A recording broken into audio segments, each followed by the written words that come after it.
This is Ken Roberts inviting you to listen to another adventure of Casey, crime photographer. Ace cameraman who covers the crime news of a great city. Our adventure for tonight, Woman of Mystery.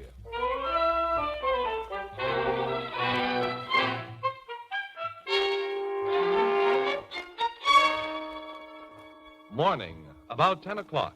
In a private office at police headquarters, a telephone rings and... Homicide Bureau, Captain Logan speaking. Is this the place to report a murder? Yes? I think I've got one for you. Well, who's this speaking? I'm Lizzie Banks. To be really proper, I'm Mrs. Charles Peter Banks. Only my husband's dead, and I'm a widow. What's your address? 1221 Steger Street. 1221 Steger. That's right. It's the lady who rooms with me that's been killed, I think. What makes you think? Well, you get out here and peek through the keyhole of a door, like I just did, and you'll see.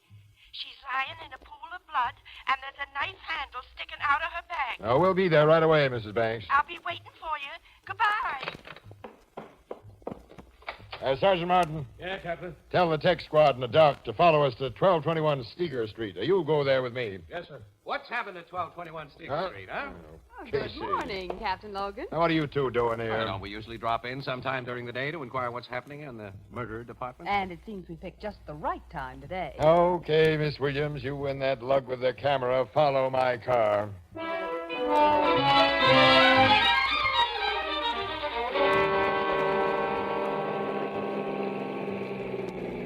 Captain Logan's car stuck in front of that little ramshackle cottage, Casey. Yeah, I'll park right behind him. Boy, is this a crummy neighborhood. Yeah, we won't get any front page stuff here. Murder's got to be glamorized to write big headlines. Yeah. Come on, Annie. Mm-hmm. Oh, little old woman's come out of that door. Are you Mrs. Banks? That's me, Lizzie Banks. Mrs. Charles Peter Banks. Well, I'm Captain Logan. This is Sergeant Martin. Oh, pleased to meet you. Howdy, And who's this fellow with the picture box? Just a press photographer, Mrs. Banks. Pay no attention to him. You here to take pictures of me, young man? Definitely, Mrs. Banks. Oh, come in, make yourself to home. You and your lady friend, both. Thank you. Now, where's this roomer you think is... In the front bedroom, just off my parlor here. There. The door's locked. Well, it's the only room I rent out. Only room I gotta rent, matter of fact. Sergeant. Yeah? Take a squint through this keyhole. There's only 4 rooms in this place.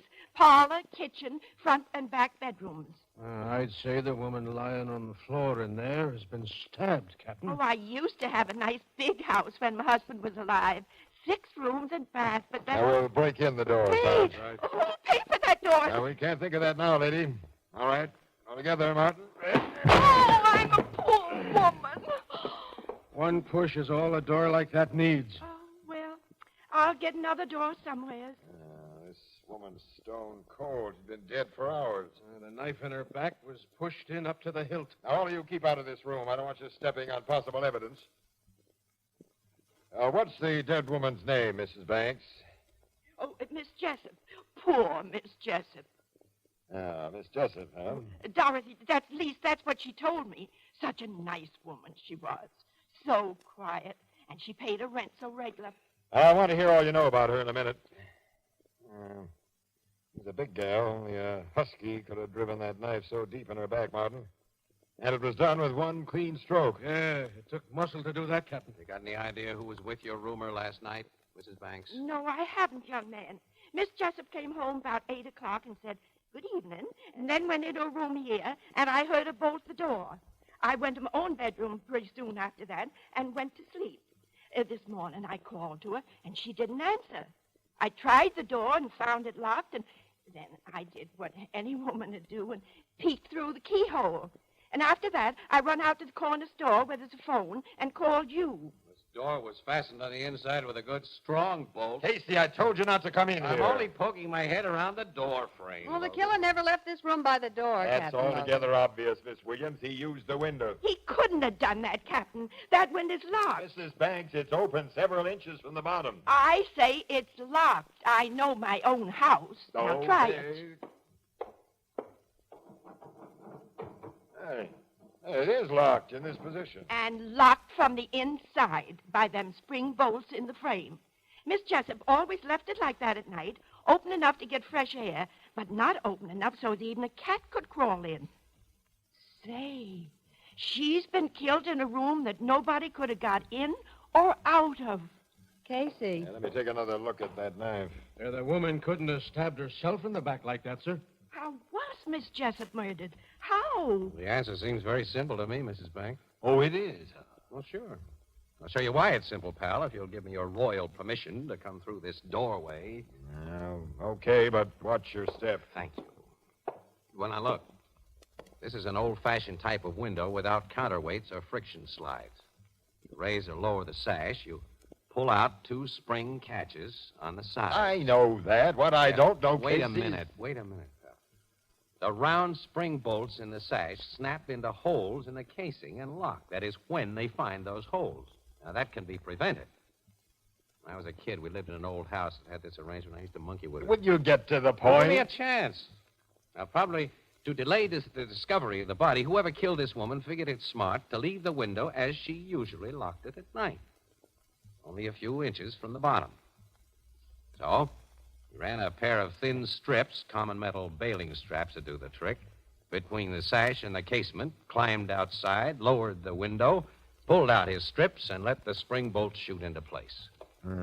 It could have been done that way easy, Captain. Yeah. Oh, Casey, now you've ruined a nice mystery. I've always wanted to run into a real case of murder where the killer has vanished from an escape-proof room. You and I should live so long, Annie. But who could have been the big, strong person who drubbed that dagger into Miss Jessup's back? Mrs. Banks, step back into your parlor, will you? I want you to tell me all you know about Miss Jessup. Yes. That sounds like the tech squad, Sergeant. Let him in and have him give that room the works. Yes, sir. Now, Mrs. Banks, how long have you known Miss Jessup? Only 2 months, Captain, since she rented my room. I don't really know anything about her at all, except she was a woman of mystery. A woman of what? Mystery, Captain. A woman of mystery.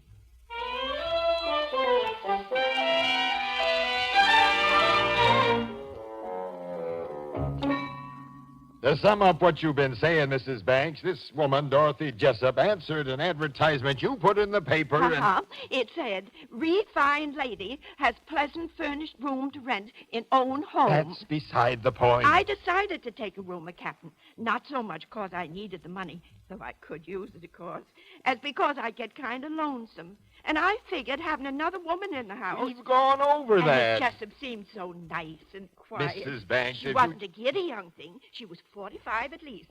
So I The thought... point, Mrs. Banks, is that she never told you anything about And herself. that's why I say she was mysterious, Captain. Most women do tell things. Women like to talk. Yeah, I'm getting the proof of that. What? Take it easy, Logan. Take it easy. Mrs. Banks. You want to take another picture of me, Mr. Casey? Well, I've taken a half a dozen of you while you've been getting acquainted with the captain. But you see, now we'd like to nail something down.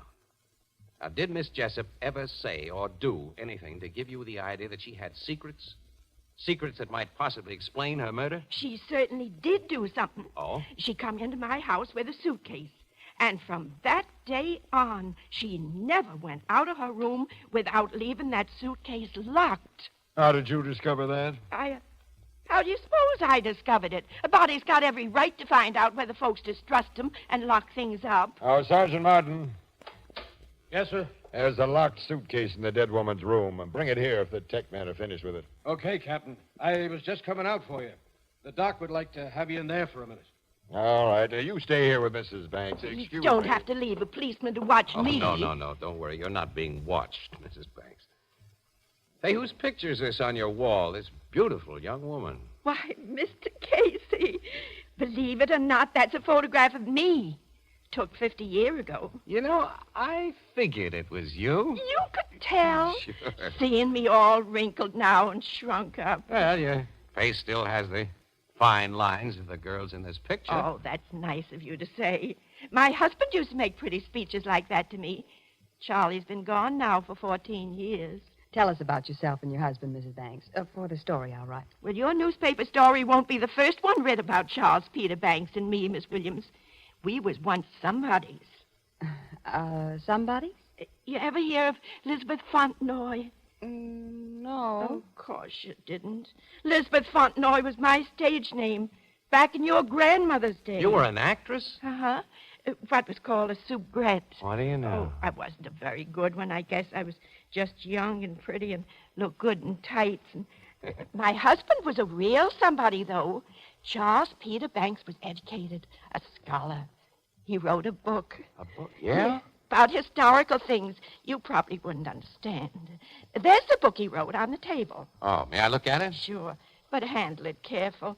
It's old and not very strong, like me. I'll be careful. Let's see, Casey. The Art of War in the Middle Ages. Colleges and museums used to ask for my Charlie's opinion on that subject. Oh, he knew all about battle axes and swords and what men wore when they fought in ancient days. And newspapers and magazines used to mention his name, and mine, too. You might maybe put in a word or two about that in your story, miss? I shall, Mrs. Banks. Oh, here's that dratted captain back again. Well, the docs just confirmed my opinion of this stabbing, Casey. What do you say, Logan?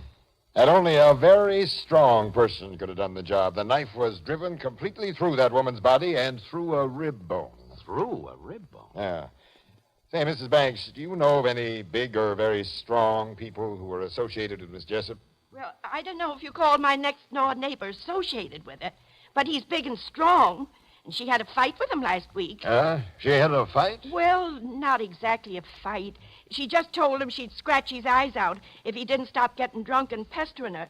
Oh, Gus Ettenberg's what I call a masher. Made Lena Finnegan mad as all get out when Gus took a shine to Miss Jessup. Oh, well, what was Lena Finnegan mad about? She was jealous. She wants to marry Gus. They'd make a good pair. Lena's big as a skinned horse, just like he is. At last, you're telling me something that may help my investigation. Now, hold your horses. I don't think Gus or Lena killed Miss Jessup, though I might be wrong. Have you looked into her suitcase yet? No, but I got it here. Also, the key to it, found in the dead woman's purse. I'll open it now, and let's see. Only a few papers inside. Let's see what they are. Hey, look at this. I've seen documents like that before. It's a parolee's discharge from Avon Prison. In the name of Dorothy Jessup Prentice. Dorothy Prentice. Well, she's the dame who murdered I remember reading about that case. The parole board let her out last spring after she'd served 20 years of a life sentence. You mean my rumor was a murderess? It sure was. She carved up a guy named Lou Costa, who was a big rum runner back in Prohibition days, Mrs. Banks. And now she's been killed with a knife. Casey, this is finally beginning to look like front page. I'll say it is. We can resurrect the story of the Costa murder. Dorothy Prentice's trial, her 20 years in prison, everything. Oh, I never would have dreamed. Now I can figure why she was scared of that man. Man? What man? The mysterious man. Mrs. Banks. No, lady, will you please talk Well, straight? she told me if this man ever come to the house that I was to say she didn't live here. She described him to me, and then one day he did come. I did as she asked, and he went away. But later, only 2 or 3 days ago, I seen him watching the house. And when I told her, she like to died of fright. Now you tell me about this. Well, you didn't ask me about the mysterious man before. Oh. Of course, now I figure he was a detective who was watching her. Mrs. Banks, let me figure. Hold it, pal, will you? Mother Banks, will you describe the mysterious man to me? Of course I will, boy. He was a big, gray-haired fella with a little black mustache and a long scar on his left cheek. A scar? It ran from the bridge of his nose right down to his jaw. Logan. Yeah. She's described Mike Costa. The brother of the rat Dorothy Prentice killed. Mike's one of the toughest crooks in my book, and he's never been known to forget a grudge. He's paid that dame off for knifing his brother. Oh, Casey, will this be a story? And I'll be in it, Miss Williams. I'll say you'll be in it, Mrs. Banks, as the star witness. Put on your hat and coat, Mrs. Banks. We're going to headquarters where you can look at Mike Costa's picture. And if you identify him, this case will be all washed up.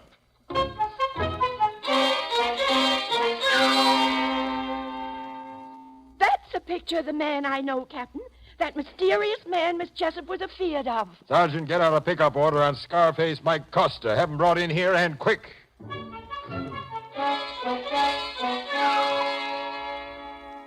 Boys have got Mike Costa, Captain. That's swell, Sergeant. Bring him in here. I don't think you'd like him in your private office the way he is, sir. What do you mean? Mike tried to shoot it out with the cops who cornered him, and, well, he didn't do so well.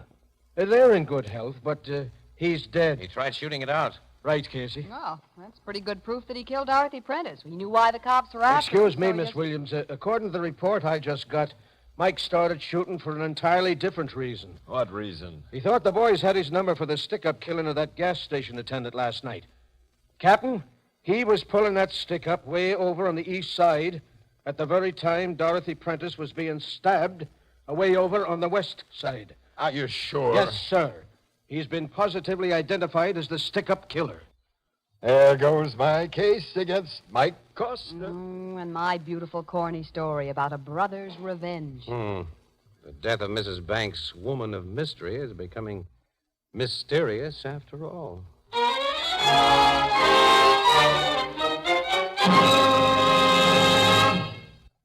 Come in, Mr. Casey. I'm delighted to see you. Thank you, Mrs. Banks.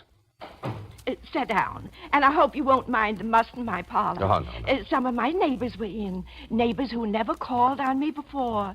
They wanted to hear firsthand about my poor dead roomer. They just left, and I ain't had time to clear up the tea things we use. Can I give you a cup of tea? No, thanks. No, Mrs. Banks, I came here for a talk. That's fine. I like to talk. Yeah. You like to have people want to talk to you. Huh? Guess everybody wants that. Especially those who've been a somebody, like you were. Oh, I was never much. Just an actress without much talent. My husband was really the somebody. Yes, I stopped in at the public library this afternoon and looked over the book he wrote. You did? Mm-hmm, yeah. And I found The Art of War in the Middle Ages pretty highbrow stuff. A whole lot of it was way over my head, but it gave me an idea. Just like it gave you one. I don't know what you mean. You killed Dorothy Jessup Prentice, didn't you? Of course, you're joking. No, Mrs. Banks. Young man, I weigh just 87 pounds in my heaviest coat and winter galoshes. Are you saying that I drove a knife completely through that big woman? Yes. And you did it from outside of a locked window.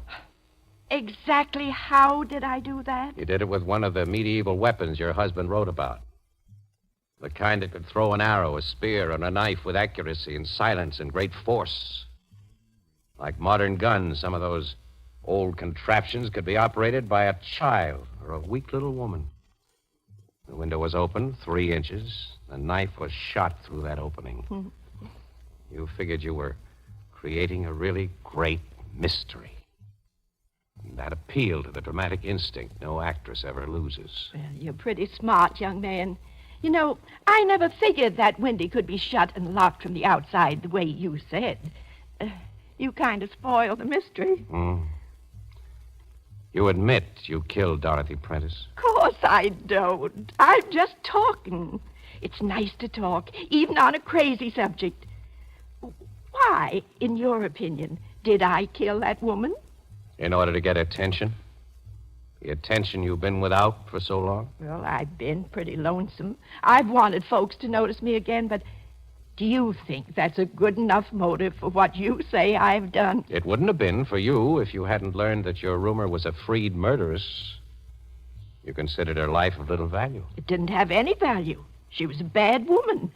I went to the library, got old newspapers, and read about her case. And that's how you found out about Scarface Mike Costa, the brother of the guy she killed? Uh-huh. Even come across some pictures of him. He never came here looking for Dorothy Prentice, as you said. No, but that seemed a good story to tell the cop.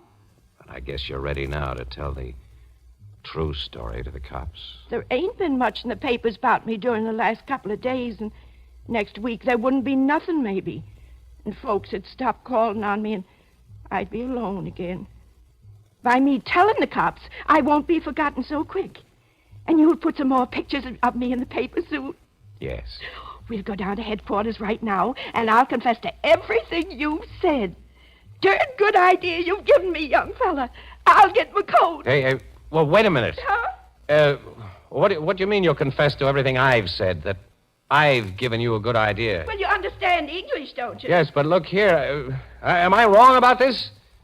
Did you kill that woman? I'll get my coat, Father. Wait a minute, Mrs. Banks. If you're not really guilty, If you mean to confess to something you didn't do... I can't hear you. Well, I say you can't do that. If... Wait till I get back to the parlor.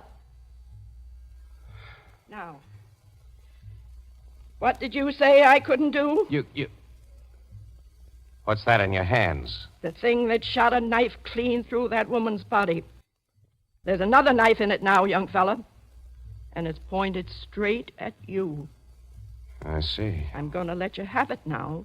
There's nothing I can do to stop you, I guess. Of course there ain't. Here. Take the darn thing out of my hands. It's heavy. You're just handing it to me? Well, it's the evidence you needed. You didn't have none before. But I... Fooled you, didn't I? You were chump enough to think that I'd hurt a nice young fella like yourself. Yes. I can fool folks right along. I'm the real woman of mystery, Mr. Casey. But I get you guessing again before we're through. Oh, let's be getting down to headquarters. I want to confess and have some fun with them police.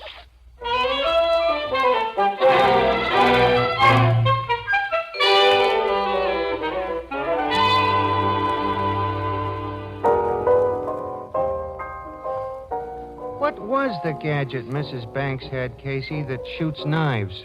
That was a crossbow, Ethelbert. A deadly little war machine used about 700 or 800 years ago. Crossbow? Uh-huh. It's a short bow set across a hunk of wood that was shaped pretty much like a rifle stock. It was made to shoot short arrows or bolts that were about the length of modern carving knives. Things an antique that Mrs. Banks' husband had picked up. Poor old lady. So lonesome she committed murder to get attention. What'll be done with her? Insane asylum. Where she'll be perfectly happy because attention is something she's sure to get there for the rest of her life. She's crazy, huh? So the docs say, in the legal definition. Poor old lady. Well, think of the poor doctors and nurses who are going to have her on their hands. They'll never know what she's going to pull from one moment to the next. I wish I were sure of what she's already pulled. Well, what do you mean, Casey? I'm never going to be absolutely sure she used that crossbow, that she's really a murderess. I'll never be really sure that she hasn't played me for a chump in order to get what she wanted. The solution of this mysterious mystery is still a mystery, huh? I don't think so, but... nuts. Look, if you two won't kibitz too much, maybe I can really dope out that third race.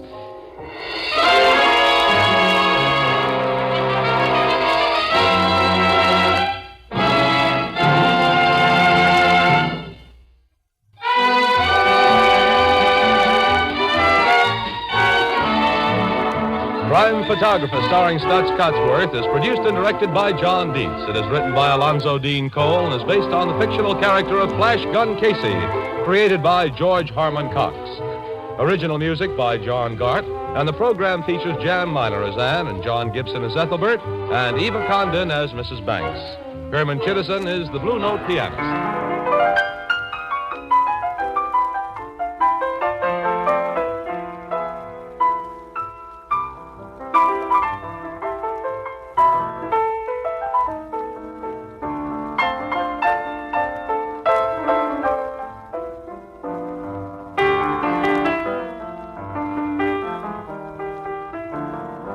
This adventure of Crime Photographer, starring Stott Cotsworth as Casey, came to you through the worldwide facilities of the United States Armed Forces Radio Service, the voice of information and education.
Anchor Hawking Glass Corporation brings you Crime Photographer.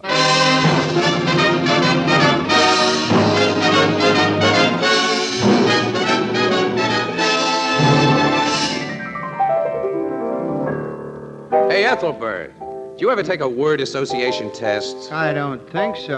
How's it go? Oh, it's simple. Look, I give you a word and you answer immediately with the word that comes into your mind, see? Okay, try me. All right, red, Blue. boy, Girl. run, Walk. bottle. Anchor Hawking, the most famous name in glass.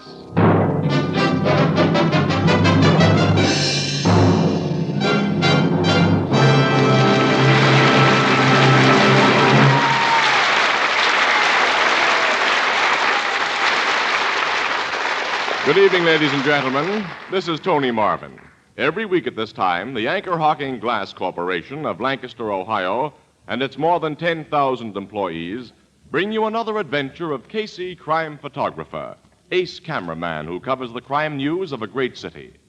Written by Alonzo Dean Cole, our adventure for tonight, Pickup.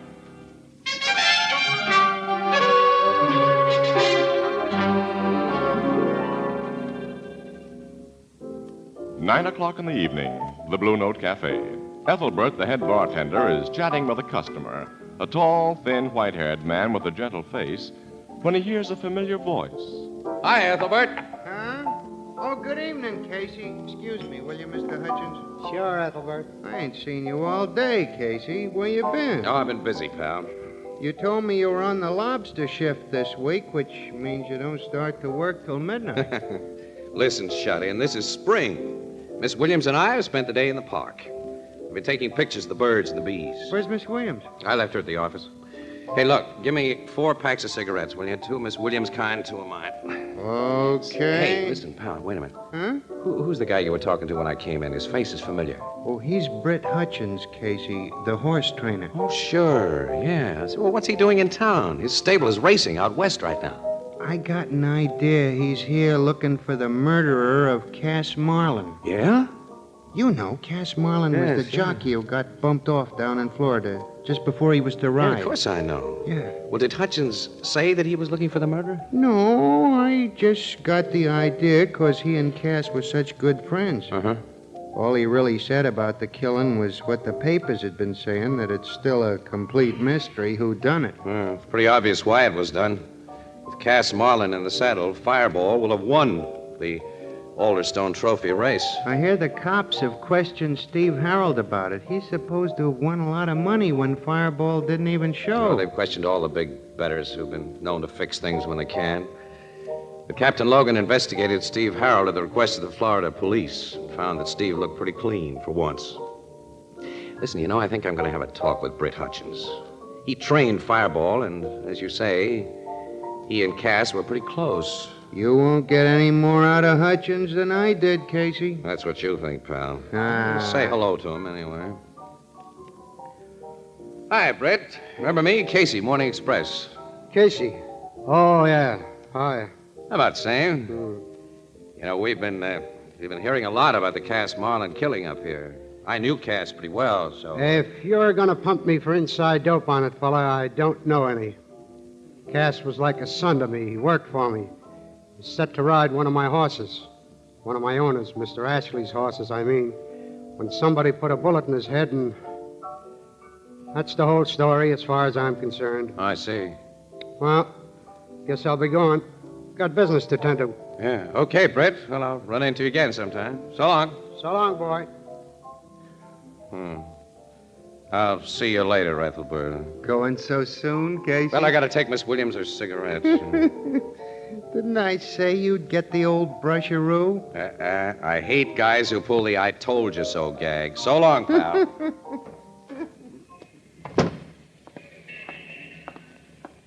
Excuse me. Yeah? Your name's Casey, isn't it? Yeah, that's right. Morning Express photographer? Right again. Let's take a walk. Well, say, it's a little sudden, sister. I don't think I know you. Or do I? You don't. Well, then what's... Call it a pickup.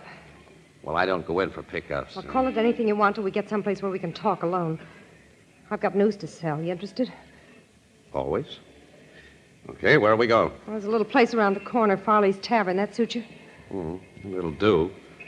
But I don't like the place from a social standpoint, sister, so the news you want to sell had better be on the level.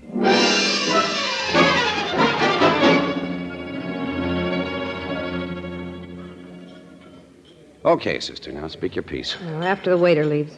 Oh, jittery, huh? You'd be jittery, too, if you were in my spot. In a jam? Afraid of being bumped off, that's all. Oh, you're beginning to interest me. Anything else? No, not now. Gee, thanks, pal. All right. Well, he's gone. I'm listening. How much will your paper pay for the exclusive inside dope on a murder? Well, it depends on the murder. Some are in the dime a dozen class, you know. How about the Cass Marlin killing? Cass Marlin? Yes. This is a coincidence. What's a coincidence? Well, I was thinking about that shooting when you picked me up, that's all. The dope on it's worth plenty, isn't it? The real dope is. I can give it to you. Well, I'll have to be sure of that before I go to my city editor and proposition, you know. I can't pay out dough on my own. You know. If I tell you who I am and how I know about the case, will you promise to keep it under your hat? Whether we make a deal or not? Yep. I guess I can trust you. Cass told me you never double-crossed anyone. Cass told you about me, huh? Yeah, that's why I looked you up when I hit this town tonight. I phoned your office first, and they said I might find you at the Blue Note Cafe. I was on my way over there when I saw you come out. I recognized you by a picture Cass had. You must have been a close friend of Cass's. He was going to marry me. Yeah? What's your name, sister? Edith Landau. Edith Landau. It's funny, I've seen most of the police reports on the case, and I've come across no mention of a gal named Edith Landau.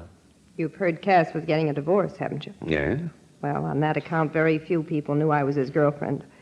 It had to be that way because his wife's lawyers might have made something out of it. Mm-hmm. Well, that's a pretty good answer. Well, give me one for this. If you cared enough for the guy to want to marry him, why didn't you go to the cops with this inside information?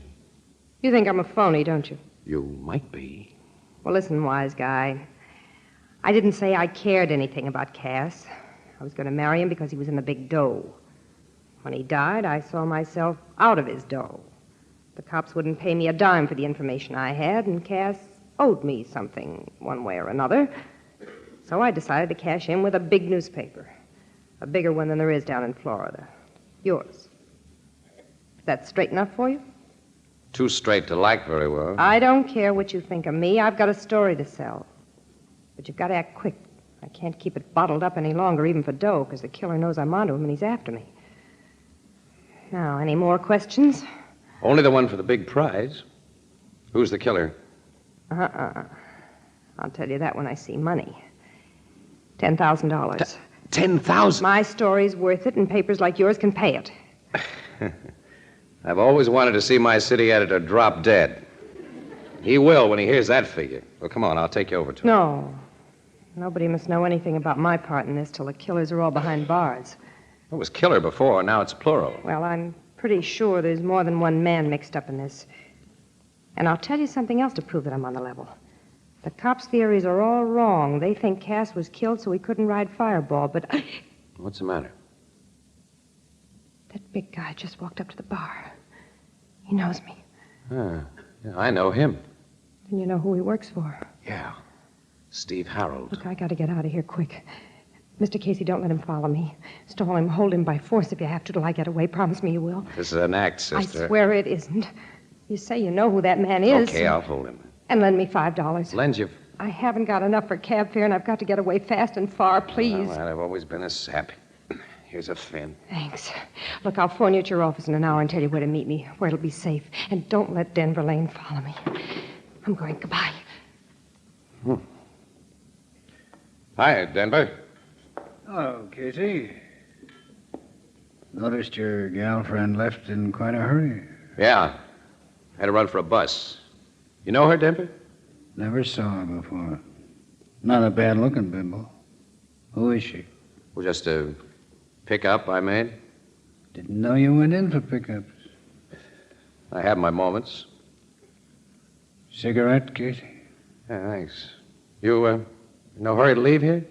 Why should I be? I just come in. Yeah, Denver, I have my moments.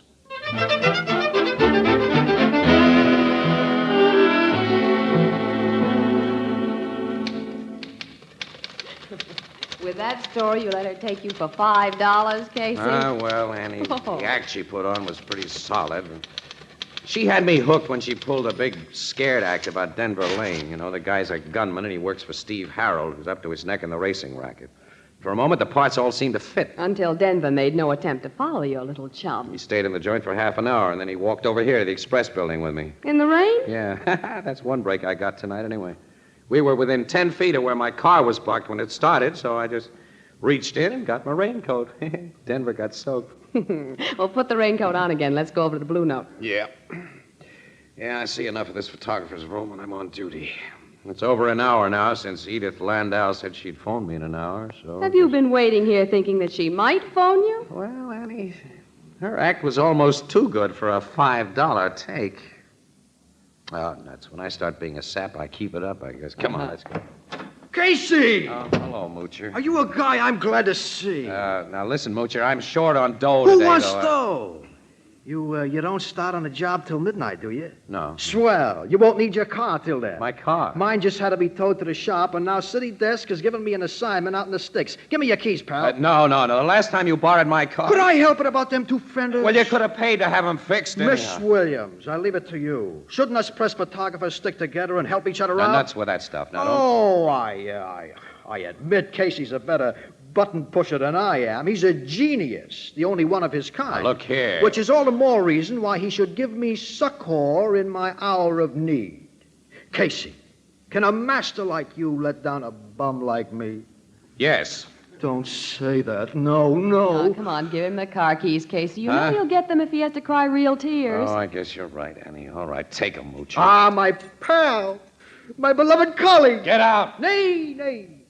I tarry for one further little favor. Oh, my. Yes, the weather is inclement, and I came to work without mine raincoat. All right, take mine. Ah, my friend in need. And a perfect fit. My undying gratitude, Monsieur. And can you spare a cigarette? Oh, that too. All right, here's half a pack and a book of matches. Now get out before I commit a little mayhem. I go, master. I do thou's bidding. Goodbye, Miss Williams, fair lady. Farewell. He's really a character, Casey. Oh, some character. You wouldn't think so if he was in your department. As I said before, when I start being a sap, Annie, There's your desk phone. Yeah, it might be that Edith, you know. As you said before. Yeah. Hello, Casey speaking. Oh, city desk. Listen, Burke, I don't go on duty till 12, so I'm not going to take any assignments now. Well, of course I'll let you talk. Who's stopping you? Go. Oh? Murder, huh? Strangled in a vacant lot. Sounds good. Yeah, I got the address, yeah. Here we go again. Any details? Identification found on the What? What's that name again? Yes, we'll grab a cab and get out there right away. Hey, what is it, Casey? That dame, Edith Landau, was murdered about 15 minutes after she left me.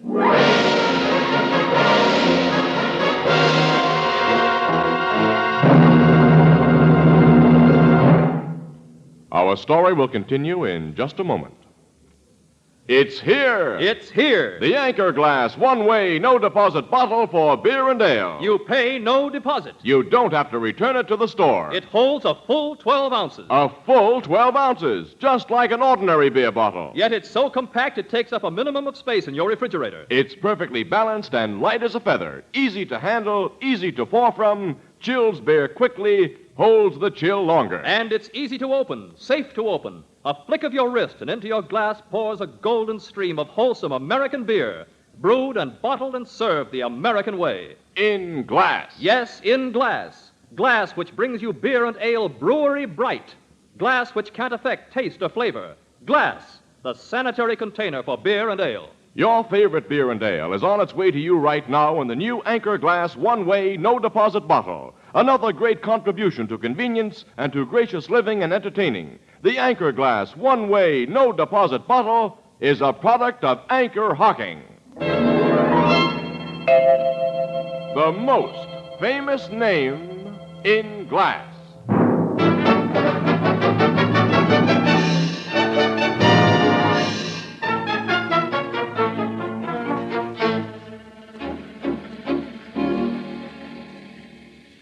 Look at that body again, Casey. You're sure it's the woman who told you that story? Definitely. I was sure of it after my first look, Logan. Captain, her story must have been the truth. I told you, Annie, I was more than half sold on that story of hers. And she borrowed that 5-spot to take a cab from Farley's Tavern, huh? So she said. Yeah. This place is about 3 miles from Farley's. Now, assuming her story was true, she might have paid off the cab after the first mile or so to save money and started walking. The killer had been following her, and when she came to this block of vacant lots, he hopped out of his car and strangled her. But Denver Lane was the guy she was afraid of, Logan. And Denver didn't follow her. He was with me at the time she was being strangled. Yeah, but his boss, Steve Harold, wasn't with you. Well, you cleared Harold of suspicion in the Cass Marlin murder, Captain. No, we didn't clear him, Miss Williams. It was simply impossible to prove he had any part in it. Hey, Captain Logan. Yeah, Sergeant? We just got a message for you on the car radio that I... Casey. Huh? What's the matter? Well, stop looking at me as if I was a ghost, Flanagan. Casey, you're dead. I'm what? Well, if you're not, the message that just come in is all cockeyed. What do you mean? Headquarters says that Casey's dead body has just been found in the wreck of Casey's car. The moocher, Annie. Oh, sure, he borrowed your car. And had an accident. Accident, nothing. There's 2 bullet holes in the dead guy's head.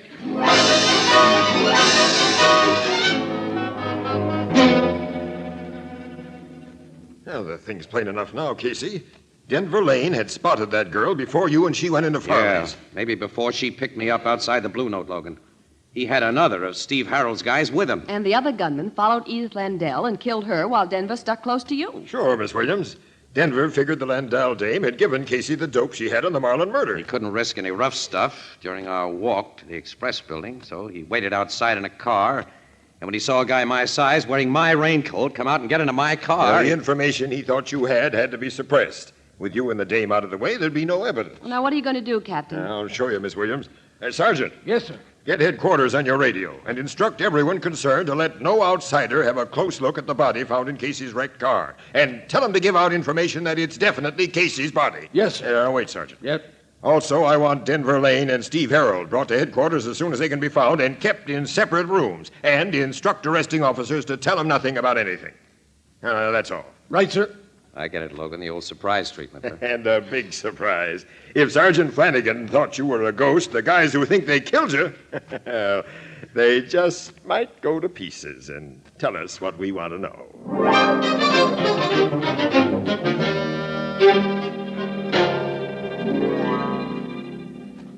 Steve Harold's cooling off in this room, Casey. Now, I'll go in alone, and you follow, and you hear me clear my throat. Okay, Logan. I hope this works. Oh, it'll work, Miss Williams. You stay here with Casey. Here goes. Hello, Harold. Oh, good evening, Captain. Good morning, rather. Well, now that you're here, perhaps I'll get some information as to why I've been rudely conducted to this, unglamorous place. My boys didn't tell you? No. All they told me was to come along, and naturally, as a law-abiding citizen, I made no resistance despite the invasion of my constitutional rights. Stop talking like a book. All right, Captain.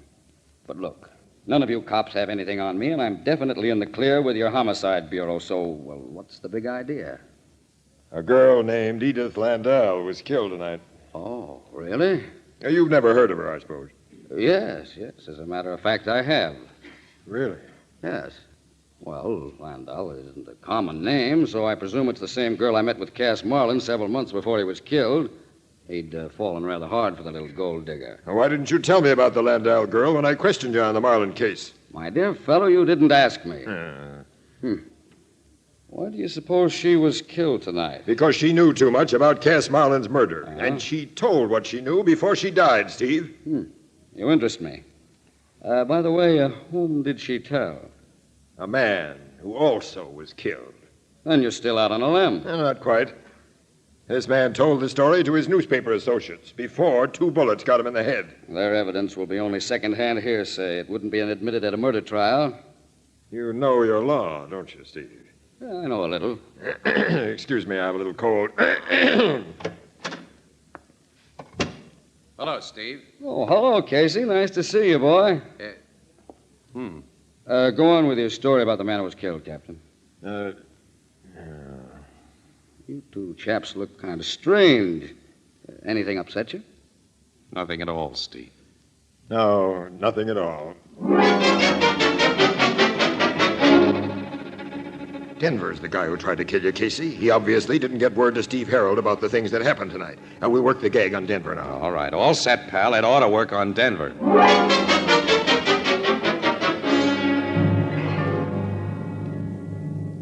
You say this newspaper guy who was shot spilled the dope he got from the landlord dame? That's right, Denver. Well, it's no break for you, Captain. The courts don't accept that kind of third-hand evidence. You're right again. Oh, well, if only the poor guy was alive. Yeah. Excuse me, a little cold. Hello, Denver.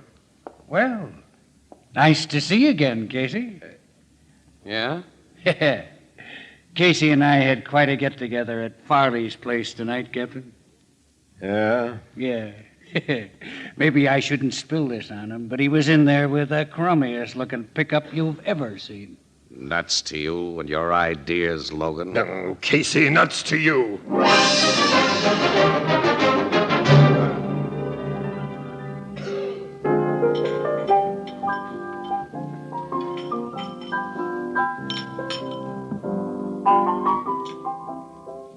Your big act fell flat with both Denver and Steve Harold, huh, Casey? Yeah, so flat it busted all over the place, Ethelbert. Well, neither of those men could have thought Casey was dead. Both of them are ice-cold characters, but no guilty person could have taken the shock of his appearance without some giveaway reaction. Yeah, you'd think so. They didn't even flicker an eyelash, either one of them. Maybe they was tipped off in advance that it was really poor Moocher who was shot. No. Logan went over that angle before we made our play. He says a cop on the scene kept everybody away from the body. Nobody got close to it at all except other cops. Besides, after 2 heavy-caliber bullets go through a guy's head, Ethelbert, it's sometimes pretty hard to tell who he was. Maybe the killer knows by now he didn't get you, Casey, so he'll try again. Oh, that's covered, thank goodness. Captain Logan has assigned 2 bodyguards to Casey. Yeah. A louse. That innocent-looking gray-haired man over in the corner is one, and Sergeant Flanagan is hanging around outside. You know, I just got to find the killer in order to get those guys out of my hair. I can't stand it. Hey. Yeah? Annie, I've just remembered something. You know, I've been a dope. That's a surprising confession. Look, Edith Landau was about to tell me something when she saw Denver. And then she got scared and stopped cold. She said, wait a minute, let me think. She said the cops' theories are all wrong. They think Cass was killed so he couldn't ride Fireball. And that's as far as she got. Well, the original suspicion of Steve Harold was based on the idea that he didn't want Fireball to win. Sure. Ethelbert! Don't bark at me like that, Casey. I'm a nervous guy. Certainly are. Well, okay, all right, but look, when did Britt Hutchins leave this joint tonight? Tell me that.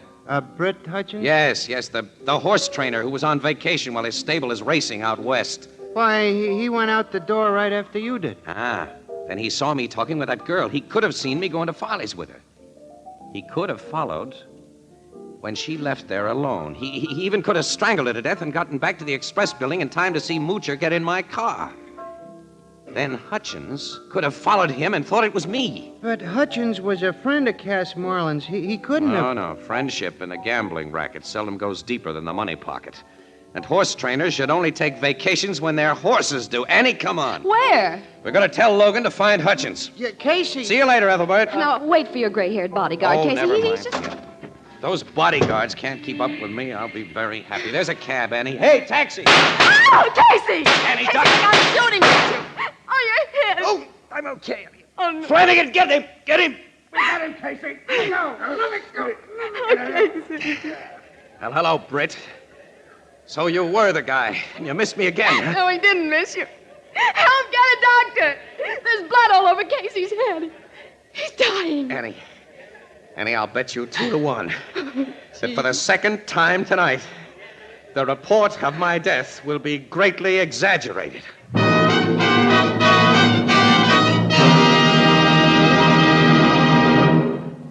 What will you have on your breakfast toast? Orange marmalade, where tart and sweet commingle, or blackberry jam evoking memories of that cool early morning walk through the woods?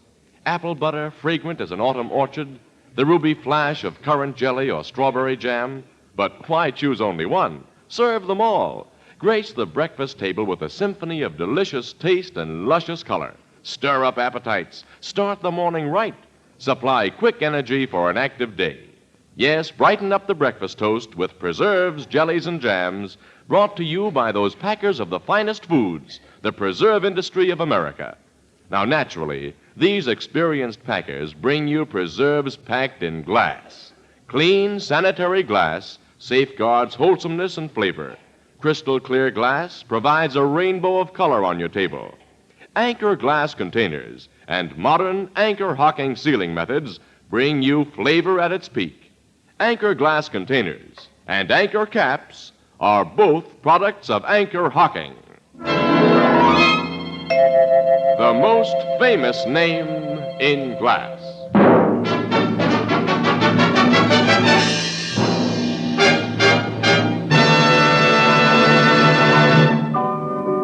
You feel okay now, Casey? Oh, sure, Ethelbert. That bullet only grazed my forehead. Yeah, well, if it had struck you only a half an inch deeper. Well, as Britt Hutchins will tell you, Annie, many a horse has lost a race by half an inch.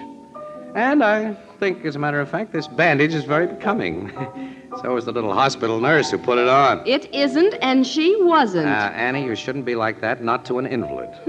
Tell me, Casey, what did Hutchins have to say when they got him down to headquarters? Well, he confessed that he killed Marlin because his jockey friend had double-crossed him. That was a hard one. You see, he made Cass Marlin a little proposition. Cass was to ride Corn Popper and lose. Yeah. See? Corn Popper?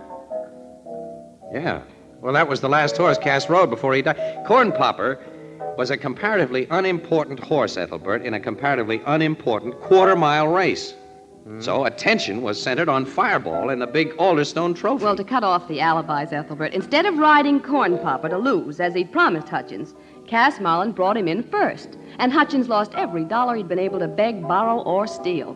So his feelings were hurt, and he killed Marlin. Cass had told his gal about the play, and she witnessed the shooting, so Hutchins had to get her, too. And when he finally caught up with her, she was being confidential with Casey.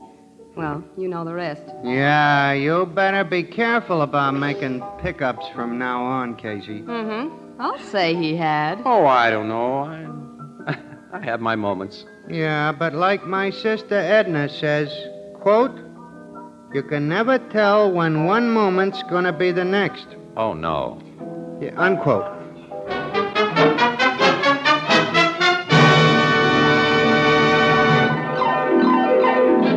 Crime Photographer, starring Stotts Cotsworth as Casey, is brought to you each Thursday by the Anchor Hocking Glass Corporation, makers of Fire King oven glass, Anchor glass containers, Anchor caps and closures. All products of Anchor Hocking, the most famous name in glass.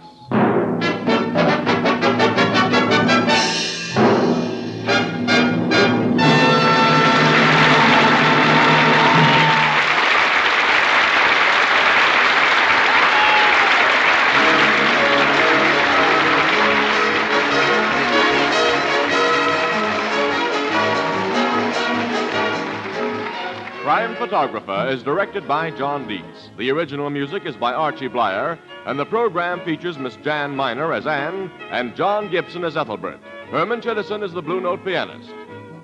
This is Tony Marvin saying goodnight for the Anchor Hocking Glass Corporation of Lancaster, Ohio, with offices in all principal cities of the United States and Canada. Thursday night on CBS is the biggest show in town. So stay tuned for exciting dramatizations on Reader's Digest Radio Edition, which follows immediately over most of these stations. This is CBS, the Columbia Broadcasting System.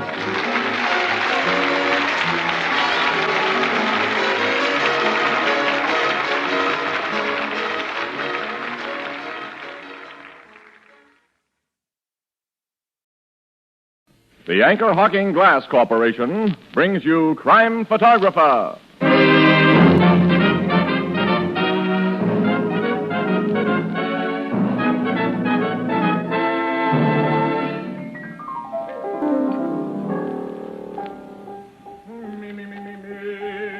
Oh, hello, Casey. I'm sure glad to see you. Yeah, hi, Ethelbert. Say, what's with Marvin and this me stuff? Huh? Maybe you can find out. He won't talk. Huh? Hey, Tony, what goes with you and Herman Chittison and that me noise? Me. Hey, Herman, will you give me an A now? Me. First it's me, and then it's give me an A. Well, what's this A business, anyhow? Why, Casey, A is for Anchor Hocking, the world's largest makers of household glass.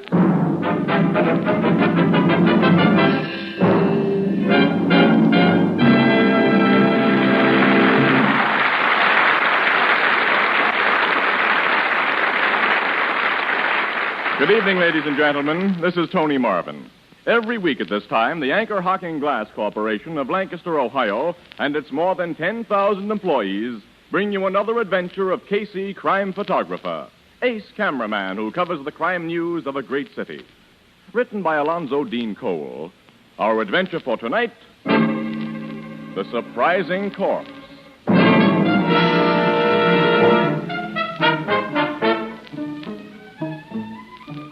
2 o'clock in the afternoon, the living room of a beautifully furnished penthouse apartment.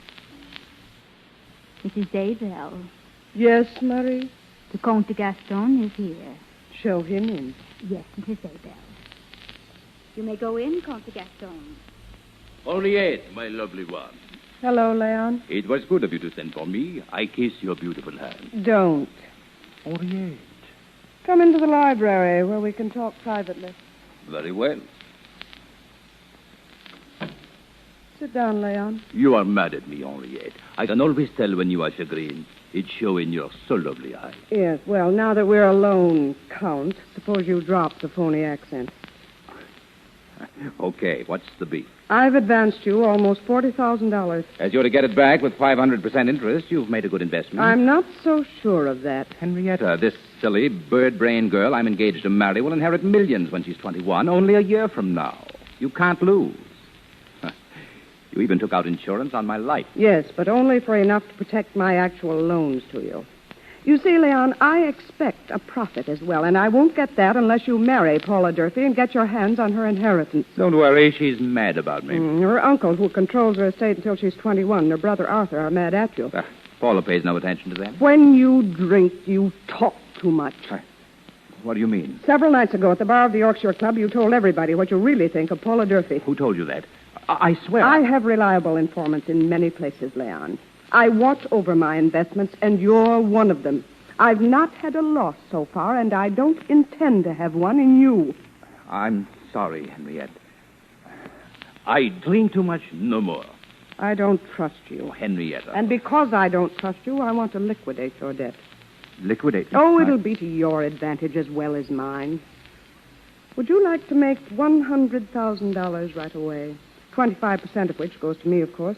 Would I? My plan may strike you as fantastic, Leon, but this Paula Durfee's a little fool.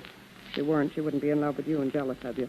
You're most flattering, Mrs. Zabel. You've an appointment with Paula today, of course? At 5 o'clock for cocktails. Well, don't drink too much before you meet her. And don't tell her this scheme was the idea of anyone but yourself. You must take all the credit. Go on. Tell me how to get this 100,000. This is the way, Leon. When you meet Paula, you tell her in your...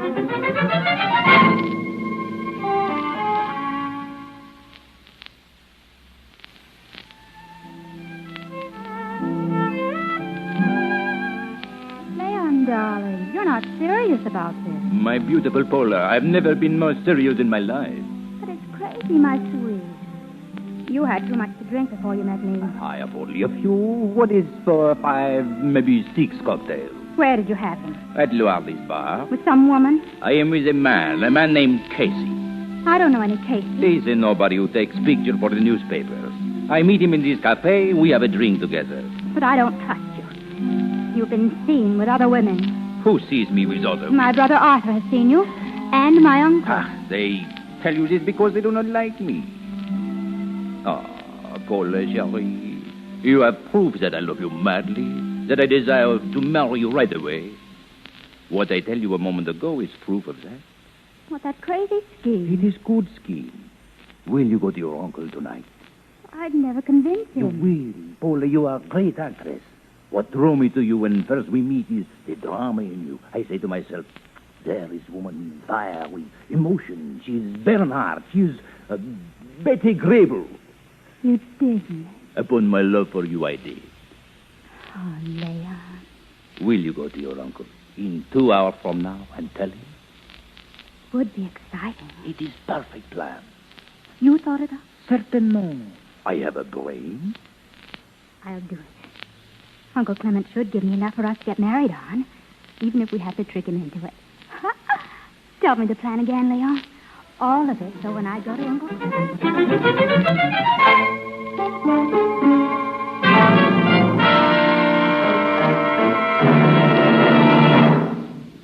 My dear, this is astounding.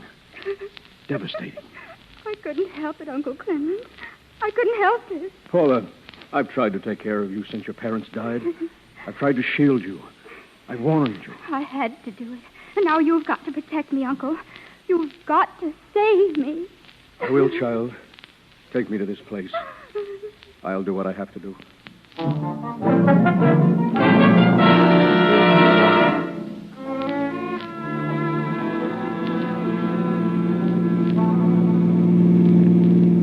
Why are we turning here, Casey? Annie, won't you ever learn this town? This is a shortcut back to the office. Oh, you and your shortcut. Hey, that car that just passed us, Annie. What car? Look at the license number. Captain Logan, Homicide Squad. Wait a minute, it's stopping it. He's going to park.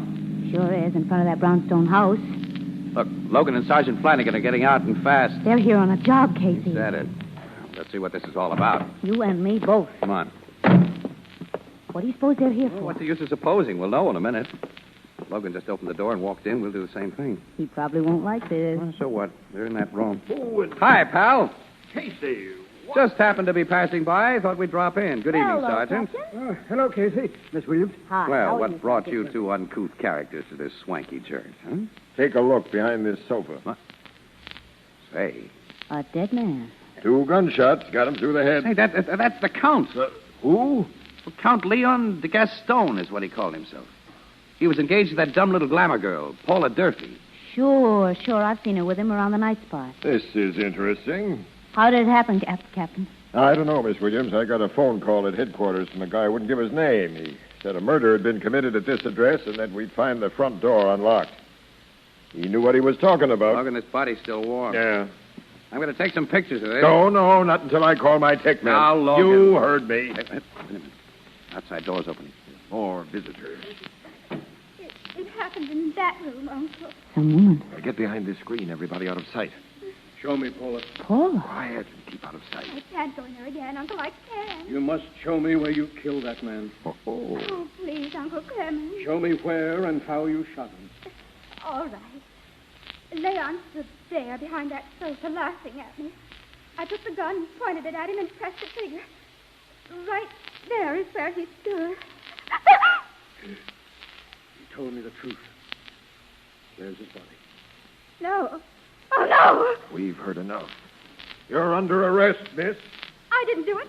I didn't kill him. That's not what you said a minute ago. But I was lying. Leon can't be dead. He just can't be. Oh, my child. I think introductions are in order, mister. I'm Captain Logan, Homicide Bureau. I'm Clement Durfee. This is my niece, Paula. Oh, Leon can't be dead. He can't be. It's no use trying to change your story, Miss Durfee. But what I said was all a lie. I didn't shoot Please. him. I didn't. I couldn't. I loved him. The things you heard me say, the story I told my uncle, was Leon's idea. What did she tell you, Mr. Durfee? I'd rather not say. Look, a murder has been committed. You got to. I'll tell you what I told my uncle, but it wasn't true. I said that I was jealous of Leon, that I came here tonight and shot him, but it was all a lie. You were jealous of Count de Gaston, weren't you, Miss Durfee? He told me you were when I was with him this afternoon.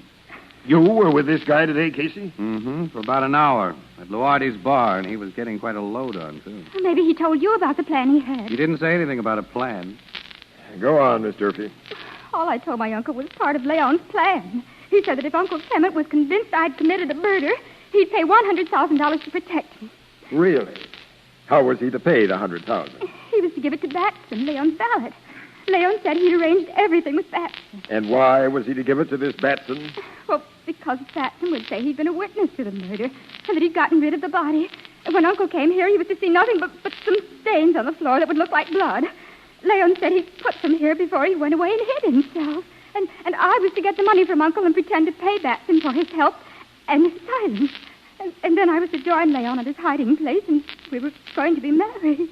I don't know who killed him. I don't know. I've heard some pretty fantastic stories from murderers, Miss Durfee, but yours tops them all. Oh, Uncle Clement, make him believe me. My niece told me this man Batson had promised to take the Gaston's body away, Captain. He obviously didn't take the body away. Sergeant, we want to see Batson. Get out a tracer on him. Yes, sir. There's the front door again. More people come into this house. What? I beg pardon. Who are you? It's Batson. Good evening, Miss Durfee. Batson, tell them what the Count de Gaston told you to do tonight. Tell them. The Count told me to do nothing tonight, miss. He did. He must have. He was going to give you instructions. I haven't seen the Count since early afternoon, Miss Durfee. You're lying. You're lying. Really, miss. I say, what's going on here? Step back of this sofa, Batson. Take a look. The Count. Good heavens, he's dead. Yeah. But who? This very imaginative young woman did the job. I didn't. You'll have a hard time convincing anyone of that, Miss Durfee. Sergeant, phone the squad now and stay in charge here. The rest of us are going to headquarters. Yes, sir, Captain. Logan. Yes, Casey? That gal's story is so completely cockeyed, it might be true. Oh, Casey. Are you nuts? Maybe. But I'm getting what feels like a hunch.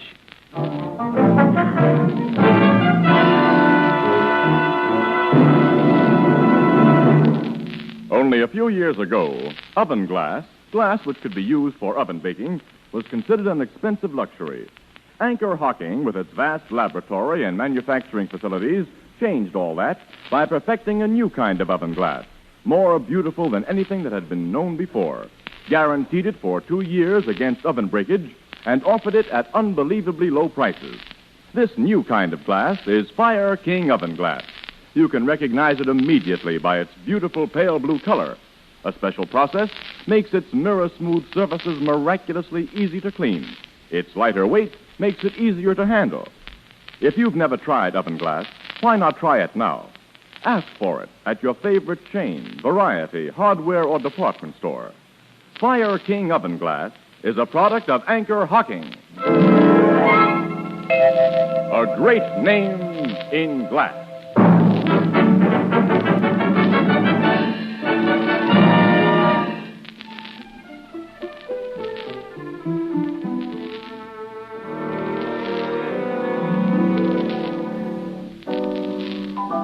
Casey, how in the world... Huh? Now, Grace, look. After all... No, not now. Oh, dear, these women. Now, Casey, as I was saying, how in the world can you think that Durfee gal didn't commit the murder? That's what I'd like to know, too, Ethelbert. Look, I'd tell both of you. I've got a hunch, that's It's all. the kind of hunch I'd hate to bet on. Well, who's asking you to bet on it? I've noticed that when Casey gets a hunch that a gal's being unjustly treated, Ethelbert, she's usually a very good-looking gal. Paula Durfee hasn't got a brain in her head, but she has got looks. Oh, don't talk nonsense, Anne. Hey, Walter! Bring up some more lemons. Yeah. Huh? Annie, listen, I'm telling you, it's because that kid is so brainless that I think that she may have fallen for that crazy plan she says to Gastoni proposed. And then somebody who knew about the plan bumped the guy off, knowing that she'd take the rap for it. Casey, you haven't got the slightest basis for that. Oh, yes, idea. I have. Yes, I have. That phone call that brought Logan to Gaston's place. They ain't been able to trace that call? No. Well, a neighbor might have made it, or somebody passing on the street who heard the shots and didn't want to become involved. Oh, that's possible. Now, but I doubt Casey, it. de Gaston told you himself that she was madly jealous of him. So tonight she just got too jealous and went bang, bang. Gaston told me something else this afternoon. As a matter of fact, I'd forgotten it up to now. He'd just come from Mrs. Zabel's place. Mrs. Zabel? Yeah. Did you make that name up? No. Henrietta Zabel, that's her name. Who's she? The hard-boiled dame I know. I wonder. You wonder what? Mrs. Zabel always has a few of those fortune-hunting guys around her, guys like the Gaston. I've heard she bankrolls them while they're on the make for gals with dough. Well, so what? Well, so I'm going back to headquarters and check a little matter with Logan that I neglected to check before.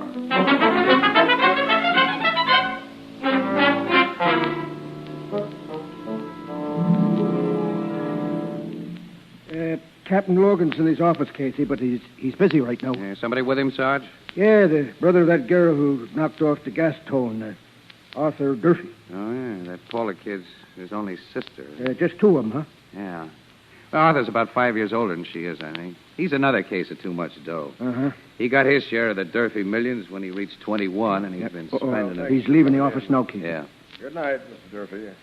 I deeply regret the trouble that's come upon you and your uncle and your sister. That you must realize that I have a job to do. Yes, I realize that, Captain Logan. I can promise you she'll undergo no unnecessary hardships. Thank you. Good night. Good night, Captain. Tough luck, fella. Oh, who? I'm just a newspaper guy. I want you to know that I'm all for your sister. Oh. Well, thank you. Thank you very much. You want to see me, Casey? Yeah, Logan, yeah. Come on in. The toughest thing a cop ever has to do is talk to relatives of a prisoner he's shoving toward the chair. I can imagine.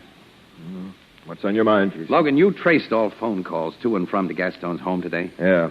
Did DeGaston make a call from his home not long before he was shot? Yeah, it's here in the report. Yeah, to whom? My Mrs. Henrietta Zabel. Mrs. Zabel, huh? Yeah. Lives in a swanky penthouse over on the boulevard. Yeah? She's 100%. 100% what? Well, okay. What makes you so sure of that? Oh, I went over and talked to her myself. She admits DeGaston phoned her. Makes no secret about it. Says they were old friends. Yeah? What'd he call her about? Yeah, she doesn't know. She was out at the time. The maid answered. Oh. Where was she out at the time DeGaston was shot? How do I know? I don't ask everyone I talk to for an alibi when I got the killer in a cell. I don't think you have the killer in a cell. Are you going to start that again? Yes, Logan, I am, and you're going to help me prove that I'm right. Oh. Logan, look. Now, I've met this Mrs. Zabel, and she's a foxy character. And DeGaston hadn't enough imagination himself to cook up the scheme that Paula claims she fell for. Well, my hunch says that Mrs. Zabel put him up to it. Casey, there wasn't any scheme. But you don't know there wasn't. You've got to give that Durfee kid a chance. What do you want me to do? I want Mrs. Zabel watched and her telephone wiretapped. Hey, You can do it, Logan. You can do it. And be sure it's done by the time that I visit her tomorrow. So you're going to visit the lady? Yeah. I'm going to pull a bluff that I think she'll fall for.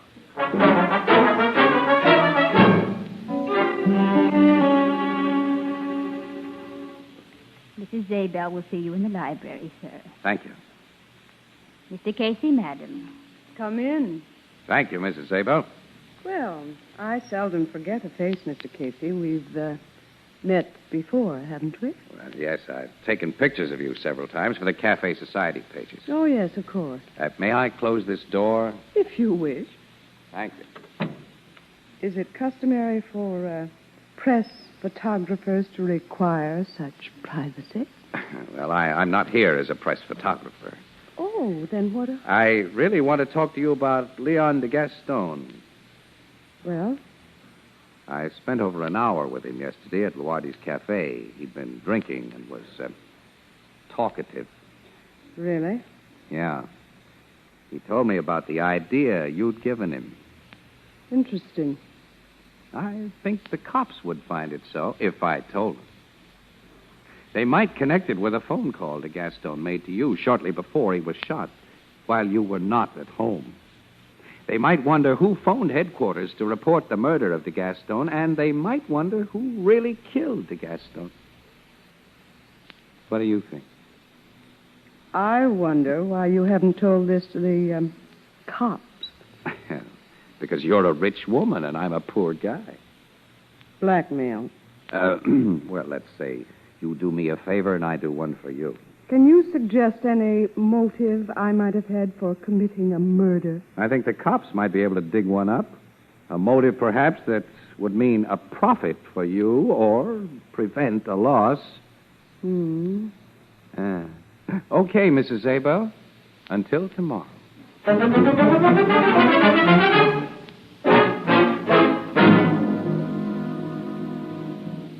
Logan, you say she made a phone call right after I left her, huh? Yeah, but not from her own phone that I had a tap on. She went out to a public booth, so my guys don't know what she talked about. Oh. We traced the call she made to Clement Durfee's home. Paula's uncle. So he's her partner in this scheme. Oh, now, wait a minute. Look, Logan, look. If you'd just been threatened by a blackmailer who accused you of conniving in a murder that you had connived in, Wouldn't your first act be to contact the other party to your killing? I guess so, but... Well, Mrs. Zabel fell for my bluff, Logan. Because she framed the scheme that de Gaston and his girlfriend fell for. And she framed it with Clement Durfee. But why Durfee? Remember, he handles Paula's estate, Logan. In a year, he'd have to turn it over to her, but with her out of the way... But why should Mrs. Zabel... Well, she'll do anything for dough, won't she? And he's paying plenty for what she did. But we'll get them both, Logan. And with the goods. I hooked her today. Tomorrow, when she tries to pay me blackmail, you'll be there to pull her in. Oh. She's a swell-looking woman with a head full of brains, all right. And that little Paula's a beautiful thing, too. Excuse me. Homicide Bureau, Captain Logan speaking. This is Mrs. Zabel, Captain. Huh? Mrs. Zabel. How do you do? I'd like to see you as soon as possible, if I may. Logan, she's all set for a confession. Shut up. What do you want to see me about, Mrs. Zabel? Well, I'd like to report the threats of a blackmailer, a press photographer named Casey. Very interesting, Mrs. Zabel. I'm anxious to hear about him. Will you come to my home as soon as possible, alone? Yeah, I'll be there in half an hour. Then I'll expect you. Goodbye. You heard that, Casey? Yeah, I heard it. You put something over on her. Wise guy.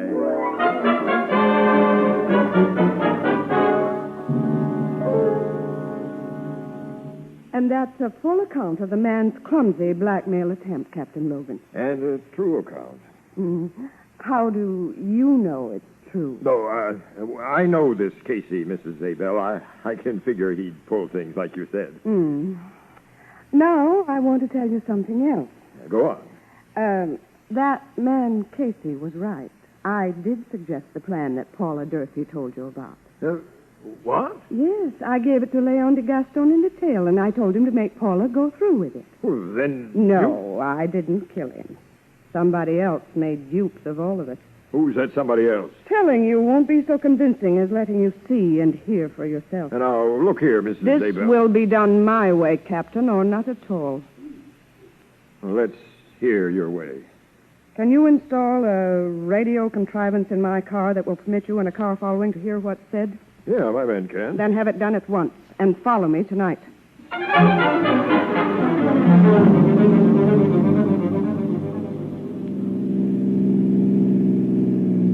Where's she going in that car of hers, Logan? I told you she wouldn't tell me a thing, Casey, except to follow her, and we're doing that. Well, she might give us a word occasionally through that radio gadget you had installed in her car. Now, she's going to play this the way she wants it. Hey, you know, she is a swell-looking woman, Casey. Yeah. Not so young as Miss Durfee, of course. Oh, no, not nearly as young. But swell-looking. Swell-looking. All right, all right, all right. You both agreed that they're both beautiful gentlemen. Hey, she's slowing down, Logan. She's going to stop. I'll slow down, too. Hey, a man's getting into her car. Couldn't see his face. Neither could I. She's starting up again. Thanks for picking me up, Henrietta. That guy's voice. That radio gadget works pretty good. Quiet. I didn't want you to come to my house. Yes, in the car here. I'm sure no one can hear us. Who's the man, Casey? Can't get his voice. Neither can I. So, Henrietta, you think we are under suspicion of murder? Yes, and I have no intention of facing a murder charge I don't merit. You suggested that little plan to the Gaston. Whose plan was it? Well, since we're quite alone, it was mine. But you didn't tell me you really planned to murder Leon. I thought you were only helping me recover my money. Oh, you know my real motive? Yes. You wanted a murder conviction and death for your sister. His sister? It's Arthur Durfee still. You see, I've spent my share of the estate, but with Paula out of the way, I'd get her share, too. I couldn't allow a little fool like Paula to get that money when I needed it, could I? You think you'll get away with it? Oh, you'll never tell anyone. What? You think I'd have said what I have if you were going to live? Step on it, Logan. And fast. I'm stepping. Look at that car behind us. What? Oh, you cut the ignition. And threw the key out of the window. What a gal. I'll say it's all over for him now. Sure is. Their car's stopping. Come Come out of that car, Mr. Arthur Durfee, with your hands in the air. What's the meaning of this? We're finishing your perfect plan, fella. For keeps. And Mrs. Zabel... Why, Mr. Casey... I'm going to ask a favor of you. May I kiss you? Hey. Excuse me, Annie. Thanks, Mrs. Zabel. Thank you, Mr. Casey. Well, I like that. I was just apologizing, Annie, and congratulating Henrietta. We'll discuss your methods later, Mr. Casey.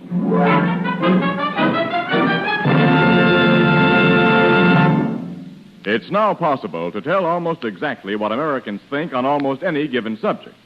An independent research organization recently conducted a poll in an eastern city to find out what kind of containers housewives prefer for foods. An overwhelming majority said that they preferred glass containers, and most of them mentioned these 4 reasons.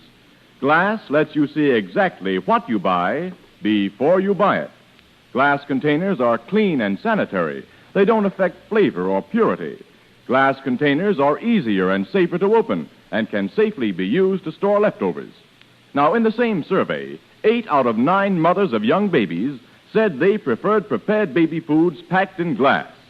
Most of your favorite food products and all of the better brands of prepared baby foods are now available in Anchor glass containers, protected by tamper-proof Anchor vacuum caps. Both products of Anchor Hocking. A great name in glass.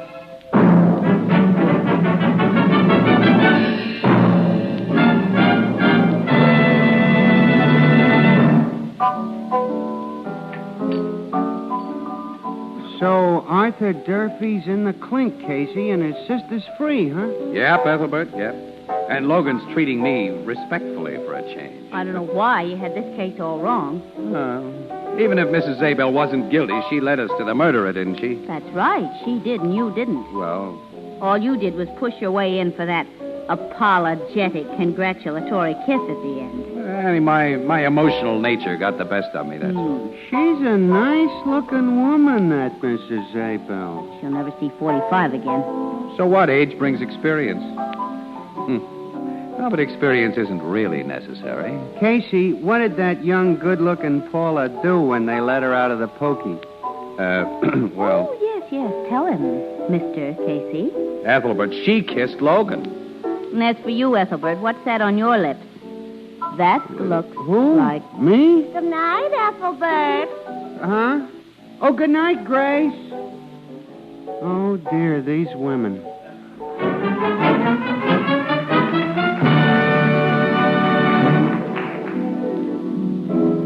Crime Photographer, starring Stotts Cotsworth as Casey, is brought to you each Thursday by the Anchor Hocking Glass Corporation, makers of Fire King oven glass. Anchor glass containers, Anchor caps and closures. All products of the Anchor Hocking Glass Corporation, a great name in glass.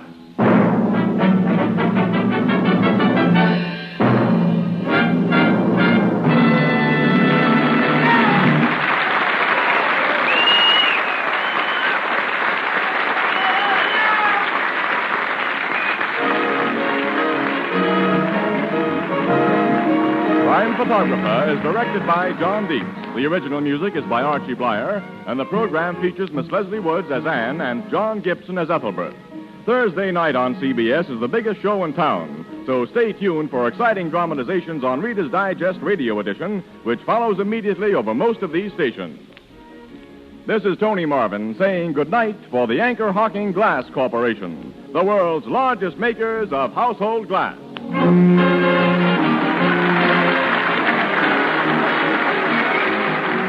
This is CBS, the Columbia Broadcasting System.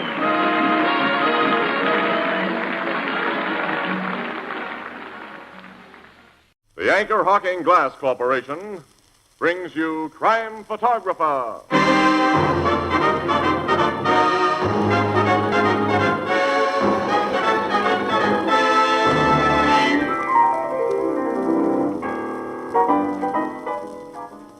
Here comes Casey. Hi, fellas. Gee, I'm glad I got you two guys together. Look, I've got something very important to tell you. Well, go ahead. I know, but I just can't seem to remember it. Well, think, Tony. I know. I still can't remember it. Well, go back to what you were doing when you last thought of it. That sometimes helps. Well, I just had this glass in my hand. Glass! That's it, glass.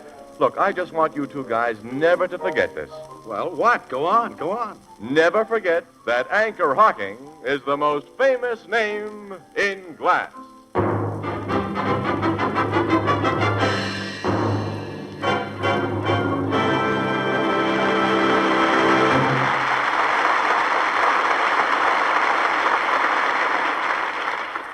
Good evening, ladies and gentlemen. This is Tony Marvin. Every week at this time, the Anchor Hocking Glass Corporation of Lancaster, Ohio, and its more than 10,000 employees bring you another adventure of Casey, crime photographer, ace cameraman who covers the crime news of a great city. Our adventure for tonight, Blind Justice.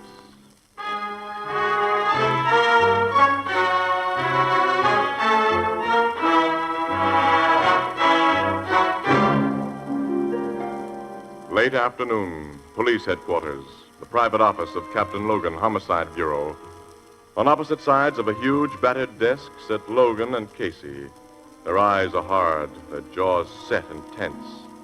Before them is a problem. It's up to you, Casey. Wait, let me think, Logan. Let me think. Well? I've got to work this out. It isn't easy. Look, you're the wonder boy with a hair-trigger brain. Let's have some action. Okay, I'm taking that king you discarded and throwing down this juice. That's it! Yippee! Gin rummy! You louse! I had a hunch you were saving juice. Hey, let's see your hand. Ha, ain't that too bad? Kings, jacks, and 10 spots. I make it 80 points and nut steal. 80 plus 20 for gin makes me another game. All right, figure up what I owe you, Canfield, and we'll call it a day. Oh, quitting, huh? Can't take it when you lose. I guess that's right, pal. It's nearly 5 o'clock, though. I'm taking Ann Williams to the theater tonight for dinner before that. What show are you going to see? Oh, we're going to see that new one opening at the Tivoli. Press agent gave me ducats. Don't you ever pay your way? Well, how can I afford to when you win all my dough? I got you good this time. Excuse me. That's your phone. Captain Logan, Homicide Bureau. Who? Oh, hello. Yeah, I'll be here. What do you want to talk to me about? Okay, come on over. I'm about to receive a visit from a stinker. Oh? Any stinker I know? Milt Havens. Oh, the criminal lawyer, huh? Lawyer criminal describes him better. Yeah, stinker's best, though. That rat smells of fixed juries, intimidated witnesses, and every variety of dirty double-cross known in the book. He was on the phone just now, huh? Yeah, said he had to see me. He'll be here in a few minutes. Did you ever meet Milt Havens' wife? Yeah. Swell woman. You bet she is. Super swell. I've often wondered if she knows what kind of a skunk she's married to. She must. Well, not necessarily, Logan. Havens is a smooth guy. He probably puts on a good front at home. Besides, a woman who spends most of her time helping people and looking for the best in them, as Doris Havens does, well, she might not be able to really see the kind of a guy her husband really is. Ah, she does most of that good Samaritan stuff of hers because she is wise to Milt. It's to ease her conscience and to clean up the blood money he brings in. I see you don't know very much about Doris Havens, Logan. What do you mean? Well, for one thing, the dough she spends on that 3rd Street settlement house of hers is her own dough. She was worth over $1 million when she married Milt Havens. I didn't know that. Well, of course not. You're just a cop, not a newspaper snooper like me. Why, that money was safely tied up in a trust fund. Or Milt would have gotten it away from her long ago to spend on other women. There he goes for the gals, all right. Well, I'm going to get out of here before he shows up. I always feel better when I don't see Milt Havens. So long, pal. So long. Hey, wait a minute. You owe me gin rummy dough. Almost forgot. How much? Here's the score sheet. Read it and weep. You really took me to the cleaners today, Logan. Look, I'm a little short. How about an IOU? Nuts. I want cash. Well, I got to eat, fella, don't well, I? pawn your watch or your overcoat. My pal. Why did I ever come in here in the first place? Oh, 2,560 points. Which comes to exactly $2.56. Oh, all right. Here. I hope Ann's got some money. Come in. Oh, thanks, Captain.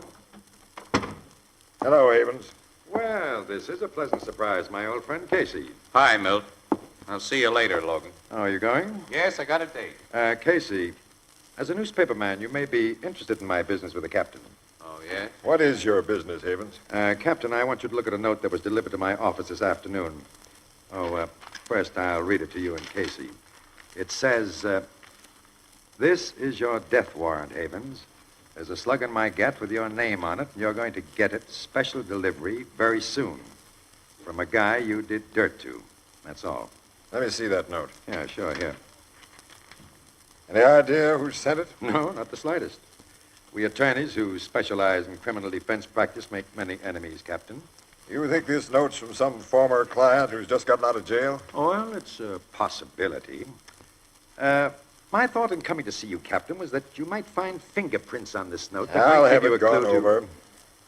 While we're investigating, you'll want a police bodyguard, of course. No, thanks. I have a permit to carry a gun, and I'm better than a fast shot, and frankly, I'm not worried. Okay. Oh, Casey, would you like to take a picture of me to run with the story of this death threat? It'll make good newspaper copy for you and good publicity for me. If the threatener really kills you, it'll be a good newspaper story, Havens, not otherwise. I got to run along, Logan. Give Miss Williams my best, Casey. I'll do that. Hope you enjoy that new show at the Tivoli tonight. Yeah, thanks, pal. So long. Oh, Casey. What? You're going to the Tivoli tonight. That's right, yeah. Well, so am I with Mrs. Havens. How about joining us afterwards for supper and a few drinks, eh? No, thanks, but... You'll be with Mrs. Havens? Yes. My wife has always liked you, Casey. She'd enjoy having you with us. Your wife is aces with me. Well, thank you. It'll be a privilege to talk to her again. Oh, then it's a date? All right, yeah. We'll meet you in the lobby after the last act. Partly for business reasons. Business reasons? Well, we could be lucky and get a story. The guy who wrote that note might be waiting outside of the theater for you with his gun.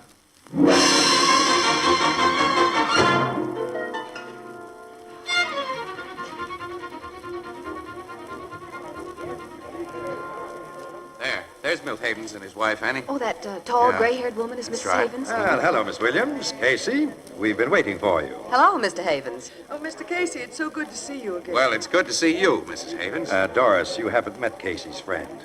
This very pretty young lady is Miss Williams. My wife, Miss Williams. This is a pleasure, my dear. It's one for me, Mrs. Havens. I know about the wonderful work you've done through your settlement house, Let's and get I'm out very... of the theater, hey? My chauffeur will have the car waiting. We're taking you and Miss Williams to our home for a bite, Mr. Casey. Oh, that'll be swell. nice. Thank you. Milton, dear, Oh, yes, Doris. when we get to the door, let me go out first and look around. The man who wrote you that note may be waiting outside. Oh, I shouldn't have told you about that silly note, Doris. No, I'm in no danger. That's right, isn't it, Casey? I don't know. Well, you'd agree if you knew Bull, my chauffeur. He's an ex-heavyweight wrestler who also knows how to handle a gun. Oh, there he is with the car. Everything all right, Bull? All okay, Mr. Havens. Take my arm, Milton, before we go out the door. Someone might be waiting, someone Bull hasn't noticed. And if I'm very close to Oh, you... all right.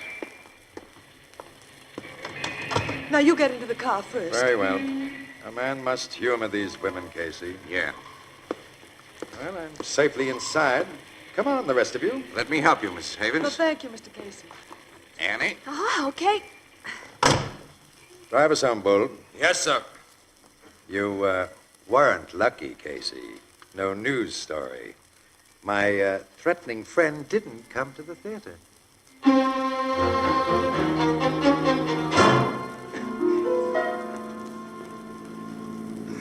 I'm glad to be almost home, Milton. I've been so afraid every Oh, now minute. stop worrying, Doris, please. Here we are, boss. Bull, look around before you open the car doors. I'll do that, Mrs. Havens. You won't do anything of the kind. We can see for ourselves that the street is deserted. Now, Doris, I'm getting tired of this scary stuff. Come on. Let me go out with you, Milton. I'll be close beside you. All right, Doris, but you're making me feel like a fool. Come on, Annie. There are a lot of dark places here. I wish... Casey! The guy with the gun. Havens, look out. Don't shoot my husband! Don't! Get away from me, Doris. Oh, Mrs. Havens. I got him, Bull. I shot him. I pumped some lead at them, too, boss. He's finished. He got in 2 shots before you fellas got your guns out. The slugs caught your wife, Havens. Doris, shot. Mrs. Havens? I'm afraid she's dead. Oh, she stepped in front of me. That's how it looked. Let's have a look at the guy who killed her. Okay. He's done for, Mr. Casey. The boss and I got him. Wait a minute, let me see. Wait. His lips are moving. He's trying to talk. Yeah, let me at him. I'll finish him. Drop that gun, Havens. Drop Let it. me go. They killed my wife. I have the right to... Hold him, Bull. Hold him. No, Bull. No. We can't let you do something foolish, boss. The man's murmuring something, Casey, Yes, I but know. I I'll can't lift make his out head what and it is. maybe then I... Okay. What is it, guy? What is it? Now, let me go. Let me go, Bull. I'm going to finish him. He's finished now, Havens. The guy who shot your wife is dead. Dead. Did he say anything, Casey? No. But his lips seem to form two words. Two words. Double cross. I recognize this rat. I defended him several years ago and lost, and he went to prison. He probably thought I'd crossed him up. Maybe he was trying to talk about the past. I wonder. Why, what do you mean? I've got a hunch, Havens. A nasty hunch.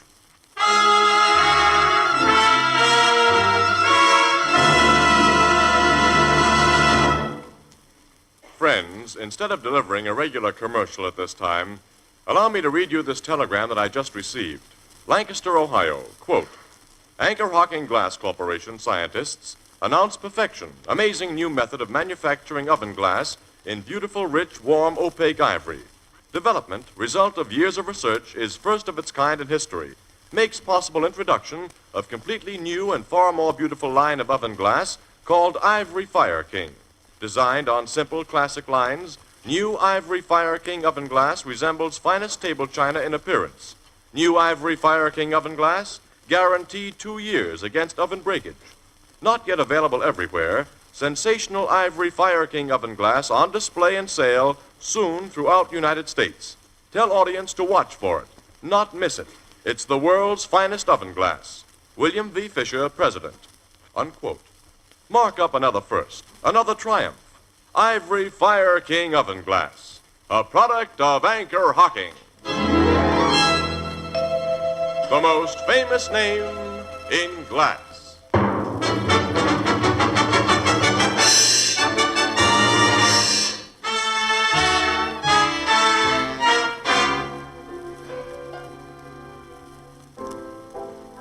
Okay, Grace, I'll look for it.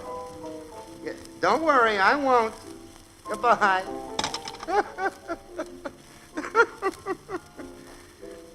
These women. Now, Casey, you and Miss Williams was about to tell me who the guy was who shot poor Mrs. Havens. Yeah. It was a rod hot, Ethelbert. His name was Barker. He just finished a stretch for armed robbery, and Havens had been his lawyer when he was convicted. So he tried to kill Havens for letting him be convicted, huh? Apparently. Well, it's open and shut, Casey. His fingerprints were on that threatening note that Havens received. Well, that makes all the parts fit perfect. Not quite. Mrs. Havens was killed instead of her husband. Well, that was accidental. You say she jumped in front of him. No, Miss Williams says that. Well, she did jump in front of Havens. I saw her do it, so did the chauffeur. And her husband, who was closest to her, says that I'm she not jumped believing in front. anything that Havens guy says. Everything happened so fast, Annie, you can't be sure of what you saw, neither can Bull, the chauffeur, and I'm not sure of what I saw. Oh. I couldn't swear of what I think I saw. But I do think that Havens pushed his wife away when she tried to step in front of him. And I think I saw the gunman aim directly at her and not at her husband. I think Havens was behind the murder of his wife. That's what I think. Casey, you despise that man so much you can't be reasonable. Well, he tried to put another bullet into the killer, didn't he? He learned he was still alive and trying to talk. Well, he was half mad because of his wife's death. No, He did a perfect... Ann. He was afraid that guy would tell us that he'd been hired to kill Doris Havens. So Havens double-crossed him, shot him. So he'd never be able to give away the deal. Well, that's only your stubborn theory. Well, there's a good basis for it. Oh. The way Havens set the stage in Logan's office with that threatening note. The way he got you and me for witnesses when he learned that we were going to the Tivoli. I'd have to swear that ex-con Barker shot Mrs. Havens. That Havens shot him in self-defense. But, Casey, since that Barker's fingerprints were found on that threatening note... Well, that only builds my theory, Ethelbert. Oh. Sure, Barker was an experienced crook. He wouldn't have left incriminating prints on that note if he sent such a note. But if he was working for Havens, Havens could easily have gotten his prints on a blank sheet of paper and then have printed the note himself. Ah, that is an angle. Well, that's all it is. How about motive, Casey? Havens had nothing to gain by his wife's death. Her money is in a trust fund that he won't inherit. If he just lost his taste for her, well, divorce was simpler than murder and a lot less dangerous. He wouldn't have dared to try divorcing her. Why wouldn't he have dared? Some of the toughest crooks in this town have a soft spot for Doris Havens because she'd helped so many of them. Helped them and their families. If it had gotten around that Havens was giving her the double cross, he'd have had orders to lay off or else. Well, you still haven't a motive. I know. I can't figure why he'd want to get rid of her. I just feel that he did, that's all. Oh, nuts. You know who Claudia Stafford is? Well, who doesn't? Claudia Stafford is the heiress who has over $10 million in her own name. Poor girl. What about her? I was thinking, her chauffeur comes in here occasional, and when he gets tight, he gets confidential with us bartenders. Well, the last time that happened, he told me that Claudia Stafford and Milt Haven was carrying a torch for one another. Huh? What? Yeah, he said they was meeting regular, Casey. Why, Annie. With Havens free to become that dame's husband. Well, she has full control of her estate. Well, there's his motive.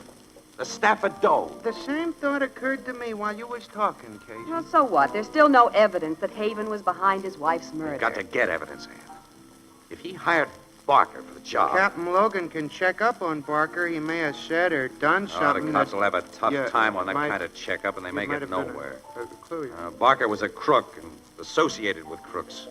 They're the only people he'd spill anything to, and they won't help the cops. No.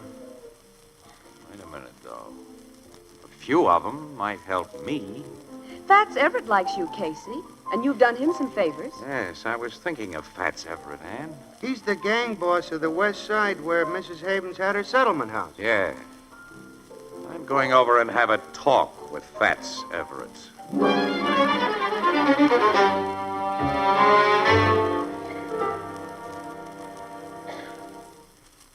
You've got quite an interesting theory about Mrs. Havens killing Casey. Yeah, I thought you'd find it worth listening to, Fats. You knew Mrs. Havens, and you know her husband. She was a swell woman. Yes. You spoken to the cops about your suspicions? To keep the record straight, Fats, I've told Captain Logan what I've told you. And? He said there was only one chance in a million of proving up on my idea. Mm-hmm. You didn't tell Logan or any other cop that you were going to talk to me? No.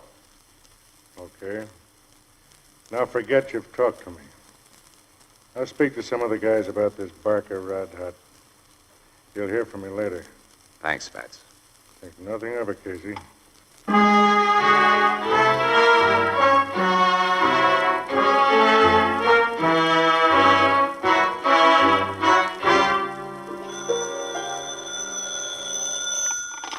Photography department, Casey speaking.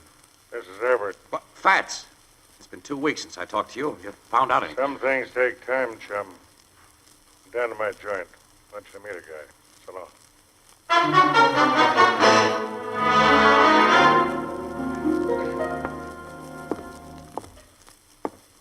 We're in the next room, Casey.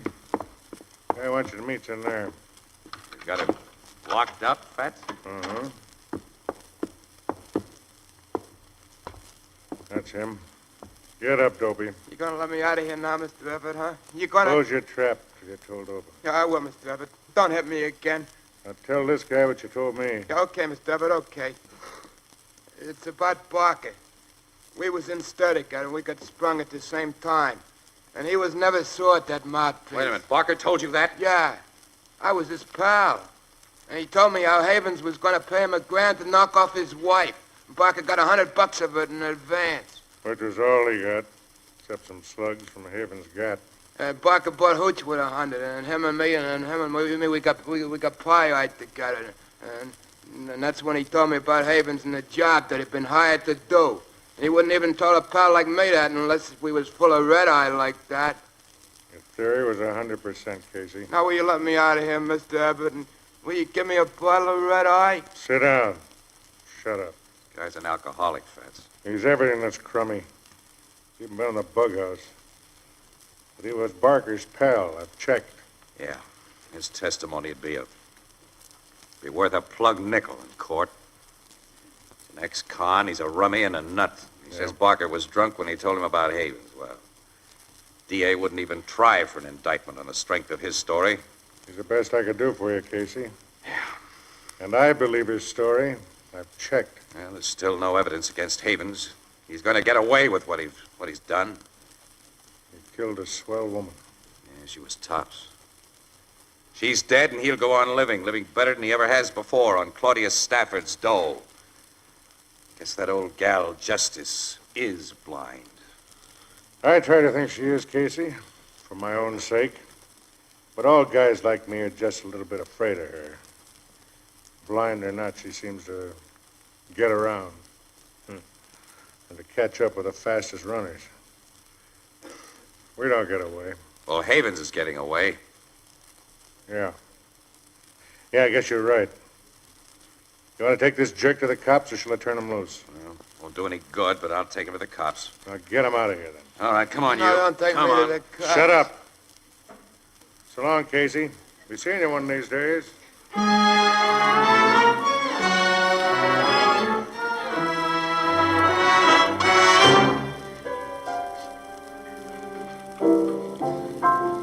So the cops and the DA wouldn't do nothing about that ex-con story, huh, Casey? There's nothing they could do, Ethelbert. Guy's worthless as a witness. It looks like Havens committed the perfect crime when he can't be punished for it. No, I can't believe that. Well, I'm watching it happen, and... Hello, Casey. What? Evening, Miss Williams. Fats, Mr. Everett. Well, how are you, Ethelbert? Fine. I don't see you in here very often, Mr. Everett. Well, this isn't my part of town. Just happened to be up here on business when I remembered this Blue Note Cafe was your hangout, Casey, so I thought I'd drop in. Anything on your mind, Fats? Oh, nothing but a good time. There's a new night spot just opened in my district, and got a part interest in it. Thought you and Miss Williams might like to pay it a visit tonight as my guests. Well, thanks, fella. We just put the paper to bed, though, and I'm dead tired. Oh, so am I. Another time, Mr. Everett. A guy both of you know has reserved a table at my new club tonight. You two might pick up a story with pictures. Who's the guy? I'd rather save him for a surprise. Join me? You, tipping us to something, Fats? Maybe. Aha, that's enough, Casey. Let's go. My car's outside. You'll ride with me.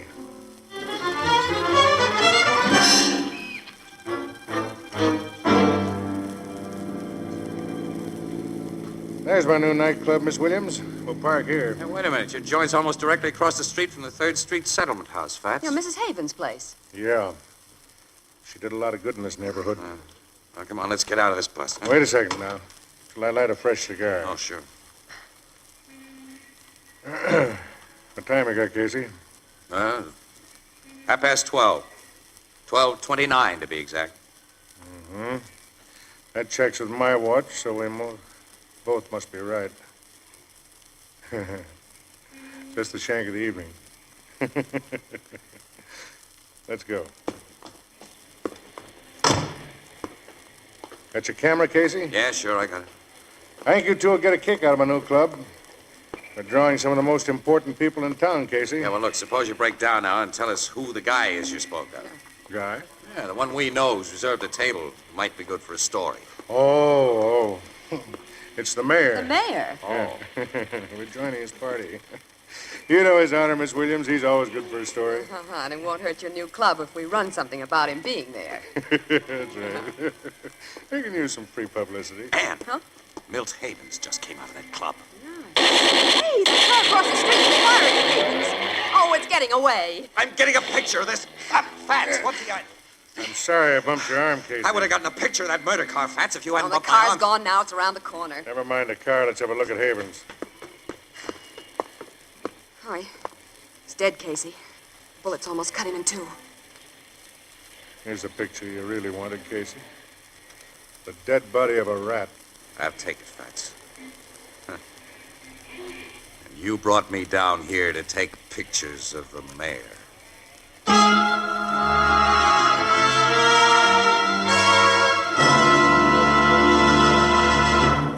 We'll join the crowd at the Blue Note in just a moment. No deposit, no return. Get it, friends? Those 4 words, no deposit, no return, are sweeping the United States like wildfire. They mean that you can now buy your favorite brand of beer and ale in a new kind of glass bottle, a lightweight, compact glass bottle that requires no deposit and never has to be returned to the store. So say goodbye to beer bottle bookkeeping, to empties piling up on the corner waiting to be hauled back to the store. Yes, indeed.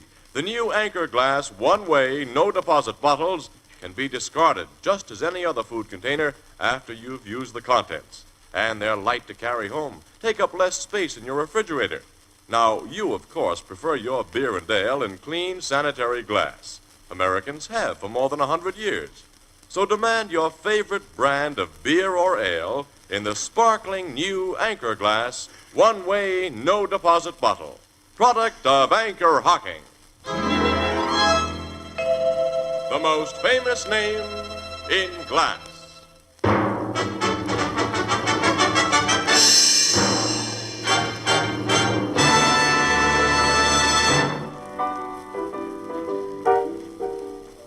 You think Fats Everett arranged for Haven's execution, Casey? I don't know, Ethelbert. I don't know. It's possible that he'd fix things so Havens would be called out of that joint on some pretext at 12:30 exactly. Fat's gorillas were in that car waiting for him. Well, we can't prove that, Casey. No, Annie, there's no evidence. We can't prove it. I've told the cops everything I know, but Fat's covered every angle just like Havens did. He didn't even lie to us about the mayor. His honor was in that club. Fats Everett thought Mrs. Havens was a fine woman. Yeah, but even so, Fats was entirely wrong if he took the law into his own hands. I guess that old gal Justice will get him, too, in the end. That's right. She never fails. That bandage on her eye is just a gag. You, didn't think that a few days ago. Well, I've had good reason to change my mind. You never can tell about women. Women? Justice is supposed to be, ain't she? A woman? Oh. It's getting harder to tell about 'em all the time, especially with this here new look. It ain't justice, Casey. Why, if them skirts get much longer, us men might as well be blind. Annie, I think we're approaching a change of subject. I, can see that. Enjoy yourselves, gentlemen. Good night.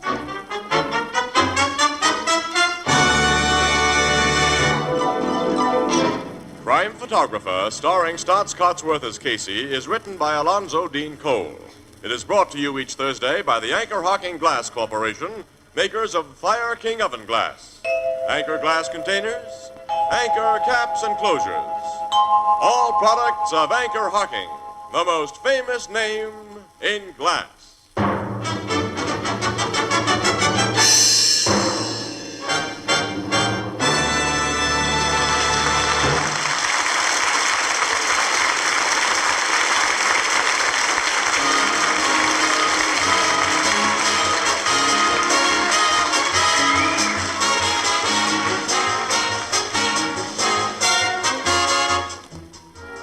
Crime Photographer is directed by John Dietz and is based on the fictional character of Flash Gun Casey, created by George Harmon Cox. Original music is by Archie Blyer, and the program features Miss Jan Miner as Anne and John Gibson as Ethelbert. Herman Chittison is the Blue Note pianist. Crime Photographer, under a new sponsorship, will be brought to you next week, same time, same station. Be sure to listen in. And friends, this completes the current series of Crime Photographer programs under the sponsorship of the Anchor Hocking Glass Corporation. Our thanks to you listeners for your local support and to all those who've had a part in making these programs so interesting and exciting. This is Tony Marvin saying goodnight for the Anchor Hocking Glass Corporation of Lancaster, Ohio, with offices in all principal cities of the United States and Canada. This is CBS Columbia Broadcasting System.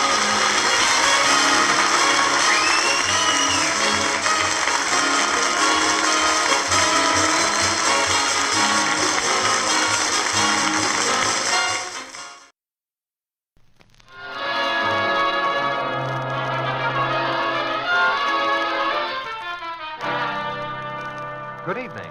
This is Ken Roberts inviting you to listen to another adventure of Casey, crime photographer. Ace cameraman who covers the crime news of a great city. Our adventure for tonight, Unlucky Numbers.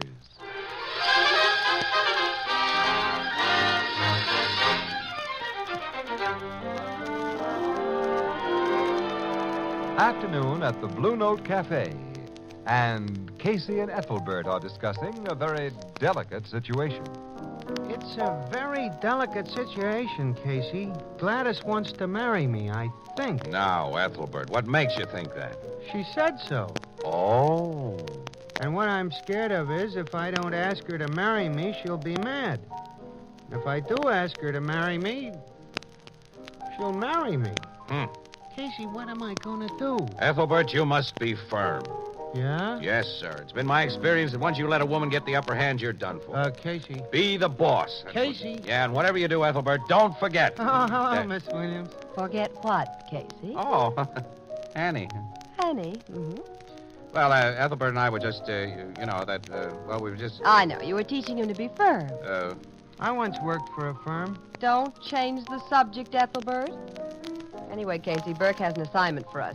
What? To do a story on the numbers racket. Why? What do you mean, why? Oh, is Burke off on another one of his crusading kicks, clean up the town? All I What's know so terrible about the numbers? If a guy wants to be a sucker, he bets a buck. Maybe he loses the buck. Maybe he wins. I don't know. 550. 550 what? Bucks. If you win. That's the odds. You bet on the last 3 digits of the Treasury balance. Well, what's the harm in that? Well, don't look at me. All I know is Burke said to get the lowdown, something to break it up. So, let's go. Well, go where? How do you start? Well, you could ask Steve Polachek. Oh?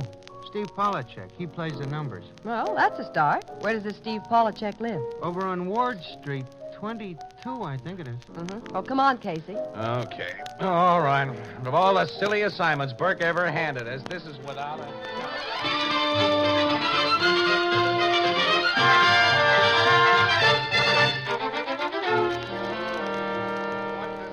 Fertile brain decide to get a story that'll break up the numbers racket. Of all the silly assignments to send us on, this is without a doubt. Well, this is where I came in. What? Ring the bell again. Oh, well, I did. It looks like Polachek's not home. Yes? Oh, hello. We're looking for Mr. Steve Polachek. Does he live here? It's no home yet. Soon, maybe. You like come in and wait? Well, thank you. Thanks very much. Steve's mother. You are friends with him? No, we're just here about the numbers game. Numbers? Go away. What? Go away. Go fast. Now, before he comes. Go away, go away, go away!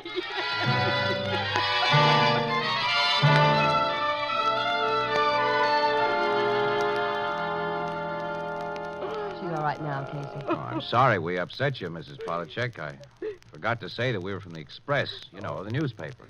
Is this all right? Excuse, please, Mr. Casey, Miss Williams. I think when you say numbers, I think you come sell Steve numbers. Well, we haven't. But even if we had, Mrs. Polachek, why should you be so upset? Oh, it's bad. But why? Well, it's like sick with my Steve. It's like sick. Sick? From betting? Mr. Casey, now you listen. You know, man, that drink maybe no can stop. Well, sure, but... Well, numbers like that with my Steve. He no can stop. No can stop. You want story for newspaper? All right. I tell you story. Now, Steve and me, we want farm and country. Little farm, chickens, maybe cow, I know. So we save money. Steve is good boy, works on shop. Every week bring home money for save. $3, sometimes maybe $5. I put money in sugar bowl. It's good. I save. Go on, Mrs. Polachek. I save. I wait. There's no hurry. Good things you got to wait for. But Steve, all the time he hurry. No can wait. Young, lots of time he has, but no can wait. Yeah, I see. Then, one time Steve no bring money for save. He spend $3 for bet, for numbers. He say if he win, he have money for payment on farm. So he bet. Well, did he win? No. He no win that week, so he bet money next week. And he no win, and next week, and next, and next, and next, and he no win, never. Oh, that's bad. Every week he spend money for bet, more and more. And then he take money from Sugar Bowl. Well, pretty soon Sugar Bowl is empty. Then he take money from me, more and more and more. Now I no can pay bills. Me, Clara Polachek, and no can pay bills. And he no can stop. In parlor, Steve. Well, what are you doing in there? I was... Oh. Steve, this Mr. Casey, Miss Williams, my friends. Yeah. Glad to meet you. Hello, Steve. Hello, Steve. Ma, can I, talk to you for a minute? Well, I'm here. Talk. Yeah, well, I mean in private. Well, we'll wait outside. No, stay, listen. What you want, Steve? But, Ma... Well, what you want, Steve? $2, Ma. Just $2. Sugar Bowl is empty, Steve. For my housekeeping money, I mean. It's gone too, Steve. But I need the dough. What'll I do, Ma? Stop gambling. Ma, please don't pick on me. Mrs. Polachek, we'll leave you alone. and you can Stay. Listen. Steve, I no pick on you. Yes, you do. Don't you see, Ma? I don't want to gamble. I gotta. I lost too much to quit now when my number's bound to come up. And when it does come up, Ma, we'll be rich. What for we want to be rich? It's enough to save, pay bills, put money in Sugar Bowl. Yeah, sure. Lousy nickels and dimes so we can buy a farm in 100 years. Oh, it's not true. There's lots of money in Sugar Bowl before... Before what? Well, go ahead and say it. Before I swipe the money to gamble. That's what you was going to say, huh? Stevie, please. Before I rob the Sugar Bowl, before I swipe the money. Stevie, I no blame you. You can't talk about nothing else but your lousy Sugar Bowl. Stevie. Lousy old Sugar Bowl with a lousy old crack in it. All empty. Look at it, all empty. And I don't care, you hear me, Ma? I don't care. I don't care about your lousy old Sugar Bowl. Oh, Ma, help me. Somebody help me. Steve. Oh, Ma, I can't stop. It's like being drunk or crazy. Every week I get my dough and I say, this time I'll bring it home to Ma, all of it. Then that guy comes along with his lousy numbers and I can't stop. Those numbers guys, Ma, I wish they was all dead. So do I, Steve. So do I.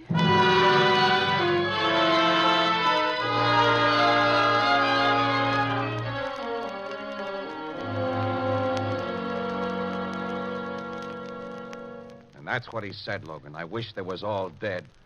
And me, 2 hours ago, I said, what harm is there in the numbers? You should have seen this Polachek boy, Captain Logan.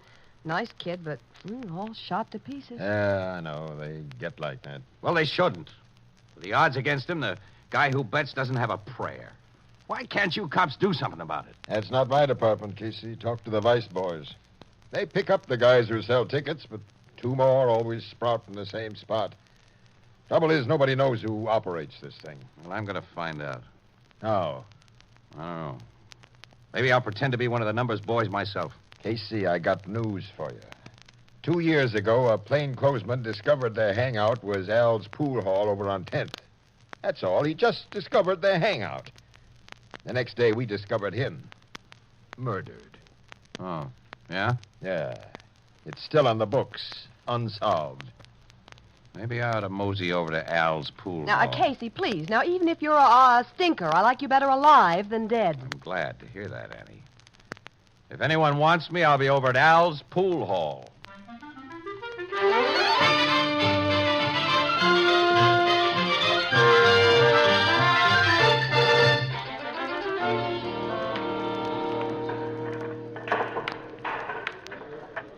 That's a nice pool hall Al's got here, huh? Yeah. Nice tables. Yeah. You're new. I ain't seen you before. I'm new. None of the boys, they ain't seen you before. Well, I'm new. Numbers? Huh? Work for Andy? Uh-huh. South Side? That's right. Andy don't operate on the South Side. He does now. What do you mean? He started this morning. You mean he's taken over the Reed territory? Figure it out yourself. Well, that's good news. I'm glad to hear it. They call me Whitey. Like a game of pool? Sure. They call me Duke. Reason I cased you first off, we gotta be careful. Sure. Yeah, I'll break. One ball in the side pocket. Sure.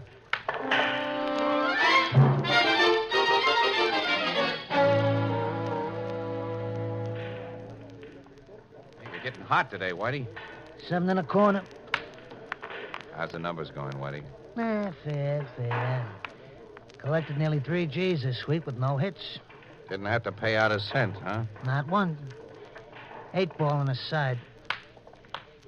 But we gotta operate careful. Sure. The newspapers are getting after us. Sure. Yeah. This guy Casey over at the Express, him and a reporter named Williams. See the stories they're writing up? Sure. That guy Casey's gonna wake up some morning and find himself dead, you know? Sure.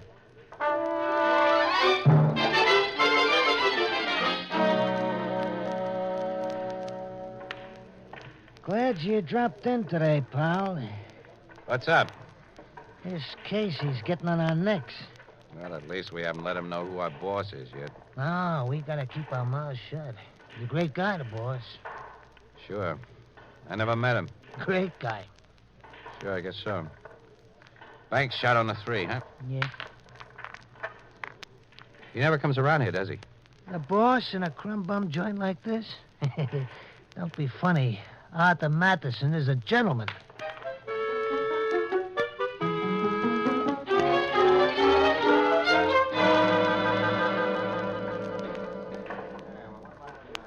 What do you say today, Whitey? The word is to take it slow, pal. What's up? This Williams dame and this Casey on the Express, they're finding out too much. Like what? Those stories they write in the Express, the cops will be turning the heat on us. Watch it, pal. Huh? What? A cop heading in here. Hey, watch it, fellas. Watch it. There's a cop there. Watch it. Casey. Oh, Casey, I just happened to catch sight of you through the window. Thought I'd say hello. How are you? Oh, fine. You're kind of out of your territory down here, ain't you? Yeah. Well, I haven't seen you, Casey. Come on. A cop called you Casey. Now, ain't that a coincidence? This guy at the Express I was just talking about, he knows a lot of cops, and his name is Casey, too.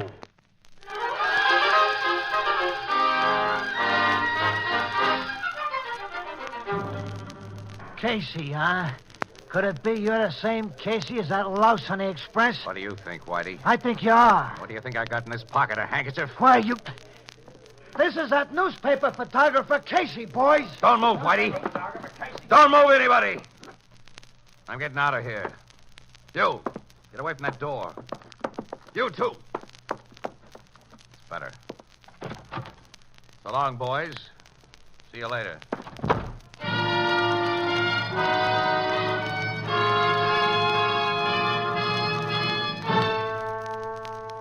So this Casey, he just backs out of the place and beats it, boys. Mr. Matheson, we couldn't do nothing. He was packing a rod. He was packing a handkerchief, Whitey. Huh? Yeah, the whole story is right here in the Express, see? They call it a clever ruse. Well, what do you know? My name is in that story, Whitey. Yeah, I see. I'm displeased, Whitey. Very displeased. I don't blame you, Mr. Matheson. How did this Casey person learn about me? Well, he's been hanging around Al's pool hall for a long time, and you know how it is, boss. Some of the boys ain't careful, like me. Some of the boys get a little liquored up and they talk too much. Yeah. Whitey, remember what happened to that cop that nosed around Al's pool hall 2 years ago? Oh, yeah. Now, if we could lure Casey over to the house with the silver door... Yeah, the silver door. I could call him up with a phony newspaper story. No, better have Gloria do it. Yeah, that's better, Gloria. Have her give him some human interest story about something about, let's see, a kitten that joined a litter of puppies. Yeah, that's good. And Whitey... Yeah, Mr. Matheson. I note that your receipts have been extraordinarily low for the last few days. You haven't collected much money. Aren't you working, Whitey? Oh, yes, Mr. Matheson. I'm working hard. Well, I'd suggest you work harder, Whitey, much harder. Now get going.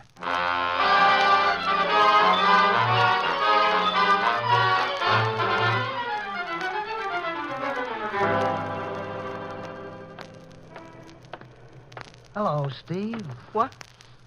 You? Leave me alone, will you, Whitey? How much you want to bet tonight, Steve? I tell you, leave me alone. Just leave me alone. How about that little farm your mother was planning on, Steve? All you gotta do is call the numbers right just once, and it's yours. Cut it out, Whitey. Please cut it out. I'm taking my pay envelope home tonight, you understand? Sure, but you're due for a break, Steve.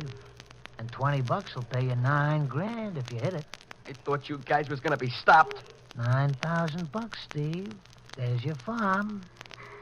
What do you say, bet 20? Okay, $20 on the same number. But this is the last time you're gonna make me open my pay envelope. That guy in the paper, that Casey, he'll get you guys, the whole pack of you. I'll tell you a secret, Steve. Casey's through. The boys at the Silver Door are gonna take care of him. Permanent.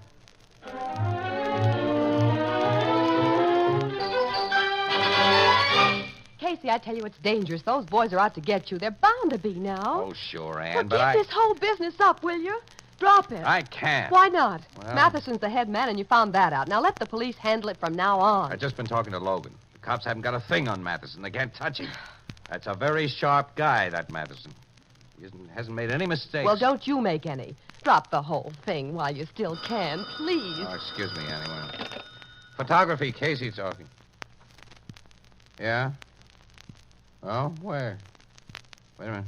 926. Okay. Oh, thank you very much. What was that? Gee. Some dame over at 926 Bain Street. She calls me. She's got a great human interest story. A kitten got in with a litter of puppies. How cute. That's all I got to worry about. Now, listen, Annie, about Now, Matheson. Casey, please, forget Matheson. Forget the numbers and keep out of danger. Let's cover that puppy story, Casey. Oh, but, Annie, Please, I'm scared. I'm scared for you. Please. Okay, Annie, okay. All right, I'll go with you just for a change. I'll take time off to clear my brain. Tell the desk where we're going. I'll get some film for my camera.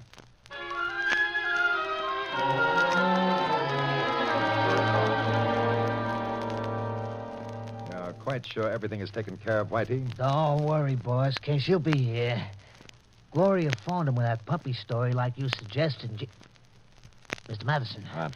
That's him. That's Casey getting out of that car just across the street. Oh. Hey, he's got some dame with him. Now, don't get excited, Whitey. Remember what we planned. Let them come up the walk and ring the doorbell. Oh, what about the dame? Well, the lady must suffer sometimes for the company she keeps. Okay. Now, remember, Whitey, let him climb the porch step, let him ring the doorbell, and then we'll deal with Mr. Casey.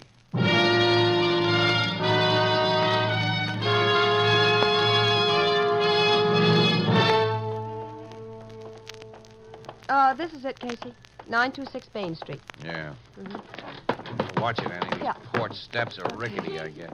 What? Williams, wait. Oh, Mrs. Polachek. Oh, Mr. Casey. Mr. Williams, thank goodness I catch. What's the matter, Mrs. Polachek? I telephone you paper. They say you come here, so I come. Oh, what for? To warn. Warn? What about? It's danger. Mr. Casey, man on numbers, he mad at you. Well, that's old news, Mrs. Polachek, but thank you. Oh, no, wait, listen. My Stevie tell me what man say. What man? Name is Whitey, no? Yeah. Whitey, what'd he say? Oh, something about Silver Door. Somebody by Silver Door gonna hurt you. How you say, gonna get you. Casey. Easy, Annie. Silver Door. You know what that is? No. Well, you'll stay away from it, whatever it is, and I'll see to that. Oh, thanks, Mrs. Polachek. Oh, Yes, thanks for the tip, Mrs. no, Polachek. no, thank me. You just be careful about Silver Door. Yeah, Silver Door, Silver Door. Sounds like a nightclub. Well, keep away from nightclubs. Gee. Casey, ring the bell. Yeah, okay, I was just thinking about Ann. What? The door. What door? This one, right here. Casey. A house with a silver door. Come on, Ann, we're getting out of here fast. Oh. Think they saw us? I don't know. Quick, get in the car. Yeah. Casey, hurry. I am. Take a look at the house, Ann. See anybody? No. What's the matter with this starter? Casey, the house. 2 men are coming out of the house. Whitey and Matheson. Get this car going. Can't. The motor won't start. What's the matter, Casey? Motor trouble. Whitey. That's right.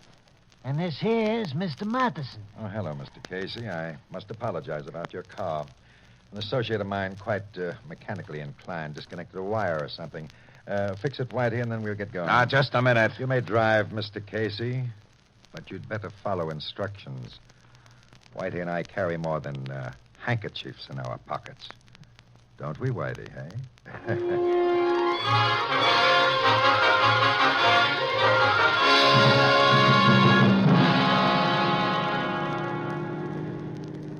Take your next left, Mr. Casey, please. You're not going to get away with this, Madison. Why not? Because the cops know I tied you up to the numbers racket. Go on. Well, if anything happens to Casey or me, the police will know you're responsible. Not if anything happens, Miss Williams. What do you mean? The police might very well suspect me in a crude case of murder, say, shooting or knifing. But if Mr. Casey happened to drive this car off a cliff... I'm not likely to drive it off a cliff. Oh, yes, you are, Mr. Casey. Very likely. In fact, you're going to.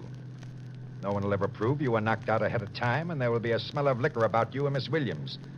Just an unfortunate case of drunken driving. Accidental death. Gee, boss, you think of everything. Well, I try to, Whitey, I try. Keep straight ahead, please, Mr. Casey. Never make a mistake, do you, Mathis? That's what they say. But you just made one now. No, you just did. I said keep straight ahead. I did not to. Hey, boss, he's going kind of fast. I'm going to go a good deal faster. Casey, look out. There's a red light. There was a red light. Casey, you seem to forget I have a gun and I'll use it if I have to. I'm driving, Matheson. We're doing 70 right now. Shoot me and we'll all wind up dead. Hey, boss, it's the cops. What do we do? Casey, look out! Boss, I'll grab the wheel. You keep him covered. Get away, you fool. Give me that wheel. Whitey, cut it. Casey!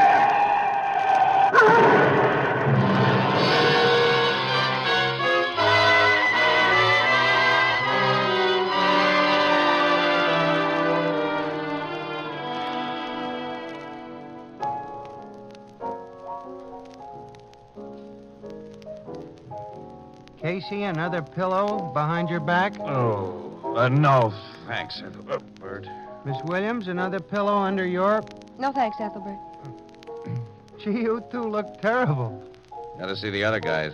Whitey and Matheson? Yeah, that wise cookie Matheson finally made a mistake. You mean going driving with you? I mean, the police finally got a nice long list against him, from violation of the Sullivan Act to attempted murder, plus a confession that he was running the numbers racket. Speaking of violations, how many red lights did you go through, Casey? Only about 8.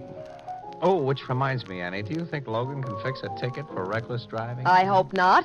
That'll teach you to slam me into lampposts at 40 miles an hour, I feel like. Well, look who just came in. Hello, Mrs. Polachek. And Steve. Hello there. Hello, Casey. Stevie. You feel bad, no? We feel bad, yes. Oh. Oh, not really, though. Just a few bruises. Good. I come with Steve to thank. Yeah, that's right. You don't have to thank us. Oh, yes, there's much to thank. Now, no more numbers. Steve gamble no more. We put money away for farm. And, Steve. Yeah, Ma? Money, I forget. Give me $3 now for save. So Miss Williams, Mr. Casey can see. Oh, okay, Ma. Settle for $1.50, Ma? Steve, you Now, say... take it easy, Ma. Take it easy. But, Steve, what'd you do with other $1.50? Well, look, I broke your sugar bowl, remember? And, well, you always like blue, don't you? So I bought a blue sugar bowl to start fresh, Ma. Oh. Here. You are good boy, Stevie, good boy. Blue sugar bowl no cost $1.50. Yeah, I know, Ma. So? Well, I had to buy some flowers for Miss Williams, didn't I? And a tie for Mr. Casey, didn't I? Just to say thanks, didn't I?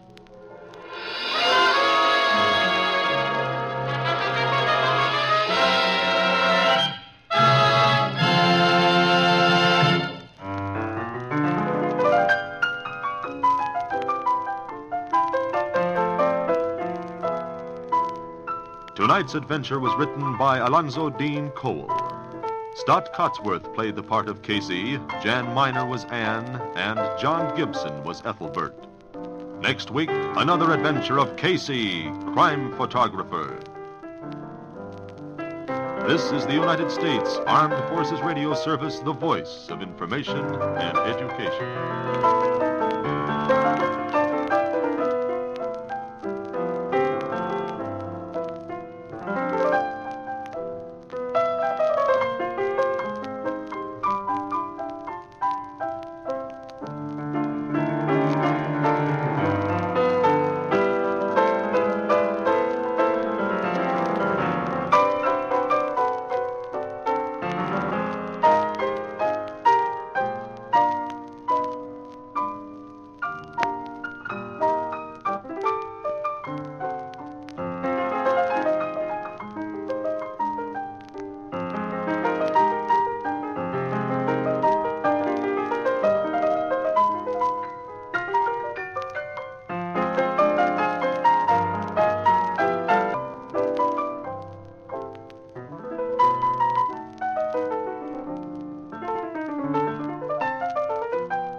The Anchor Hocking Glass Corporation brings you Crime Photographer.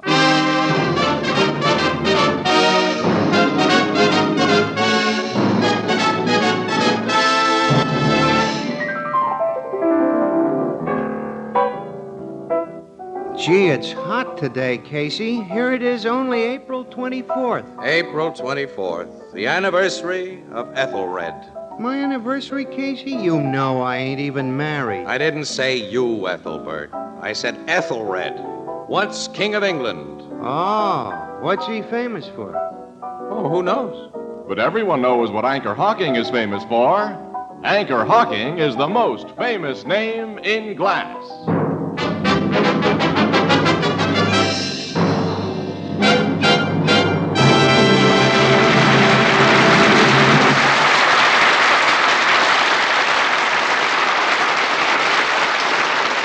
Good evening, ladies and gentlemen. This is Tony Marvin. Every week at this time, the Anchor Hocking Glass Corporation of Lancaster, Ohio, and its more than 10,000 employees bring you another adventure of Casey, crime photographer, ace cameraman who covers the crime news of a great city.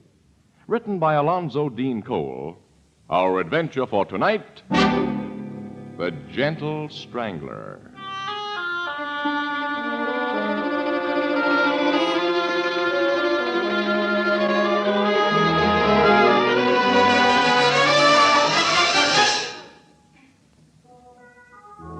April, spring, around 9 o'clock in the evening. A quiet neighborhood. From one of these homes, a dignified, white-haired gentleman emerges and strolls leisurely down a tree-lined avenue. A man appears from the shadow of one of the trees and... Pardon me. Can I beg the favor of a light? Light? I wish to smoke. I have a cigarette and no match. Oh, certainly. My lighter. Thank you. You are Judge Whitcomb, are you not? Yes, yes. I've seen your picture in the papers. Really? May I walk with you to the next corner? If you wish. Good evening, Judge. Oh, good evening, Dr. Crawford. Beautiful night. Lovely, lovely. Spring is finally here. Yes, yes. Spring. The end of winter. The beginning. I don't recognize you, sir. You live in this neighborhood? No. I do not live anywhere. I beg your pardon? I say I do not live. I do not understand. You will. Because the dead do not live. The dead? Yes, Judge Whitcomb. This clump of evergreens here. They are the dense. They cast deep shadows. Why are you choking me?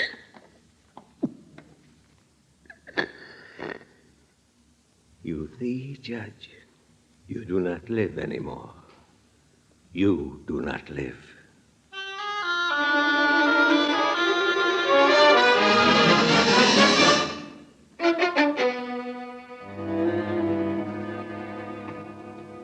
Hold it a second, guys, will you? I want to get a shot of you putting that body in the dead wagon. Okay, Casey. Okay, got it. Thank you. Slide him in, Jim. Let's go. Now, Logan, how did old Judge Whitcomb get it, huh? Oh, the captain's just been telling me you strangled Casey by a person unknown. Strangled? Like Assistant District Attorney Dunning got his last week. And are you newspaper people going to make things sweet for me, Miss Williams, if I don't crack both cases in a hurry? Well, when big shot citizens like a judge and an assistant DA aren't safe within a few minutes' walk of their own front doors, pal, there's obviously something wrong someplace. I'm in no mood for kidding. Who said I was kidding? You're nuts. Okay. When was the judge strangled? About 9 o'clock. He started out for his usual evening walk. Shortly after he left his house, Dr. Crawford, who lives in the next block, saw him with a strange man. But except that he was a big guy, and the doc can't give any description of the stranger. Well, nothing was stolen from the judge, Casey. Apparently, the motive wasn't robbery any more than it was in the Dunning murder. When a criminal court's judge and an assistant DA get killed within a week of each other, Logan, and are killed the same way... Sure, it looks as though someone they sent to jail is pulling a payoff. Oh, Dunning prosecuted an awful lot of crooks before Judge Whitcomb. Hundreds, Miss Williams. It won't be easy to figure the particular one who killed them both. This thing tonight at least looks like a tie-up. though. Yeah, the man last seen with the judge is described as big. That's something. Well, I'm heading downtown to check all cases Dunning prosecuted in Whitcomb's court. Then we'll see how much those somethings are.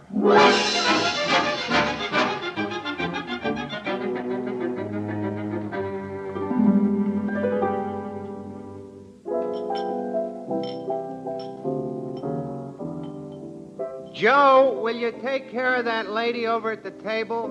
She wants a glass of half and half that's a third ginger ale. Oh, such people come in here, Miss Williams. They ask for the darndest things. I'll have another glass of water, pal. There, you see what I mean? Mm-hmm. Your pretzels, Ethelbert, have given him a thirst. That's the idea of having pretzels on the bar. But a thirst for water don't pay our rent or our license. I'll tell you what. I'll come in here someday and buy a beer, Ethelbert. That is, when the price comes down. Have a pretzel, Annie?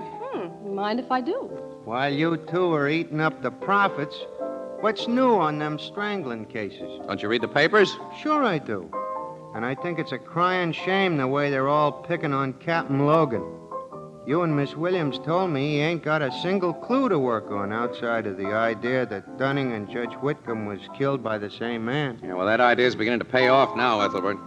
Logan made an arrest this evening. He did? Yep. And it looks as though he has the right man. Well, tell me about it. Well, about 8 years ago, Lloyd Dunning prosecuted a crook named Rankin before Judge Whitcomb on a burglary charge and got a conviction. And the judge gave Rankin the limit. Rankin claimed he'd had a raw deal, made a lot of big threats. He was released from prison just a week before Dunning was strangled. He's a big man, and he has no alibi for the times when the killings took place. Have another pretzel. Thanks. A little more water, Ethelbert. For both of us. You know that water's on a meter, don't you? This is becoming an outright swindle. Hey, you better fill the pretzel bowl up, too. We're touching bottom down here. Okay, but... Oh, excuse me, there's the bar phone. His pretzels were saved by the bell, Annie.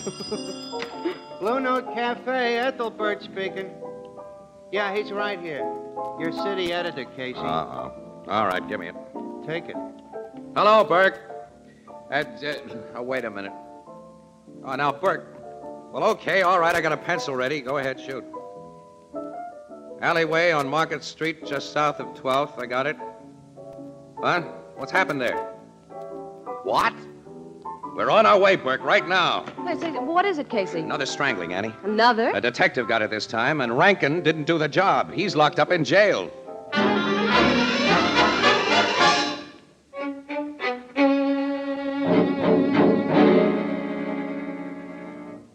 That corpse was Barney Lennon, Casey.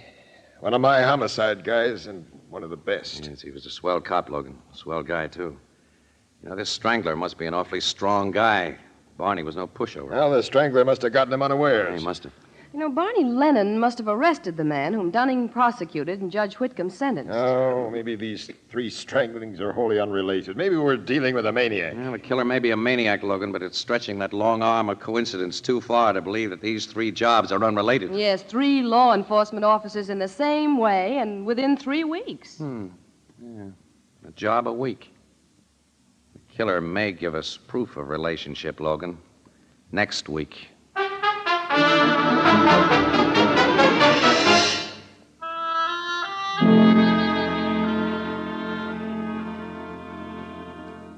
Look, Mr. Candido, never have I offered anyone such a bargain in my shop. An almost new speed graphic camera with a double plasma lens. Jake, I need another camera like you need 12 toes. Dan, sell one of your old ones. I'll make you a trade. If I lose money, so...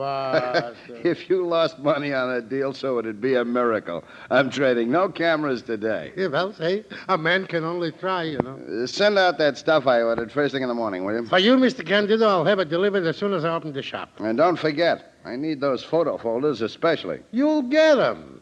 The new business is doing good, huh? I can't complain. When I think of you running a photographic studio that specializes in taking pictures of little children, I got to laugh. You who used to be a press photographer taking shots of fires and accidents and political conventions. It was those conventions that made me decide to leave the newspaper business. Good night, Jake. Well, I'll take you to the door, then I'm going to lock up and go home myself. There wouldn't be any more business tonight. That big guy looking in your window may be a customer. Dan, don't be crazy. He's just a window shopper. I can always tell. Well, good night, Mr. Candido. Night, Jake. And don't forget that early delivery. First thing in the morning, you'll get it. I got it all written down. Nice camera you have in your window. The best that money can buy, mister. I'd like to buy one. You like it? Say, well, a man could be wrong. I beg your pardon? I was just saying to my last customer that you was only a window shopper. I was going to close up. Oh, come on in. Thank you. You are the proprietor of this? It's me. Now, what kind of camera can I show you? Do you keep other things besides camera? Anything for taking pictures, I got it. Where? This store is so small. I got a big stock room in front. Before I select a new camera, I had in mind an enlarger. Well, I got that big stuff in back. Now, what size do you want? Now, bring it out. To save you the trouble, suppose I go with you and look. Okay, this way. And what a bargain I can give you. Like none you ever had before in your life. If it's a 4x5 you want, I got an all condensers. And if it's a 5.7, I got an only central projection that would make your It is head... only you I want. Look, oh, my coat. Look. Only you I want. Only you.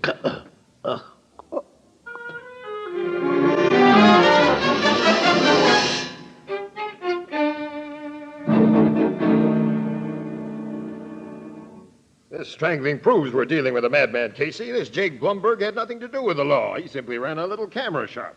Jake once had something to do with law enforcement, Logan. Yeah? What, Casey?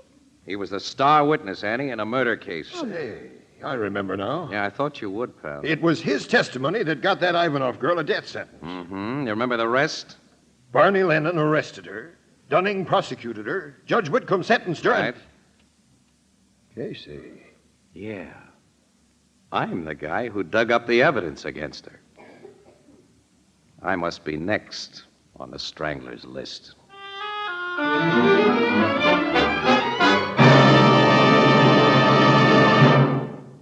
With present living costs what they are, Fire King Oven Glass is doubly welcome. One, because Fire King Oven Glass is a product of Anchor Hocking, the world's largest makers of household glass, its cost is incredibly low, and each piece is guaranteed for 2 years against oven breakage. Two, Fire King Oven Glass lets you make delicious, healthful meals out of leftovers of all kinds and out of inexpensive ingredients. And foods baked in Fire King Oven Glass inside the oven retain all their precious vitamins and delicious flavor. So ask for Fire King Oven Glass by name at your favorite chain, variety, hardware, and department store. Beautiful, practical, inexpensive Fire King Oven Glass is a product of Anchor Hocking, the most famous name in glass.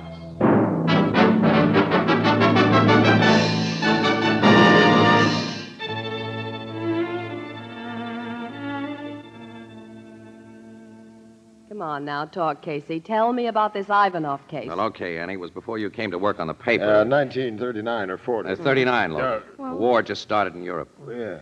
Well, a gal named Irene Ivanov was suspected of poisoning some guy. She handed him a poisoned cocktail But, one night. Casey, what did you have to do with this case? Casey discovered that Irene Ivanov had bought the poison at Jake Blumberg's camera shop in the form of a chemical used in developing photographs. He got Jake to identify her, and that convinced a jury. Assistant District Attorney Dunning, Barney Lennon, and I were able to show that the Ivanov dame never even snapped a camera shutter in her life and had no legitimate use for photographic supplies. Before Judge Whitcomb could sentence her, she committed suicide. Suicide? Yep. Got hold of a razor blade in jail and cut her wrists. When her mother heard the news, she had a fatal heart attack, and they were buried together. Now, this Irene was an only child. But, Casey, how does the Strangler tie in with this? You say the Ivanov girl was an only child and that she and her mother are dead. Mm-hmm. Well, what about the father? Before the murder, he had gone back to Russia, Annie. The Soviet government, with a war headed its way, kept him over there. When he heard what had happened to his wife and daughter, Miss Williams, the poor fellow had to be put in a madhouse. Gee. Well, you think he's been released and is back in this country? It's possible. After what's happened, I'd say it's probable. Oh. Well, then all you have to do is to find him Miss and... Williams, how do you find a man you've never seen and who has no criminal record? Now, the only thing I can remember even being said about him, Logan, in a descriptive way, I mean, was that he was a big and a gentle guy. I don't remember the gentle part, but his bigness clicked with me as soon as you mentioned the Ivanov case. Did anybody see a big guy come into this camera shop before Jake was killed? I don't know, but the last sale he made before he was killed was for stuff to be delivered to a Mr. P. Candido. Candido? Yeah, here's his order book with the name and address. Hey, that's Pat Candido. Pat? Sure, Pat Candido. You know him, Logan. He used to be an on the news. Yeah. And if Pat happened to see that big guy... It's been his business to notice things. Come on, we're calling on Candido right away.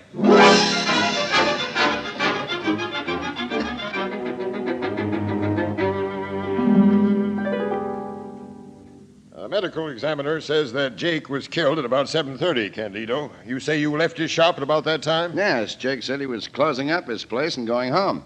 But I saw someone go in right after I left. What did he look like, Pat? He was big, Casey. That's all I can tell you about him. Oh, well, you got to tell us more than that, fella. That guy was Jake's murderer. Now think. Come on. I've been thinking. He was just a big guy I saw looking in a window and never expected to see again. And you were supposed to be a hot press photographer before you got soft and went into the baby picture racket.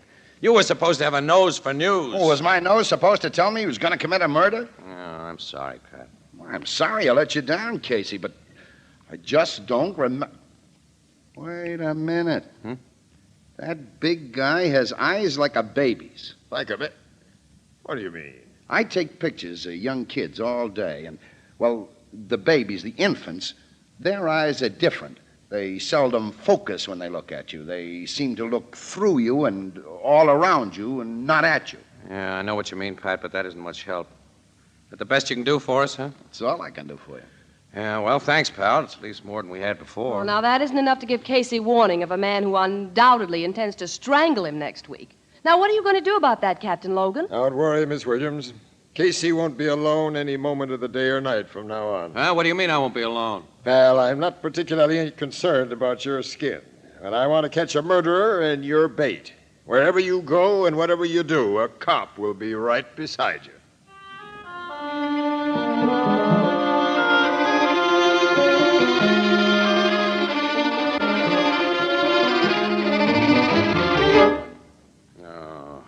You know, I feel like a 2-year-old kid that isn't allowed out without his nursemaid.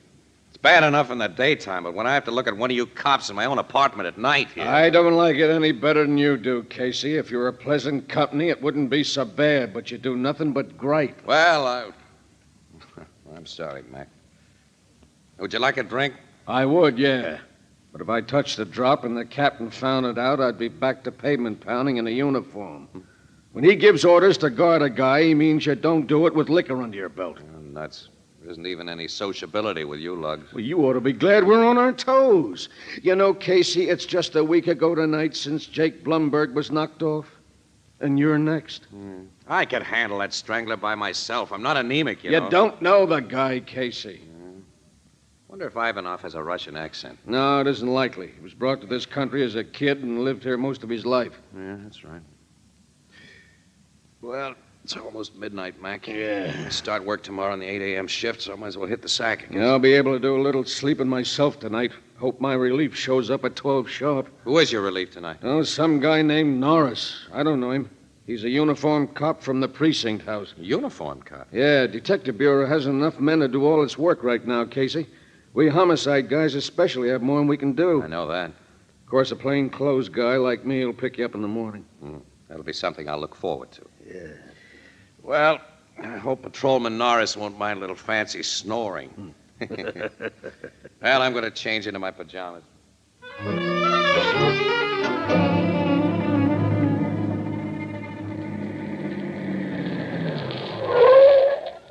All right, this is the place, Norris. Casey's Apartments 3B. Thanks for giving me a lift here, Lieutenant. It's all right, I was going this way. Now, remember your instructions, lad. No sleeping on this job. Keep your eyes open and your ears working. Anything happened to Casey while you're on duty, it'll be too bad for you. And if you're lucky enough to nab the Strangler, you can store away that uniform and get yourself a detective shield. I'll be on the job, sir. All right, you find a drive-it-yourself elevator back of the lobby stairs. Good night, Norris. Night, Lieutenant.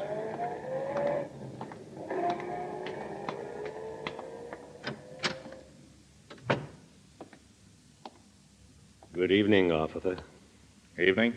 Going to Mr. Casey's apartment.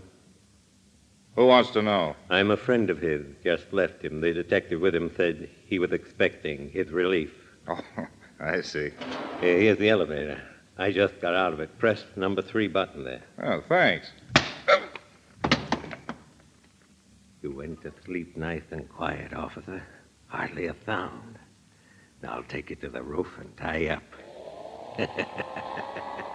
You're big like me. Your uniform will fit me fine.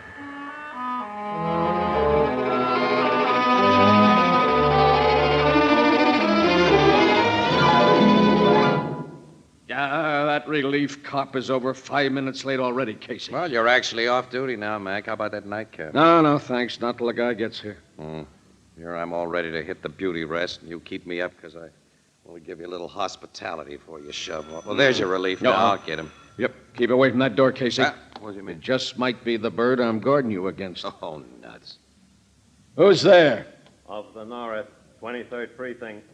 Okay, just a minute. Cop with a lisp. One of our best dicks on the safe and loft squad stutters. Yeah, I know him. All right, come in, Norris. Thanks.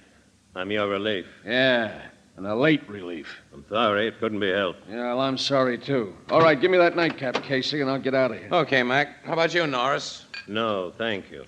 I guess you know your orders. Yes. You know, I never run into you before, Norris. My name's McAvoy. Nice to know you. I'm Casey. Nice to meet you. Thanks. Here's your poison, Mac. Oh, thanks, Casey. Well, here's how. How? Well, I'm heading for home now. You lock the door when I go out, Norris, and take care of this lug, Casey. I'll take care of him. You'll find me a pain in the neck, but you'll have to stand for that. Sock him if he gripes too much and put him to sleep. I may do that. Go on, get out of here, Mac. Yeah, I'm on the way, Casey. Good night. Good night. Good night. Now, I'll lock the door. I'm going to bed, Norris. There's a lot of magazines on that table for you to read if you want. Some books in that case and this bottle. Help yourself to all of them. Thanks very much. You got a long, dreary night ahead of you. All nights are long. Well, I'd hate to have your job, sitting up guarding a guy that snores. Maybe you won't snore tonight. You're an optimist. Well, good night. Good night. Say, Yes? how did a guy like you ever decide to be a cop? It was a means to an end. What end? Excuse me, I'm getting kind of personal on such short acquaintance, but you seem such a gentle sort of fella that I... Gentle? Why do you look at me like that, Mr. Casey? Just sizing you up. How do you size me up? Okay. You're okay.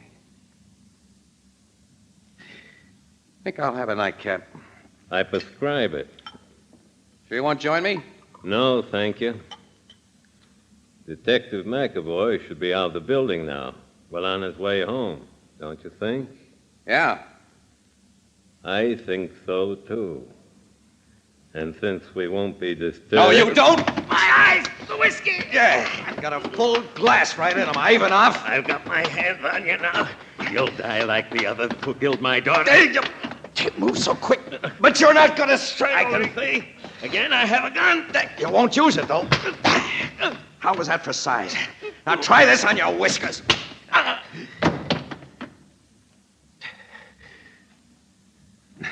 Boy, if you'd ever really gotten those big mitts of yours around my neck.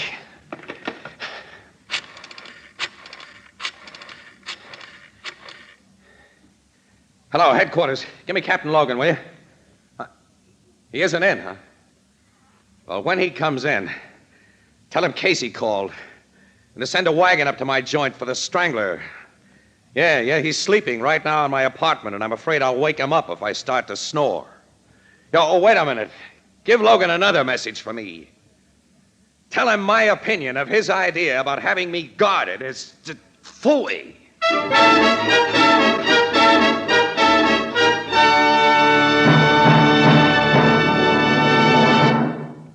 Breakfast time tomorrow morning is a long way off, and that makes breakfast just about the most important meal of the day. Now, when I was a small boy, breakfast was an exciting experience. On my grandmother's table, there was always a great plate of hot golden brown toast and at least a half dozen different jellies, jams, and preserves to add zest and sparkle to those good old-fashioned breakfasts. Now, that's one reason we're so glad tonight to salute the Preserve Industry Council of America for its magnificent campaign to brighten up the breakfast toast with mouth-watering strawberry and apricot, sweet tart orange marmalade and blackberry jam, fragrant apple butter and currant jelly. Why, how much more inviting they can make your breakfast table. They whet young appetites, provide quick energy to see you through the day. Practically all preserves come to you today in crystal clear sanitary glass containers. Anchor glass containers and modern anchor hocking sealing methods not only protect these superb products of tree and bush and vine more perfectly than any methods known to our grandparents, but they also provide a stimulating, colorful rainbow on the table. Always serve a variety of jams, jellies, and preserves at breakfast. Anchor glass containers and easy-to-remove anchor caps are both products of Anchor Hocking. The most famous name in glass.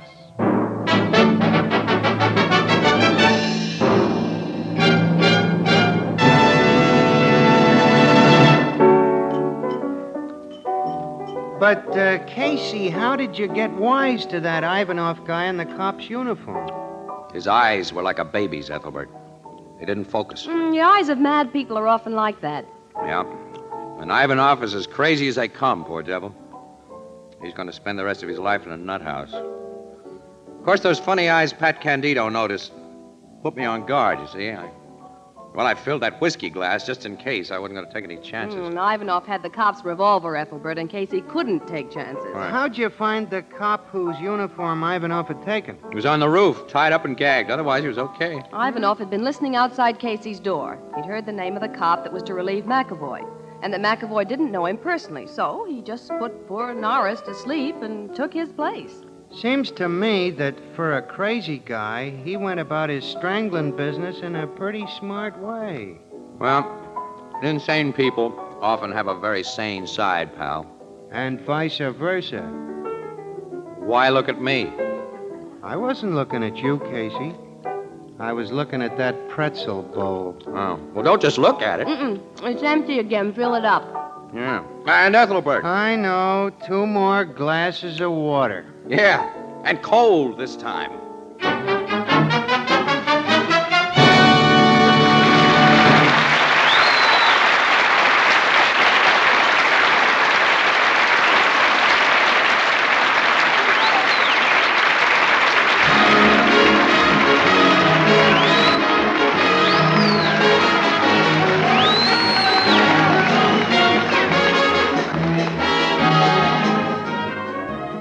Crime Photographer, starring Stotts Cotsworth as Casey, is brought to you each Thursday by the Anchor Hocking Glass Corporation and is directed by John Dietz. The original music is by Archie Blyer, and the program features Miss Jan Miner as Anne and John Gibson as Ethelbert. Herman Chittison is the Blue Note pianist.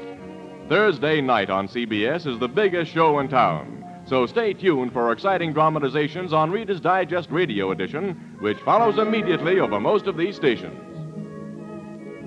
Next week, part of the country goes on daylight saving time. If your area remains on standard time, tune in your favorite radio program, Crime Photographer, 1 hour earlier.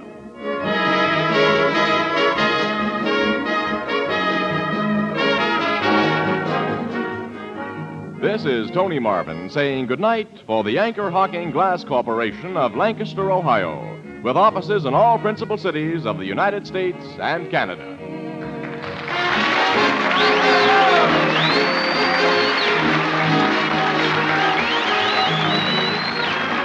This is CBS, the Columbia Broadcasting System.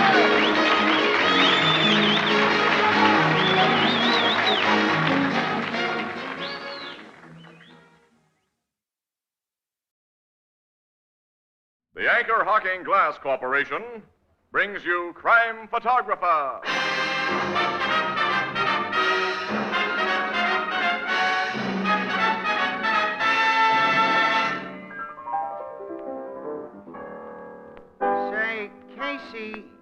you think they'll ever put my statue in the Hall of Fame? What are you famous for, Ethelbert? For 27 straight years, I always got the same part of the turkey.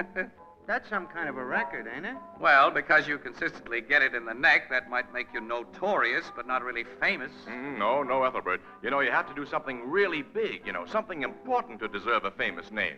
Like what? Well, like Anchor Hawking, the most famous name in glass.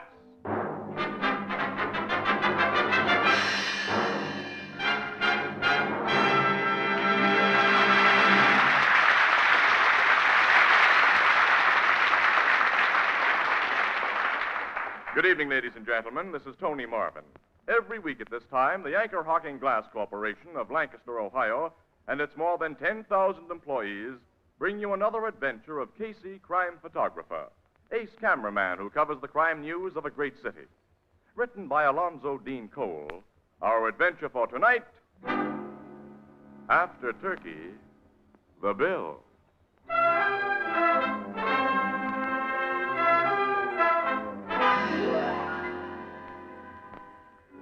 7 o'clock in the evening, a medium-priced uptown restaurant known as Petrarchus's Olympian. At a table for two, a flashily dressed young man pushes aside his empty plate and says to the pretty girl who sits opposite, Hey, that turkey wasn't half bad. You didn't leave much of it. Neither did you. Should I order dessert now? Uh-huh. Hey, waiter. Gus, Okay, kid. What do you want now, Joe? we're ready for the plum pudding now. 2 plums pudding. That's what you want, too, isn't it, Lottie? Yes, and coffee. Same here. Okay, kid. I don't know why you won't let me do anything for you in a classy way, Lottie. I asked you out for a Thanksgiving spread, and you made me bring you to a cheap place like this. Joe, you can't afford to throw your money away. How do you know what I can afford? I may not have as good a job as my cousin Bird yet, but that doesn't What's mean I... Bird got to do with it? He's got plenty to do with it. If you didn't have to work today, you'd be out with him now instead of me, I know. Bird isn't working tonight, Joe. He came home before we left there. I could have had dinner with him if I'd wanted. Yeah. Oh, don't be like that, please. Why shouldn't I be? While I was away, you and him became awful good friends. We were always friends, the three of us. We grew up on the same block. Yeah, but while I was away, you moved into your old man's rooming house so we could be closer friends. Oh, don't start that again tonight. We're out for a pleasant evening, and it has been pleasant so far. Please, Joe. All right. Comes out dessert. 2 plums pudding. And coffee. You know, when you go out with me, Lottie, you're going to get class whether you think I can afford it or not. I'm going to take you to Danceland. I'm going to buy you a whole roll of tickets. Best you'd get out of that tightwad furred is a soda and a movie. All right, that's all now, Gus. Bring me a check, will you? You said it, Joe. All right, Joe, since you won't drop the subject, we'll talk about Bird. Swell. He wants me to marry him. Figured that from that dirty double-crosser. He isn't a double-crosser. He knows I've been going with you since we were kids, that I've always been crazy about you. And while I was taking that bum rap on the reformatory... You didn't take a bum rap, Joe. You asked for what you got. All right, so the cops had the goods on me. That gave Bird no right It to... gave me a right to do a lot of thinking. So you decided a sneaky yellow drip like my cousin is a better bet than me, huh? I don't think Bird is sneaky or yellow. You don't, huh? No. And I don't think you're a criminal. It's nice of you to say that. I'm not being nice. I'm saying what I believe. If you make me sure you've learned your lesson, Yeah? you won't have to worry about me liking Bird or anyone. There's never really been anybody but you, Joe. Only I've got to be sure. How do I make you sure, Lottie? Just show me and Dad that you're steady, that's all. And I've been showing you that since I came back. Didn't I get a job right away? Yes, Joe, but I don't see how you can afford those 2 new suits and that overcoat with what you're making. Oh, I get it. Bird can buy clothes or take you out, and it's okay, isn't it? He's never had trouble with the cops. But the minute I spend an extra buck, you and your old man figure I've glummed it somewhere. Oh, no. Oh, yes. Your old man especially. Hates my insides. He don't want you to have anything to do with it. If Dad hated you, he wouldn't let you stay at our rooming house. He rents rooms and I pay for the one I rent. That's business. And to ease your mind about the extra dough I spent, Lottie, I'm a lucky guy with dice and a good pool player. Here's your check, kid. Thanks, Gus. Pay you so we can get out of here. We're going to Danceland and we're... What? Joe? I haven't got my wallet. Oh, you've lost your money? I don't know. Maybe I left it home. Well, phone Dad. He'll look in your room. Well, if he found it, I'd have to go there for it. It's only a few blocks. You stay here, Lottie, while I go and see... Oh, you don't have to leave the lady here, kid. You're an old customer. I know you come back and pay. Well, thanks, Gus, but I can make better time alone. Hand me my overcoat with even that racket sleeve blue in there. Sure. Oh, it's a fancy coat. Nice and bright with red stripes. You got a class, kid. Yeah, but right now I got no dough. I'll come back as soon as I can, Lottie. I hope you find your money, Yeah, I Joe. hope so, too. And how?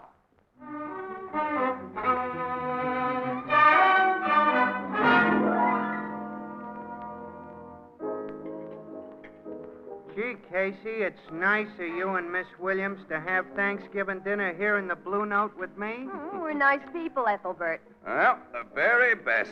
True, warm-hearted, and generous to a fault. Pass the salt. Also Walt. honest, kind, and steadfast. Here's the salt. And Sure. pepper. You know, we're really understating our sterling qualities, Annie. We've risen to the heights of magnanimity, whatever that is, by chewing Thanksgiving turkey in this crummy joint we see every day, simply because our little pal here had to work and could only get away from his bartending long enough to grab a meal on the house. We hope you appreciate our sacrifice, Ethelbert. Oh, I do. Good. Pardon my reach for the Tabasco. To prove your gratitude, Ethelbert, you can pay for our dinners. Yeah, well... Tabasco, Annie? Huh? Thanks. Say, you've made a splendid suggestion, Casey. Paying our bill will relieve Ethelbert of a small part of his obligation for our company. Say, come to think of it, you two are working today yourselves. You didn't have time to get a full meal any further away from your office than this crummy joint. Ethelbert, you impugn our motives. He destroys my faith in human nature, Casey. Yes. The spirit of the day is entirely lost upon this lug. Casey, if you'd pay me what you already owed this crummy joint, I'd be only too happy to buy you dinner. Get it, Walter? This guy's too wise for us, Annie. I'm afraid so, Casey. Casey. Yeah, Walter. You wanted the bar phone, you said you did. Oh, nuts. I'm only just finished my turkey. No, this means no dessert, Casey. I'll see what Burke wants. Well, stall him off if you can. Yeah, I'll do my best, Annie. Hello, Grace. Hello, Casey speaking. Look, Burke, we haven't finished our dinner yet. Oh, all right. Wait till I get my pencil in. Corner of Whitestone and Evans. Well, what happened there? What, is that all? For a run-of-the-mill story like that, we gotta leave our dessert? Well, okay, Burke, all right, goodbye. Why I stick to this newspaper racket, I don't know. What was it, Casey? All the Look, we gotta get out to Whitestone and Evans, Ann. Some mug just held up a filling station there and got away with a couple of $100 or so. Did he shoot anyone? No. Huh? Just one of those inside page fillers. Burke says news is light and we gotta cover it. All right, where is Whitestone and Evans? It's way uptown, not far from Petrakis Olympian Restaurant. You know, we've eaten there a couple of times. Yeah, I remember. Any description of the hold-up guy? Yeah, he wore a flashy blue overcoat with red stripes. See you later, pal. So long, Ethelbert. So long. Say, wait! Who's gonna pay for this crummy joint?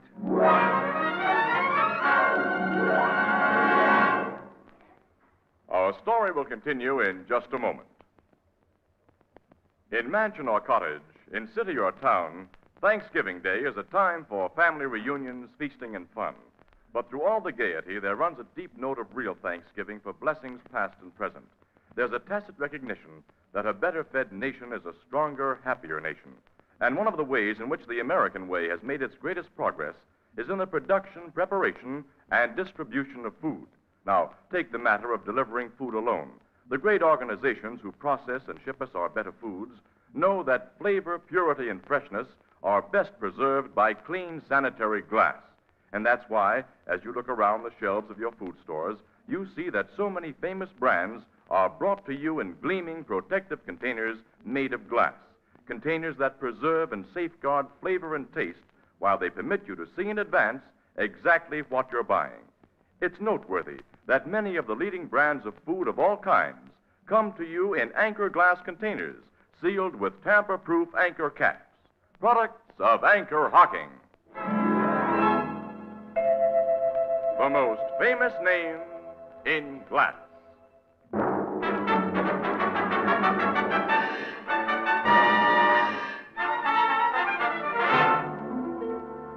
Here's what happened, Miss Williams. I'm working the station, see? I'm here in the office when this hold-up guy opens the door and says, "Give me your dough." He had a gun, of course. Oh, sure, he had a gun. The time was about 7:15. What did you notice about the guy aside from his flashy overcoat? Well, he wore his hat pulled down over his eyes, and a handkerchief was tied around the lower part of his face. Also, he worked fast. What'd he do? Well, he told me to get into the gents' the restroom there and to keep quiet. He locked the door on me, and I heard him open up the money drawer there, and then I heard him leave the joint. I started pounding on the door, and after a while, I managed to bust out. That was about 7:45, and then I phoned the cops. You mind if I shoot a picture of that busted door, Sergeant? Go ahead, Casey. Thanks. You'll want to picture me, too, won't you, Mr. Casey? Huh? You? Oh, sure, yeah. The door and you. I'll shoot the door first. It's going to give me old lady a big kick to see me written up on the papers. Hey, was this big puddle of grease in front of this door, Jones, when the hold-up guy locked you in? Oh, yeah. I spilled it there earlier, and I didn't have time to clean it up. Now, the mug must have stepped in it, Casey. Along with the description of his flashy coat I've sent out, I included instructions to look for a guy with dirty grease stains on his shoes. Well, the two things together ought to nail him, Sarge. Yeah, I told the Sarge here's something else that ought to nail a guy. Well, what's that? Well, one of the bills he stole out of the money drawer was an old 20 that had been torn in two and kind of stuck together with Scotch tape. I took it in just before the robbery, so I remember it. Well, looks like you cops have plenty to work on, Sarge. Yeah. Well, we got all there is, Annie. Let's blow out of here and get back to the Blue Note, get some plum pudding and coffee. Aha, come on. Hey, ain't you going to take my picture first? Oh, yeah. Yeah, I'll kind of stand here by the empty cash drawer, and point my finger at it. Yeah, that'll be original. Well, stand and point, pal. Go ahead. Great. All set now. Shoot. Jones. Yeah, hey, Gus, I'm getting my picture took. Don't walk in front of the camera. I have just heard what happened to you. About that guy in the blue overcoat which hold you up. Well, I'll tell you all about that later, Gus. As soon as I get my picture. No, I tell you and those cops about it now. You'll tell. Who are you? Oh, I am Gus Nikopopoulos. I am waiter in Petrakis Olympian restaurant 3 blocks from here. And I know who is the kid who robbed my good friend Jones. You know? Yeah, I know as soon as I am told the news about that fancy overcoat. What are you talking about? Yeah, what are you talking about? I tell you cops everything. Even where to find this hold-up kid. He tell me he is going with his girl to Danceland.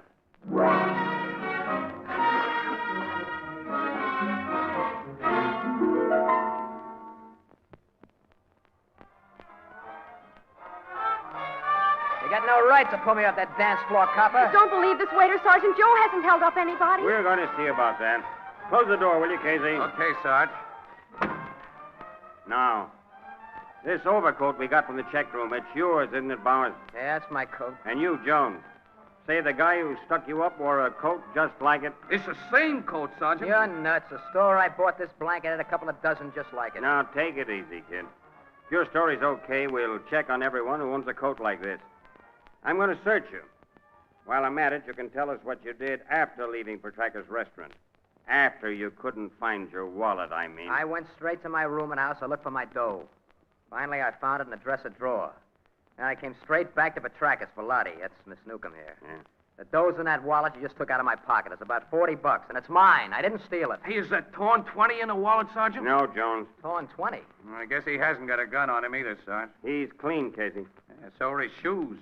Grease would show up plain on those light tans. Well, he may have changed shoes and hidden a few things. Yeah. How far is your rooming house from that filling station, kid? It's 2 blocks away down Evans Street. My father runs it. How long did Joe leave you in Petrakis while he was finding his money? I didn't time it. It wasn't more than 15 minutes, maybe a half an hour. So what?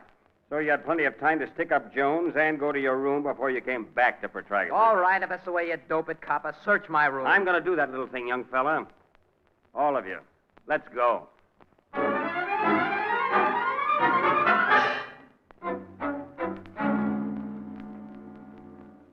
Lottie, why have you and Joe come home with all these people and these policemen? Everything's all right, Dad. They've made a mistake about Joe, but it's going to be all right. A mistake about Joe? A big mistake, Mr. Newcomb. I don't understand. I'm Sergeant Healy, 5th Detective District. There was a stick-up a few blocks from here tonight, and Joe Bowers here is under suspicion. A stick-up? Joe? He didn't do it, Dad. I know he didn't. You were with him, Lottie. You must know. Your daughter wasn't with him for a long half hour. Mr. Newcomb, I haven't taken time to get a search warrant, so I'd like your permission to go over Joe's room. Give him a go-ahead. I have. He'll find nothing to tie me up with any heist job. All right with you, sir? Oh, yes, of course. Thanks. Take me to your room, Bowers. Come on. Everybody else stay here with this uniformed officer. Miss Williams and I'd like to go with you and Joe, Sarge. Okay, Casey. Oh, thanks, Sergeant. My room's on the next floor. It's right up those stairs. Well, lead the way, kid. And don't try anything tricky. Why should I try anything? All you got on me is that a stick-up guy wore an overcoat like mine. And that's all you're gonna get. There's the door of my room, cop. Open it. Make yourself at home. Give me a key. The door isn't locked. I never bother. I'll turn on the lights. Now do your stuff. I will. You won't find anything locked up here. 'Cause I got nothing worth stealing. And nothing to hide. Now, if you were going to work on my cousin's room across the hall, you'd need a fistful of keys. He's one of those careful, secretive guys, you know? You got a cousin living across the hall? Yeah, his name's Ferd, or Ferdinand. And is he a crumb? I take it you don't like him. I like him about as much as he likes me, maybe more. Because he's been making a play for my girl. He isn't getting anywhere. How you doing, copper? You see anything of the dough I'm supposed to have stolen, or the gats you think I use in that stick-up? Not yet, kid. And you won't. I'm 100% in the clear. Oh, yeah? How did this get under your carpet? What? Casey. A torn $20 bill. Stuck together with scotch tape. I never saw that bill before. And I think Jones will identify it as the one taken from his cash drawer. Wait a minute. There's more dough under this rug, Sarge. A couple of $100 at least. I spotted it, Casey. I don't know how it got there. I didn't pull that stick-up. Cut the comedy, Joe. This money nails This you. is a frame-up. I tell you, it's a Where'd frame-up. you hide your gun? I never had a gun. I swear I didn't. Come clean, kid. Where's the gun? Wait a minute. Will you give me a break? Let me think. Let me think a minute. Yeah. Yeah, there's just one mug who'd pull a thing like this. And if you're right, guys, you won't let him get away with it. Question Ferd, Sergeant. Question my cousin Ferd. His room's right across the hall. Might be a good idea, Sergeant. Okay. Let's go over. There's the room. Yes? I'd like to talk to you a minute. This is the police. Just a second. I was just starting to get ready for bed. I'm Detective Sergeant Healy, young man. This is Miss Williams and, Mr. Casey. All right. Hello there. What do you want? Let me close this door. Your cousin Joe here has made some accusations against you that it's my duty to investigate. Oh, he has he? Do you own an overcoat like Joe's here? Blue with red stripes? An overcoat like that? Or have you ever worn one? I wouldn't wear a zoot blanket like that if you paid me. You say? Yes, I say. Mind if I look around your room? Why? Bert, someone wearing an overcoat like Joe's held up the Whitestone filling station tonight and... What? You know where I bought this coat, Ferd. I think you got one just like it on the QT. I think you slipped my wallet out of my pocket just before I left here with Lottie tonight, so I'd have to leave her and look for it. You were watching the restaurant, and when I left it, you went to that filling Why, station. you're crazy. Sergeant, you can't believe Maybe it. I don't. But I want to search your room. Oh, wait a minute. Huh? Have you got a search warrant? No. Then get out of here. Say. I know my rights. Unlike a certain relative of mine, I've got a clean record. Who are you calling a lousy You, rat? Joe. Why, I'll knock And your if- teeth out. Cut it up. Cut it, both of you. So you don't want me to search your room, hey, young fella? You heard me before, Sergeant. Hey, pal, wait a minute. You're taking the wrong attitude. If you got nothing to hide, this isn't the way to show it. He's got a good reason for saying you can't search, and I'm going to prove it. Keep out of that closet, Joe. Make me if you can. I'll make you. Hold it, Ferd. Let me go. Come Let out me of there, go. Joe. I'll get a warrant. You I'll won't tell need a you- warrant, Sarge. Look there. What? In the back of his closet, covered with other clothes. Oh. An overcoat like yours. Just like mine. And in its pocket, there's a gun. I never saw that coat before. I never saw that gun. Well, somebody did. Come on. I'm taking you both to headquarters.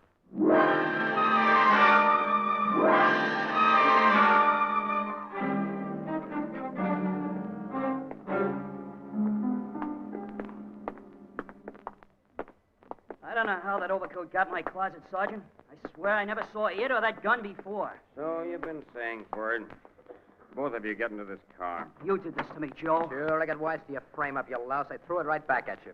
We'll continue our discussion at the station house. Of course, you'll only hold me long enough to get my testimony. I'll be back home in an hour or so. Maybe. You and Miss Williams tagging along after us, Casey? No, Sarge. I may give you a buzz later, though. We still have our Thanksgiving dinner to finish. Why don't you two get jobs that won't make you work on holidays? Why don't you? You mean like Captain Logan?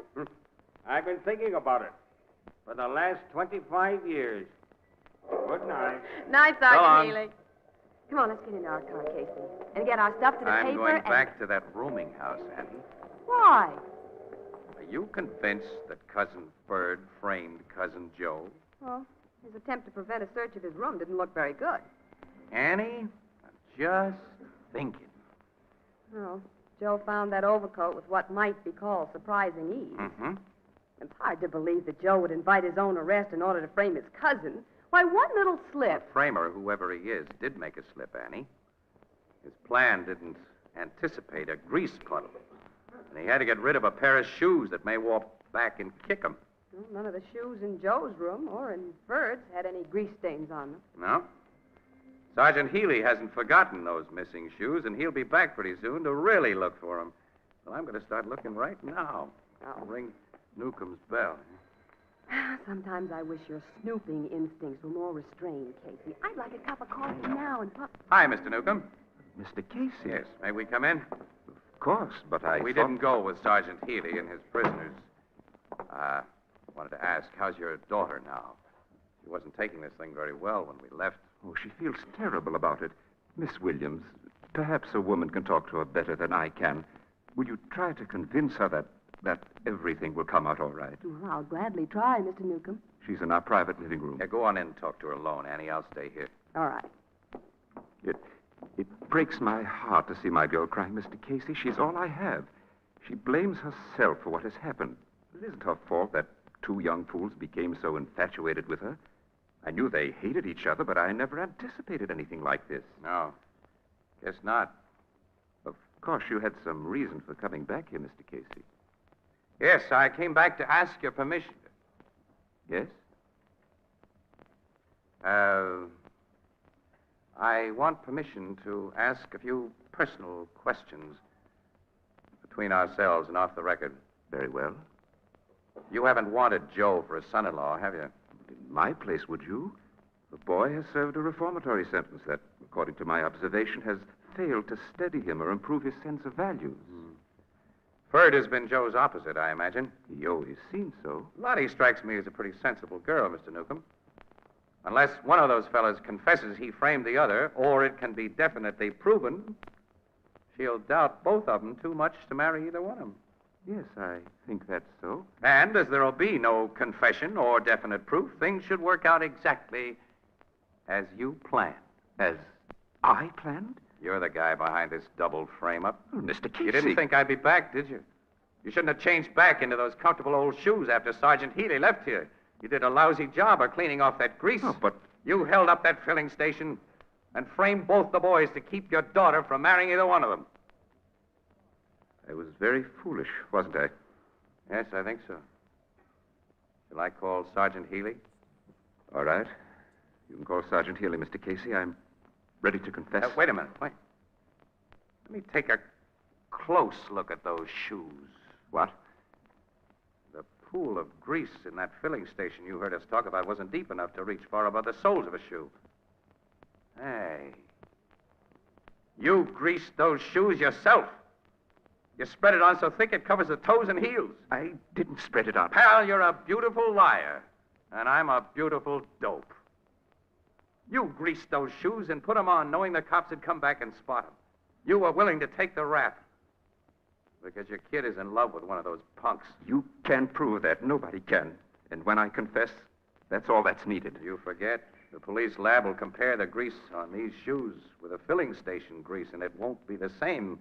And then Sergeant Healy will go right back to work on Joe and Ferd. The police laboratory can tell? Yes, definitely, Mr. Newcomb. But if it couldn't, don't you think your confession would be much harder for your daughter to take than the loss of a little rat she thinks she cares for? But I couldn't bear to see her cry anymore. All I could think of to do was what I tried. You see, I know the guilty boy, Mr. Casey, and she's loved Joe ever since they were children. You know Joe? I found his grease-stained shoes hidden in the cellar tonight. His taste in shoes is like his taste in overcoats, so I could make no mistake. Huh. Well, let's get him and take him to the cops. Later, Mr. Newcomb, your daughter's going to realize that the lowdown she'll get on Joe tonight is a cause for real Thanksgiving.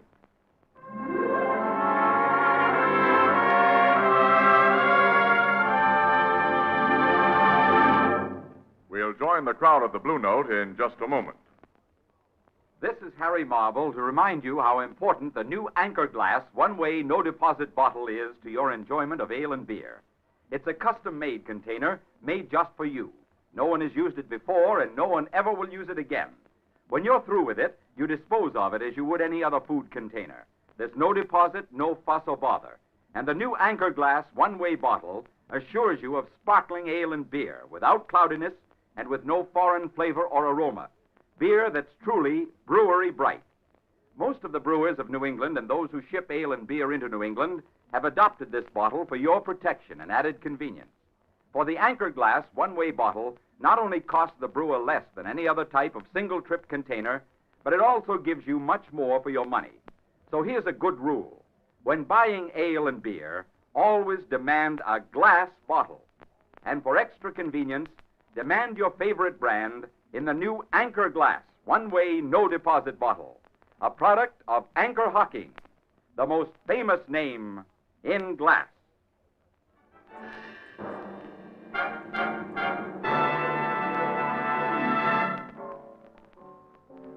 So, the shoes fit Joe and he had to wear them, huh, Casey? They pinched so tight he cracked wide open, Ethelbert. He admitted planting a duplicate of his coat in Ferd's closet, everything. If his scheme had worked, Lottie would never have spoke to Ferd again and she'd have married Joe. Well, that was Joe's idea, Ethelbert, but it worked out in reverse. Lottie sank into Ferd's manly arms when she heard the lowdown, and she seemed very comfortable. Gee, what some guys will do for love. As my sister Edna says, quote, if love didn't make the world go round, there wouldn't be so much dizziness. Unquote. Or so much niceness. Yeah. A grand guy, Lottie's old man. Hey, Annie, what's the matter with us? We got plum pudding and coffee still coming to us. How about it, Ethelbert, huh? Oh, it's about time. Oh, what's so funny? There isn't any more.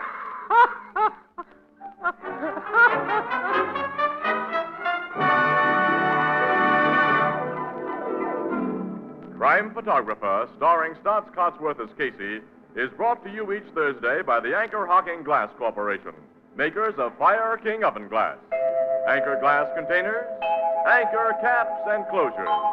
All products of Anchor Hocking, the most famous name in glass.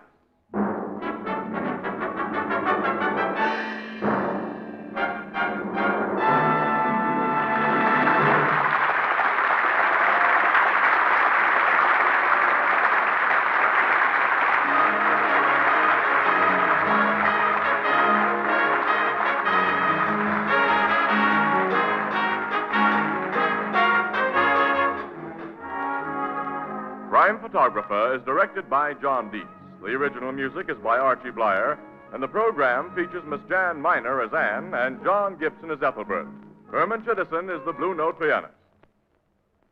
If civilization is to survive, we must reaffirm our religious faith. It's up to each of us. Do your part by supporting and attending your church or synagogue. This is Tony Marvin saying goodnight for the Anchor Hocking Glass Corporation of Lancaster, Ohio, with offices in all principal cities of the United States and Canada.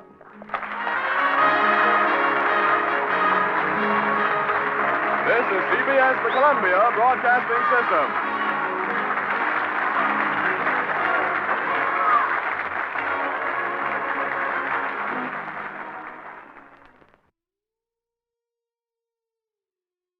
The Anchor Hocking Glass Corporation brings you Crime Photographer.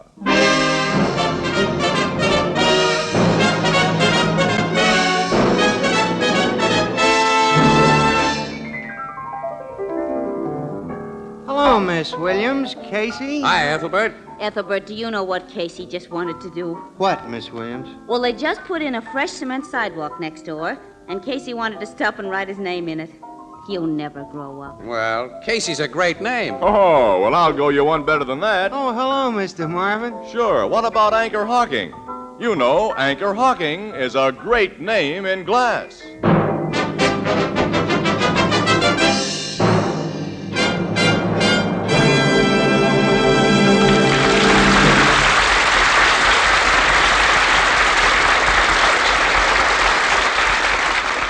Good evening, ladies and gentlemen. This is Tony Marvin. Every week at this time, the Anchor Hocking Glass Corporation of Lancaster, Ohio, and its more than 10,000 employees bring you another adventure of Casey, crime photographer, ace cameraman who covers the crime news of a great city. Written by Alonzo Dean Cole. Our adventure for tonight, The Demon Miner.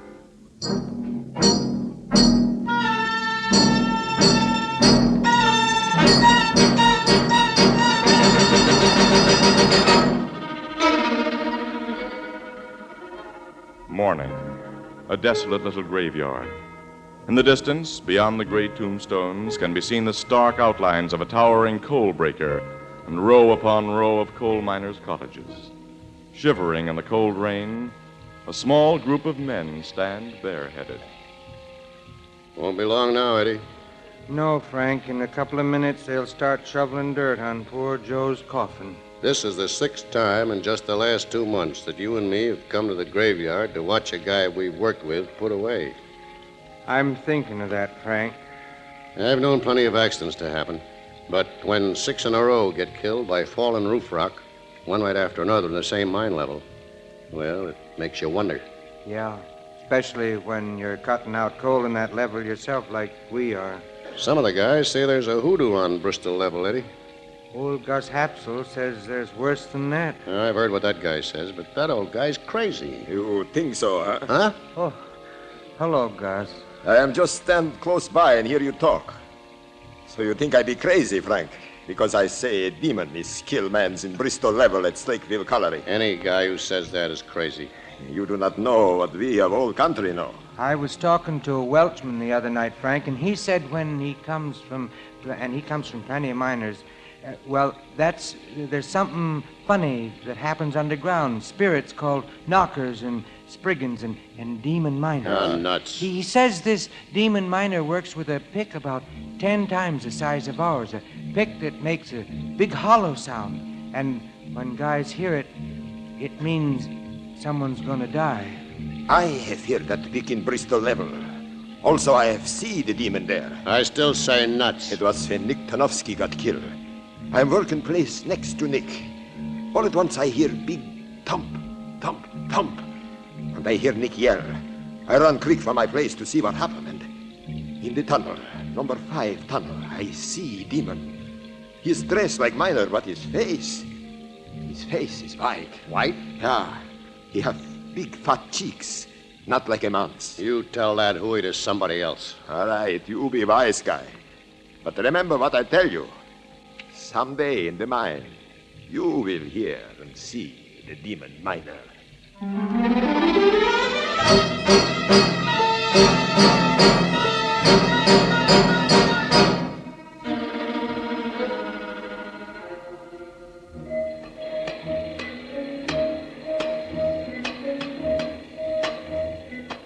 Hand me some more tampon bags, Eddie.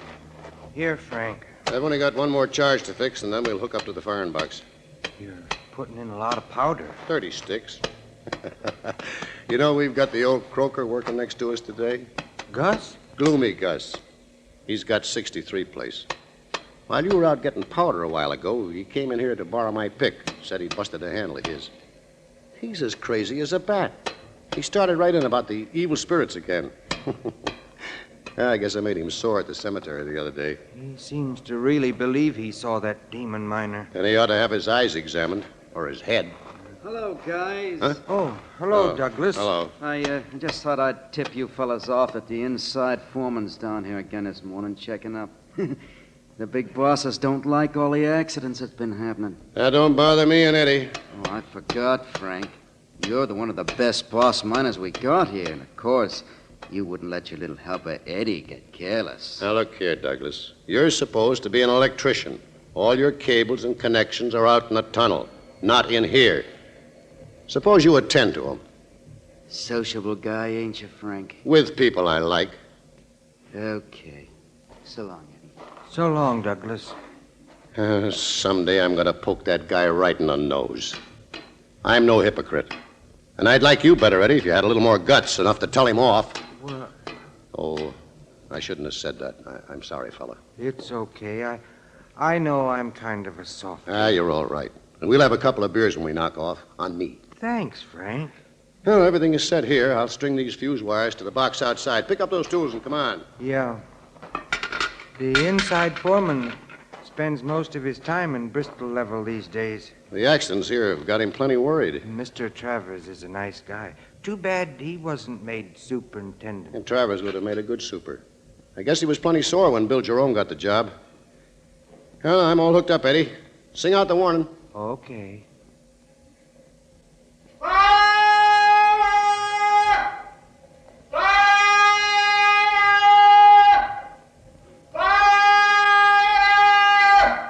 Here she goes.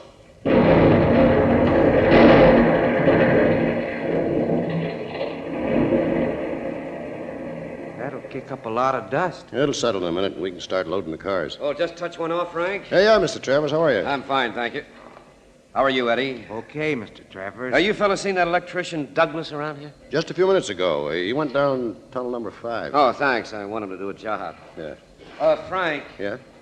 You and Eddie are always careful to test roof rock after you blast. Oh, sure, Mr. Travers. Okay. I'll see you later. He's worried, all right. Yeah, I bet he ain't as worried as that new super is. Jerome's the guy the big bosses hold responsible for production. And that's dropped off plenty on account of them accidents. Yeah. A lot of guys are superstitious. They won't work in Bristol level anymore. Croaking old gloomy Gus has had a lot to do with that. Oh, dust should be settled by now. Let's go back. Okay. Hand me that safety lantern. It burns all right. No gases here. Coal broke up nice. Gus has my pick. Get it from him, Eddie. I'll use yours to sound the roof rock while you're gone. I'll get your pick from Gus. Well, solid here. This is okay. That chunk has to come off. Everything looks all right now. What was that? What makes that knocking? Hey, who are you coming in here? That white face. The wizard demon killer. Don't!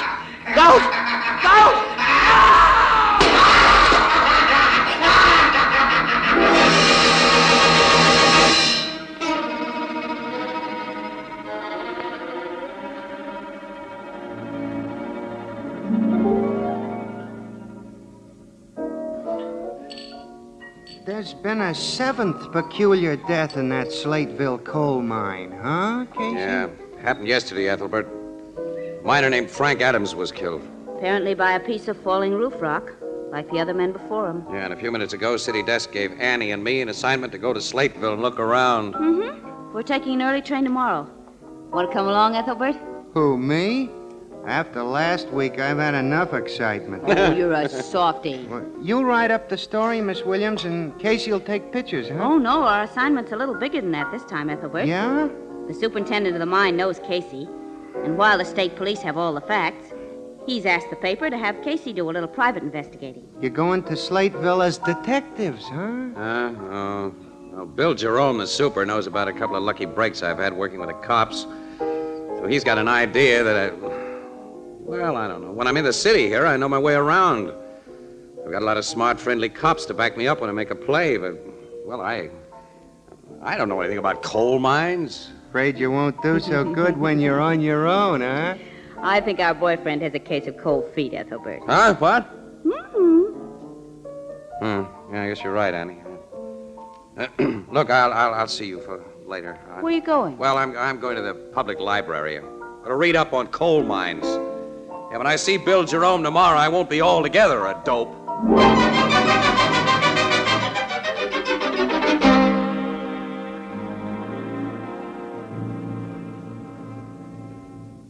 Well, Casey, this latest roof rock accident differed from the previous ones in an important particular. Frank Adams lived long enough to mumble a few words. Yeah? What were they, Bill?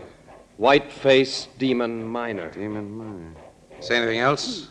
Nothing that could be distinguished. This Gus Hapsel you mentioned, he described the demon miner before as having a white face, didn't he? Yeah, after Nick Tarnowski was killed. Yes, and this thing was dressed in miner's working clothes and had very fat cheeks. Yeah.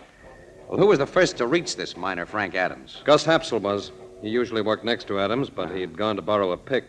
Gus says he heard Adams scream and he hurried back. Yeah, was Eddie Bliss the second to reach Adam? Yeah. A few seconds later, he and Gus were joined by one of our electricians, a man named Douglas, and George Travers, our inside foreman.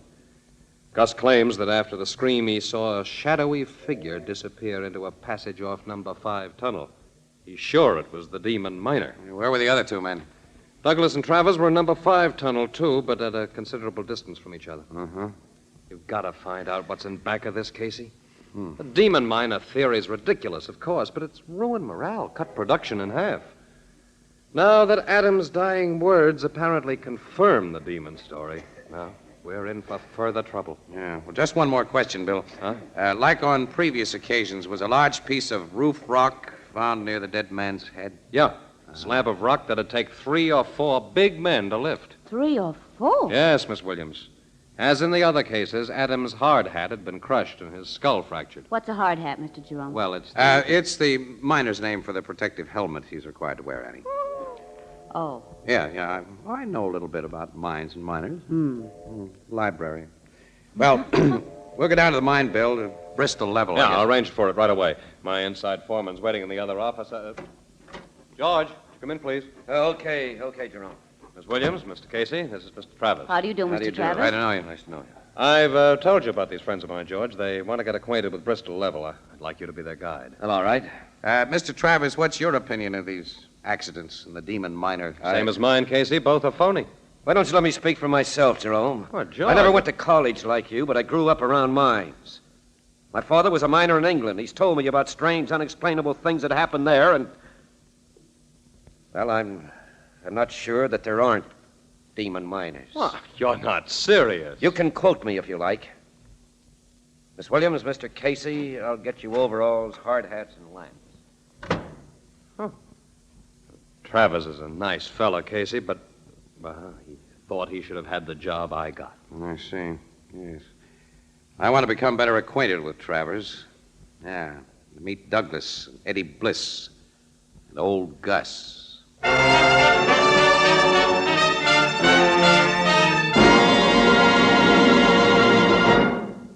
Planning interesting, well-balanced menus is hard enough at any time, and during Lent it's doubly difficult. But here's one more occasion when Fire King Oven Glass comes to the rescue. All sorts of delicious, nourishing meals can be planned around a single big Fire King Oven Glass casserole dish. Macaroni and cheese, baked with milk and covered with a magnificent crown of golden cracker crumbs. Old-fashioned New England baked beans with a rich brown molasses sauce. Scalloped oysters, and literally hundreds of other mouth-watering main courses.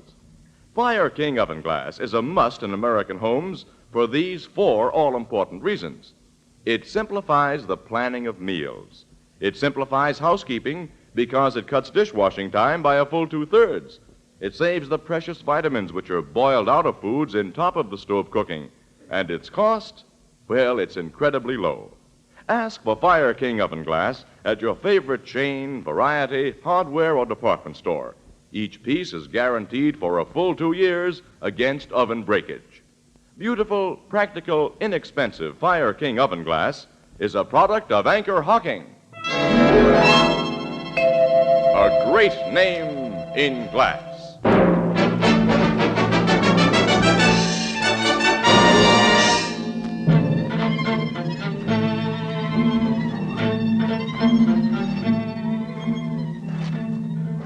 Now, the place where Frank Adams was killed is only a few hundred feet ahead now, Mr. Casey. Ooh. Well, we've really been... Golly, I never dreamed that coal mines had telephones in them and electric lights. The lights aren't very bright. Well, that's because coal dust settles on them. Yeah. Well, where's the passage that Gus said this demon miner went into? Over there. You can see it leading off just ahead. Oh? Frank's place is right here. In that dark hole? Yes, Miss Williams. You must depend on our cap lights alone when we go in there. Well, let's go in. Granny, I'll help you. It's kind of rough going. Okay, thanks. Now, Frank and his helper had just blasted a face before he was killed. Naturally, the coals heaped all over.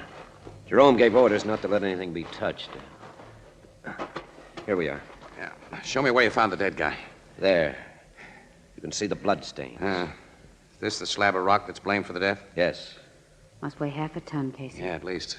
That you in there, Travers? Yes, who? It's me, Douglas. The Oh. super phoned down for me to meet you here. Where's Eddie Bliss and old Gus? How should I know? They supposed to be here, too? Yeah.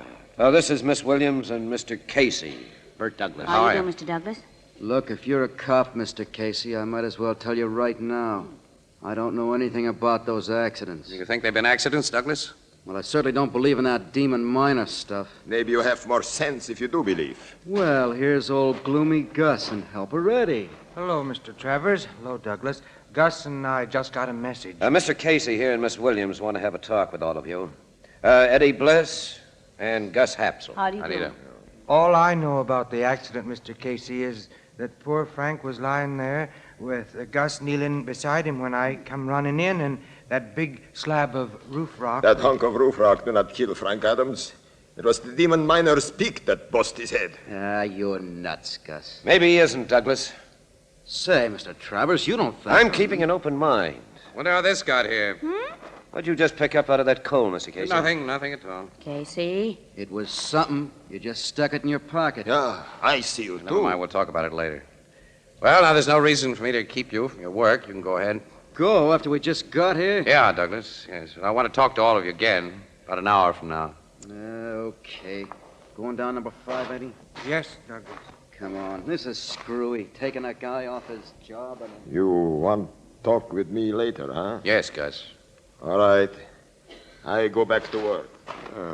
Mr. Casey, I don't quite understand. Look, I'd like to examine this place with Miss Williams alone, Mr. Travers, if you don't mind. Well, you want me to go, too? Yeah, if you don't mind. Only outside in the tunnel for a few minutes. I'll call you when I'm through here. All right, I'll wait for your call. What's this all about, Casey? Annie, I want one of those 4 guys to get very nervous. All of them seemed very nervous when they left just now. What was it you picked up out of the coal? Here, take a look. A black powder puff. It's just an ordinary powder puff covered with coal dust, Annie, and underneath the coal dust, when I ruffle it up It's like full of this... white powder. Get it, Annie? The white face of the demon A miner. man covered his coal-grimed face with white powder. Sure. And Then after he made his kill, all he had to do was to rub some coal dust on his face over the powder, and he could reappear almost instantly in his normal character. listen, all of those 7 men have been murdered then. I think so, Annie. But how? Nobody could lift the huge rocks that crushed their skulls. Annie, look. Couldn't the killer have bashed his victims with a hunk of rock that he could handle, and then have dragged the bodies over near another piece too big to handle, just to make things look like they weren't? Uh-oh. But why were the murders committed? And who done it? I don't know yet. Look, I'm going to call Travers back and leave you here with him. With the excuse that I want to explore some of those side passages alone, which I do. After that, I'm going to make whoever dropped that powder puff a very nervous guy.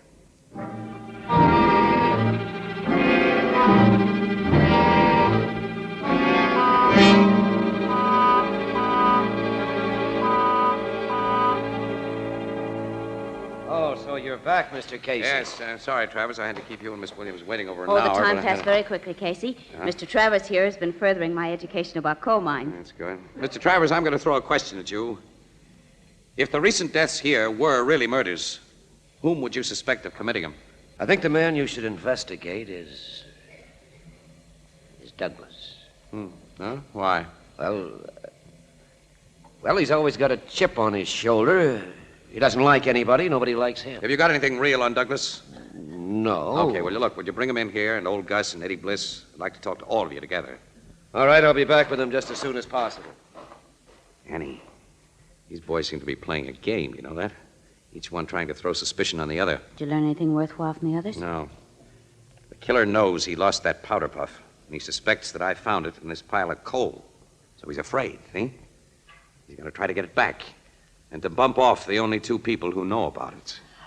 You don't mean us. Yeah, who else? Annie, switch off your cap light. Oh, now, why? Look, I want you to stay here in this corner in total darkness. I'll be at the other end of this little working where I can be seen. Don't worry. I'll be set for trouble, Annie. Go ahead, turn the light off. Mm-hmm. Okay, but... Now we wait. All right. Hey, you know, Casey, I've been thinking about that powder puff. It can account for the dead white face of the demon miner, but it doesn't explain the puffy cheeks and all that. Casey. What? That powder puff you found was mine. What? Yours? Of course I had one of that size in a pocket of these overalls before we came down here, and now it's gone. Annie, Look, this means the whole idea's cockeyed. Why didn't you tell Well, me? I didn't know it was gone till now. It never occurred to me to look until I just...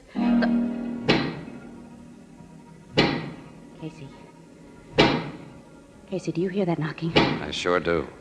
That is the sound of a giant pick. Annie, you stay here. Don't leave me, Casey. It's coming closer. Oh, Casey, that face! Listen, that thing isn't human. It is a demon. And look out, it's going to kill you. Oh, it's not! Casey! I'm okay, Annie. You only broke my cap light. Yeah, but I can't see. Annie, he's broken away from me. Turn on your light so I can see, Just will you? a minute, I can't find the switch. Oh, there, I have it now. Where is he? Well, the thing seems to be going... Wait a minute. He ran back into the tunnel, Annie. I'm going after him. Don't leave me! You stay there. Oh, gee. All right.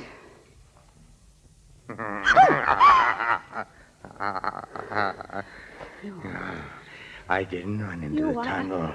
I was behind this pile of coal. Did you come any closer to me? Keep away. Don't!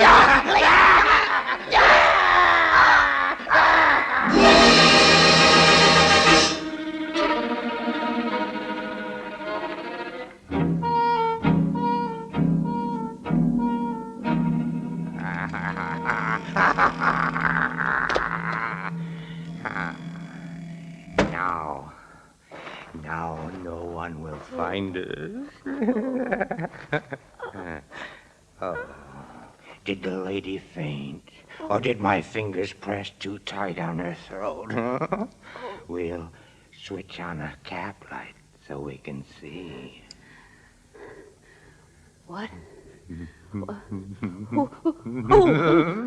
lady's afraid when she sees my face. Where have you brought me? To an old working of the mine that's boarded up.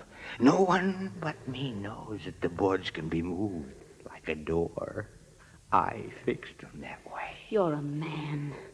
You're not anything supernatural. Look at me. These big cheeks, this wide mouth. Your friend Casey was trying to trap me, but he won't trap me. And to pay him for his meddling, you are going to die. No! Yes, after you're dead, he'll feel the pick in his skull. Only it's not a pick I use. It's a heavy rock. Like this. Don't, please, don't. He won't. It's okay, kid. I got our demon miner right on the button. I spotted this place when I was snooping around a while ago. Casey, you know you got here just in time. Seems I did.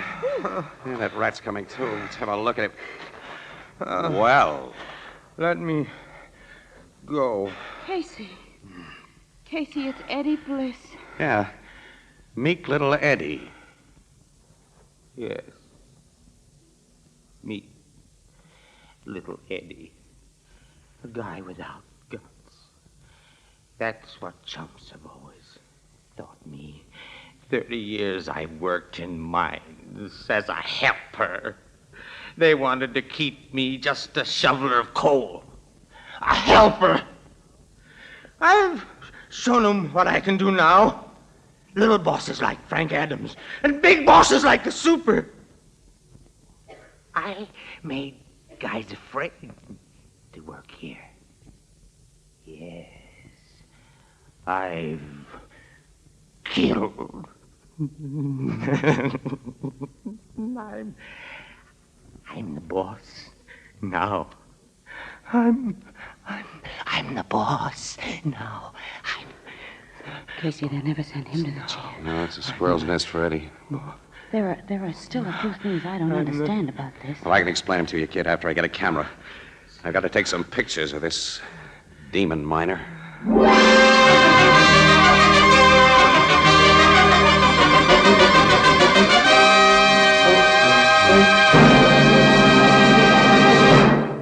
You know, I was brought up on a farm, and we used to figure we were pretty lucky, particularly when we thought of the people who lived in the cities. Why, all year round we enjoyed fresh food, fish from the lake below our farmhouse, caught through the ice in the wintertime, and fresh vegetables from the vegetable cellar, magnificent hams and sausages during the slaughtering time after Christmas. Well, now that I've become a city man myself, I find that there's no longer any need to envy the people back on the farm.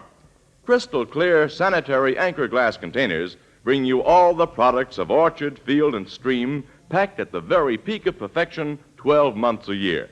And then, too, glass lets you see exactly what you buy before you buy it. Glass containers preserve their contents perfectly with no effect on taste or flavor. They're easy and safe to open and can be resealed to protect the unused portions. Anchor glass containers and easy to remove Anchor vacuum caps, so widely used for the packaging of foods of all kinds, are products of Anchor Hocking. A great name in glass.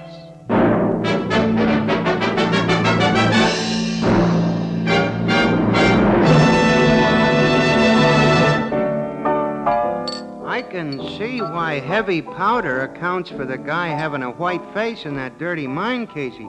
But how did he make his cheeks so wide? Well, that was simple, Ethelbert. He used an old kid trick, stuffed a couple of walnuts in his mouth. Which, of course, bulged out his cheeks, widened his mouth, and distorted his voice. But when Casey hit him... There, he coughed him out. There's one more thing. The sound of that giant pick you heard. Well, Eddie made that sound by bumping a rock drill against a wall. Boy, did we have luck in busting that case, Ethelbert. You know, Annie, since it was your powder puff that I found in that coal, I can't understand why Eddie made that risky attempt to kill us. He had no reason to believe that we had any evidence. And we didn't have. Boy, I'm a hot detective, all right. Everything that I did was based on that powder puff, you know? Casey. I have a confession to make. What's that? I found my powder puff in my coat pocket. I didn't even take it in the mine. You didn't? Nope. Ethelbert, what's this stuff I hear about a small timer called Sherlock Holmes?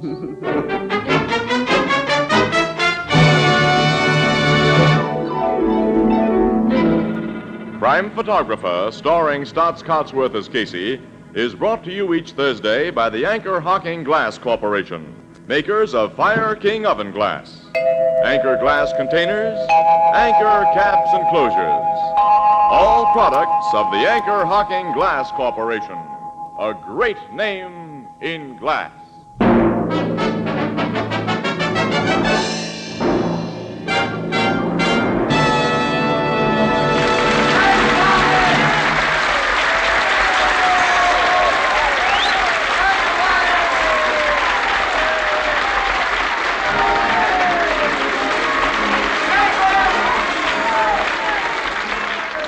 Crime Photographer is directed by John Dietz and features Miss Leslie Woods as Anne and John Gibson as Ethelbert. Eddie was played by Ted Osborne. Thursday night on CBS is the biggest show in town, so stay tuned for exciting dramatizations on Reader's Digest Radio Edition, which follows immediately over most of these stations. The Red Cross carries on for veterans, for military hospitals, and for all communities in time of disaster. You can help by giving generously now. This is Tony Marvin saying goodnight for the Anchor Hocking Glass Corporation of Lancaster, Ohio, the world's largest maker of household glass. This is CBS, the Columbia Broadcasting System.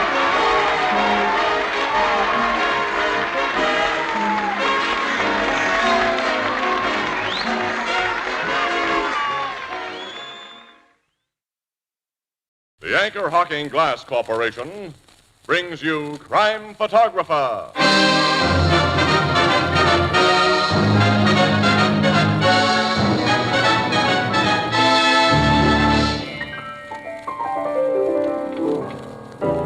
Ethelbert, how did you ever get that name?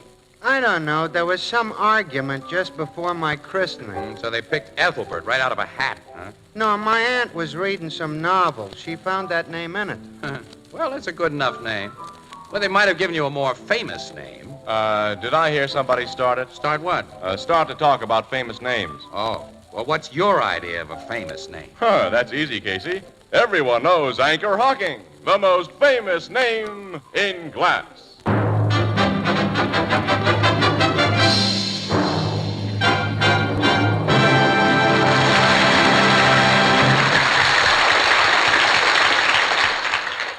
Good evening, ladies and gentlemen. This is Tony Marvin. Every week at this time, the Anchor Hocking Glass Corporation of Lancaster, Ohio, and its more than 10,000 employees bring you another adventure of Casey, crime photographer, ace cameraman who covers the crime news of a great city. Our adventure for tonight, Fog.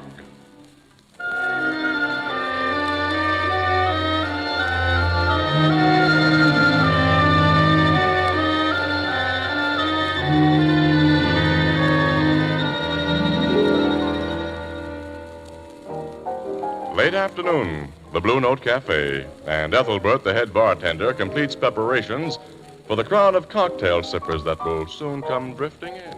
Walter, bring up some more Lemons! Yeah. Oh, hello, Casey. Hi, Ethelbert. Hi. Just come in off a job? Yeah. Oh, where's Miss Williams? At the office. She'll be here in a few minutes. Oh, this has been one of those dull, monotonous days. I'm getting pep today. Yeah, I kind of feel that way myself. My sister Edna says I ought to take vitamins. Hello, Ethelbert. Oh, hello, Miss Williams. Oh, Casey, wait till you hear what's just happened. I know. Somebody's fed you a vitamin. Huh? What are you all pepped up about, Oh, I just received an anonymous letter. Anonymous letter, huh? Who from? Oh, one of them without any name signed to it. Yes. Who from? He said. Well, what's exciting about that? It contains a tip, a news tip, and it sounds like a big one. Here, take a look. Well, what's it say? Read it to him, Casey, but keep it under your hat, Ethelbert. You know me, Miss Williams. It's typewritten on plain stationery. Read it. Says here, Dear Miss Williams, an important news story may break at the Pellhaven estate of Willis J. Baldwin tomorrow. As your society editor will know, a ball is to be held there late in the evening at which Mrs. Baldwin will wear her famous diamond necklace. If you want an exclusive front-page story, arrive around 6 p.m., and say nothing to the police, the Baldwins, or anybody about this letter. We ain't nobody. Which the writer, who must be anonymous, urges you to destroy.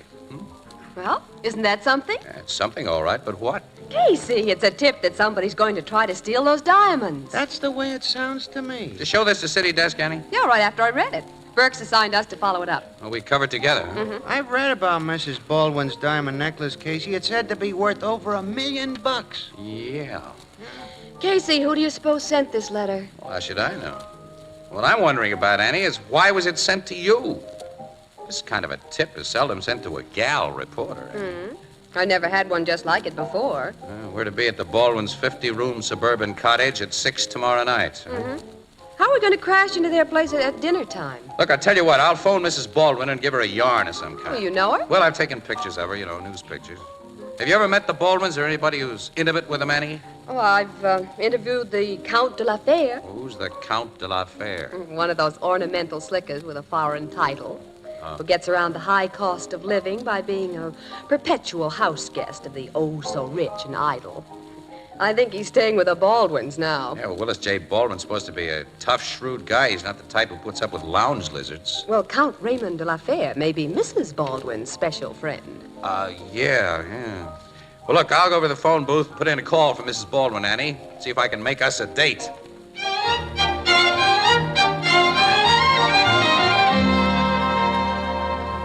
Thanks very much, Mrs. Baldwin. Yeah, we'll be there at 6. Goodbye. What? Did you get her, Casey? Yeah, everything's all set for 6. Oh, swell. What excuse did you give her? Well, I said we wanted to come early so I could take shots of the final preparations for the ball. Incidentally, that letter's right about one important item, Annie. She is going to wear the diamond necklace tomorrow night. You asked Well, her? just offhandedly. I said I'd like to take some special pictures if she wore it, and she said she meant to. If the letter's right about that, it's probably right about everything else. We'll see, pal. Annie, I still can't figure out, though, why that letter was sent to you.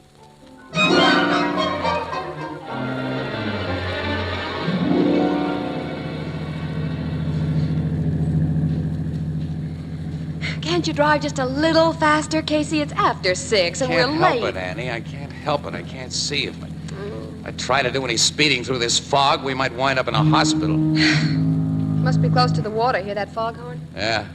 That's the one on McBurney's Point. Oh. Why didn't we check the weather reports and find out we'd run into a pea soup fog, and then we could have started earlier and Stop not... worrying, Annie. We're at the edge of the Baldwin estate right now. Oh, that high wall That's there? right, yeah. It completely surrounds the place. Some years ago, an attempt was made to kidnap Willis Baldwin, and a couple of guys are taking pot shots at him, so now he goes in for walls and armed guards. Who took shots at him? Oh, some guys he'd busted on the stock market. He plays rough down there, even under the SEC. Hey, Casey, there's an armored car coming out that gate. Yeah, that's right. I must have just delivered the diamonds. Do we go in that gate? Yep. After we stop and give the keeper our names. Uh-huh. Ah, there he is. Good evening, sir. Good evening. I'm Casey, Morning Express. This is Miss Williams. Here's my press card. Thank you. Okay, go ahead. Thank you. Oh, he obviously is one of the armed Oh, guards. yeah, there are a dozen or more on the place. Not counting Big Tim Blake, Baldwin's personal bodyguard. This doesn't seem to me like a good place to try any robberies. Wish I could see something of the grounds, but the fog's so thick and black. Yeah, a really slick crook may have done something you wish we had done, Annie. Checked weather warnings. You mean a This crook? fog would be a great help in getting away. Oh, yeah. Now, here's the house. Well, it's a regular castle. Yeah. Oh, there's another guard. Good evening. Evening, Miss Williams and Mr. Casey. Yes, sir. I just got word from the gateman. May I take care of your car, Yeah, sir? thanks. Come on, Annie. The butler will announce you. He's coming now. Yeah, I see. Hey, Casey, I know that butler. Yeah? Yeah, I'm sure I do, but I can't remember where I've seen. Here he is. You're the people from the Morning Express. Yeah. Follow me, please. His voice is familiar, too, Casey, and he gave me a funny look. Did you notice? Fleming? Is that Mr. Casey? Yes, Mrs. Baldwin. Well, I'm very glad to see you. Mighty nice of you to let us barge in on you this early, Mrs. Baldwin. Not at all. This, of course, is Miss Williams, the reporter you said you'd bring with you. Yes. How do you do, Mrs. Baldwin? Nice to know you, my dear. Come into the library. We have something there that will interest both of you. Close the door, Fleming, and keep out that awful fog. Yes, Mrs. Baldwin. He's a new butler. Not very experienced. I have to remind him of everything. Well, I've seen him somewhere. What are we to see in your library, Mrs. Baldwin? The necklace you want to photograph. It was brought here from the bank only a few minutes ago. My husband and a guest are standing guard over it. It is altogether magnificent, Mr. Baldwin. It should be, for what I paid for it, Count. Oh, Helen. Miss Williams, may I present my husband? How do you do, Miss Williams? Mr. Baldwin. And le Comte de la Fère? I believe this little newspaper lady and I have met before. It's nice of you to remember me, Count de la Fère. And this is Mr. Casey. Oh, yeah, Casey. Privileged to know you, monsieur. Mr. Baldwin, Count. My wife tells me you want to take some pictures of her necklace, Casey. It's over there on the table. I was just showing it to De La Fère.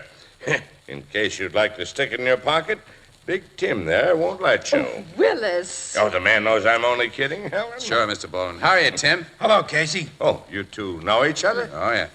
Since long before Tim went into the bodyguard business. Back in the days when I was a cop, boss. You give Casey an okay, Tim? He's okay. Oh, then we let him get real close to the necklace, huh? Guess you'll want a good look at it, too, Miss Williams. Women usually do. Simply, I've never seen anything so gorgeous, Mrs. Baldwin.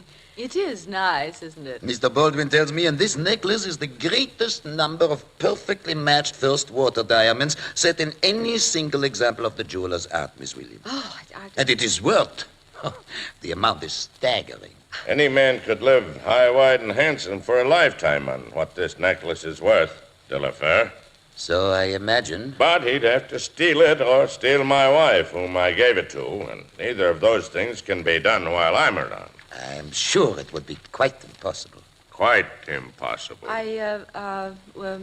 Would you like to take your pictures now, Mr. Casey? Yes, Mrs. Baldwin, thank you. I'm surprised there aren't detectives from your insurance company here to watch this necklace. They're usually around. These diamonds are not insured. What? Not insured? Except for a few days each year, they're kept in the bank vault. And when Mrs. Baldwin wears them, as she will tonight, my own employees, like Tim here, keep them well protected. I never take my eyes off them, boss. I'll shoot a picture of him lying here on the table. No, go ahead. Where's that dumb new butler, Helen? 15 minutes ago, I told him to bring in cocktails. Well, here he comes now, Willis. Why did you take so long, Fleming? I'm sorry, sir. Some matters came up that All right, you're here at last. Bring that liquor wagon over here. There's one picture. Serve the cocktails, Fleming. Yes, Mrs. Baldwin. No, I don't like to drink in half darkness. Why have you got all the shades drawn, Helen? Well, you know I always draw them when there's fog, Willis. It's so dreary to look outside. Well, then let's have something besides just a few table lamps on in here. Turn on the main lights, Fleming. Yes, Mr. Baldwin. I'd like to see the people I'm talking to. What's that? What have you done to the lights? I told you to turn more on, Fleming, not to switch them all off. I haven't touched the switch, sir. I hadn't reached it. Now it's so dark I I'll can't get find some it. lights on in here. Tim. I found the switch, Willis. There. Well, now that we can see again. Mr. Baldwin, the diamonds! They are gone. Tim! I was standing right here beside him, boss, but I couldn't see him. I know who took them. Miss Williams. Now I know who that butler is, Casey. He's the notorious jewel thief, Chris Masters. You're not going to rap me for this. Stop that bullet, Look out! He's jumped through the window! I'll get him. Shoot! He's running away, disappearing in the fog. He's out of sight. I can't see him anymore. I'm going after him, boss. I'm coming with you, Tim. That man has the diamonds. Helen, give orders to close the gates and guard the wall. I'll take care of it, Willis. Come with me, Raymond. I'm with you, Mrs. Baldwin.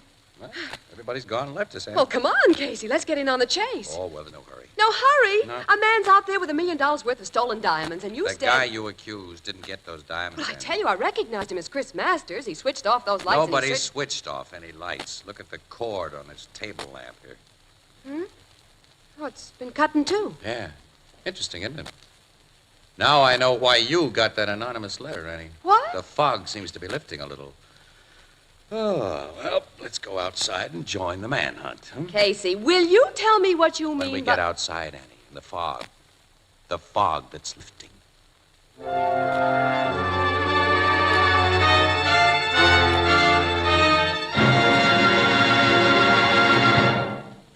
You know, you hear a lot about modern industrial design with its twin ideals of beauty and usefulness. But nowhere is this better exemplified than in the creation of a new kind of dinnerware called jadeite. And it's spelled Jadeite.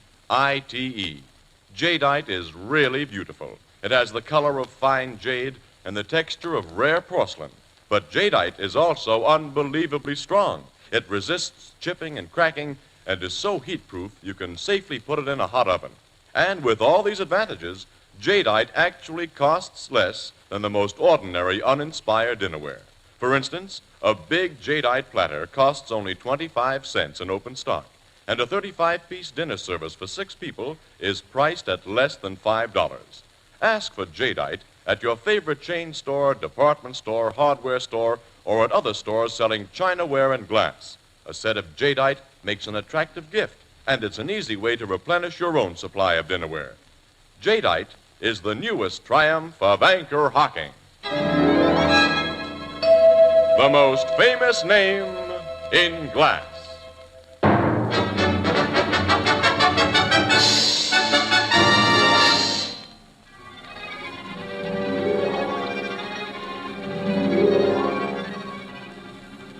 State covers a lot of territory, Annie.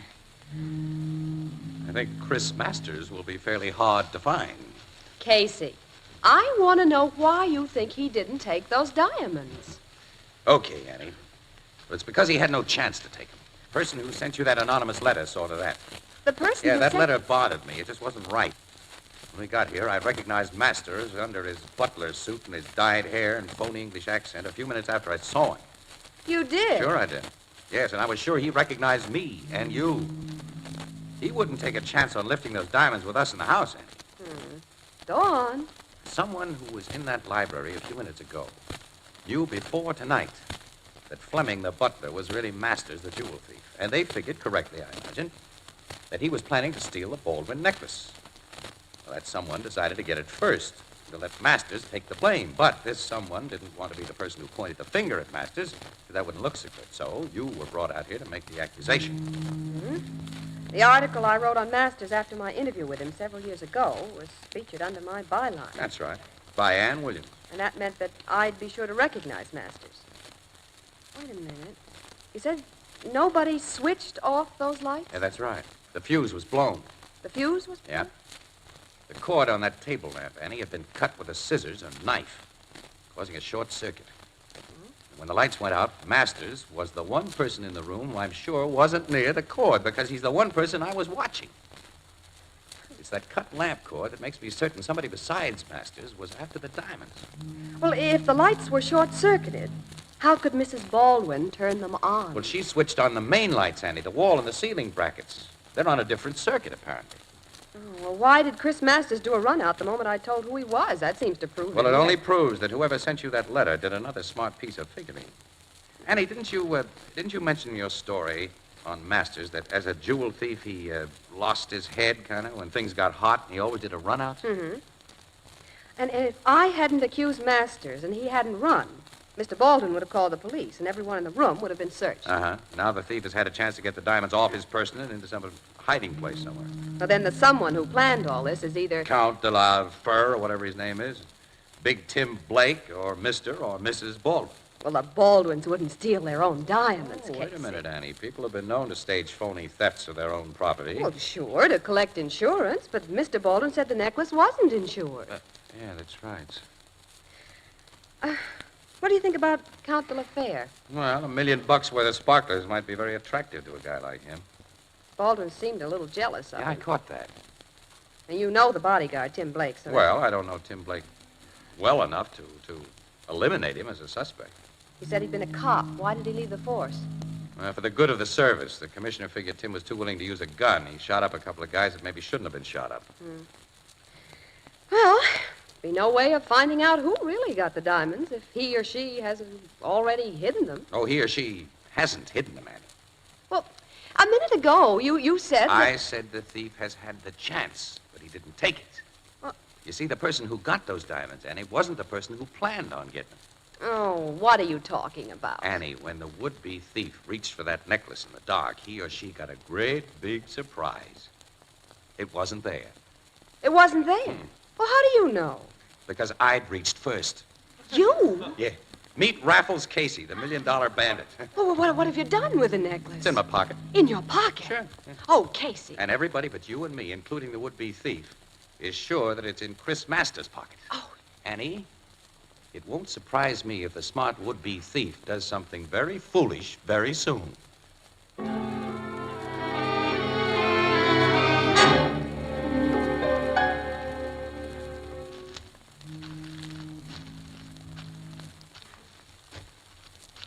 Fog is almost gone, Annie. You can see pretty well now. Yeah.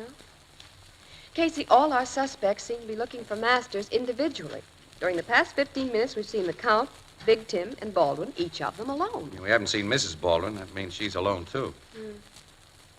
Oh, Casey, you're taking an awful chance with those diamonds in your pocket. If they were found on you, no one would believe Yeah, that they'd you think didn't... the worst, all right, wouldn't they, huh? But, Annie, this is the first time I've ever had $1 million worth of anything in my pocket. That kind of makes me feel... well, I don't know. It's funny. I don't feel any different than when I was honest and broke. Hey, Casey.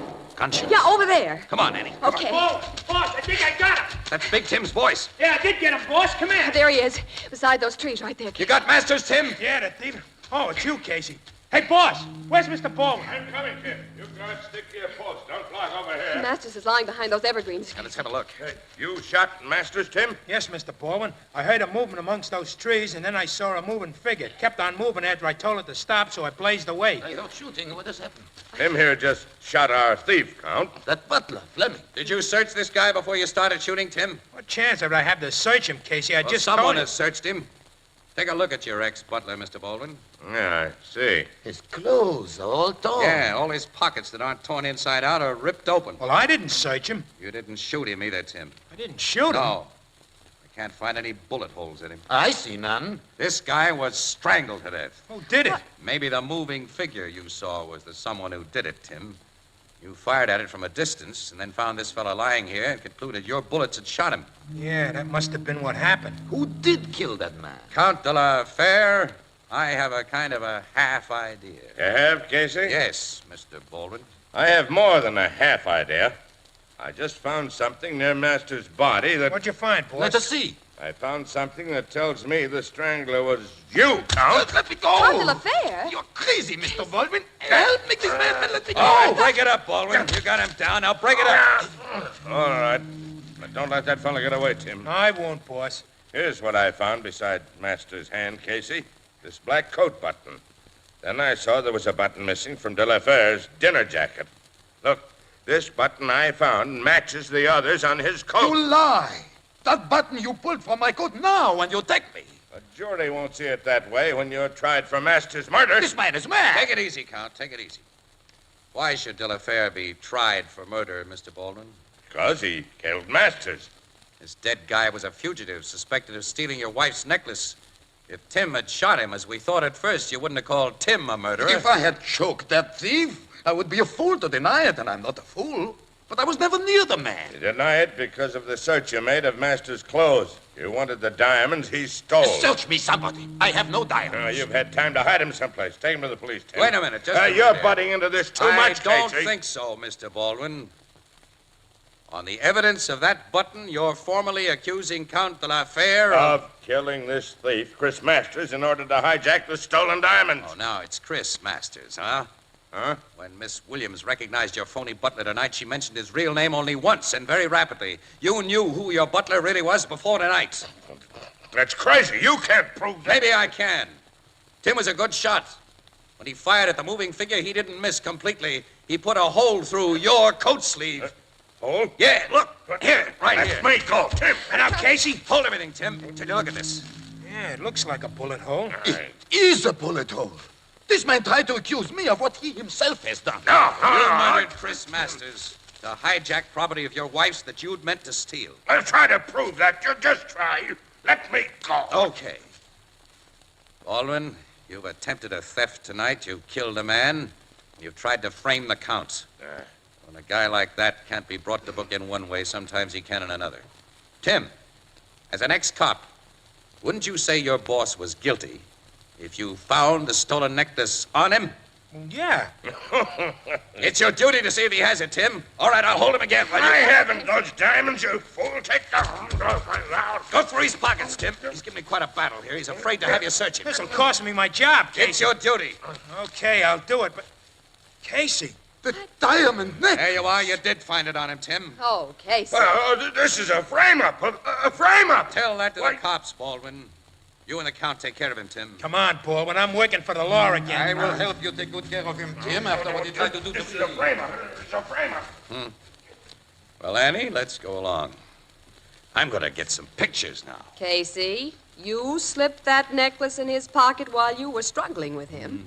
Yes, Annie. Just like he pulled a button off of De La Fere's coat. You know, Annie, when you can't trap a crook in any other way, one good frame deserves another.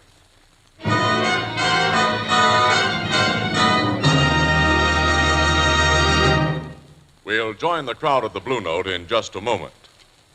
Will you please give me your attention for 1 minute? I have a message of importance for the millions of people in the United States who are listening to this program.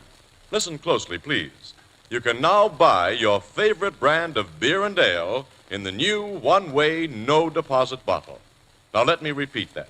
You can now buy your favorite brand of beer and ale in a new kind of glass bottle that requires no deposit and that never has to be returned to the store. This new bottle is light in weight and very compact. It's easy to carry home and takes up less room in your refrigerator. You pay no deposit on the new Anchor glass bottle, and you do not have to return it. Remember, it's glass, clean and sanitary glass. For more than 100 years, Americans have preferred beer and ale in glass bottles. So I suggest that when you buy beer or ale, you demand it in the new Anchor glass one-way, no-deposit bottles. Product of Anchor Hocking. The most famous name in glass.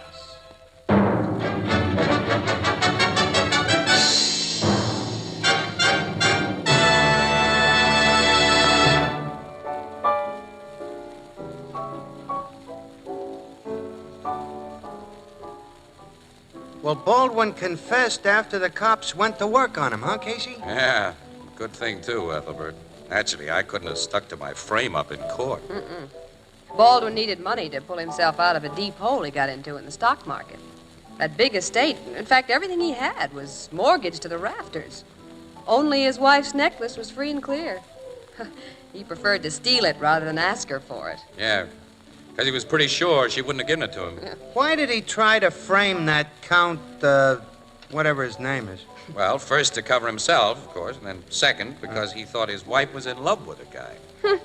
Baldwin had a big nerve to be jealous after some of the things he'd been doing. What things? Mostly blondes. Yeah? Blondes. Oh. The cops have been digging into his private life. And found blondes, huh? Wow. Tell me more. Well, there was a little chick named Doris. Oh, darn, there's the bar phone. I'll be right back. Blue Note Cafe, Ethelbert speaking. Wow. Huh? You'll have to speak louder. I can't understand you. Huh? What? Casey? What's his name? Huh? The fog is entirely gone. Are you in the same room with the When we phone? came in here, I noticed the stars were up. Yeah, I noticed that too, Louder, Annie. please. Spring was kind of in the air, too. Mm-hmm. You know, it's a nice night to be outside. Yeah, it is. It's a swell night to be outside. no. Well, what are we doing here? You know, we'd be crazy if we stayed here, Annie. Come on, Annie, let's go. We're going, Casey. Oh, mister, you got the wrong number. Tell me about them blonde. Walter, where did Casey and Miss Williams go? Out! Out? Out! Oh, well, of all the... Walter, bring up some more lemons.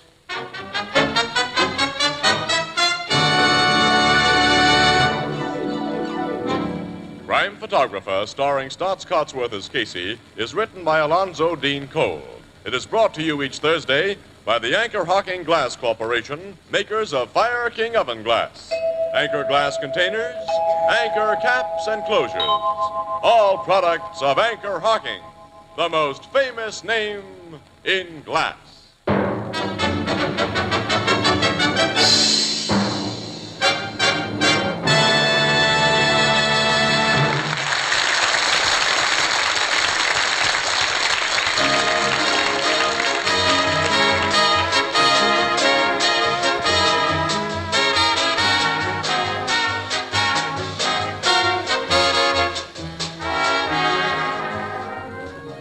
Crime Photographer is directed by John Dietz and is based on the fictional character of Flash Gun Casey, created by George Harmon Cox. Original music is by Archie Blyer, and the program features Miss Jan Miner as Anne and John Gibson as Ethelbert. Herman Chittison is the Blue Note pianist. The Girl Scouts are celebrating their 36th birthday this week. Your time and interest is the best birthday present they could get. If you can spare just a few hours a week, offer your services by calling your local Girl Scout office.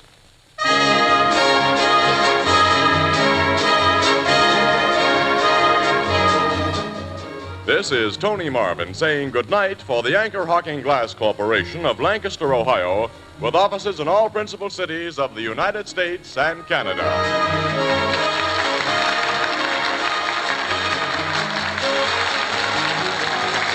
This is CBS, the Columbia Broadcasting System.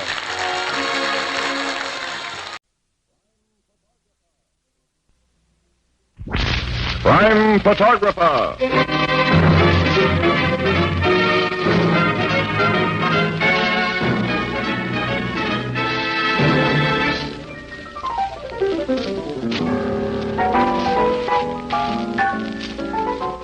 Hello, Pete. But say, you know, I was asking a guy in here the other night to name me one of the oldest industries in America beginning with the letter G. I can see what you were leading up to. Yeah, but you know, he's been listening to our program, and he says right away, glass making. Right, Ethelbert, it is glass making.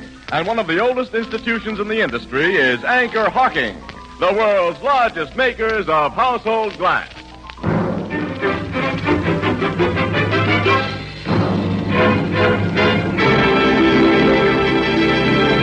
Crime Photographer, brought to you by Fire King Oven Glass. Anchor glass containers, Anchor caps and closures. All products of Anchor Hocking, a great name in glass.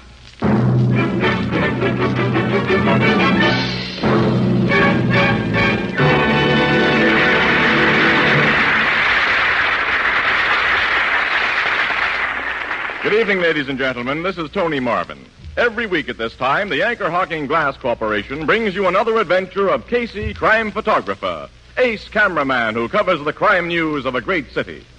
Written by Alonzo Dean Cole, our adventure for tonight, The the Duke of Skid Row.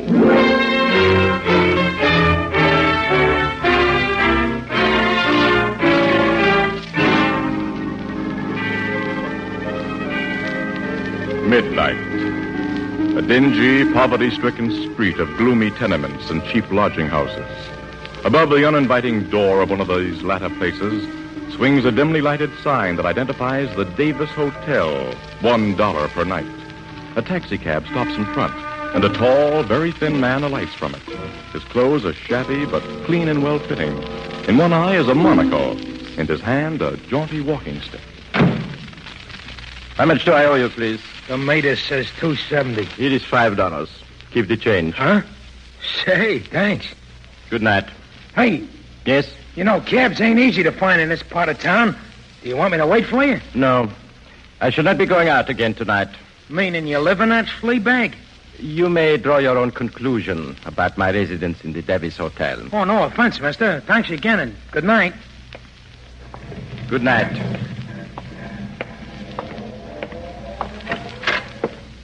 Hello, Duke. Good evening, Davis. I'll stand at the window when you get out of that cab. What's the big idea? I do not understand. Cab rides cost dough. You owe me over a week's rent. Oh, that little matter. The sum of my indebtedness to you is how much? $5 for last week, and you're 2 days into this one. Here is $20. Hey, where'd you get that kind of dough? You may keep the change. Huh? I'm leaving this place tomorrow morning. Leaving? For good. Give me the key to my room, please. Ah, sure, Duke. Where are you going from here? My name is not Duke. It is Smythe. Mr. Smythe.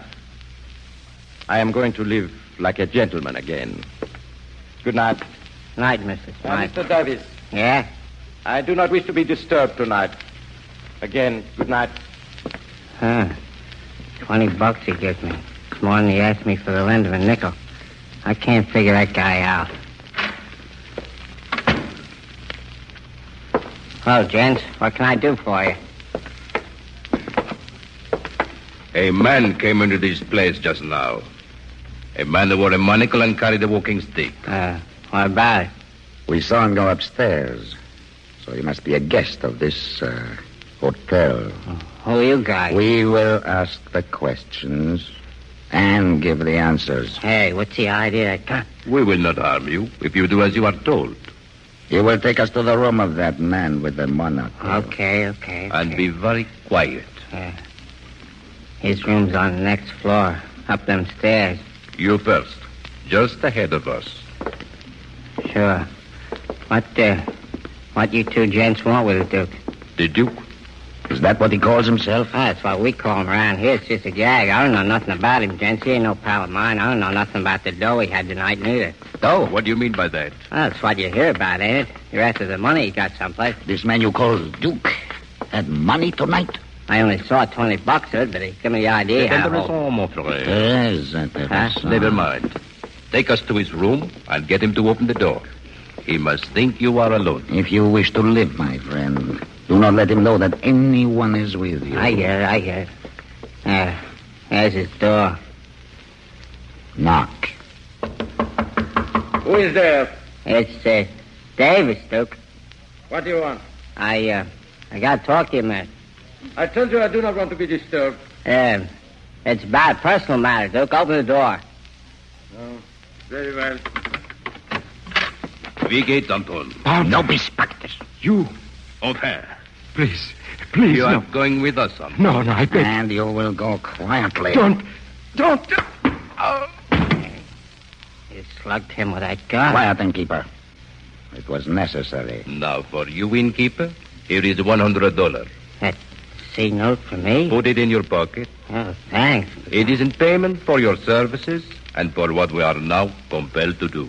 Well, what do you mean by that? This.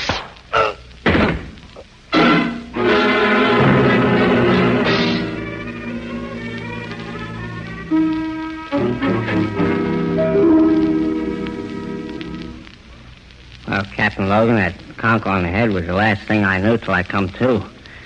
And I got myself downstairs and phoned you cops. You came to in here, Davis? Yeah, here in Duke's room. They slugged him and me. Duke and them two guys were gone. Also, the Duke's suitcase and everything he had in his room. Just like I told precincts cops to get here ahead of you, Captain. Davis, what name was the Duke registered under here? Smith, John Smith. Now, tell me all you know about this Duke, Davis. He checked in about 2 months ago. I figured him for one of them European refugees who run out of dough. During the last couple of weeks, he run completely out of it. He hung me up for his room and was getting his only meals at the mission soup kitchen. You say he acted like a guy who once had plenty. Yeah, not just plenty dough. He acted like a Duke in the movies. That's how we gave him his name. He used big words and spoke a lot of languages. What nationality do you think he was? No one could dope that. He never said. You're going to be a big help to me. And the two men who came here for him were foreigners, you say? Well, they give out in a foreign language a couple of times, but I didn't get any of it. I only parley good American. Well, come on down to headquarters with me. You may find their pictures in our files. Okay. You take charge here, Sergeant. Yes, Captain. Hey, what's that? Just getting a picture of you, mister. You too, Logan. Oh, so you're here, Casey. Yeah. Annie and I have been getting the yarn from the precinct cops who got here first. We were just going to start upstairs for a get-together with you. You learned anything new, Captain? If you got the story from the precinct guys, Miss Williams, you got all of it. Oh, but what do you think about it? How can I know what to think yet?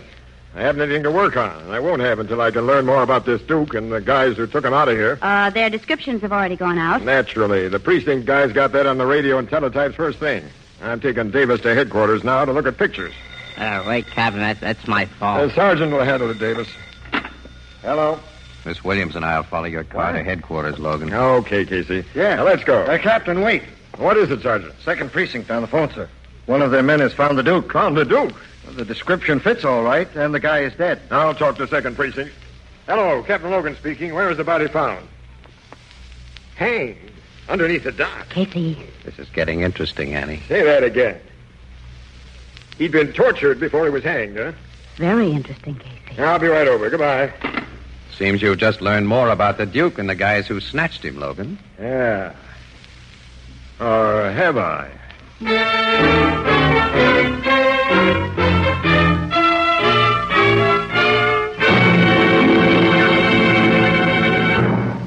Fire King Oven Glass makes housework so much easier. Cuts dishwashing time, for example, by a full 2/3, and makes successful cooking practically a certainty. In fact, Fire King has so many points to recommend it that sometimes we overlook one of the most important facts about it, and that is cost. Fire King casseroles and baking dishes, Fire King Oven Glass pie plates and mixing bowls, and all the other Fire King Oven Glass dishes you will find at your favorite chain, variety, hardware, and department store are almost unbelievably low in cost. And each piece is guaranteed for a full 2 years against oven breakage. Ask for Fire King Oven Glass by name. It's a product of Anchor Hocking. A great name in glass.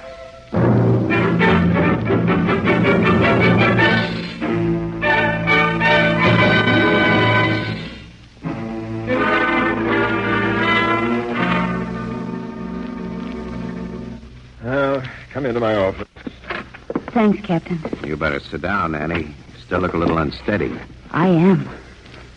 What that poor guy must have gone through before they strung him up. A sweet pair of killers did that job. And I still haven't a single lead to him. Logan, you sent Davis down here to look at pictures. Davis didn't find the kidnapper's pictures or one of the Duke either. Of course, your guys are trying to find the cab driver who dropped the Duke at his hotel tonight. Sure, they've been checking the hack stand since Davis told his story, but that'll probably take some time. Well, that driver can tell you where the Duke got into his cab, which may help you find out where he got his sudden wealth tonight. That money must have been the motive for the murder. Come in. We found that cab driver, Captain. The one who drove that Duke guy to Skid Row tonight. Oh, that's fast work, boys. Bring him in. Yes, sir. In here, fella. Okay. My name's Pincus, Captain. Milton Pincus. Hack license 100-208. Sit down, Pincus. Thanks. Your cops have told me what you want to know, so I won't waste your time or mine. The skinny guy with the cane and the one-window eyeglass I took to that joint on Skid Row, I picked him up on a call. A telephone call? That's right, a phone call which tells me to come to 300 Summit Road, which is Mr. Matthew Brinsley's residence. What? Matthew Brinsley's? Yes, sir. So I go there, rings the doorbell. The butler says to wait a minute, and Then the skinny guy with the eyeglass comes out and gets into my hack. He came out of the Brinsley mansion? Yeah, but he didn't look to me as if he had two dimes to rub together. And when he told me the place where he wanted to The go... Davis Hotel? That's the joint. Well, when we get there, to my surprise, he hands me $5 and says, keep the change. Ah. What time did you drop him off at the hotel? Around midnight. That fits Davis's story. Did your passenger have you make any stops between the Brinsley house and the hotel? No, sir. Or did he talk to you during the ride? Tell you anything about himself? I didn't hear a word from the guy after he told me where to go until he got out. Now, when your fare got out at the Davis Hotel, did you see anyone on the street who might have been watching him, waiting for him to show up? Yeah, I noticed two guys standing in the doorway across the street. Yeah? Yeah, but I didn't pay them no attention. The only thing on my mind was to get out of that lousy neighborhood where there was no business for cabs. You drove away immediately, huh? Yep. Okay, Pincus, you can go. Thanks, Captain. I want to get back on my job. So long. So long. How do you like the Duke's connection with Matthew Brinsley, Logan? That's a hot one, isn't it? Brinsley's a multimillionaire. Yeah, now that cab driver says the Duke had dough. Enough to give big tips. You know, Brinsley's been in several jams that his money's got him out of, Casey. Yeah, I know. For receiving stolen property. Oh, Casey, a man with his Oh, wealth? he's no fence, Annie. He's a collector of historical antiques. He's a bug on the subject, too. Yeah. Now, I'm going to see what Brinsley has to say about this business. When? I'd like to go right now. I probably couldn't get into his place at this unholy hour. Let's grab a few hours sleep. Get out there first thing in the morning. Well, okay, Logan. I'll be with you.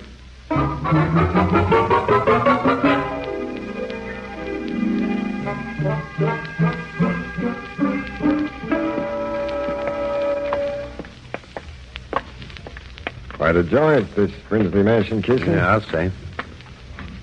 Probably interrupt the old guy's breakfast, but here goes his doorbell. Hey, hold it, Logan. Someone's opening the door. Huh? What is it? Good morning. We'd like to see Mr. Brinsley. I'm Brinsley, but I can't talk to anybody now. I'm on my way to the bank. I'm a policeman, Mr. Brinsley. Huh? Here's my shield and identification. I'm Captain Logan of the Homicide Bureau. Homicide? Very well. Come inside. Thanks. Howard? Yes, sir? Tell the chauffeur to wait. I'll be slightly delayed. Yes, Mr. Brinsley.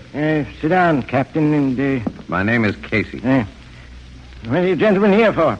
I haven't committed any homicide. Mr. Brinsley, you had a visitor last night. A tall, thin, shabbily dressed man who wore a monocle. What about him? I want you to tell me all you know about him. Why? He was murdered after he left your house.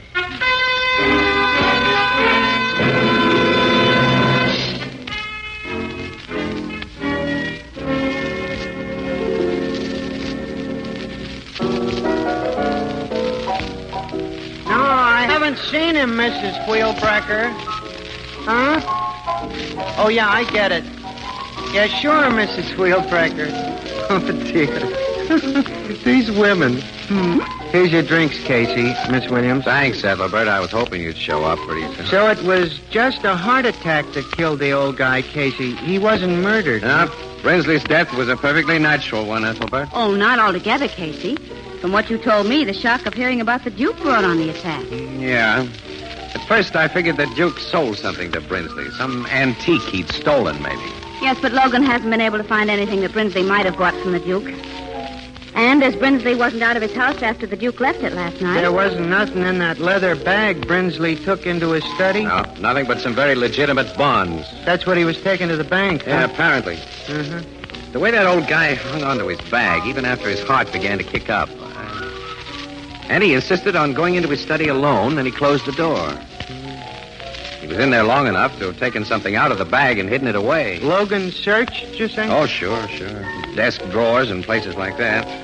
He looked for a safe in the room, and there wasn't any. Oh, Casey, if he should find something Brinsley bought from the Duke, it still wouldn't solve the Duke's murder. Annie, I've got a hunch it would. Well, now, I don't see how.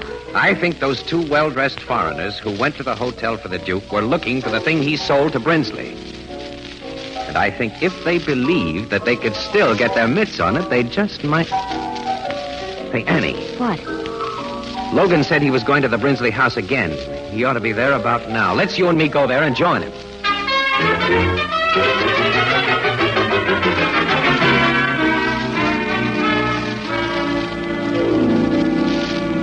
I got the same idea you got, Casey, so my men are giving that study in there a real going over right now. That's swell, Logan. Well, what do you know about that? Isn't it often that you two have the same big ideas at the same time? Well, it's merely coincidental. I had a first-class basis for mine, Miss Williams, not one of Casey's hunches. Oh, what do you mean? Well, I've checked with Brinsley's bank, and they told me that 2 days ago he withdrew $30,000 in cash. Now, they record serial numbers when dough is passed out in chunks like that. And the $20 bill the Duke gave Davis last night has one of those numbers. Brinsley must have bought something from the Duke. What could he have paid the Duke $30,000 for? Captain Logan. Yeah, Sergeant? We found something. Let's see. Come on, Annie. There, Captain. That big leather chair. What? Wait till I show you. I'm used to trick hiding places, but this is one of the neatest I've run into. Look, when you press these 3 ornamental nails at the same time... The seat rises. There's a big cavity underneath. What's that thing in it? It looks to me like one of those gimmicks the King of Spades wears on his head. Casey, it's a crown. It's a gold crown. Yeah. It's not much of a crown. It's gold, but there are no jewels on it. I was just saying to myself, Captain, why hide that thing? It ain't worth more than $100. It's probably worth $100,000, Sarge. Huh? It's old and antique. Can't you see that? That crown would have fitted nicely in Brinsley's little bag, Logan. He may have thought you knew the Duke had sold it to him, that you'd search for it. So he took it out of the bag and put it in that trick chair before his heart gave out. I know all that, Casey, but now, how will that thing lead us to the killers? Well, Logan, the good old power of the press can lead them to us. What do you mean? Now, look. The only metal in this chair are the nails and coil springs. And when that crown gets back under the seat, it'll show up nicely in an X-ray picture. X-ray picture? Yeah. That the Morning Express will be carrying in all its editions tomorrow. With a nice story that you'll write, Annie. Well, okay, but what'll I write? An invitation to the death house.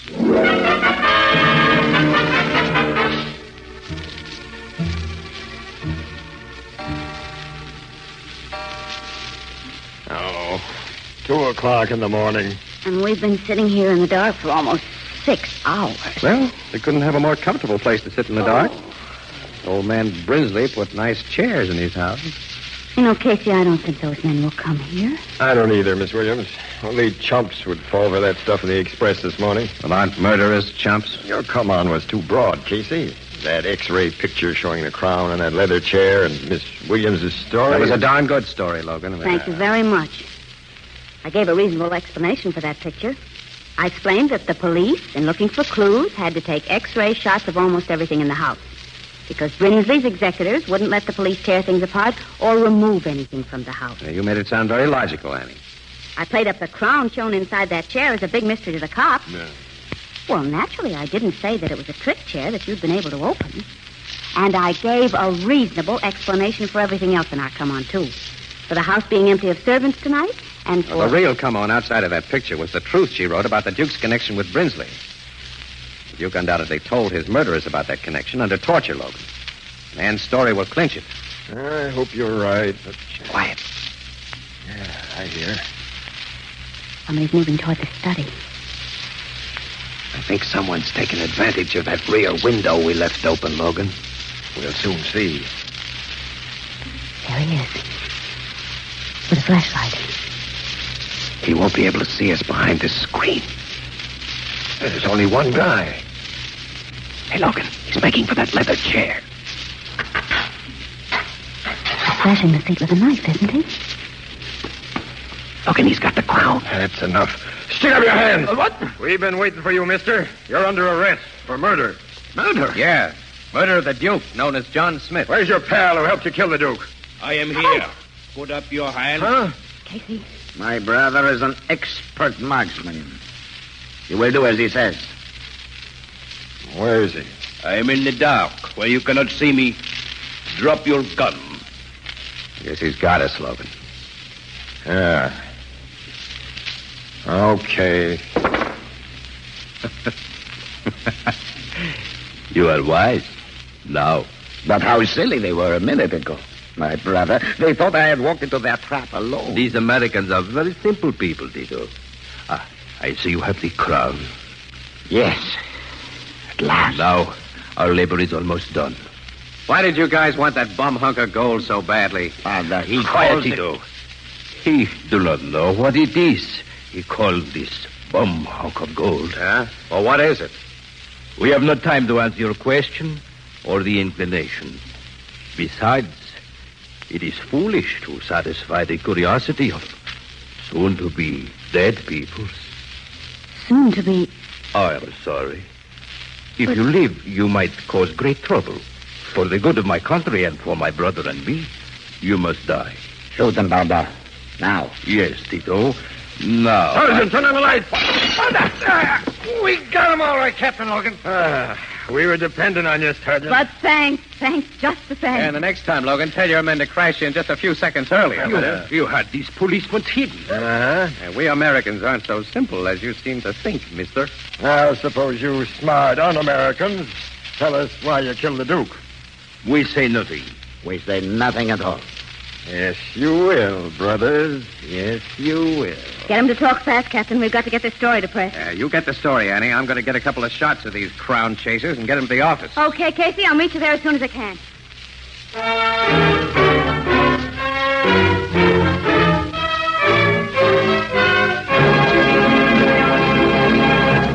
The traditional harvest moon is more than a month away, but already throughout America, most of the golden harvest of fruits and vegetables has been garnered, packed away for your use in the months to come. Now, the finest of these food products come to you in clean, sterile, crystal clear glass containers, and for a very good reason. The glass container lets you see exactly what you buy before you buy it, and the glass container protects the natural flesh flavor of its contents. A very large number of these finer products of field and orchard, of range and sea, come to you in crystal clear anchor glass containers sealed with tamper-proof anchor caps. Products of Anchor Hawking. A great name in glass.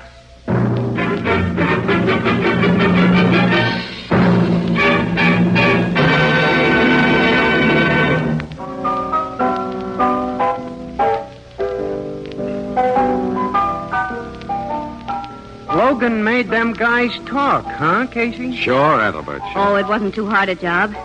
After Davis positively identified them as the men who came to his hotel for the Duke. Tell me what they said. Well, to begin with, pal, they told us the Duke wasn't really a Duke. Oh, I knew that all along. He was only a count. Huh? He was an honest cigars count, too, Ethelbert. From one of those little European principalities that went out of business after the First World War. Yeah, and the Duke, the Count, was a relative of the king who'd lost his job. And he was also custodian of the royal crown, Ethelbert. And he scrammed the United States with all that dough that he could lay his mitts on, and the sacred crown.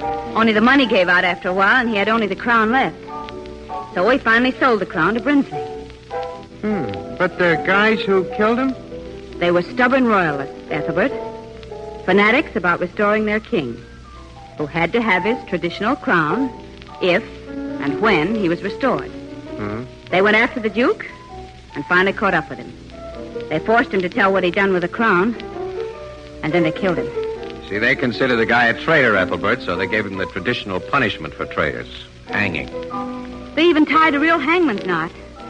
They thought were a legal execution. Well, in their screwy minds, it was a legal execution. Some people are certainly funny. Yeah. But as my sister Edna says, quote, if all folks was like you and me, wouldn't the world be dull? Unquote. And you know Edna.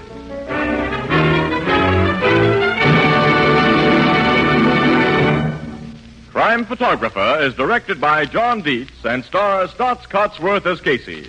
It is written by Alonzo Dean Cole and is based on the fictional character of Casey created by George Harmon Cox. If you're inconvenienced by returning beer and ale bottles, here's good news. Anchor Hawking has pioneered a new kind of bottle, so inexpensive that it requires no deposit. It will shortly be released for civilian use. Watch for it. The more convenient Anchor Glass one-way, no-deposit bottle. A product of Anchor Hawking. A great name in glass.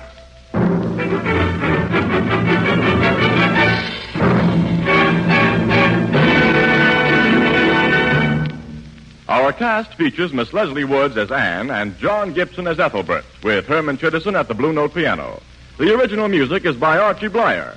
Crime Photographer is brought to you each Thursday at this time by the Anchor Hocking Glass Corporation of Lancaster, Ohio, and its more than 10,000 employees. Anchor Hocking. A great name in glass.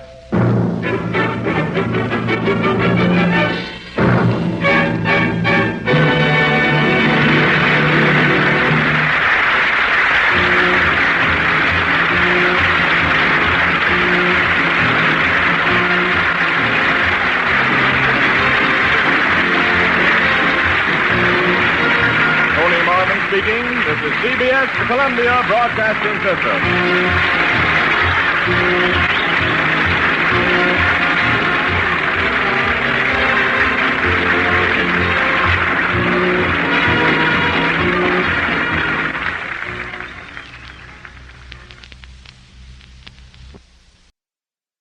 Face the camera, please. Hold it. Thanks. Look for it in the Morning Express. Casey, press photographer.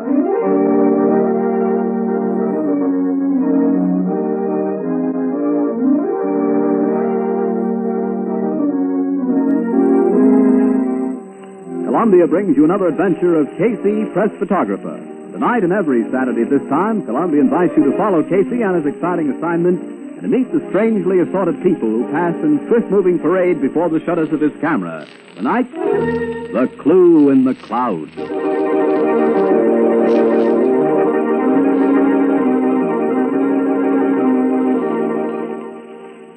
In the quiet evening air, there suddenly comes a whirring of wings. It's a helicopter, apparently out of control. Like a giant bird, it flaps crazily about for a few minutes and then heads out to sea. What is it? Gee, it looks like a bird. It's a helicopter. It's a wild plane. It's out of control. It may fall. Let it clear the station.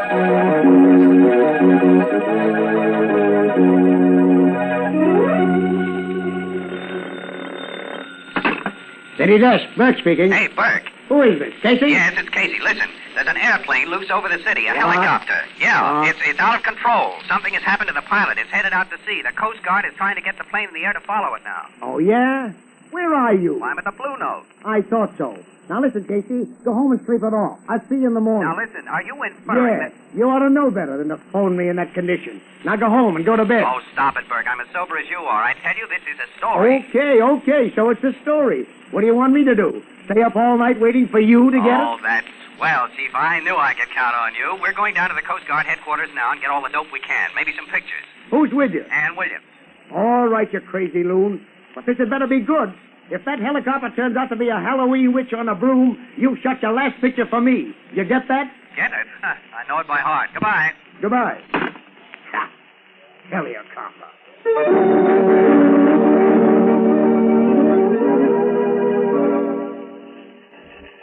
But I'm telling you, Burke, it fell into the sea like a millstone and disappeared. Well, Casey, if 4,000 other people hadn't seen it, I wouldn't believe it.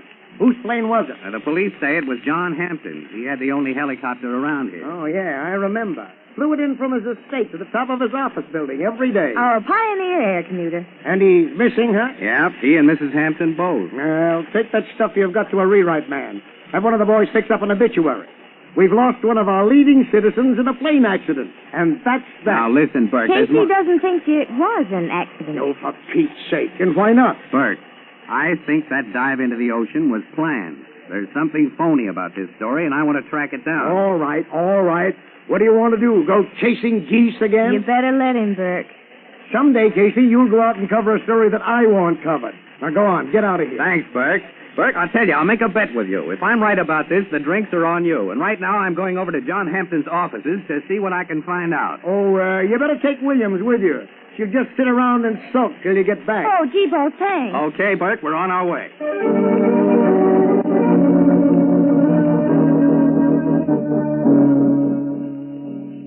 You're, Miss Gray, aren't you? Miss Matilda Gray? Yes, I was Mr. Hampton's secretary. Yes, what we want is material for a little story on Mr. Hampton. You think you can help us?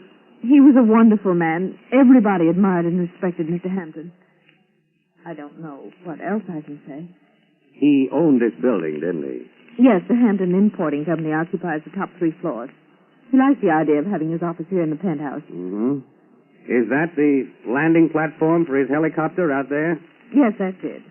You mind if I get a picture of it? Not at all. Can you take it through the window? Well, let's see. Yes, I think so. Yeah, good, thank you. Now, could we have one of you, Miss Of me? Yes. Why, I don't know. I don't look very... Oh, you look swell. Look at this picture. But that's Mr. Hampton's picture. No, I couldn't. Paper, this is just for the record, you know. You use a picture of your boss, wouldn't you? Yes. I think so. Okay, hold it. Thanks. Well, that's one you won't have to look for in the Express. Now, Miss Gray, what other interests did Mr. Hampton have? Business interest? Anything at all. Well, he had a little commercial movie studio, the Aristocrat Film Company. But that's been closed up for 6 months. Oh? Where's that? At 292 Falmouth Street. They made shorts, commercial reels, and trailers. But it was only sort of hobby with Mr. Hampton. Never made any money. Well, what do you know of Mr. Hampton's family and Mrs. Hampton? She was alone when she married John, Mr. Hampton. She had no living relatives. And he just had an uncle. A Robert K. Hampton. An uncle, eh? Where's he?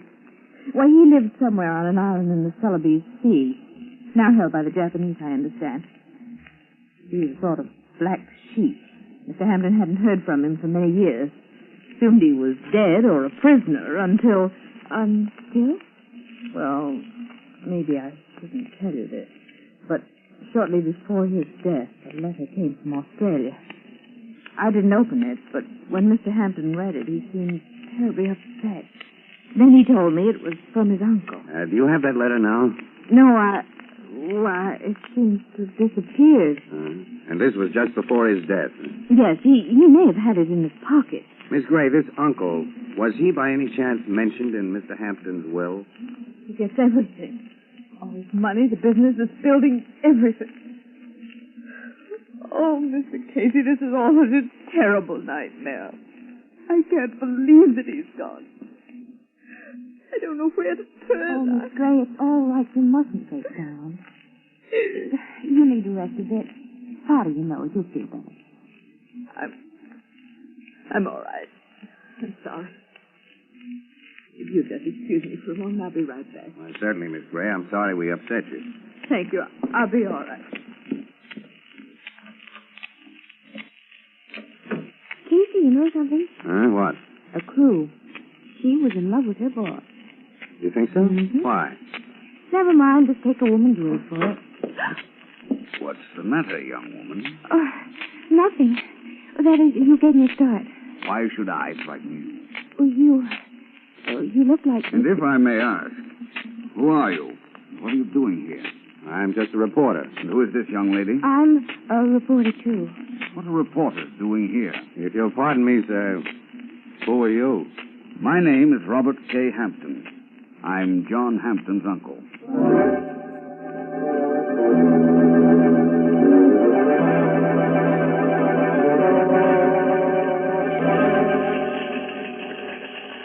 So you think this uncle had something to do with Hampton's death, huh? Well, look.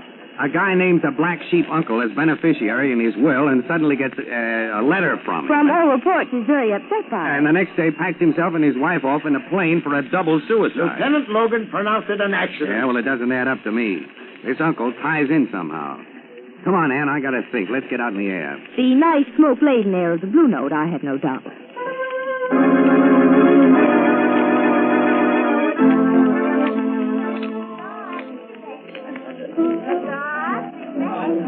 Hi, Ethelbert. Hiya, Casey. Hiya, Miss Williams. Hello, Ethelbert. What'll you have? One beer. Same as usual for me. Okay, beer and the usual coming up. Hey, what are you reading, Ethelbert? A book on victory gardening, I guess. My sister Edna gave it to me. Oh, your sister Edna likes to read. Yeah, she does. She don't drink much. What's the name of the book? 5 Little Peppers and How They Grew. Listen, why don't you read something interesting? Like that death plane story of yours in the Express? Something. I'm following that, too. Good. Here's your beer. Well, what's your opinion? Well, I think it was a sort of chameleon of errors. I think this guy was planning to run away with some dame. Oh? He gets the plane all heated up for it when a heavily veiled figure sneaks into the cockpit beside him and gives him the nod to get going. Then he finds out that it's his wife and not his lady friend under the heavy drapes and that she's crossed him up. And by that time, he's so disgusted he dumps the whole thing in the drink. On what do you base these deductions, Ethelbert? Yes, mastermind. Tell us. Quote, he who tries to fool his wife ends up playing the fool himself. Unquote. You better stick to your books, Ethelbert, and leave the amateur detecting the cases. Yeah, and you know, Ethelbert, I wouldn't waste my time on Five Little Peppers either. It's way over your head. Well, to tell the truth, I'm having a tough time wading through it. You got any ideas? Well, there's Gibbon's Decline and Fall of the Roman Empire. They got that in a book already? Sure. Well, it just declined and fell last September. Hey, look, Annie, you tell him. I'm going over and talk to Ernie.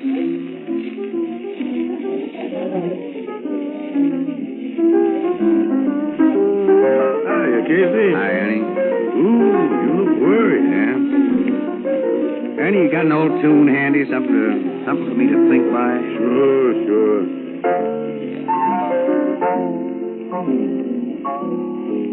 That's good. Can't quite tag it, though, is it? Me and my shadow. Oh, yeah, sure. Me and my shadow. Yep. You know, that other self always under your feet?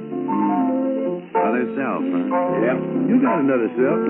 Now, one Casey has to stay here and work on the express. Yeah. The other wants to fly away. Go deer hunting up in the woods somewhere. Ernie, you got an uncle? Sure, I got an uncle.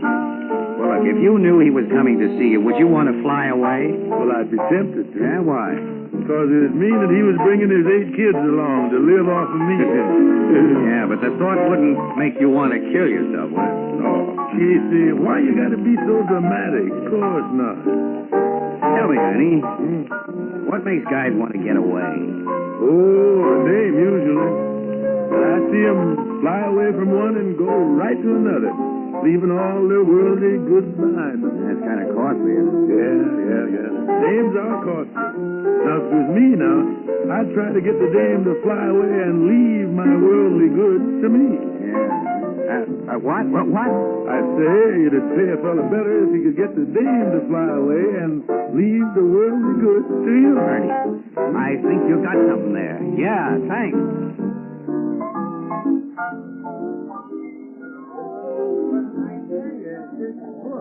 Five Little Peppers and How They Grew has got me puzzled. I'm in the 4th chapter already, and they ain't even started to spade the ground up. Hey, come on, Ann. I suddenly got a hunch. Hey, where are we going? Home. But tomorrow, we're going back and have another look at Uncle Robert K. Hampton.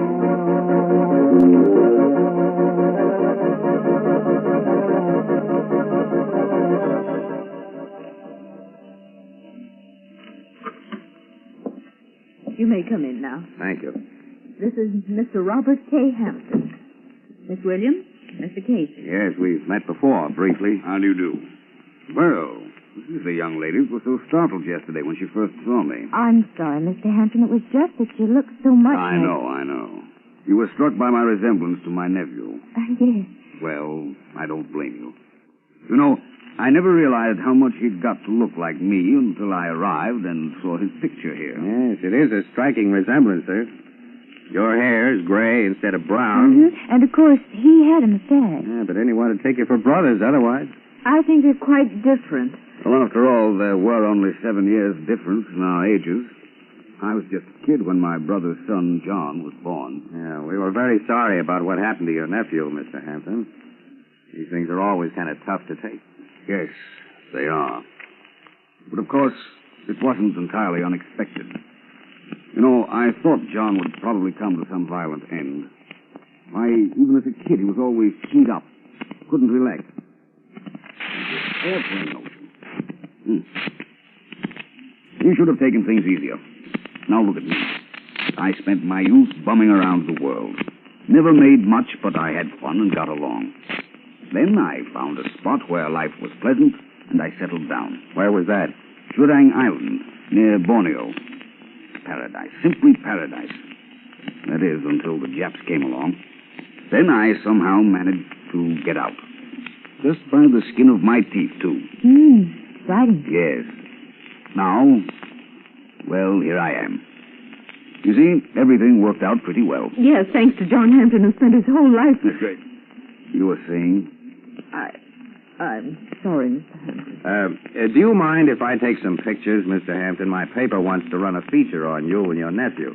You know, your vastly different lives and activities. You know, the Hampton who traveled the earth and the Hampton who stayed at home. That's rather a good idea, Mr. Casey. Where would you like me? Beside this picture of John? No. Gray. Sorry. Yes, I would if you don't mind. Let's try behind the desk there. All right. How's this? You'll pardon me, Mr. Hampton, but your hair's a little mussed. You know, with such striking gray hair as you have, you ought to have it looking its best. Oh, I'm sorry. I'll... No, don't move. Miss Williams will arrange it. Oh, all right. Have you got a comb, Ann? There's one right here in my bag. Now, just a second. There you are. Thank you. Fine, that's it. Now, Mr. Hampton, hold it. Want another? I'm sure that one picture should be enough. Miss Gray, if you please. Well, we'll take one more. Just one more for good luck. Now, hold that just as you are, right there. Thank you. Oh, but I'm afraid I'm in that one, too. Your camera was pointed right at me. Well, we'll see when they're developed. Now, thank you both very much. Thank you. You know, Mr. Casey, I'm somewhat of a camera fan myself. Oh, that's so? Yes, taken pictures all my life. I have some beautiful shots of Jurang Island. I was wondering if perhaps you couldn't print them along with the feature on my nephew and me. Not that I would want to monopolize the story, of course, no. But I only thought it might set off the differences in us. More dramatically. You know, give it a little added color. Yeah, sure, that might be an angle. Let's see the pictures. Yes, well, I have a few small ones in my wallet here. The Japs got most of my stuff, of course. Oh, yes, I can imagine. Let me see now. Yes, here's a nice shot. Mount Tonamau. Hey, look at this, Ann. Beautiful. And this is a view of my backyard, so to speak, looking north. Is that you in the hammock? Yes, that's me. I used a self-timer. Set it and then ran and got into the picture. Used a flexo camera with f3.5 lens at 1/20th of a second. It's not bad. What's this one? That's me again. Same trick. That was taken from the front porch. Looking south? Yes. That's lovely country. Looks almost like a stage setting. I think perhaps we're boring these people, Mr. Hampton. Yes, I'm afraid we are. No, really, not at all. I'd like to use these pictures. They're exceptional shots. And pictures always dress up a feature. Well, all right. But you will be careful to return them to me, won't you? They're the only prints I have, and I treasure them beyond words. Don't worry, I'll treat them with kid gloves. Thank you, Mr. Casey. Well, that's all right. Now, I think we better be pushing off. Time and deadlines wait for no man. And no woman either. We're happy to meet you, Mr. Hampton, and we hope that you like it here. I think I shall. Take good care of the picture. Right. Look for him in the Morning Express. Fine, thank you. Goodbye. I don't like that young man. He's too clever. Now, darling, take it easy. After all, he's only a newspaper photographer. Are you sure this article on you is a good idea? Of course. We'll need it. Why do you think I went to all that work to get those pictures? The public must be convinced, too. Now, don't worry, my dear. There'll be no slip-up. There better hadn't be. Not after 11 years of planning and waiting. Now that those people have the pictures, I'll set fire to the evidence. You mean burn the negatives? There are little fires and big fires. Oh. You mean... Yes. Tomorrow night, a nice big fire.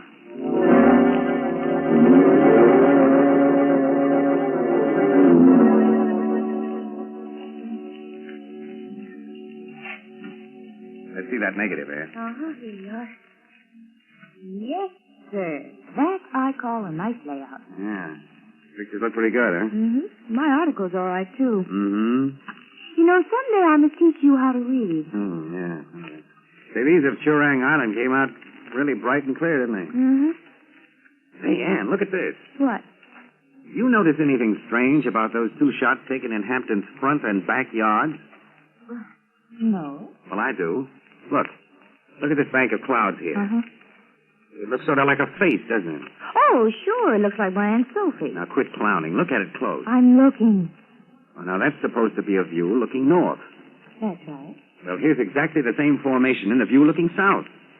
Well, that's queer. Queer. It's a physical impossibility. There haven't been two cloud formations exactly alike since the first day of creation. Well, then these scenes were fake. Yeah, they were beautifully fake. You know, I thought Hampton froze a little when you made that crack. Which crack? About those pictures looking almost like a stage setting. No, Annie, Hampton gave us these pictures for the paper for a reason. He wants everyone to see them. He wants everyone to think that he has lived all these years miles away from here, and that he arrived here just in time to have a pot of gold fall into his lap. Oh, that's a little too neat, isn't it? Yeah, these pictures are all he's got to prove he wasn't here all the time. Well, if he was here, how do we know he didn't murder John Hampton? He had the motive, all right. The will gives him everything. Yeah, and right under John Hampton's feet. Hey, who said something like that? Ernie. That's right, me and my shadow. Annie, I think I got it. Quick, let me look at your comb. Well, sure, Casey. Well, here, but what on earth's the matter? Hey, wait a minute. Here, look at this. A hair. A lone gray hair. I gotta take this down to Logan and have him run some tests on it. I'll see you back here in about an hour.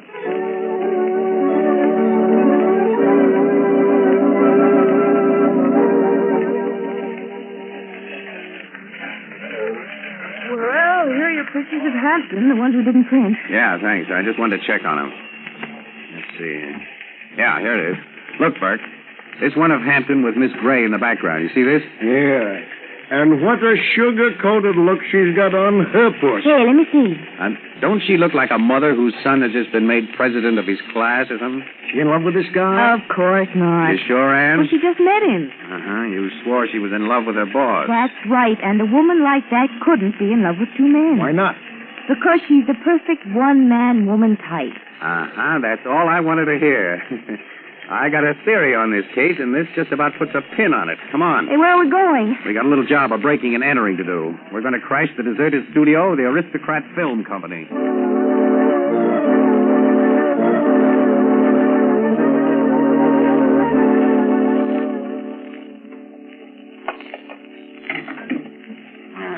I think I just about got it. Isn't this a tiny little bit illegal? I can fix that with Logan. He and I are just like that. There we are. Come on, we got to work fast. Oh, spooky, isn't it? Where'd I light a match? See any light switches around here? Wait a minute. Here's one. That's better. Oh, so this is the Aristocrat Movie Studio, huh? And a fine place to bring a young girl in the dead of night. Annie, you see those crates over there? Yeah. I'll bet you 10 to 1 they're full of prop palms, grass mats, and tropical foliage. Let's see. All right. Mr. Casey, your intuition is appalling. I'm glad I didn't cover that bit. Uh-huh. Artificial flowers, trees, rocks, leaves. Everything you need to build up a nice little South Sea Island setting right here. Uh-huh. You mean Hampton could have sneaked in here alone, arranged a beautiful little tropic setting, and taken pictures all over the place? Not only could have, he did, with a self-timer. And by changing the bushes and foliage around, he got the so-called view from his front porch and the one from his back porch. Well, where's the sky with a funny cloud formation? It's hanging right over your head. Look up. All those big hanging things? Yeah. Yeah, it's one of those. Those are background, you see, held up there by these ropes tied right here. Oh, which, these? Hey, look out! You want to kill us both? You pull that knot and all those heavy drops would crash down on our heads. Oh, sorry. I only thought you might want to get them down to see if you could find the one with the cloud. Yeah, but we'll have to snub the rope around this peg and have to drop down gradually. Those things are heavy. Put your hands up, Casey. Hampton. He's got a gun. And you too, Miss Williams. Oh, yes, sir. You seem surprised to see me, Mr. Casey. Why? Do you forget that I own this studio now? It's rather I who should be surprised. What are you doing here? We're looking for Churang Island. And you? I came to burn this place down. For a reason that you may have already surmised. Yes. You didn't want anyone to find out where you made those phony pictures, did you? No, and I don't want you to tell them. And you won't if you and your charming lady friend should get trapped here and cremate them. There's rather an ugly name for that. Murder. A murder is not a murder until it's proven so. But before I kill you, I want you to tell me something. Yes, I expected that. Most murderers are very cautious to know where they slipped up. All right, I'll tell you, Mr. John Hampton. Oh. You guessed that, too. Of course. You're not Robert K. Hampton. There never was any Robert K. Hampton. You never fled from the Japs on Churang Island. You picked that place because it would be impossible to check your story. This whole thing was arranged between you and Miss Matilda Gray. You planned this for years and been in love with her for years. Go on. You drew your will to a fictitious uncle and probably faked up enough credentials so that you could appear to be that uncle. And then when the time came, all you had to do was drug your wife, put her in a helicopter. There was just enough fuel to get over the ocean and set the controls and let her go. Don't you think the plan was clever? Fiendishly clever. And it was clever of you to spend 10 years working out your disguise. Most criminals try to change their identity by putting on a disguise. You achieved a change by taking one off. One you'd worn for 10 years. You shaved your mustache, bleached the dye out of your hair, and then came down here and took a few pictures of yourself in a tropical setting. Then, the very next day, you turned up as the long-lost uncle, inheriting all your own money and in a position to marry Miss Matilda Gray. I fooled everyone but you, Mr. Casey. Tell me, why did you suspect me? Well, being a photographer, maybe I looked too closely at your pictures. And you made the mistake of using the same sky in all of them. Oh. Clever of you to notice it. Well, you slipped up on one other little thing, too. Your hair. Remember when I combed it for you, Mr. Hampton? Yes, under the police microscope, a strand of your hair still showed traces of brown dye. It's those little things, Mr. Hampton. Perhaps. And then, of course, you should never have let me get a picture of Matilda Gray off guard.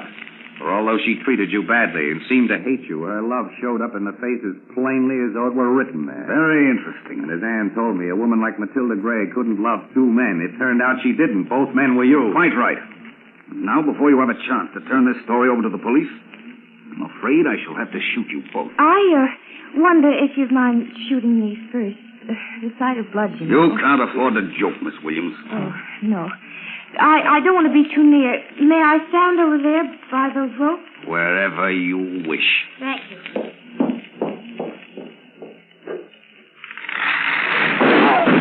Good girl, Annie. Good girl. Boy, that suited. Okay. I got his gun. Wow, that drop sure beat him. Is he breathing? Yeah. But he won't know it for an hour or so. Gee, kid, nice going. Well, darling, you told me not to pull that knot, and... Annie, this was an inspiration. I could just about kiss you. Oh, so I've got to save your life to deserve one stingy little kiss.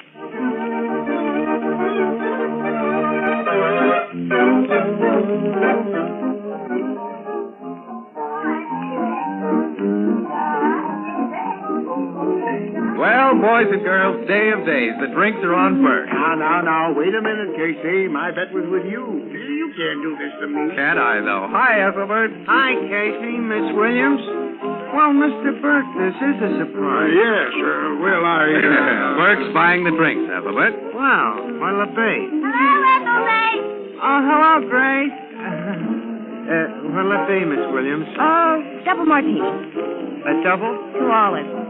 And the usual for me. A double. Now, wait a minute, Casey. And a double scotch for Ernie at the piano, too. Hey, go easy, Casey. One for his shadow, yeah. And one for you, Ethelbert, and a double for Grace. Hey, Casey. And see what the boys in the back room will have, too. And what would you like, Mr. Burke? Oh, please, Ethelbert. How much is sarsaparilla? Well, as Carrie Nation once said, quote, he who partakes only of nature's liquor has the pleasure of remaining sober and paying the check, unquote.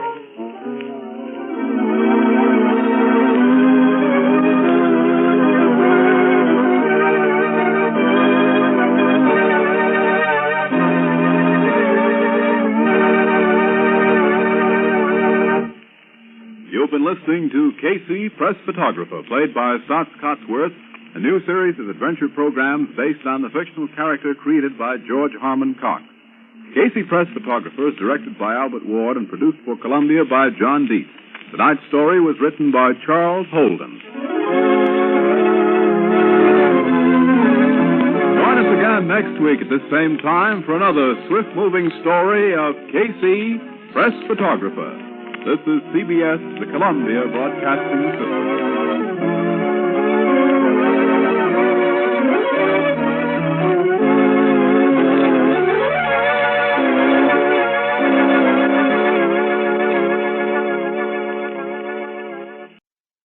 The Anchor Hocking Glass Corporation brings you Crime Photographer.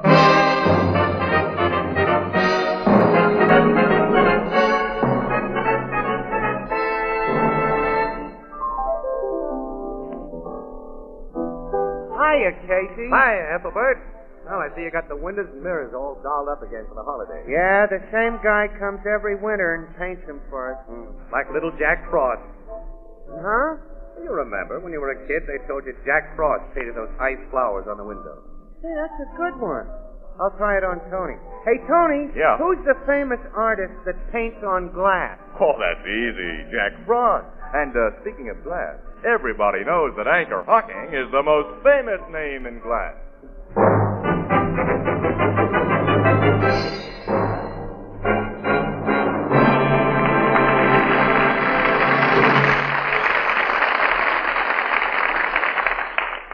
Good evening, ladies and gentlemen. This is Tony Marvin. Every week at this time, the Anchor Hocking Glass Corporation of Lancaster, Ohio, and its more than 10,000 employees bring you another adventure of Casey, crime photographer, a cameraman who covers the crime news of a great city. Written by Alonzo Dean Cole, our adventure for tonight, The Life of the Party.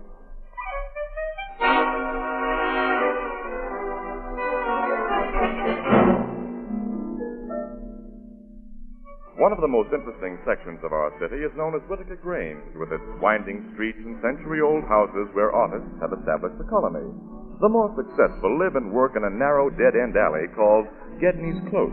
And in the late afternoon, a familiar, battered-looking automobile pulls up near the entrance of Gedney's Close and...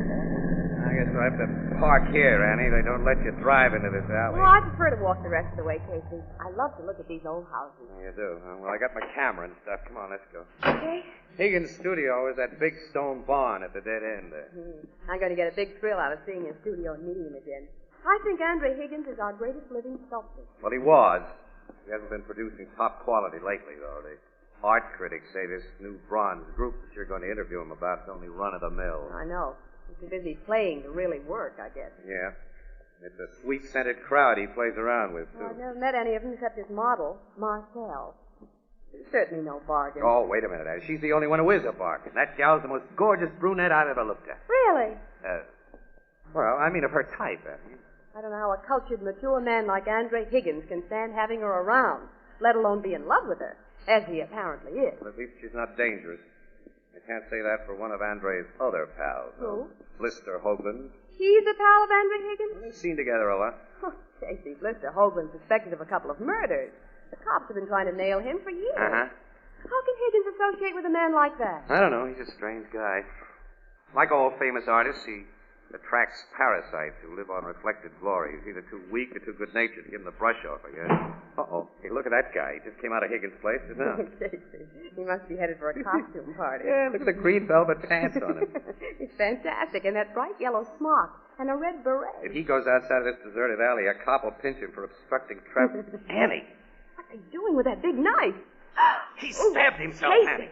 Quick, come on. He's fallen to the sidewalk. Oh, I can see the knife handle sticking out of his chest. And there's blood. He drove that blade right into his heart. Has he? Is he dead? We gotta get a doctor, quick. I'm the police. This guy came out of Higgins' place. Punch that doorbell, Annie, will you? The door's open. Hello, Casey. It's William. Andre, come here. I saw you two from my window, so I... What's happened here? This guy just committed suicide. We saw him do it. Good heavens. Well, who is he? Why did he come out of... Bertram Farland, art student. Student? Well, he looks at least 50 years old. Well, I'm glad the poor devil can't hear you say that, Miss Williams. He liked women to think of him as young. He was the life of every party he attended. That should be his epitaph. He was the life of the party. Poor fellow. Well, he's gone, and there's nothing we can do to bring him back.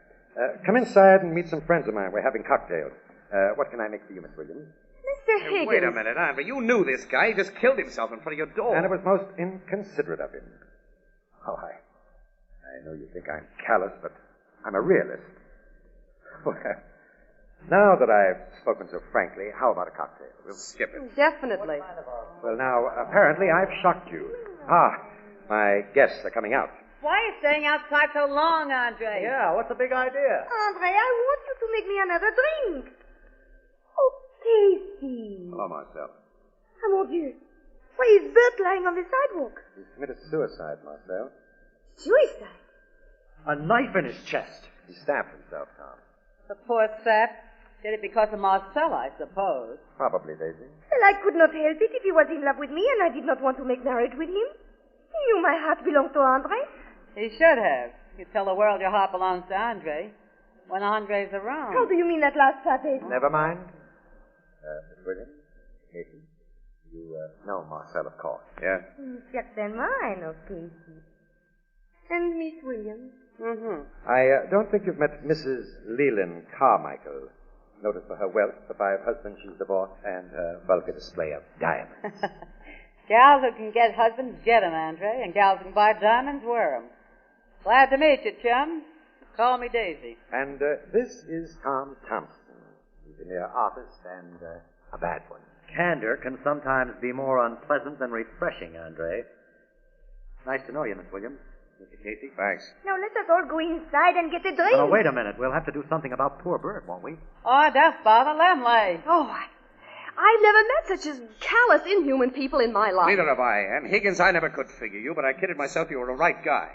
Now I see you're nothing but a louse. As for these characters you call your friends, why, get out of my way.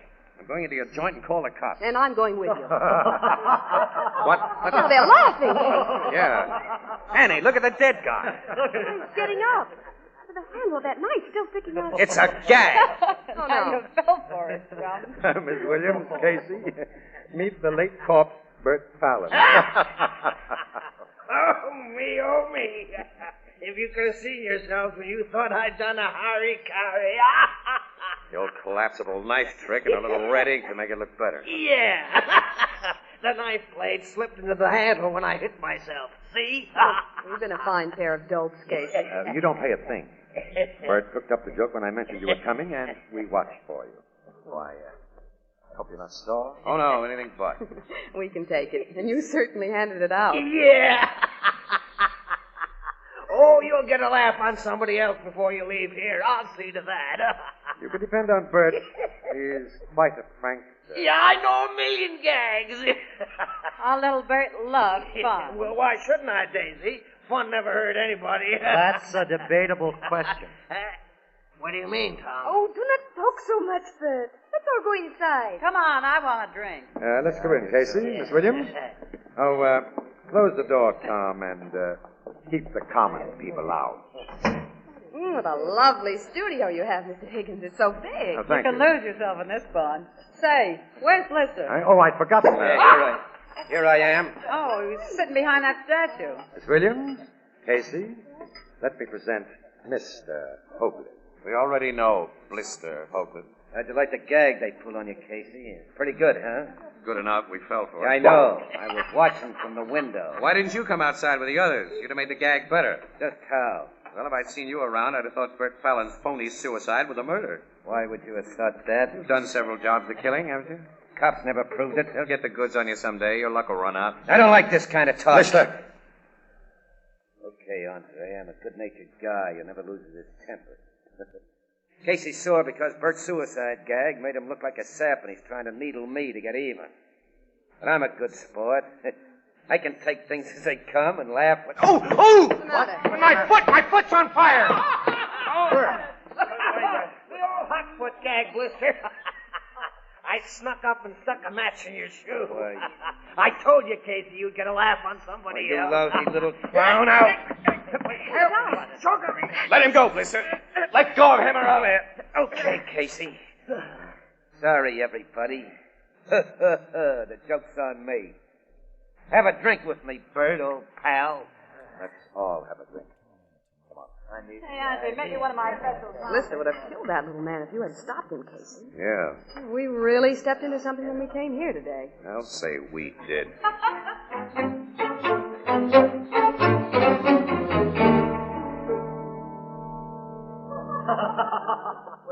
I'd like to get out of here, Casey. Yeah, so would I, Annie. We came here for an interview, and until you get it, we I gotta know. stay. I simply haven't been able to pin Higgins down. He's all over the place. So is everybody else. How can a man like Higgins put up with such people? They have no talent, no intellect, nothing to recommend them. Daisy, that big overstuffed gal, told me this was dear Andre's inner circle. Oh.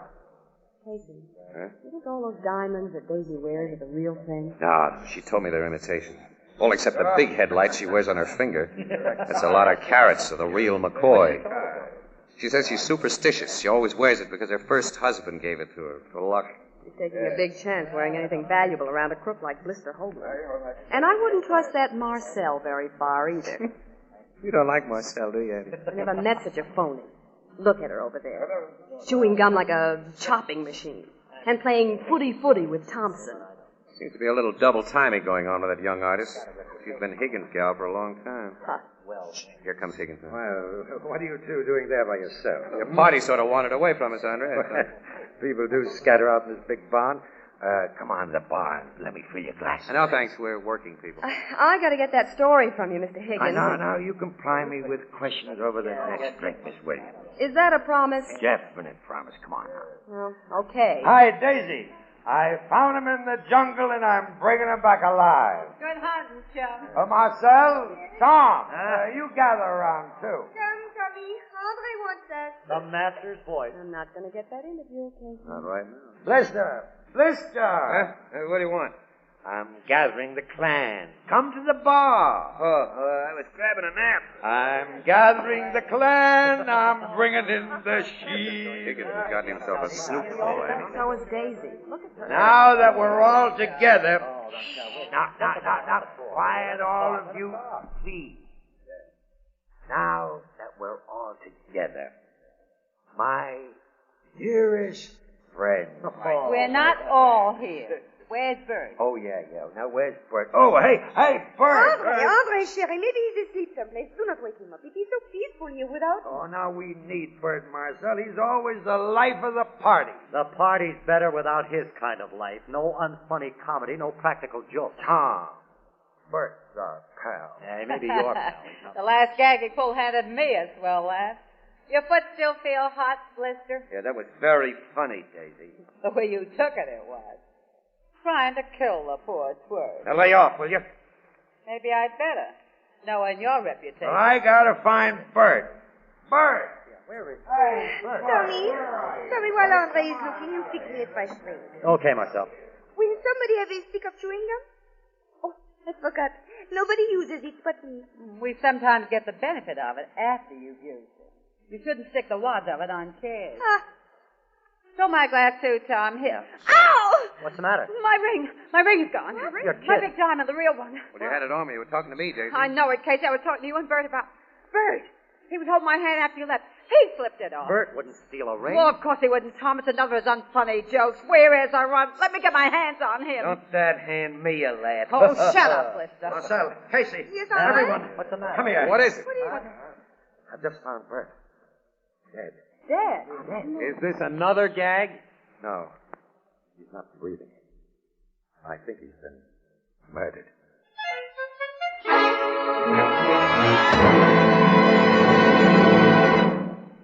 Our story will continue in just a moment. Nothing is quite so comforting as a good hot cup of coffee, particularly the first thing in the morning. But that's the very time of day when everyone is in a hurry. Well, here's a way to enjoy delicious coffee with no fuss or bother of any kind and in a matter of moments. Simply take a cup, a spoon, and a glass jar of soluble coffee. Put a spoonful of coffee in a cup and add hot water, and that's all there is to it. But make sure to buy your soluble coffee in a glass jar. Glass jars are easy to open. A quick turn of your wrist and the coffee is ready. And then, too, your spoon fits easily and conveniently into the wide top of the jar. No trouble in measuring. And last but not least, glass jars protect the flavor and freshness of soluble coffee perfectly against moisture or contamination of any kind. Now, most of the better packers of soluble coffee protect their products by using clean, sanitary Anchor glass containers and Anchor caps. Both products of Anchor Hocking. The most famous name in glass.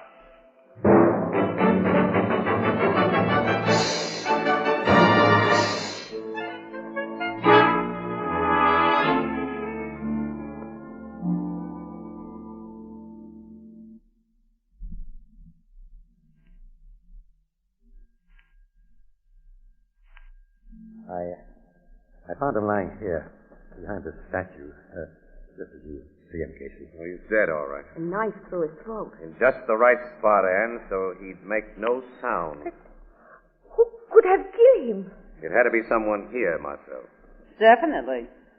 You tried to kill him earlier this evening, Blister. Now, don't you point the finger at me, Daisy. You've been suspected of other killings. Now, be careful, Tom. You did it, please. I didn't. I swear I didn't. I think the cops will nail it on you. With all of you against me, accuse me, maybe they will. But I'm giving them no chance. I'm doing a lamb. You're not leaving here. Yes, I am. He's got a gun, Casey. Keep away from me, all of you. I'm not taking a rap for something I didn't do. I'm getting out of here. Anyone who tries to stop me gets a bullet. Andre. Andre, you shot him. One has the right to shoot an escaping murderer. Luckily, I had a gun. Phone the police, Casey. Okay, Andre. Good job of shooting you did. Caught Blister squarely between the eyes.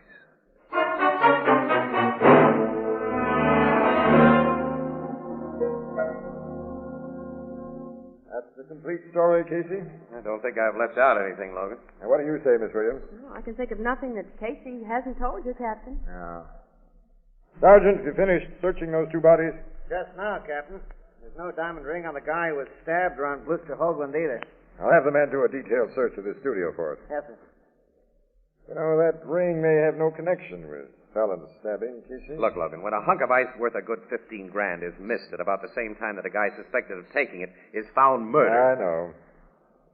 Casey, do you think Blister killed Bert? Well, Logan, I did. I fell into line with everybody else who was accusing him because I wasn't thinking then. Well, now I don't know. But you'll testify that Higgins was justified in shooting Blister. I'll have to. The guy was a murder suspect. He threatened us with a gat, and he tried to escape. I'd have shot him myself if I'd had a gun. Not as accurately as Higgins did. Yeah, it was good shooting. Higgins told us he does a lot of pistol practice. Yeah, he told me that when he showed me his permit for the gat he used.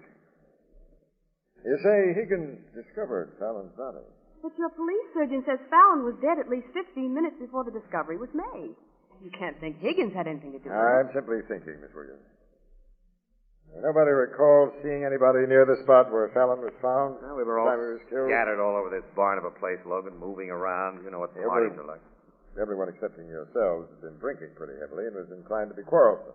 Marcel hadn't had much to drink. Too busy crunching gum. Higgins wasn't quarrelsome. And he was tight. Until he found the body, that sobered him up. Yeah, it naturally would.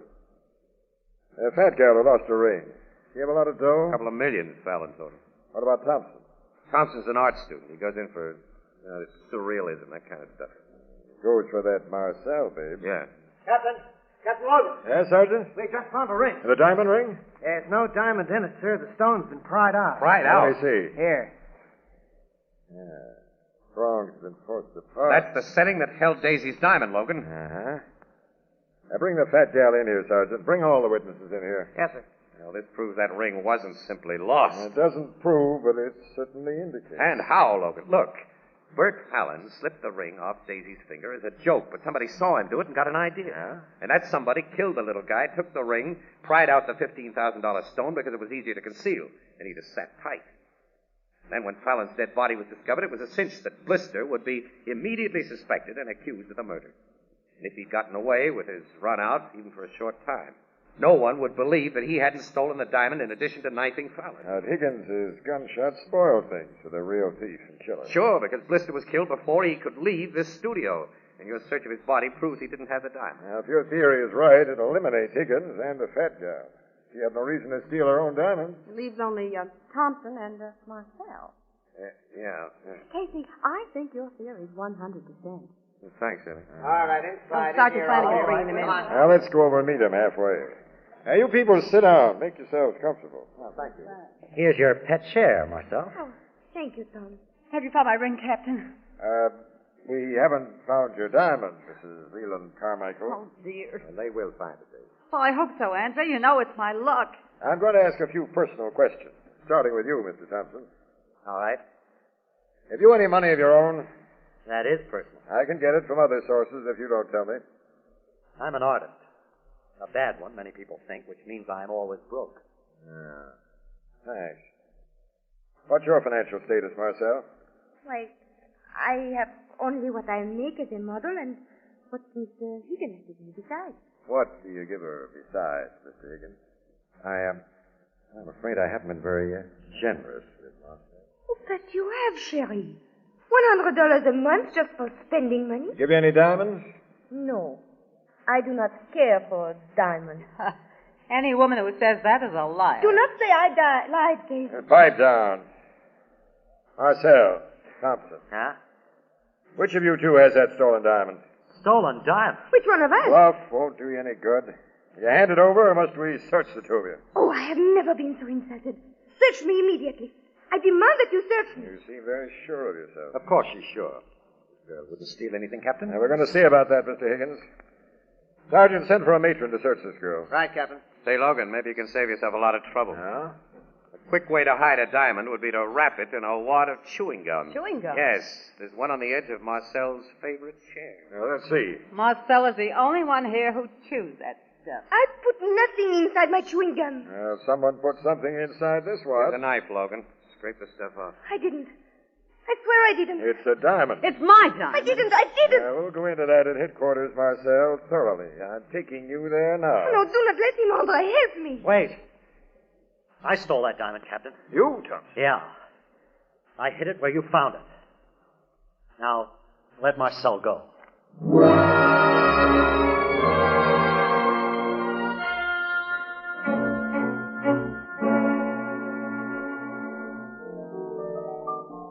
You think this Thompson's confession was just a noble act, huh, Kate? Oh, sure. Of course it was, Ethelbert. So is Logan. Yeah, so am I.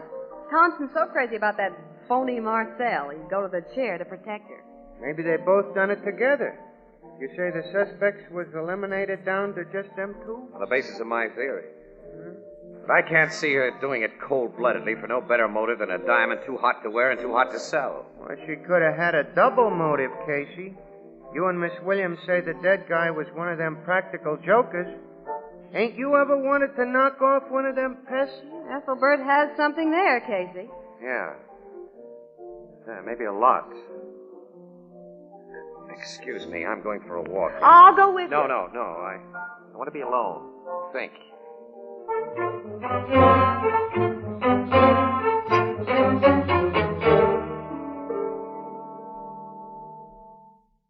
Come in, Casey.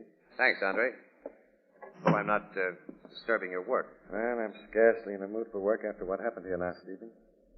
Anyway, I've been away from the studio until a few minutes ago. I went down to jail with Marcel. Oh.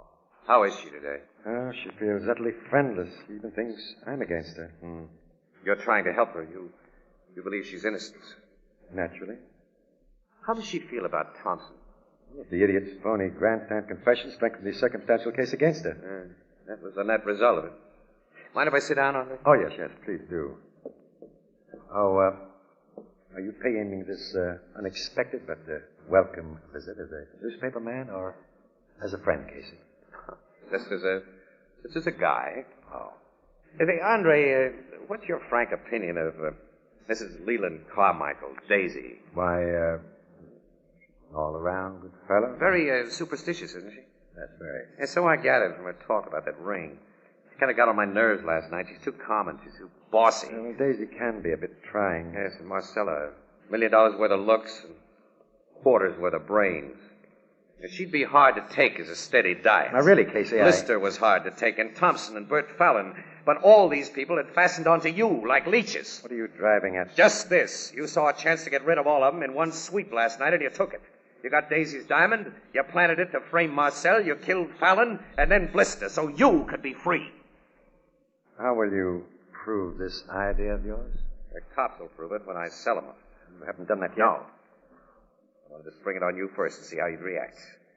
Your face has told me that my theory is good. What does this reaction tell you? I thought the cops impounded that gun you killed Blister with. They did. This is another. No one else will realize the motive for what I did. I didn't kill for profit or because of hatred. I simply had to be free to the friends who were wrecking my life. They were driving me mad. I was too weak, too cowardly to send them away. Now you threaten my freedom. So I must kill again. No, you don't. You broke out his gun, Sergeant. Get the cuffs on it. Yeah. Oh, hold on, Captain. Logan, I was beginning to think you'd make your play just a little too late. You policemen were hiding it. Yeah. We let ourselves in here while you were visiting Marcel at the jail. Casey, you said you hadn't told anyone. I'll never trust a newspaper guy, Andre. We're terrible liars.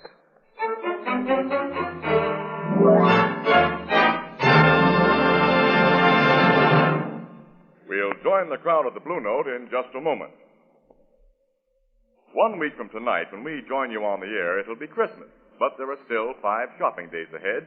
And if you put off any of your Christmas shopping until this last hectic week, here's a very simple solution. Between now and Christmas, your favorite chain store, department store, and other stores selling chinaware and glass will be featuring the amazing new Anchor Glass heat-proof dinnerware known as Jadeite.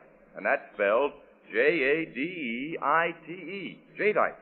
Now, Jadeite has the beauty of fine Chinese porcelain. It has the color of Oriental jade. Yet it's as sturdy as the Fire King oven glass you use for baking. And Jadeite prices will be particularly easy on your Christmas budget. For instance, a complete 35-piece service for 6 costs less than $5. And Jadeite in open stock is unbelievably low in cost. So be sure to ask for Jadeite by name. Jadeite, the newest triumph of anchor hocking. The most famous name in glass.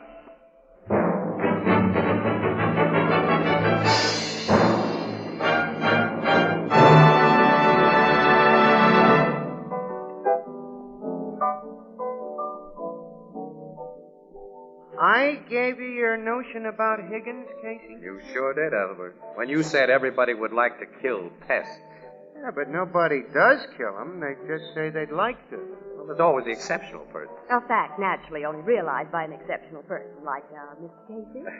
Exactly, Miss Williams, and thank you, Miss Williams. You're welcome.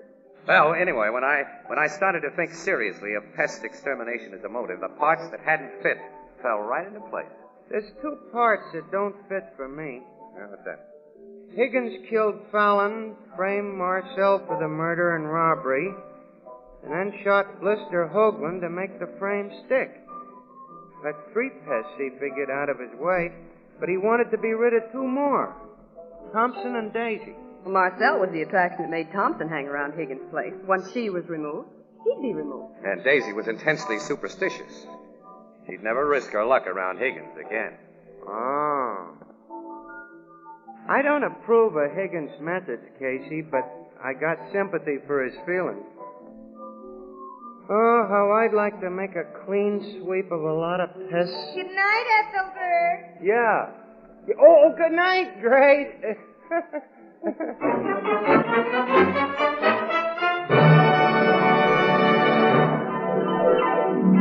Crime Photographer, starring Stotts Cotsworth as Casey, is brought to you each Thursday by the Anchor Hocking Glass Corporation, makers of Fire King oven glass, Anchor glass containers, Anchor caps and closures, all products of Anchor Hocking, the most famous name in glass.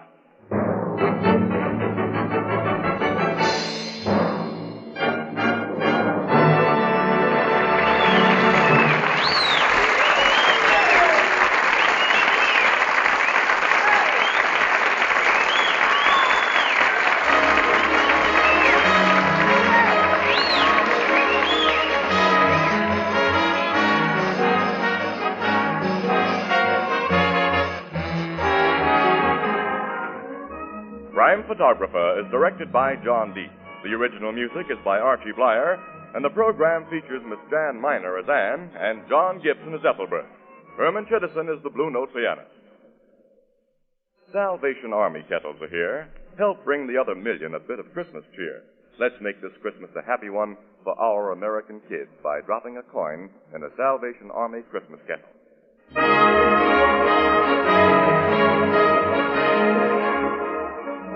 This is Tony Marvin saying goodnight for the Anchor Hocking Glass Corporation of Lancaster, Ohio, with offices in all principal cities of the United States and Canada. This is CBS, the Columbia Broadcasting System.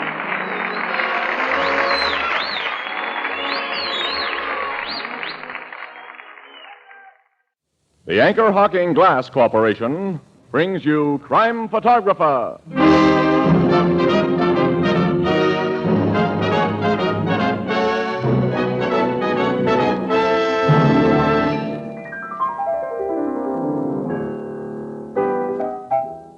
Hello, Mr. Marvin. Hi, Ethelbert. Are we on the air? Yeah, but say, you don't have your script with you tonight. Oh, I don't need a script for what I have to say. Everyone knows that the Anchor Hocking Glass Corporation is the world's largest maker of household glass.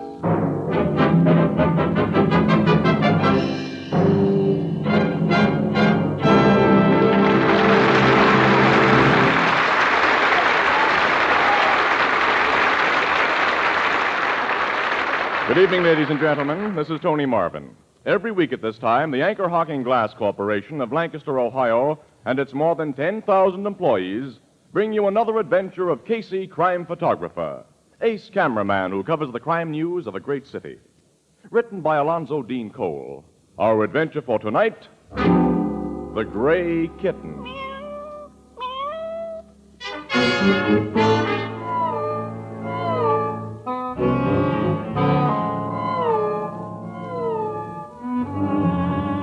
On the edge of our city is lovely Greenwood Lake. Just before midnight, an automobile pulls up to one of the big bungalows along the shore, and a tall, dark man gets out. Seeming to brace himself, he goes to the door and opens it with his key. Seated before the fireplace is a large and determined-looking middle-aged woman. Hello, Carlos. Why, Hester, this is a pleasant surprise. Where's my sister? Jessie left for Detroit this evening. Detroit? Didn't she let you know? She certainly didn't. She phoned me this morning and said she wanted to discuss something with me. She said nothing about leaving town. Oh, you know our Jessie. Late this afternoon, she says, Carlos, my darling, I must leave for Detroit tonight to attend to some business. So, like a good husband, I arrange her transportation and take her to the 8 o'clock train. I knew Jessica was becoming irresponsible 6 months ago when she married you. But I didn't think she was so far gone. Why, I've been waiting here ever since 8:30. And she didn't tell you I'd be here? Not a word. Oh, the woman's gone crazy. When she phoned you this morning, what did she say she wanted to see you about? She didn't say, but I had an idea, Carlos, that you'd been treating her badly again. Why, my dear Hester, why don't you mind your own business? Because I don't trust you. My sister's 50 years old. Young men of your type marry middle-aged women for just one reason, money. I cannot hope to change your opinion, I suppose. No. So, I'll be starting back to town. I'll help you with the coat. Don't bother. Carlos, how did you get all that dirt on your hands? Dirt? And your shoes and trouser legs, they're covered with it. Oh, my car got stuck in the mud on the shortcut road. I had to push it out. Oh. Just when will Jessica come back from Detroit? She wasn't sure. She let me know. I see. I suppose she went to Detroit to turn some more of her property there into cash for you to spend. I do not know. And furthermore, I'm not interested in Jessie's money. Good night, Hester. Good night. Oh, I nearly forgot something. Forgot? That cat of Jessica's had a kitten tonight. A cat? Daisy. I heard her meowing when I came in and found her in Jessica's room with one kitten beside her. It had just been born. It was born at what time? About 8:30. In Jessica's room? I just told you it was. Since Jessica's away, I'm taking Daisy and her kitten home with me. You wouldn't give them proper care. I put mother and child in a box in here.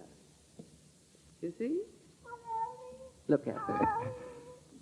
A gray kitten. All gray, except for that white streak on its head. It's just like the streak of pure white that runs through Jessica's gray hair. Take that kitten out of here.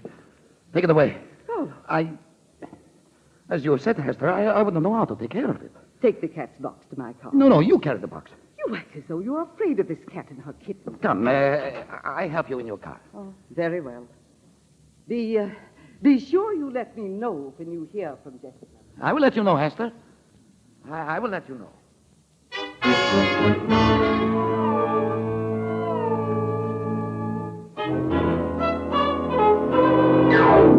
Logan, you're absolutely nuts. The longest game ever played in a major league was between Brooklyn and Boston in 1920. It went 26 innings. Yeah, wait till I get my hands in a record book. I'll show you. For goodness sakes, do you two have to make all this noise? Wise guy. That's your phone, Guy. wise guy. Go Good on. thing, too. Oh. Hello, Homicide Bureau, Captain Logan speaking. This is Miss Hester Simmons. Who? Hester Simmons. I live at 347 Parkview Drive. Oh, yes, Miss Simmons. What can I do for you? She gives a good address so he gets polite. Oh, shut up, Casey. Go ahead, Miss Simmons. I have something very important to talk to you about. What is it? My sister has been missing for 3 weeks, Captain. I'm afraid she's been murdered. Murder, Casey. Oh, tell me about your sister, Miss Simmons. It's too long a story to tell over the phone. Come to my house, please. Now. All right, I'll be there in 15 minutes, Miss Simmons. Thank you. Goodbye. Bye. Hey, you and Miss Williams will have to excuse me, Casey. Oh, no. That little word murder we just heard has made us curious. Just a front page story, pal, with pictures. Okay, come on.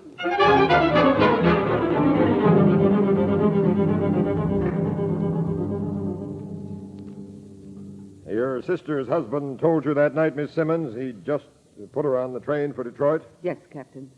But now I have every reason to disbelieve him. Excuse me, Miss Simmons. What is the name of your sister's husband? Carlos Gavassos. Gavassos, is that right? Go on with your story, Miss Simmons. Well, since the night he told me that Jessica had gone to Detroit, I've heard nothing from her. She always writes me when she's away, and I became worried. So last week, I engaged a private detective agency. I see. And they learned that although Carlos purchased accommodations for the Detroit train that night, Jessica wasn't on the train, nor have they been able to find any trace of her in Detroit. Miss Simmons, you say Gervaso's hands were dirty and his shoes and trouser legs were caked with mud that night, huh? Yes, Mr. Casey, he might have gotten in that condition from digging her grave. Oh, Miss Simmons, you mustn't let yourself imagine such terrible things. I've despised Carlos from the day I met him. Why did he marry my sister? All she had to offer him was money.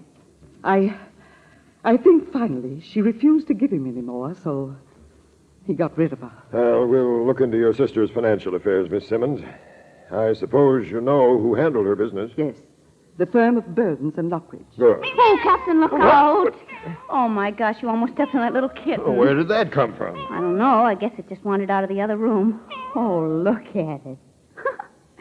Can't be more than a few weeks old. A little bundle of gray fur. And look at the funny white streak on its head, Casey. See? There's another mark on it. Sure cute. It's always running away from its mother. That kitten was born the night my sister disappeared. Yeah? Yes, I brought it home with me.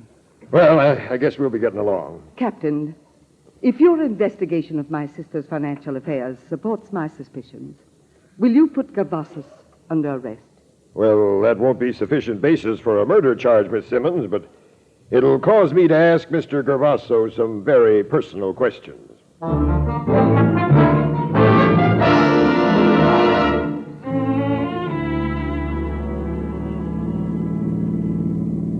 That must be the house, Captain. Yeah. This time of year, this place is a nice setup for a murder. Plenty of privacy. And many places in those deep woods to bury a body. Now, don't you two decide there's been a murder until there's a lot more evidence than I have now. I'll park here. Well, you've learned that since her marriage, Mrs. Gervasos converted a lot of her holdings into cash, and that there's no record of where that cash went to. Even if her husband got it, Miss Williams, that doesn't prove he killed I her. wonder who that green car in the driveway belongs to. Yeah. Miss Simmons said the Gervasos had a black one. Yeah, I can see that one in the garage. The guy must have visitors. You mean a visitor? Look at those footprints in the snow. A woman's footprint. Say, maybe the missing Mrs. Gervasos has come home. Ring that doorbell. Let's find out. I'm doing that little thing. Who's there? This is a police officer. Police? Let us in, please. What do you want? I can tell you that more comfortably inside. Just a minute. He sounded a little nervous. Everybody gets nervous when a cop comes unexpectedly to their door. Now he's opening up. Come in. Thanks. You Carlos Gravassos? Yes. I'm Captain Logan, Homicide Squad. Homicide? Uh-huh. This is Miss Williams and Mr. Casey. I have done no homicide. This is a nice living room, Mr. Gervasos. Where's the lady who just left it? Lady? Yeah, we saw her car outside and her footprints. Now, here's a highball glass with lipstick on the rim. I see. Well, let's see her. Here I am. I stepped into the kitchen because I thought you might want to talk to Carlos in private. Well, introduce me. This is Miss Vera Lavelle, an old friend. Of yours or your wife's? Of both. I drove out here to ask Mr. Gavassos if he'd heard anything from Jessie. Yeah? Yeah. She's a bimbo, Logan. In caps. Hmm. Well, have you heard anything from your wife, Mr. Gavasso? No. I think maybe my wife's sister has sent you to ask me about that. You're right. And we arrived at such a nice time. Distinctive shade of lipstick you use, Miss Laval. Matches the lip prints Mr. Gervasos is wearing on his chin. So what? This gives me the idea that your old friend was pretty sure his wife wouldn't drop in here unexpectedly. This is ridiculous. I do not Can see... it, Gervasos? When I came here, I was giving you all the benefit of a doubt.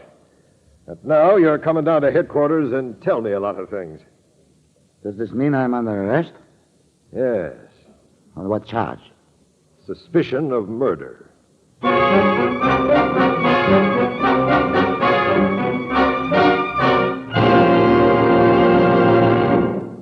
All of us are becoming increasingly price conscious. So I know you'll be interested in a product which costs not 1 penny more than it did immediately before the war and is actually far less expensive than anything even remotely comparable to it only 10 years ago. Now, I'm talking about Fire King oven glass, the beautiful pale blue oven glass that is guaranteed for 2 years against oven breakage. Fire King oven glass makes delicious meals simpler and easier to prepare, and it cuts dishwashing time by a full 2/3 because you bake, serve, and store leftovers in the same dish. It makes meals more appetizing and more healthful because oven baking safeguards not only flavor, but vitamins and minerals as well. Yet, individual pieces of Fire King oven glass cost as little as 5 cents at your favorite chain, variety, hardware, or department store. Beautiful, practical, inexpensive Fire King oven glass is a product of Anchor Hocking. A great name in glass.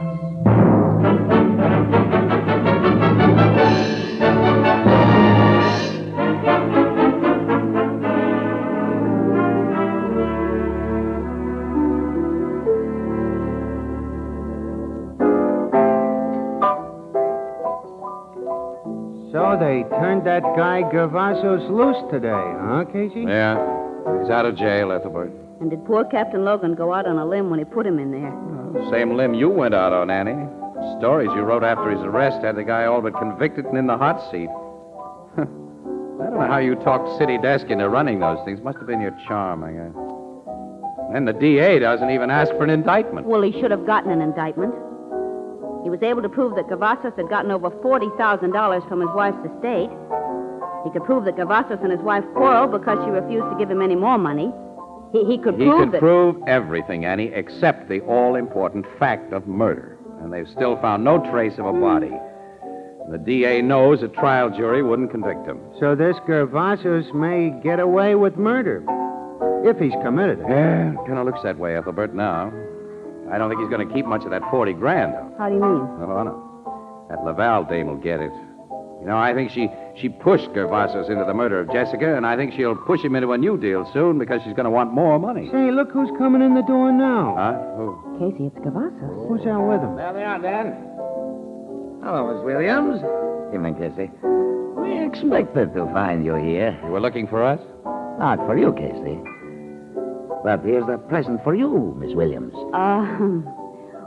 What is it? Tell her, Dan. Make it official. Summons, lady. Oh. Yes.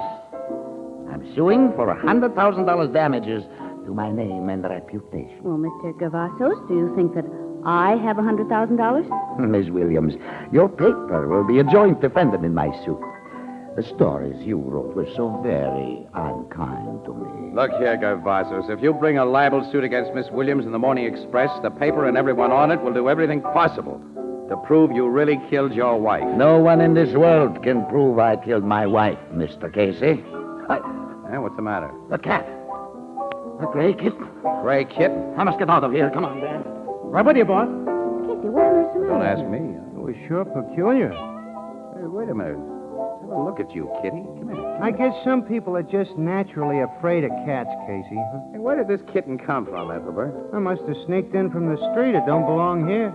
It just sat on the floor and looked at Gervasos, and then when he saw it, he...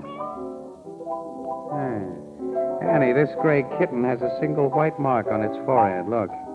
Like the one we saw at Miss Simmons a month ago. Yes, it has. I'm going to have a talk with Miss Simmons tomorrow. You know, I'm getting a screwy hunch that this cat is bad medicine for that guy Gervasos.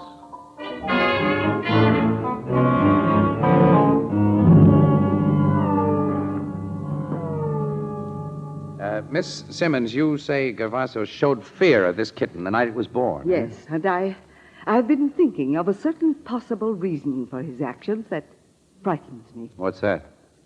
Are you familiar with the theory of reincarnation? Oh, you mean the belief that when a person dies, his soul is born again in a new body? Perhaps in that of an animal. My sister Jessica believed in reincarnation. Carlos is very superstitious. And he'd heard Jessica say that when she died, she'd return to life as a cat. Huh? She said that? Many, many times. And that kitten was born in your sister's room. About the time Gervasos may have killed her. Yes. And this kitten has the white streak on its head that ran through Jessica's hair. I, as most people, regard the strange combination of things I've mentioned as coincidence. But I think they explain Carlos' fear and prove his guilt. Miss Simmons, I kind of think so, too. But we got to have better proof than that for a jury. I want to borrow that kitten. What for? I'm going to use it to break that guy down. Play on his superstition till he cracks wide open. At least once a day, he's going to run into this cat. He ran into it last night, and no one arranged that. Yeah, that's funny, isn't it? Very funny. Take the kitten, Mr. Casey, and be good to it. Be good to it, Mr. Casey.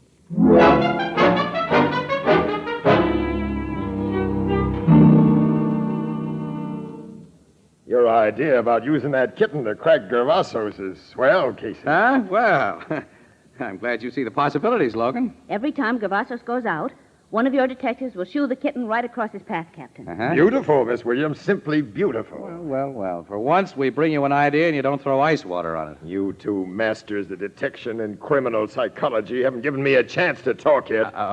Your idea is magnificent, stupendous, and colossal. It might even work, except for one thing. Gervasos has disappeared. Disappeared? He and that Laval dame took a powder last night, left with bag and baggage. Well, didn't you have him watched? I thought the DA's men were keeping an eye on him, and he thought my guys were doing the job. Nice going. Of course, really. you newspaper birds never make a Don't mistake. you two start one of your riots now. My nerves won't take it, please. Captain, you'll locate Gervasos and the Laval woman eventually, of course. We'll try to, Miss Williams, but we still don't have enough evidence of murder. I've got work to do now. The two of you take that kitten and get out of here. Okay. Where is the kitten, Casey? What? Well, it was on the floor here a minute ago. See? Here, Kitty. Here, Kitty. Cat, come here. Not over here. Kitty, come Anyway, the door's closed, so... Here, Casey got Kitty. out. Here, Kitty. Sound kind of silly, It Logan. must have gone out that window. Yeah, there it is. It's down on the street. It's running around that corner. Oh, my gosh, it'll be killed or get lost, and we'll never find it. You should have been watching it, Casey. Now, like Gervasos, the kitten is gone.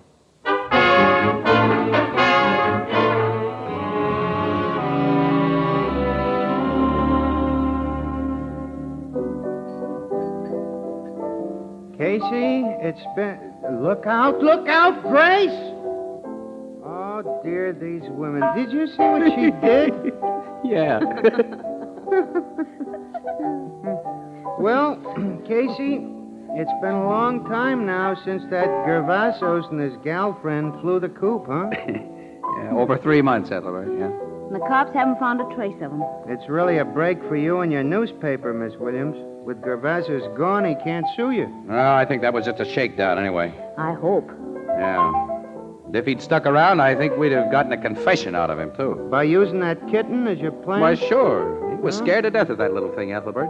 I think seeing it here that night was the reason he lammed out of town in such a hurry. Oh, wait a minute. Here's Logan. Hello, everybody. I hoped I'd find you here, Casey. Yeah, we'll draw up a stool, pal. I haven't time now. Huh? Casey, we've located Gervasos in Vera Laval. You Yeah, where? Yeah, in a town less than 100 miles from here. The guy's married again to another rich old dame. Married again, Yeah, under another name, of course. And he's dyed his hair, grown a mustache, and is wearing glasses. The local cops only got wise to him by accident.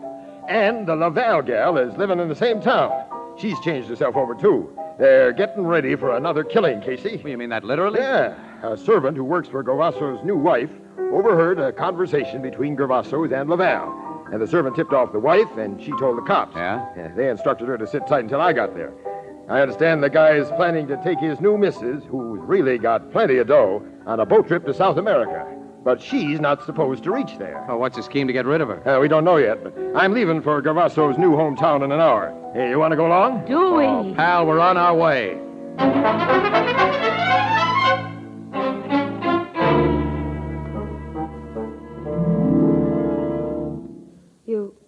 You sure we're alone in this house, Carlos? I sent my dear Isabel to the movies. We're quite alone here. Come into my room where you can see what I have arranged for our little trip. I don't trust your arrangements, Carlos. I planned the last job, and it went off perfectly. Perfectly for you. You got most of the money. And you did not have to see that Jessica look at you when she died. I can still see her eyes staring into mine. Oh, you've got no guts. It was not a nice thing to remember. And then the gray kitten. Camnet! If I ever see you go soft again about that great kitten idea, I'm pulling out and fast. She always said she'd be born again as a cat. And that kitten... Stop it, I said. You sap. Now, let's get our plan straight.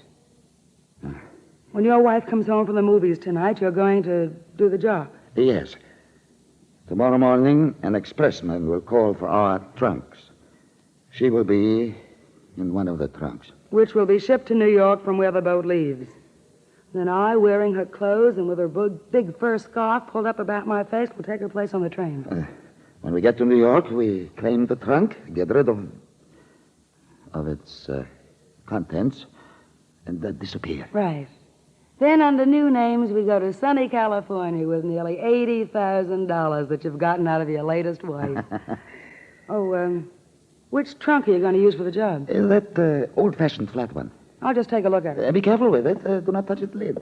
Why? Look closely inside the lid. There's a thin glass tube running along the inside edge. Uh-huh. The tube is filled with gas. A gas so poisonous that the one who breathes it dies almost instantly. When the lid of this trunk is closed, the glass tube automatically breaks. And whoever is inside... Why such a fancy layout? All you have to do is choke the old dame. No. I tell you, I'll never look into a dying woman's eyes again. My wife gets into that trunk and kills herself. You crazy fool. How will you make her get inside and close the lid? You do not know the wife I married this time. She called me Piggy Wiggums. No. Likes to play childhood games. Childhood games? You don't know what I've gone through. Her favorite is hide and seek. I will play hide and seek for the last time tonight. And she will be sure to think that empty trunk a very fine place to hide. The lid is very finely balanced, and it is equipped with a snap lock. Oh, wait a minute. Your Isabel may not be able to cram herself into this trunk. You and she are about the same size, Carlos. Let's see if you can fit in there. You wouldn't let the lid fall on me, Vera. Oh, don't be nuts. What would I gain by that? Nothing. I have Isabel's money. I trust you and get in. You are a trusting guy. But hold the lid open. I will. This trunk is kind of small for me. I was afraid of that. Wait. I move this way. Now I'm all inside. See? But I will have difficulty getting out. Hold tight the lid while I... The cat, Vera. Behind you, the gray cat. How did it get in here? It's going to jump, Vera. Hold the lid. It's going my ass in my face. Don't let the lid go. I didn't mean to. Carlos, I didn't mean to. That cat! That cat! Crash the door, Logan. Crash it. Get it, Casey. Captain Logan. Casey. Shoot the lock off that trunk, Logan. And fast. All right, I'll lift the lid. Get away quick, Casey. That's gas. The windows are open. It'll soon clear. Not quick enough for Cavazos. I've seen a lot of dead guys, and our pal here is one of them. You were listening outside. We heard everything, Miss Laval. And I'm arresting you for the murder of Carlos Cavazos. But I didn't kill him. That cat maybe let that lid fall. We don't see any cat here, Miss Lavelle. Maybe it jumped out one of those open windows, or maybe it never was here. Anyway, a jury won't swallow that story. Miss Laval, we're going to be sure you pay for murder this time.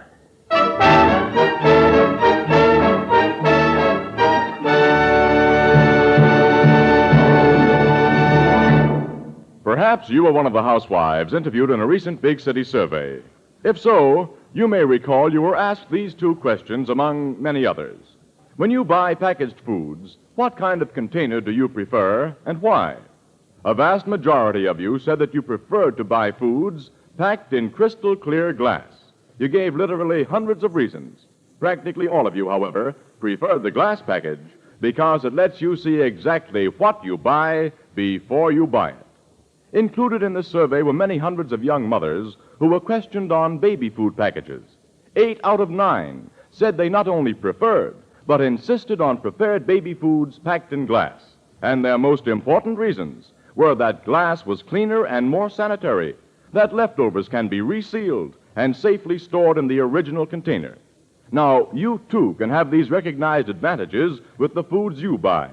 Simply demand foods packed in glass, in Anchor glass containers protected by Tampa-proof Anchor vacuum caps. Both products of Anchor Hocking. A great name in glass.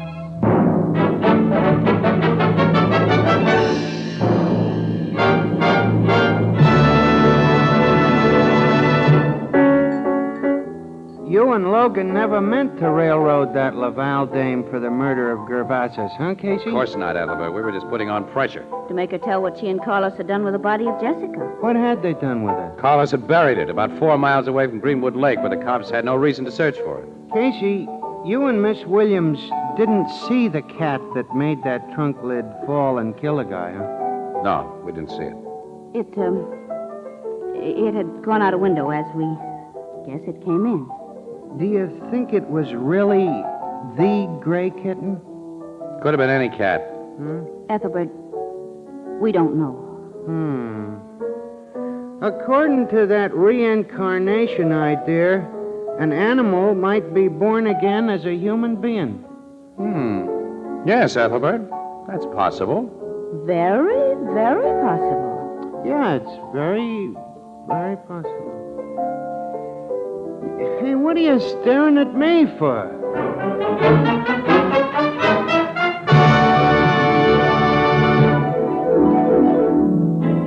Crime Photographer, starring Stotts Cotsworth as Casey, is brought to you each Thursday by the Anchor Hocking Glass Corporation, makers of Fire King oven glass, Anchor glass containers, Anchor caps and closures. All products of the Anchor Hocking Glass Corporation, a great name in glass.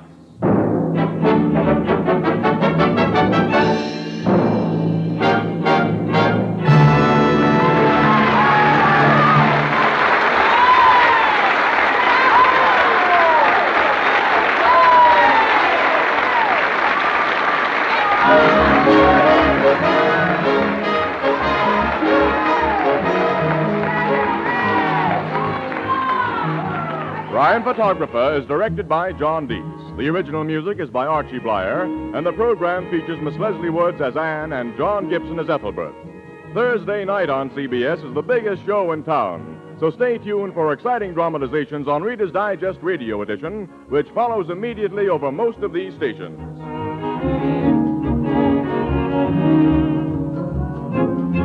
This is Tony Marvin saying goodnight for the Anchor Hocking Glass Corporation, the world's largest makers of household glass.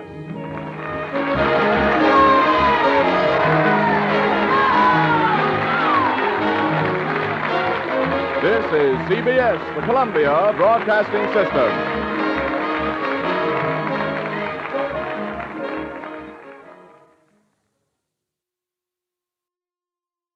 The Anchor Hocking Glass Corporation brings you Crime Photographer.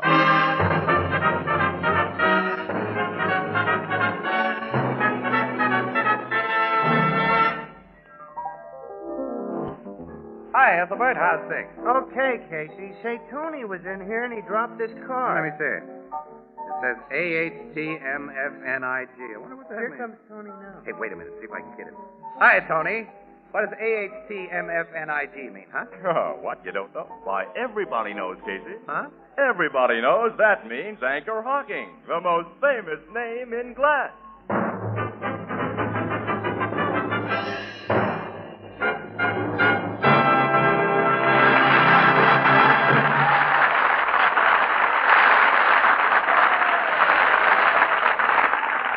Good evening, ladies and gentlemen. This is Tony Marvin.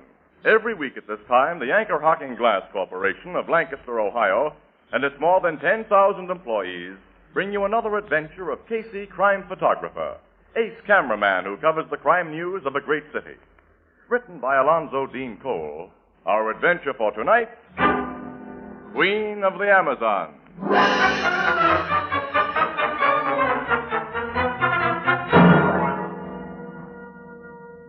Late afternoon, the Blue Note Cafe. The door opens, admitting a flurry of snow, a blast of freezing air, and a very cold Casey. Ethelbert, the head bartender, sir. Well, look who's here. Oh, give me a warmer up, Ethelbert, quick. Got any fresh coffee? Sure, Casey. Chilly out, huh? Chilly. My fingers are dropping off, and there's no feeling in my feet. I think they're going to drop off. I guess winter's pretty hard on you delicate people. Nuts to you.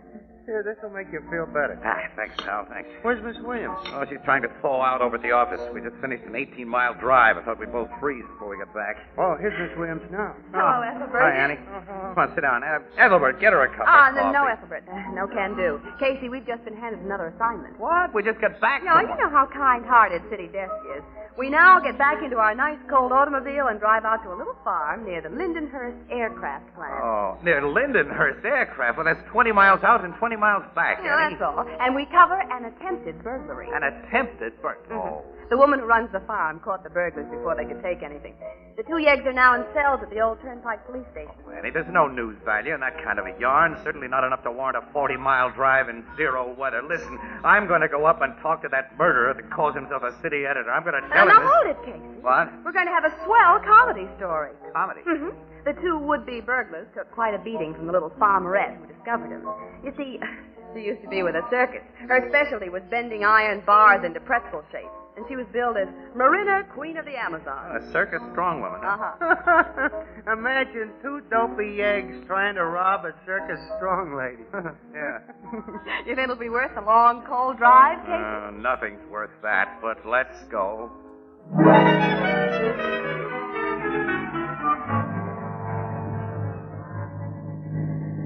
Oh, swell business, this newspaper rack. Only dope stick to it, Annie. My feet are like chunks of ice. I can hardly work the brakes in this Oh, car. now stop crabbing, Casey. I'm cold, too. What, you are? Oh, here, look, let me tuck that blanket around you a little better. Okay. There you are, honey. You know, City Desk shouldn't have sent you out here on a day like this. Why not? I'm no softy. And I'm looking forward to meeting Marina, Queen of the Amazon. She sounds interesting. Sounds like a homely mess of muscle with the personality of a male gorilla. Oh, that must be her place, just ahead of us. Yeah. Say, look, has she got a regular name, or do we just address her as Your Majesty, Queen Marina? Her real name is Millicent Hodges. Millicent? Mm-hmm. It's a nice-looking farmhouse she has. Not bad. Well, I'll turn in and we'll park in the driveway. Oh, she's back near those chicken houses. That must be her, Casey. Yeah. Is she big? I guess 6'2" at least. Good 300 pounds. None of it fat. I'm going to stop here. Oh, she's seen us. She's coming over. Hey, Annie, you know something? You've got a pretty face, kind of a baby face. Yeah.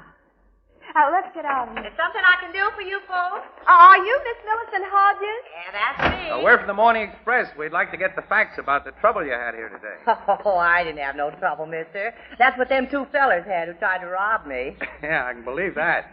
This is Miss Williams. My name is Casey. Pleased to meet you. Hello, Miss Hodges. I kind of figured some of your reporters would be getting out here pretty soon. Well, I hope you won't mind telling us about what Of happened. course I don't mind. Like you probably heard, I used to be with a circus, and my kind of folks never hate publicity. Oh, but no use talking out here in cold. Come inside the house where it's warm. Oh, that suits me fine. Me too. I like cold, bracing days like this, but they must be kind of tough on you little people. That'll hold you for a while, Casey. Here, step in. Thanks. Oh, heat again. This is swell. Get yourself chairs near the stove and sit. Oh, here's a nice, comfortable one, Miss Williams. I'll take my knitting off it. Oh, you're knitting socks. Uh-huh. For a gentleman friend. I wish I was your gentleman friend, Miss Hodges. Why, Mr. Casey. Those socks will really keep a guy's feet from freezing. Look at the wool in them, Annie. And Miss Hodges knits beautifully. Argyle. Oh, it is Miss Hodges, isn't it? Yeah, that's right. I ain't ever been married yet. But you want to hear how I caught them two bums and knocked their heads together? Yes. Yeah, I'd like to shoot some pictures of you, too. Oh, I hope you don't mind if I powder my nose and push up my hair first. I wouldn't like the circus folks who know me to think I'm letting myself go since I went back to farming. Sure, Miss Hodges, go right ahead. When did you leave the circus? And you said you went back to farming? After the old folks died and with the war coming on, it seemed growing food was more important than weightlifting. Oh, well, now you can take my pictures anytime you want to. Oh, I hope I look a little better than I did before. You look swell. He's one of them flattering men, ain't he, Miss Williams? Well, I've never noticed it. Look, if you'll sit down and tell Miss Williams your story, I'll just take some informal shots while you're talking. And then later I'll ask you to pose for a few. All right. Well, about them burglars. Now, I left the house to go out to the cow barn, which I do at just that time every day. Until a week ago, I had a good old watchdog who stayed here while I did such chores, but he died suddenly. Ate something poison, I think. Oh, well, that's a shame. Well, when I got inside the barn, I remembered that I'd clean forgot something. So I started to go back for it. And what did I see but a couple of strange fellas sneaking into my house by the back door? Oh, Mr. Casey, you took a picture. Yes, Miss Hodges. Oh, I hope it didn't look awful. Mm-hmm. I snapped it then because I thought you looked especially nice. I don't trust you at all. I never lie to a good-looking woman. Oh, you. Getting back to your story, how long do you usually stay in that cow barn, Miss Hodges? At that time, a good hour at least. Well, then, if you hadn't forgotten something and gone back Them fellas would have gotten away with what they tried to do. But they didn't. I snuck back to the house soft and easy. It must have taken me a good 15 or 20 minutes. And here was them two burglars trying to bust open the trunk in my bedroom. Before they had time to think, I grabbed them, taught them a lesson, and phoned the cops to come and pick up the pieces. They were trying to open a trunk in your bedroom? Yeah. Come on, I'll show you. There. That old circus prop trunk. Looks more like a steel safe than a trunk. Well, it was built special to carry the big weights I used in my act. It's almost as strong as a safe, and there's a doggone good lock on it. Take a long time to open that trunk without a key, and I always carry that with me. You keep something valuable in that trunk, Miss Hodges? Why, nothing any burglar could cash in on, very heavy. I use it for storage. There's mostly just clothes in there and linens. Uh-huh. Miss Williams, well, it's kind of what you call my hope chest. I see. Just because a girl is big doesn't mean she has to die an old maid. Well, you're not the old maid type, Miss Hodges. I ain't going to be one either. Say, is everything in this room just as it was when you discovered those two men? Pretty near the same. This dresser set looks like silver. Heavy sterling. I won it in the ladies' wrestling contest. This very handsome clock. The case is solid 18-karat gold. I got it for busting a hammer throw record.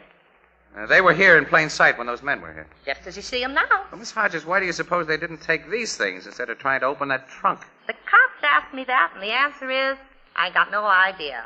There isn't anything in that trunk that'd do anyone but me the slightest bit of good. Oh, there's my doorbell. Excuse me. Yes, go ahead.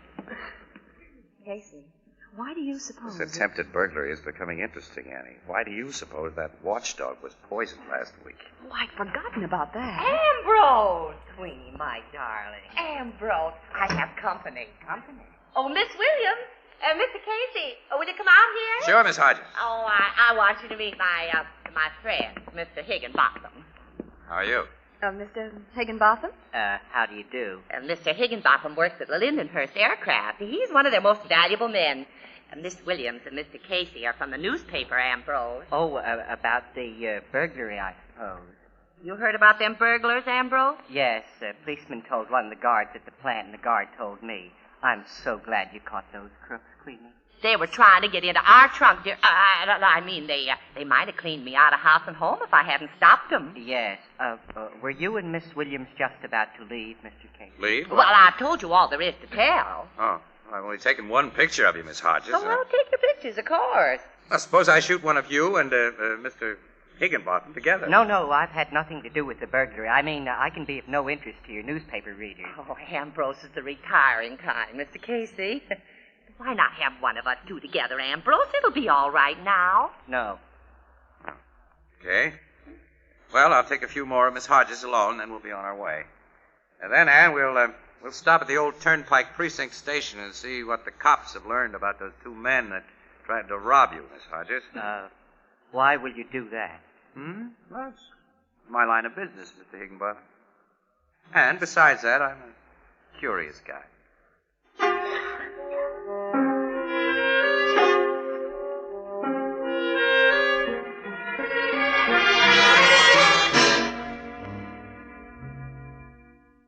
I got a headquarters report on the fingerprints of those two eggs just before you and Miss Williams walked into the station here, Casey. Yeah?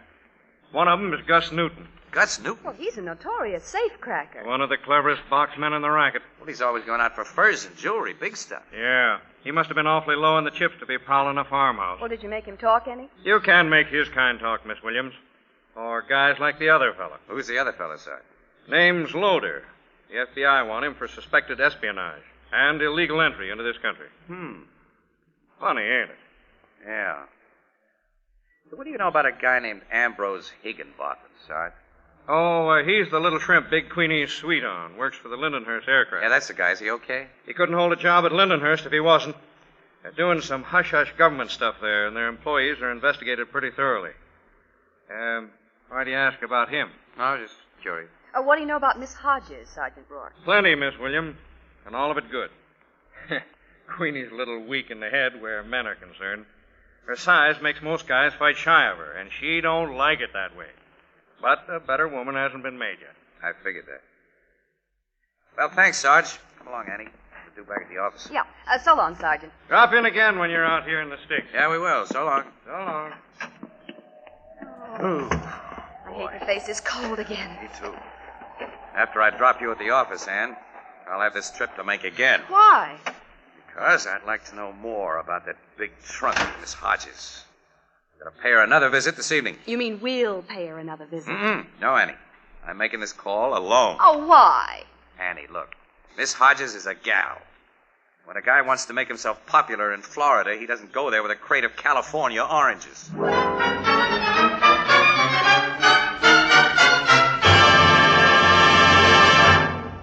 You know, once most weddings were in June, but today there are almost as many marriages in January. So if you have the problem of selecting a wedding gift, I'd like to suggest Anchor Hocking's amazing new kind of dinnerware, Jadeite. Now, it's spelled Jadeite, Jadeite. And Jadeite has the color and texture of rare oriental jade, yet it's as sturdy and heat-proof as the oven glass you use for baking. And it costs less than half as much as any other dinnerware you can buy. A 35-piece Jadeite dinner service for 6, including 6 cups, 6 saucers, 6 dessert plates, 6 salad plates, 6 dinner plates, a big vegetable bowl, a platter, and a sugar and creamer set, costs less than $5. Now, naturally, you needn't wait for a wedding to buy Jadeite. You'll find it in open stock at chain stores, department and hardware stores, as well as other stores selling chinaware and glass. Now, remember the name, Jadeite, the newest triumph of Anchor Hocking. The most famous name in glass.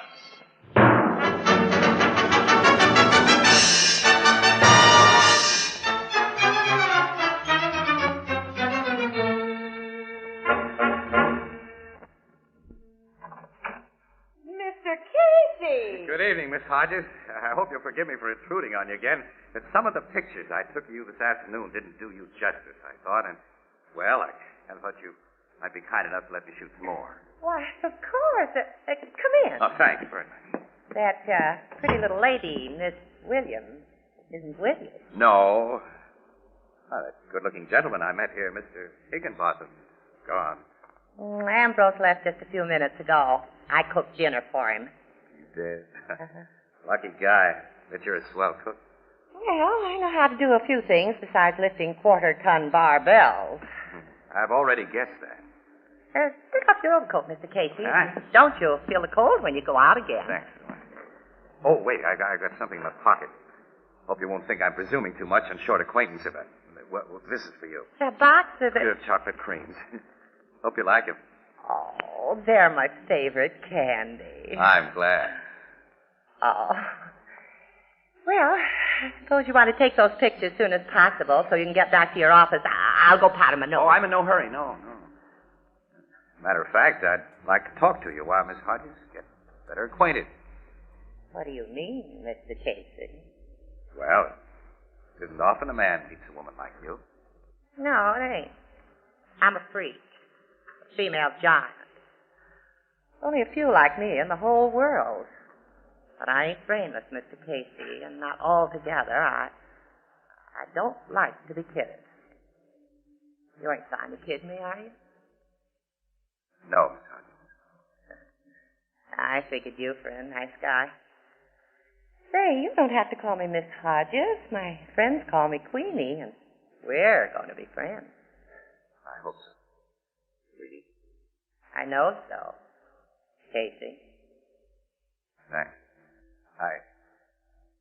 Oh, nuts. I was trying to put something over on you, and you've made me feel like a louse. Well, my cards are face up from this time on. What do you mean? I haven't come out here because I want more pictures or because I'm a wolf on the hunt. I'm here to find out what you've got in that trunk that those burglars tried to open. You said you used the trunk for a hope chest. I do. And what business is it of yours, Mr. Casey? It's none. None of my business. I know that. I'm not a cop who has a right to question you. I'm just a newspaper stiff out for pictures and exclusive stories. And you don't have to give them to me. I'm a sap for folks who lay their cards on the table. I'll tell you what you want to know, Casey. Thanks. But learning about that trunk won't give you any big news beat. This has been a secret up to now. Ambrose and I are going to be married. You and Mr. Higginbotham? Uh-huh. Which makes that old trunk more than just a hope chest. It's full of things I've accumulated for our wedding. Clothes, nice linens, plus a lot of U.S. savings bonds Ambrose has given me to put away. Savings bonds? Yeah, made out in my name. That's why I told you this afternoon that nothing in the trunk could do a burglar any good. But there's nothing there but clothes and linen and savings bonds in your name? In my name and his. Oh, I'll open the trunk and show you. Come on. Ambrose and I have been having some little arguments about them bonds. You see, he's been giving them to me at least one a week ever since we got secretly engaged last September. We kept our engagement secret because he was getting a divorce. Oh, divorce? Uh-huh. It was only 10 days ago, and then to celebrate, he wanted me to let him have the bonds so as he could cash them in and buy me a swell wedding present. I see. But I said, no, we'll just let them bonds stay as they are and draw interest. They're the only wedding present I want, I told him. But 10 days ago, you refused to let him have the bonds. Yeah. He was pretty sore about it. And he was sore again tonight because I wouldn't let him have them after them burglars were here. He'll get over his mad.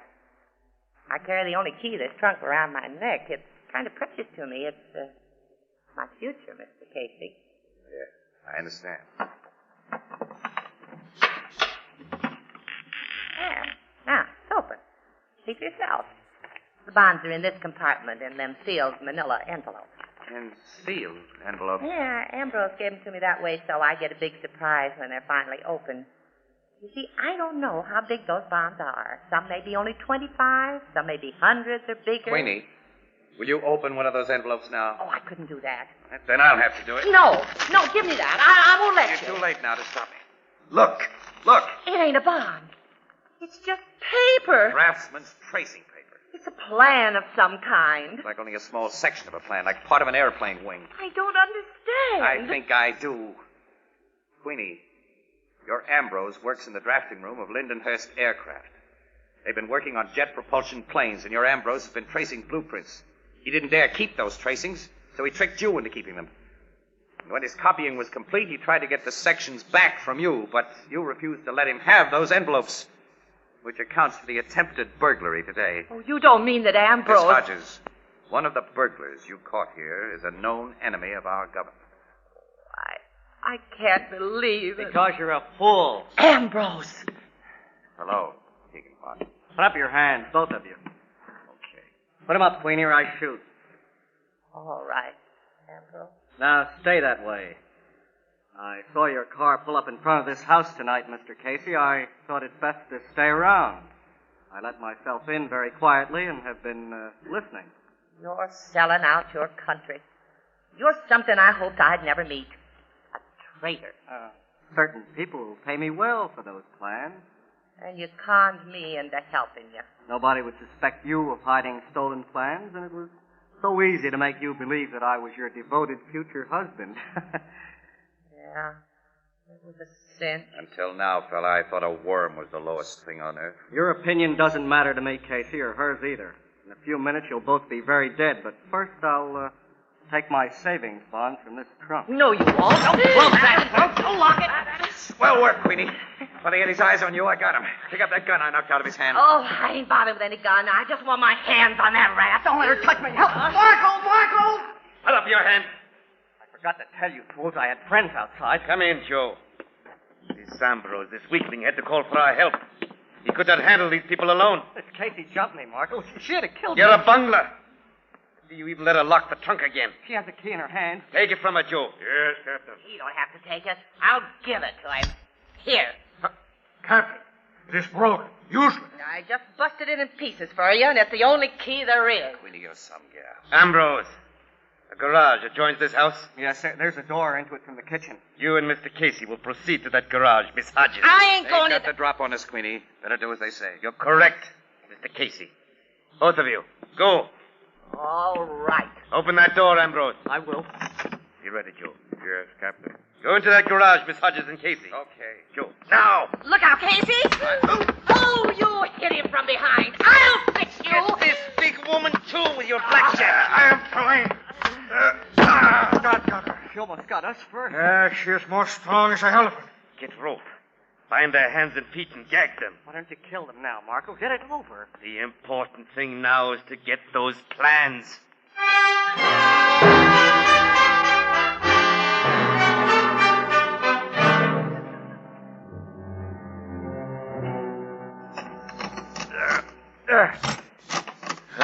The lock is very loose now, Captain. He is beginning to break free. It has taken a very long time. His strong lock. Riveted to steel. I have broke it off. At last. Open the lid. There are the envelopes, Marco. I see them, Ambrose. I put them in my pockets. Now, you'll pay me for them. The complete plan is there, ready to assemble. The complete plan, the secret You plan... will be paid. First, I have another payment to make. Those two in the garage. You mean you're going to kill them now? Yes. Bring that little crowbar, Joe. It will be a quiet instrument of execution. Come, both of you. I'm looking forward to this. That Casey nearly twisted my arm off in Queens. There will be nothing personal in their punishment, Ambrose. I don't care why or how they get what's coming to them, just so they don't get it before they can turn me over to the FBI. Joe, you bound them very securely? Yes. Even the big woman could not get free, Captain. See? They lie on the floor just like we left them. Their eyes are open. They have recovered consciousness. That's good. Put away your gun, Ambrose. None of us need such noisy weapons now. You're the boss, Marco. The woman up my throat. Free. It was nice of you guys to come within our reach. I've finished my mug, Queenie. Oh, so have I. Now it's your turn, Ambrose. Let me go, Queenie. Don't. Not too hard, Queenie. Leave something for the cops to take away. Oh, they'll take Ambrose away in sections, just like he stole them plans. What? The window. Oh, someone's crashing in the door. Pick up your hand. Who? FBI, man. FBI. You heard me, Casey. Bill Travers. You surprised? Surprised? Am I? How did you get here? Why? We've been waiting for Higginbotham and these guys to come out of the house and walk into our arms. But then when we heard a battle going on in the garage here, it seemed best to cut in. Hey, you've done a job on these birds. Wait a minute, Bill. You knew about Higginbotham and those stolen plans? Well, the FBI doesn't miss many bets, Casey. I'll say they don't. Well, we've been wise to little Ambrose ever since he first traced the section of a secret jet plane blueprint and smuggled it out of the Lindenhurst plant. And after that, we made it easy for him to trace and smuggle out sections of the wrong blueprint. The wrong one? That's right. You see, we had an idea that Higginbotham was using this place as a hideout for the false plan. But our real concern was to find the big boys. You mean you were watching them in this house when I came here? Uh-huh. We saw you come into the house, but we couldn't identify you in the darkness. You were an unexpected development that caused us a little worry. Why did you come here? Well, I was sticking my nose into something I might have known you FBI guys would have under control. Say, Bill, look, I got a camera around somewhere. How about letting me do a job I do know something about?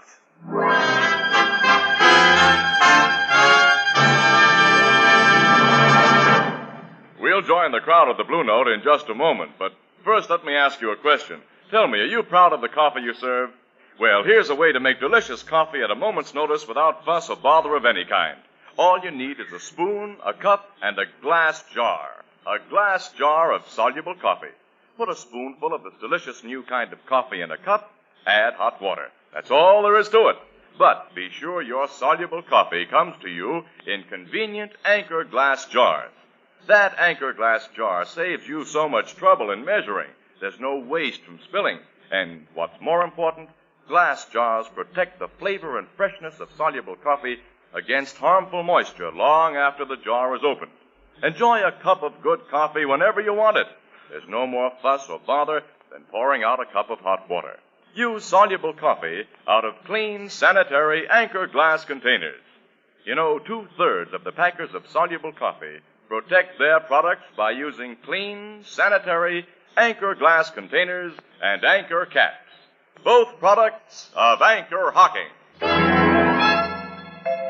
The most famous name in glass.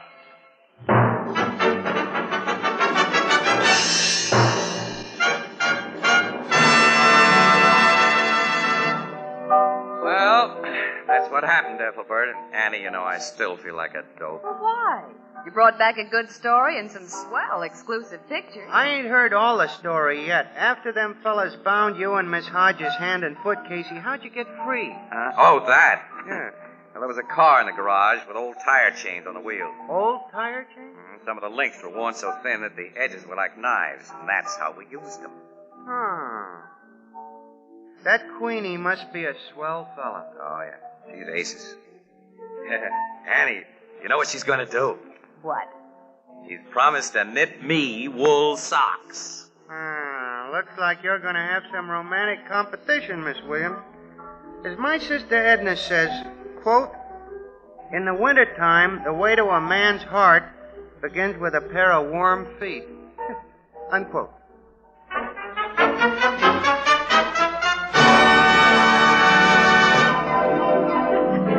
Crime Photographer, starring Stotts Cotsworth as Casey, is brought to you each Thursday by the Anchor Hocking Glass Corporation, makers of Fire King Oven Glass, Anchor Glass Containers, Anchor Caps and Closures, all products of Anchor Hocking, the most famous name in glass.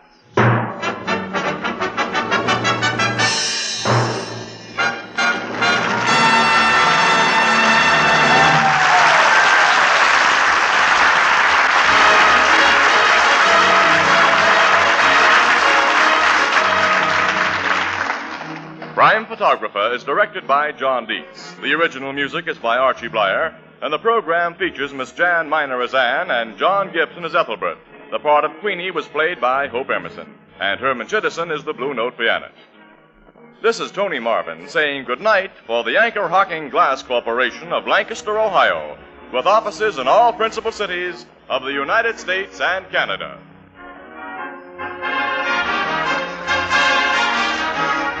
This is CBS, where 99 million people gather every week, the Columbia Broadcasting System.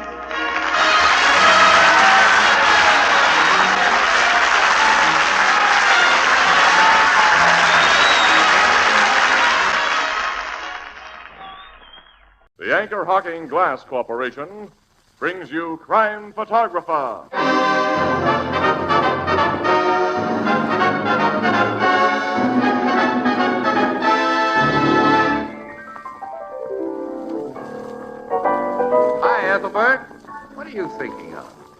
was just thinking how differently they teach kids to write today. You mean you went to school, Ethelbert?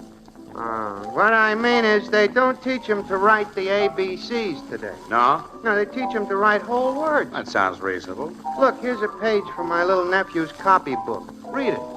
Wow. This is something we got to get Tony Marvin to read. You go ahead, Tony. Oh, what a beautiful thought, Casey. It says here 16 times, one after the other, Anchor Hocking, the most famous name in glass.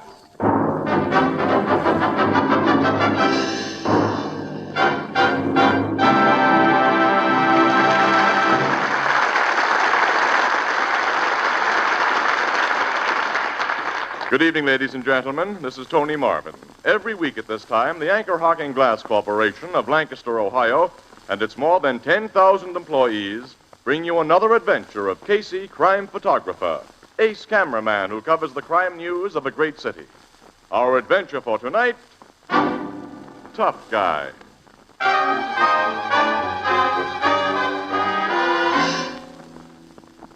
Saturday night, shortly before 10 o'clock. A side street cab stand on the fringes of the city's theatrical district. A tall man, dressed entirely in gray, detaches himself from the doorway of a shabby hotel where he's been loitering and approaches a taxi that has just moved up to the first place in line. He opens its door and... Take me up to 132nd Street. Yes, sir. Whereabouts in 132nd? I'll tell you when we get there. Just take the shortest way. Okay. You a good driver? I don't get no complaints. You look kind of young to me, inexperienced. How long you been hacking? Long enough? Yes, you. How long? Couple of months. I figured you were kind of wet behind the ears. Look, mister, I drove army tanks from Normandy right up to Berlin. I think that ought to qualify me to sit behind the wheel of a hack. Oh, you're an ex-GI, huh? Your hack license here says your name is Isidore Goldfarb. That's right. Watch your driving, Izzy, and watch your step, and we won't have no trouble. Now, look here, mister. I don't like your kind of talk. If you're looking for trouble, get yourself another taxi and I don't like this taxi, and I like you, Izzy. You know where the Sutter Avenue Theater is? Yeah, it's off 132nd Street. Well, drive me past there after we get to 132nd. I want to see what movie's playing at the Sutter Avenue Theater.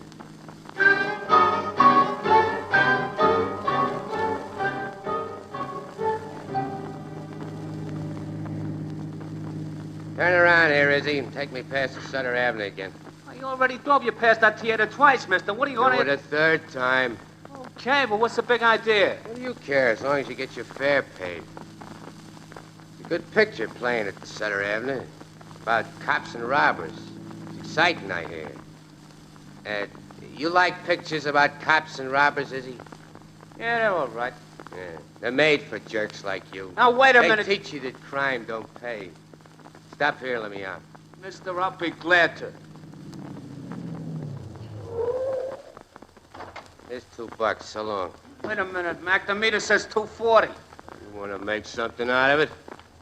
Oh, I guess that's a gun you're holding inside your pocket. Huh? You start something, you'll find out if it is. I was only kidding about the dough, Sap. Here's a 5 spot. Keep the change and forget you ever saw me. Remember that, punk. So long.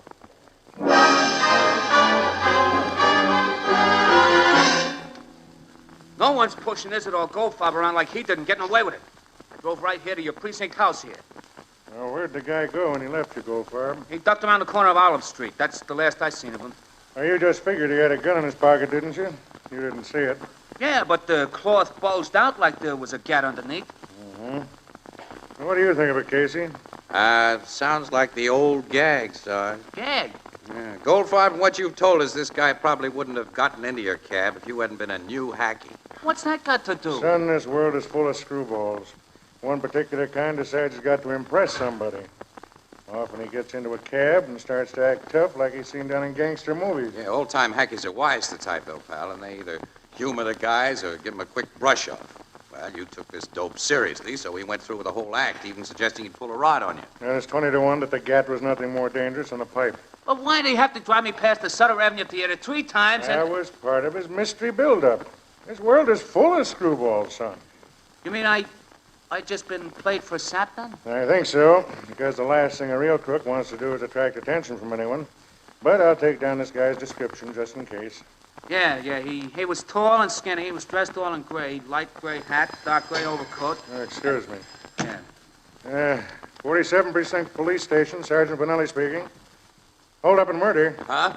Sutter Avenue Theater? Sutter Avenue? Yes, I've got it. Man will be there in a jump. Goodbye. Hey, what is it, Sarge? What is it? Theater manager and girl cashier stuck up by a lone heist guy dressed all in gray. All in gray? Looks like the gag's on us, Goldfarb. Now, you stick with us. We may need you. Right. Olson? Yeah? Rush a detail over to the Sutter Avenue Theater. Yes, sir. Fogarty? Yeah. Fill out a call to call cars. Pick up slender man about 6 feet tall, wearing light gray fedora and dark gray overcoat. Advise caution, he's a killer. Right. That's right. Hey, who did he kill, Sarge? The theater manager. I'm calling Captain Logan a homicide. Yeah. I'm getting to that theater with my camera.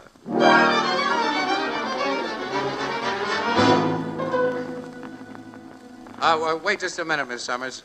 I want still another picture of you. Stand on the left side of that office door this time, huh? I'm so upset, Mr. Casey.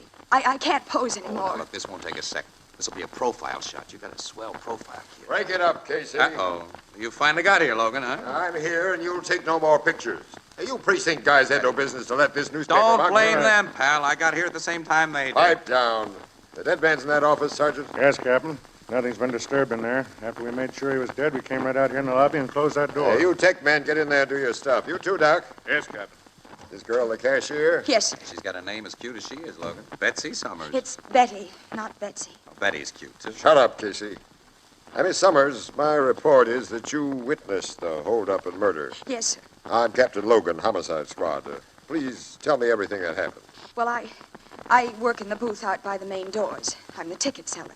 Tonight, as I always do after the feature goes on for the last time, I checked the last of the day's receipts, closed the booth, and brought the money and the remainder of the last ticket roll used to Mr. Mackle's office. Mr. Mackle's your theater manager? He was. Now, go on, please. Well, as usual, he was inside, checking the previous receipts I'd given him, and his door was locked. The door being locked as usual. Yes.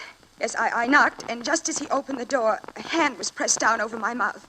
A man had come up behind me I hadn't seen or heard him. When the door opened, he pushed me inside, closed the door, and said he'd shoot Mr. Mackle and me if we made any noise. Had a gun, huh? We found the gun, Captain. Now, wait, Sergeant. Go on, Miss Summers. The man told Mr. Mackle to open the safe, and Mr. Mackle did as he was told. Then he must have thought he saw a chance to grab his gun. Anyway, he jumped at the man, and the man shot him. And then the man ran out that door, and I screamed. People finally heard me. They came to the office, and that's all I know. Anyone see him make his getaway? We haven't found anyone who did, sir. Logan, take a look at this layout here. There's a fire exit leading to an alley only a few yards away from the door of that office. The guy went out that way, then through the alley to the street in back, which isn't heavily traveled. We know he did that because we found his gun at the alley only a few feet from that fire exit. Now, let's see the gun. Here, sir. .32 revolver, no fingerprint on it. One shell fired. Very recently.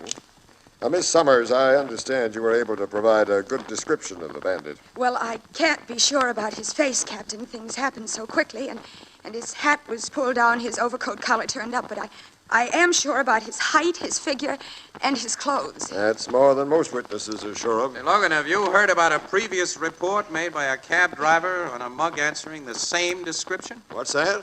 A hacky named Goldfarb came to the precinct house just before this job was pulled, Captain. One thing at a time, you fellas. I want to know about this hacky and about everything else, but first let me get a complete picture of what's happened here. Now, Miss Summers, how much money did the stick-up get away with? I guess about 6,000. Not a bad haul. Now, you say your screams finally brought help to you, Miss Summers. Didn't anyone hear the shot that killed Mackle? No. The picture being shown here, Logan, is a crime picture. At the time the shot was fired in that office, a noisy gun battle was coming over the soundtrack. I see. Well, I'll take a look inside that office now. Captain Logan. Yeah? I've got the guy in gray. You've got... You're nuts putting a pinch on me, copper. Come on, you... That's the man who held us up, Captain. He's the man who shot Mr. Mackle. What's this babe talking about? I never saw her before. I saw you. I recognize your clothes. You're the killer. You're Shut crazy. up! Where'd you find this guy, officer? I spotted him in the crowd outside. I was there for the same reason the crowd is. I heard there'd been a stick-up. Shut up, I said. You searched him? First thing, sir. There's no gun on him, and he's not carrying the stolen dough. We know what he did with his gun. You fellow, where's the money you took? I asked you a question. Answer it. Twice before, you told me to shut up. I'm taking that advice till I see my lawyer. Stuff like that'll get you to no place. Where's the dough? I give it to charity. Well, since you want to play it the hard way, take him down to headquarters, boys.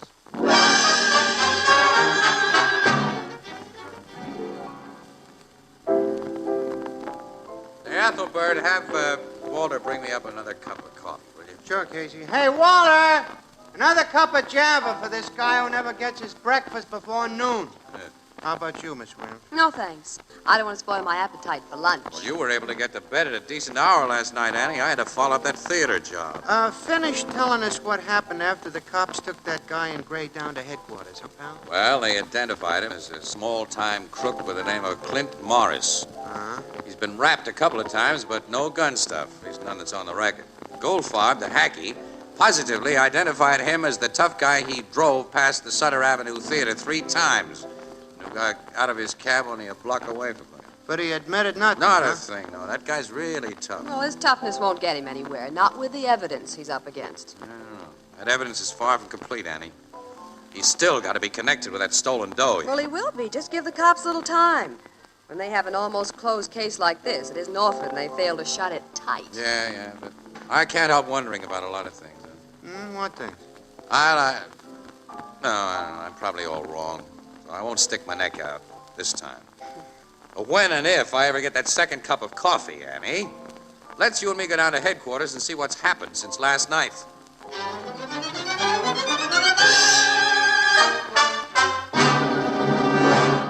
This is what's happened. The case against Morris is completely blown up. Blown up, look. Captain. And you helped do it, Casey. But me? No, I'm glad it happened now instead of later. The pictures you took of Morris right after his arrest, pal, one of them ran in this morning's Express. Uh-huh. Right on page 1, too. Well, a guy saw it. A conscientious guy who runs a corner drugstore only 3 blocks from that theater. Yeah. He comes in here with 3 other guys about an hour ago, and they all swear that Morris was in the drugstore when the stick-up and the murder was committed. So Morris has an alibi. He has a perfect alibi. Yeah, I figured he might have. You figured Well, after he... I woke up this morning, when it was too late to do anything about it. That's funny, Casey. I got about the same idea at about the same time. Yeah? Ah, you men are so clairvoyant. No, Annie, no. We're slow on the uptake. In fact, we're dumb. I don't get it. Sit down, chums. Let's have a meeting of the so-called minds.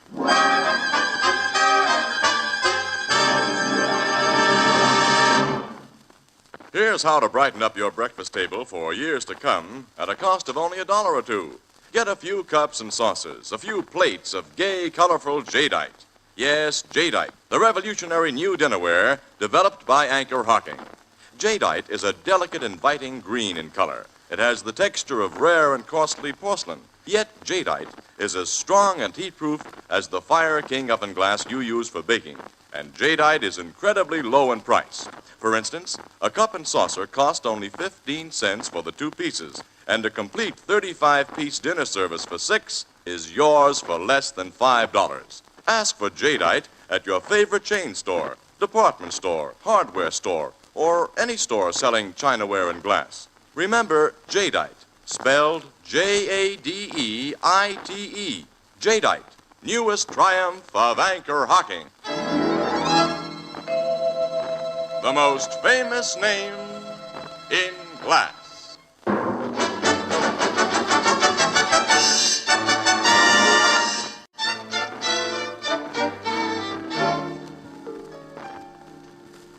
First, Logan, have you freed Morris yet? No, but I'll have trouble holding him much longer. We've got nothing on him now. Well, his alibi is on the level. There's nothing he can tell you. I think there's plenty he could tell, Annie. I guess Logan does, too. Yeah. The guy made himself look guilty, Miss Williams. You mean by his actions with that cab driver? Why, sure. Morris deliberately called attention to himself. I figure now, when it's a little late. And he was working with another guy. Another guy about his height and figure who wore the same kind of clothes. And the other man did the stick-up. Yeah, while Morris was establishing an alibi. And Morris got himself arrested, so the other guy'd have plenty of chance to get away with the dough. I don't altogether agree with that theory, pal. Why not? Well, why should there have been another man in the deal? Well, the girl cashier saw him. Yeah, and only the cashier saw him. Well, that girl. Uh-huh. Yeah. Hey, she was trusted by her boss. He'd have opened his safe while she was there as a matter of course. She could have shot him under cover of that noisy picture and have thrown the gun into the alley from that fire exit. Well, sure. Stuck the dough in a temporary hiding place before she yelled. Yeah. Morris, her boyfriend, would be pinched for the job before any kind of a search could be made. Well, you let her go. Well, she's had all night and this morning to recover that dough and to really hide it. Have I been dumb? Yeah, well, have I been dumber? I listened to Goldfarb and told him his tough guy passenger had been putting on an act. Then I fell for the act. Well, I'll turn Morris loose, have him tailed night and day. Eventually, he'll contact that Summers gal or whoever worked with him, and then... Yeah. That'll take a long time, Logan. Well, of course, you know a quick, easy way. Maybe. The Summers babe is a pretty cute little number. What's her looks got to do with it? Oh, to Casey, a gal's looks have everything to do with everything about Now, it. you're wrong, Annie. You're wrong. But that applies to a lot of guys less smart than I am. It might apply to Morris. What are you driving at? Well, deals between men and women that result in robbery and murder are seldom just business deals, Logan. Look, they made us fall for a corny old trick, pal. I think we can make them fall for one, too.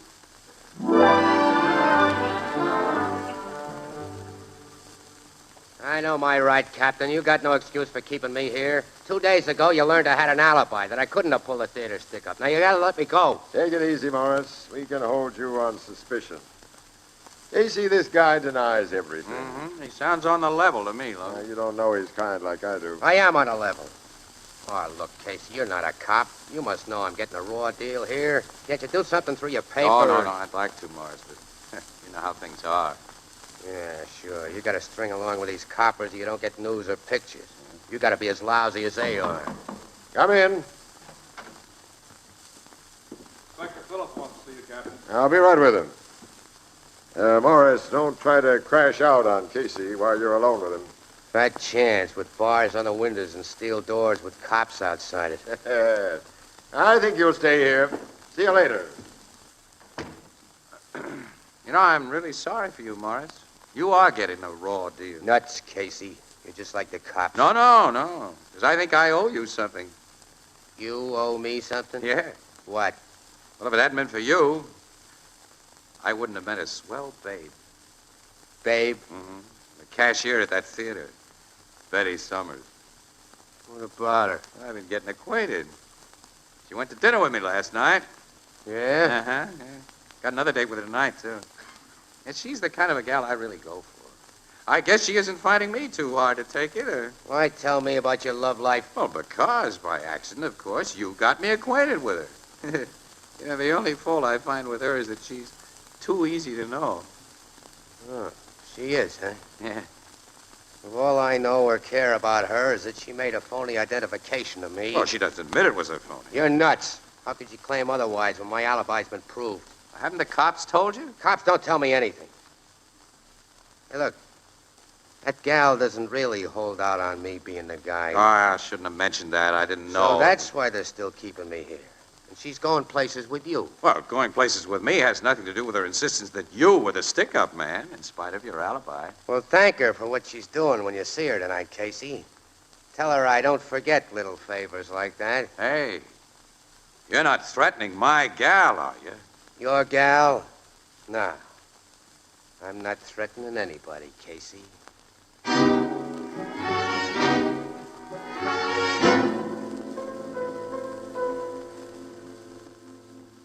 Well, thanks very much for letting me take these additional pictures of you, Miss Summers. Oh, you're welcome, Mr. Casey. You know, it's an awful nice little apartment you have here. It's comfortable. Rent's cheap. That's good. That's all a working gal can ask for. Which reminds me, I gotta be getting to work. You'll excuse me, of course. Oh, sure, yeah. I'll be on my way right away. Say, I guess it isn't easy for you to go back to that theater every day after what happened. No, it isn't. I think I'll have to give it up and get another job. Uh-huh. By the way, the papers say that the police are still holding that man, that Morris, that I was so mistaken about. Oh, yeah. They may hold on to him for quite a while. Why? It's been proved he couldn't have shot Mr. Mackle and stolen that money. Well, off the record, Miss Summers, the cops have an idea he may have been working with the real heist guys, eh? But if he was, he's got no big worries, and he knows it. You know, Morris is a smart guy. What do you mean? Well, even if it can be proved that he connived in the crime, his alibi puts him in the clear as far as a murder rap's concerned. You see, his partner takes the rap all the way along the line. His partner did the killing, his partner took the money, and Morris took an alibi. Pretty dumb, that partner, whoever he is. Don't you think so? Oh, yes, but, Mr. Casey, I thought... What? I thought that when two people plan a crime together, they take the same chance, and if they're caught, both are considered equally guilty. Isn't that the law? Well, in principle, yeah, but not in practice. You see, Morris is an experienced guy, and he protected himself. He's quite a character, that Morris. Miss Summers, as a woman, would you figure that low-browed, sour-looking string bean is hot stuff with a gal? I don't know what you mean. Well, the cops have found out that he's left broken-hearted dames all over the country. He loves them and leaves them, usually with all their dough in his pocket, too. Quite a guy, huh? Oh, say, look at me. I'm chewing the fat here. You want to get started. Well, I'll run along, and thanks again for letting me come up and shoot those extra pictures, Miss Summers. You're welcome, Mr. Casey. So long. Bye.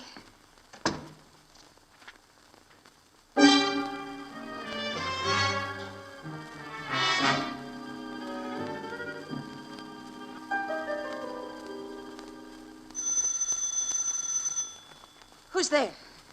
Me, Clint. Clint? Let me in. Just a minute. I'll close and lock the door. You've escaped. No, the cops turned me loose a couple hours ago. I'm legally free. Surprised, ain't you, Betty? Surprised that you were foolish enough to come to my apartment. We're not supposed to know each other, and if you were followed... I wasn't followed. I'm smart enough to know when I'm being tailed. You're smart in a lot of ways. Yeah. So are you, babe. I wasn't, but I'm learning. You learn fast. Too fast. No, I learned almost too late. But I can think when an idea hits me in the face, Clint. And I've been thinking hard ever since I started for work this afternoon. I'm glad to see you tonight. That goes double. Everything you said. But I thought I might have to stall around before I could see you until your boyfriend left. My boyfriend? Yeah, I listened for a long time outside your door there to make sure you was alone. What are you talking about? You played me for a sap. I played you for a sap. And how? After my brains playing that theater job. I even told you how and when to shoot your boss and where to hide the dough. Sure, you planned all the dirty work for me while you set up an alibi that'd keep you in the clear. That alibi will keep me in the clear. Even if you had the chance to rat on me. And you're the kind of wood rat, you little double-crosser. Trying to keep me in jail, going out with guys the minute I'm put away. I didn't. Don't lie to me. Clint, let me go. I'm gonna kill you for what you did. I'm gonna kill you. Help. Your mitts over her throat, Morris. Take him off. Logan. You cops were outside that door listening? And we heard a mouthful from both of you. Your alibi won't do much good now, Morris. This was a plant, Casey, a trap. Yeah, and how you walked right into it. Casey, you... Call me sweetie, Betty. Or didn't you know that I'm your boyfriend?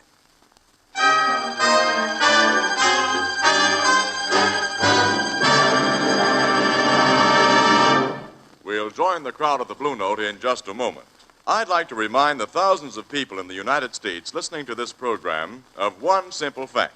You can now buy your favorite brand of beer and ale in a new kind of bottle that requires no deposit and never has to be returned to the store. Because practically every one of you has known the annoyance caused by empty bottles, I repeat, you can now buy your favorite brand of beer and ale in a new kind of bottle which requires no deposit. This new Anchor Glass one-way, no-deposit bottle is light and compact, easy to carry home, takes up little space in your refrigerator. For more than 100 years, Americans have preferred beer and ale in clean, sanitary glass bottles. So here's a good rule. When buying beer and ale, always demand glass bottles. And remember, you can now buy your favorite beer and ale in a new kind of bottle that requires no deposit and never has to be returned to the store. The new Anchor Glass one-way bottle, a product of Anchor Hocking. The most famous names in glass.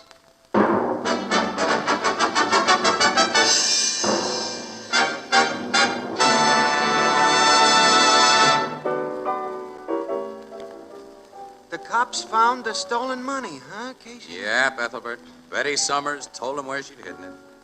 She told him everything. And what she didn't tell, Morris did. After those two former lovebirds started to talk, it was hard to shut them up, because each one of them was blaming the other for the mess they'd gotten into. I'll bet they blamed one another most for believing the stuff Casey told each one about the other, huh, Miss Williams? Well, that did seem to be a pretty sore point with them. What made you figure they was that way about one another, Casey, and that you could bust them up the way you did? Well, Casey knows all about love, Ethelbert. He learned from books. Annie, the vernal equinox will soon be here. Spring. You might let me take you for a drive by the seashore on some moonlit night in spring. And? Well, and then if it doesn't rain, Yeah? I might show you some things that can't be learned from books. Oh, Casey, I can hardly wait for spring, moonlight, and guaranteed dry weather. Say, what? You two are spoofing. Why, Ethelbert? I don't approve of spoofing the tender passion. As my sister Edna says, quote, love may not be all it's cracked up to be, but folks who won't give it a try ought to be cracked down on. Unquote, and I got business to attend to. I'm afraid Ethelbert and Sister Edna have something, Casey. Yeah, Annie. Afraid they have. It's almost spring. There's no moonlight, and it's raining. Well, who cares? Let's go.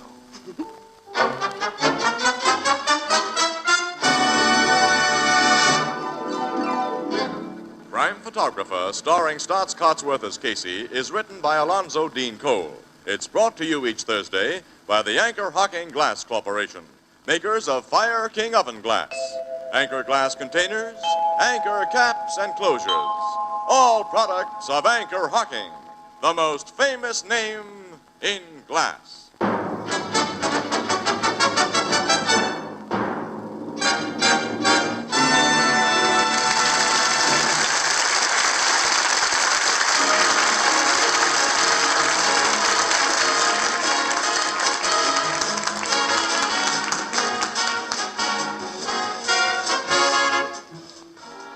Crime Photographer is directed by John Dietz and is based on the fictional character of Flash Gun Casey, created by George Harmon Cox.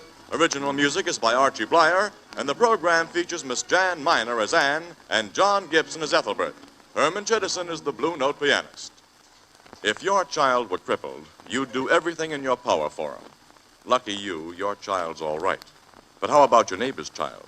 It's within your power to help him. So buy Easter seals. Help crippled children. This is Tony Marvin saying goodnight for the Anchor Hocking Glass Corporation of Lancaster, Ohio, with offices in all principal cities of the United States and Canada. This is CBS, where 99 million people gather every week, the Columbia Broadcasting System.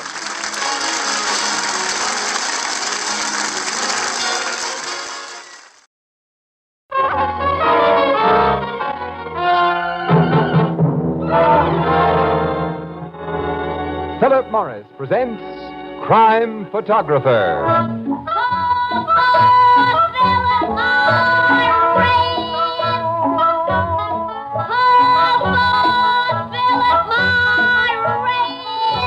It's a wonderful, wonderful feeling to wake up fresh with no cigarette hangover. Yes, you'll be glad tomorrow you smoked Philip Morris today.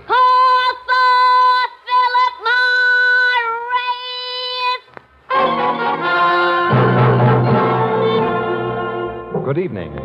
This is Ken Roberts greeting you for Philip Morris and inviting you to listen to another adventure of Casey, crime photographer, ace cameraman who covers the crime news of a great city. Written by Alonzo Dean Cole, our adventure for tonight, Death of a Stranger.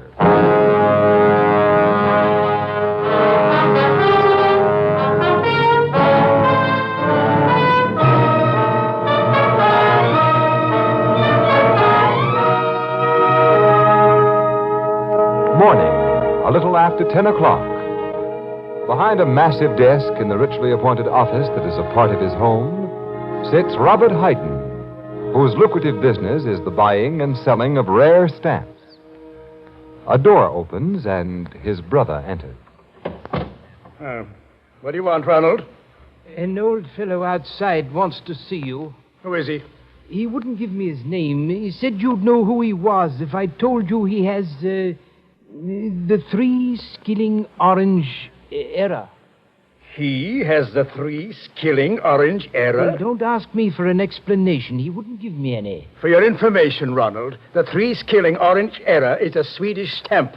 The only one known to exist is owned by an ex-king who would be a most unlikely visitor to this office. Your man outside is a nut. Get rid of him. But the old chap acted perfectly sane. I said get rid of him. Very well. Oh, wait, Ronald. Can't you learn the least thing about a secretary's duties? I've done something wrong again? You've just wasted my time, Ronald. Look, I've had to support you most of your life, and mine. When my son Horace was taken ill, you offered to take over his job. But you've been nothing but a bother. Now, file these letters, and correctly, please.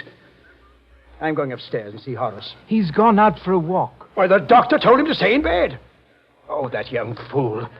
If he has a relapse when I need him, I'll see if he's gone out. Answer that telephone and say that I'm out. Wait. I'm expecting a call from my son, Arthur. If it's him on the wire, say I'll have that check for him this afternoon, and not to bother me about it before then. What check? Oh, he'll know about it. Pick up that telephone. I'm going up to the back stairs. Robert Hayden's office. His secretary speaking. Well, you're learning, Uncle Ronald. Soon you'll be a better secretary than I am. Oh, it's you, Horace. Mm-hmm. Is Dad there? He just went upstairs to raise the Dickens if he found you out of bed. Well, I'm down in Market Square. I walked all the way here, and I feel fine. Oh, your dad won't like it. Does he ever like anything I do or you do? The only member of the family who ever gets a decent word out of him is my little brother, Arthur. Is he around now? No, but your father's expecting him, I think, to pick up a check. Another check for the fair-haired boy, huh? When I want extra money, the old man tells me to live on the salary he pays me. Well, now, Horace, your father tries to be... Uncle Ronald! What? Come here! Someone help! What was that, Uncle? Your brother, Arthur, he's yelling. Hold the wire, Horace. Uncle Ronald! What's wrong, Arthur? I just came into the outer office, and I found that man. Look at him. Good. Arthur, Ronald, what's going on here? Who is that? That's the stranger who wanted to see you, Robert, the man who gave me that message. There's a knife in his throat. I found him slumped in the chair like that. Is he dead? Yes, Arthur, the man's dead. Looks like suicide.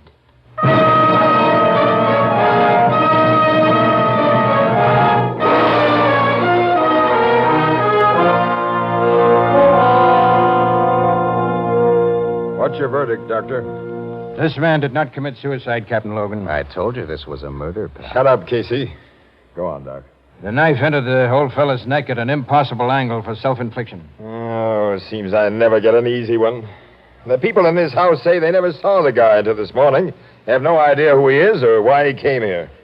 Can we have the knife now, Doc? Yes, I'm finished. Muller, dust it for fingerprints. And you, Sergeant, make a thorough search of the body. Yes, sir. Can I interview the people who found the body now, Captain? You've already interviewed her, Miss Williams, and Casey got their pictures. You sent him upstairs before we could finish our job. That's all we know. It's all I know so far. We heard exactly the same story from Robert Hayden, his brother, and his 2 sons. No prints on the knife, Captain. That's just swell. Did you find anything on the body, Sergeant? Looks to me like the killer went through the guy's pockets, Captain. How about identifying marks in his clothing? No labels, no laundry marks to help us either.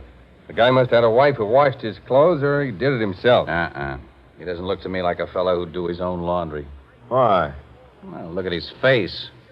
You can tell he was a nervous, sensitive, artistic type, Logan. His kind go dirty before they'll do boresome jobs like washing clothes. Yeah, this guy had an interesting face, Annie. Mm-hmm. Yeah. That's a nice face. At a time like this, you talk about an interesting face? Sergeant, ask the Haydens to come downstairs, all of them. I want to talk to him again. Right, Captain. You think one of them may have been the killer, Captain? Miss Williams, how can I think anything yet about this case? I merely asked. Hayden has quite a fancy setup in this big old house, hasn't he? He's many times a millionaire. Did he make his dough in the rare stamp business, Logan? No, in the stock market. I understand he made a big killing there and sorted the proceeds away, quit speculating, and made a business out of what had been his... I've heard that he's recognized as one of the world's greatest authorities on philately. On what, Annie? Philately. It means stamp collecting. Oh. You wish to ask us further questions, Captain? Yes, Mr. Hayden. Come in, all of you. Well, I'm sure there's nothing any of us can tell you. This lower floor of your house is devoted entirely to your business, Mr. Hayden? Yes, it's kept separate from my living quarters. My clients enter this reception room directly from the street as they'd enter a shop. My private office is in there, and my secretary has a room off that door. Your son has acted as your secretary? My eldest son, Horace, until several weeks ago when he was taken ill. Since then, my brother has attempted the work. Very clumsily, I'm afraid. Of course, you might have trained Arthur to take my place, Dad. I have no head for business, Horace. You simply have no head, Art. No, look, that's enough, boys. What I... Mr. Ronald, you say the stranger gave you the impression that his message about the 3-skilling orange error would mean something to your brother? Mr. Casey... The stranger couldn't have given such an impression. He didn't know me, and I didn't know him. My question was addressed to Ronald, Mr. Hayden. Well, I did believe the stranger knew you, Robert. He seemed so confident that you'd see him. You're a fool. Now, Mr. Hayden, you left your private office shortly after you received the stranger's message. Yes. You didn't come into this reception room then? No. I went directly up the back stairs, and I didn't come down until I heard my son Arthur yelling for help. I thought something was happening to him. Arthur. Yes, Captain? You said you walked in here from the street and saw the dead man. That's right. I've never seen a fellow just stabbed himself. It seemed all I could do was yell for help. At that time, Horace, you were talking to your uncle over the phone, huh? Yes, Mr. Casey. I'd called Dad's office from a booth in the Market Square drugstore. I held the wire while Uncle Ronald went to learn the reason for Arthur's yells, and when he came back on the wire and told me the reason, well, I naturally flagged a cab and hurried home. You reached here before we cops did, Mr. Horace. Yes, you policemen certainly took your time in getting Well, here. if you'd correctly reported the stranger's death, we'd have come here faster, Mr. Hayden. What do you mean? You said the man had committed suicide, but we found a murder. Murder? That man didn't kill himself? He did not kill himself. Well, but then, who killed him? And why? That's something I think one of you 4 men can tell me. Now he's thinking, Annie. Yes, Casey. And I wonder where it'll get him.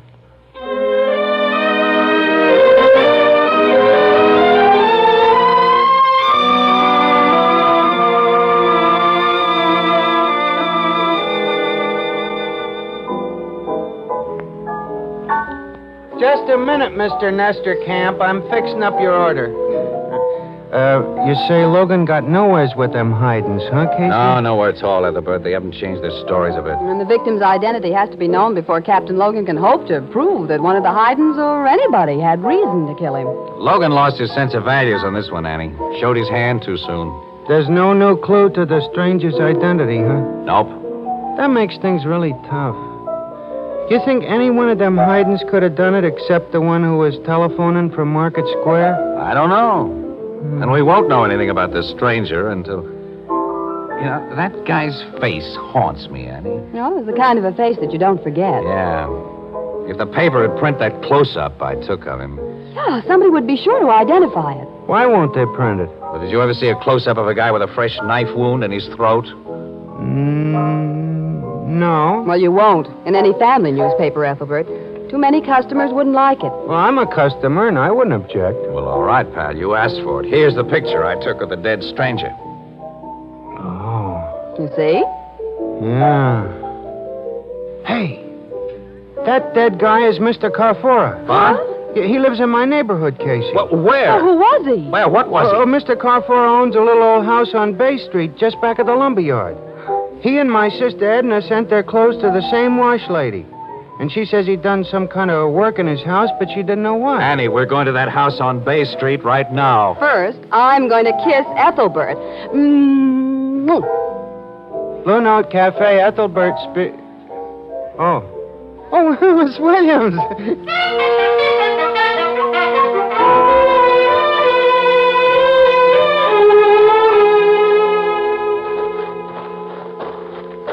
That must be the place, Casey. Yeah. It is the place, kid. It's the only house in the back of the lumber yard. Well, it's so dark, I can't see whether that's lumber piled back there or what. Wait, I got a flashlight. We should have phoned Captain Logan to join us. We'll let that lug in on this after our exclusive is in the bag. Come on, Annie. You're going to break into the house? Oh, not break in exactly. I'm kind of handy at opening doors without causing any damage. Well, I hope we can find something in there that establishes a motive for Carfara's killing. I have a hunch we will find something. Casey! Explosion. It was in Carfara's home. Hey, look, the place is on fire. That man. He's running from the house. You stay there, Annie. Casey, come back here. After I get a good look at that. He's shooting at you. Your flashlight. Shot it right out of my hand. That was foolish, mister. You got no target now. Another miss, fella. Try again. Now, that gun flash gave me a target. Now I've got you. Casey! Casey, where are you? I can't see. Answer me, Casey. Answer me. Oh.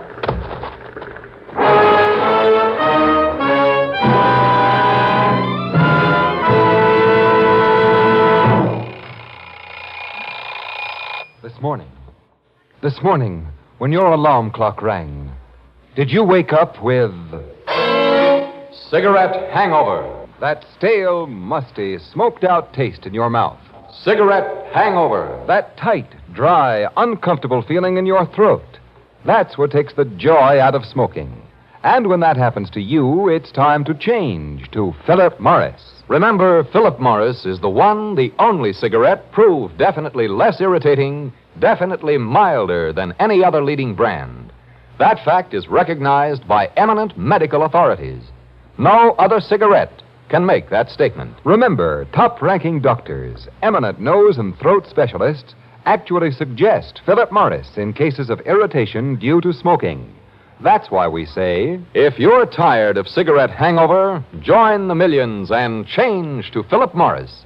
You, too, will discover in Philip Morris a milder smoke, a fresher, cleaner smoke than you've ever known before. Yes, you'll be glad tomorrow you smoked Philip Morris today.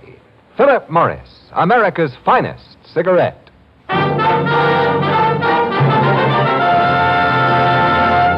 And now back to Casey, crime photographer.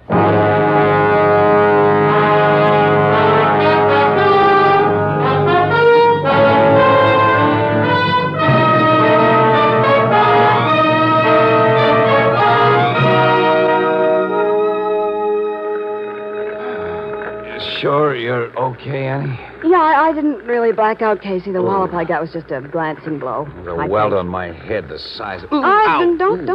Don't sit up. Sit still for a while. Don't try to move. We got to get away from here, kid. That burning house is throwing out too much heat. And smoke. Somebody's turned in a fire alarm. Yeah, the trucks are coming. I hear them.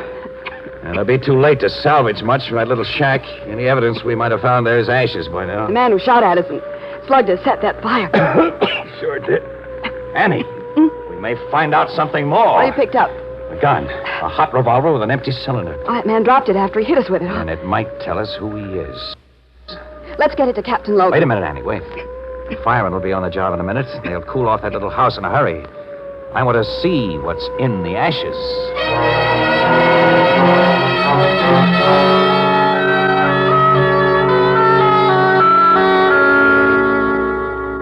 You say this guy Carfora was an engraver, Casey? Well, that had been his trade, Logan, but the guy was essentially a hobbyist.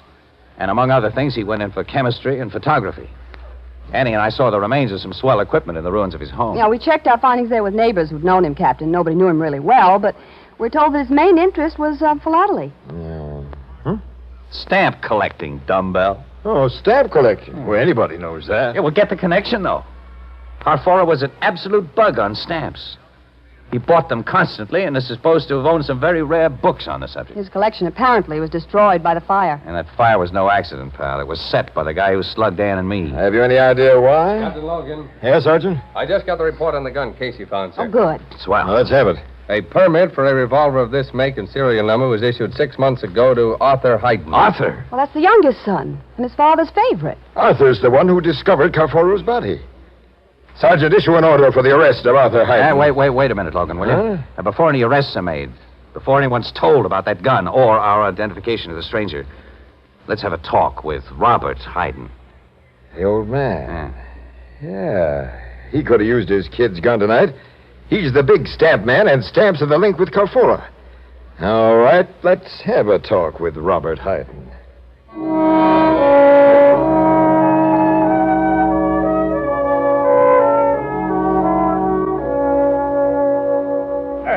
This is an imposition, Captain. Well, why should I open my office to you at this time of night? Because it affords more privacy than your living rooms upstairs, Mr. Hayden. And we'd like to have privacy. For more idiotic questions about the death of that unknown man, Mr. Casey? We'll try to keep our questions a little short of idiotic. You haven't up to now.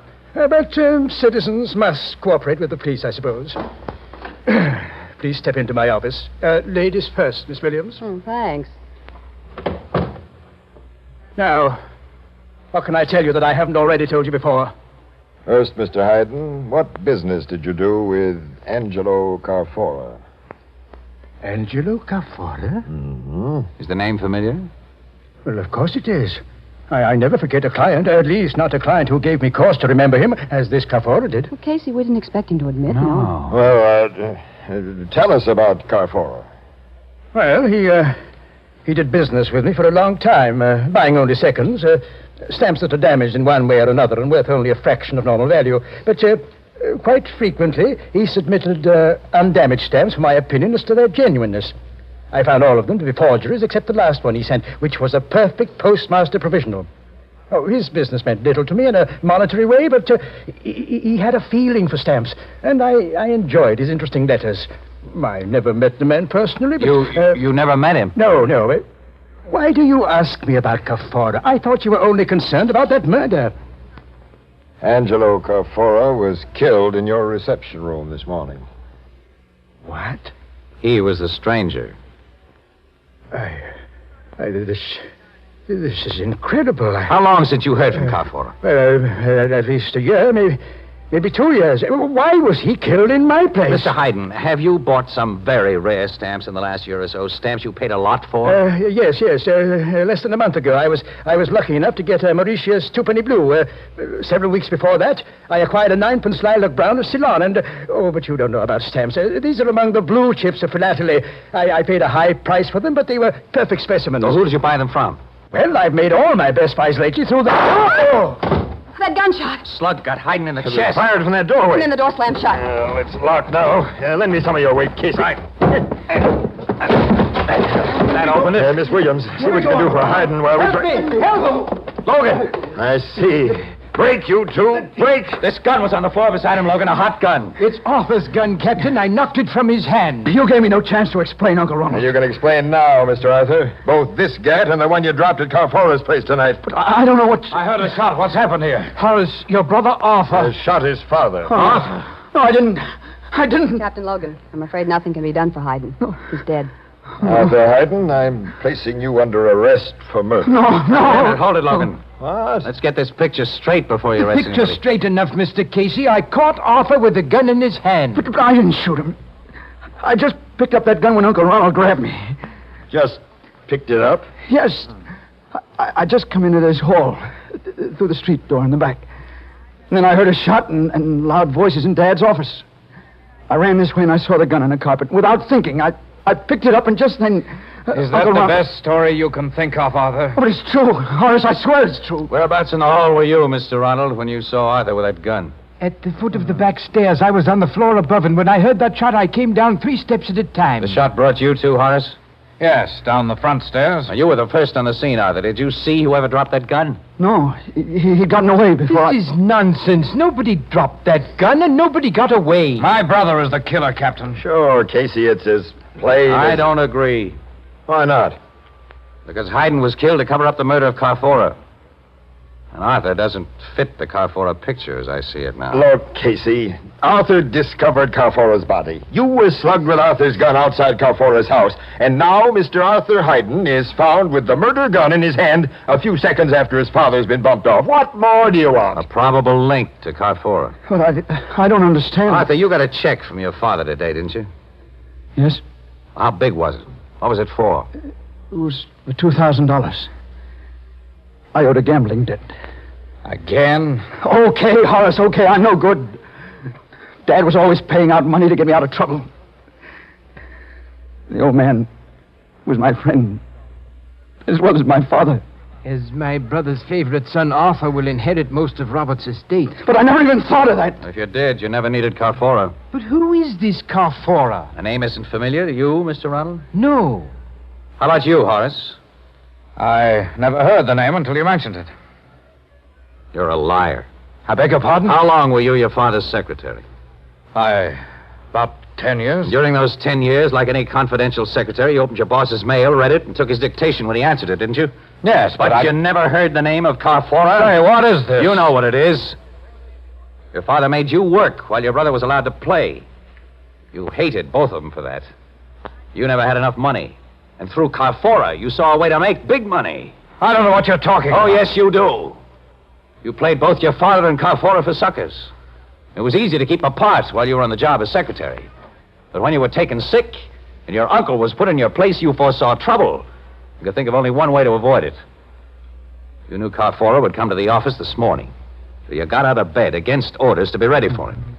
When your uncle left the reception room to deliver that message about the Swedish stamp, you killed Carfora. Oh, you're crazy. I was a mile away in a drugstore on Market Square when Carfora was killed.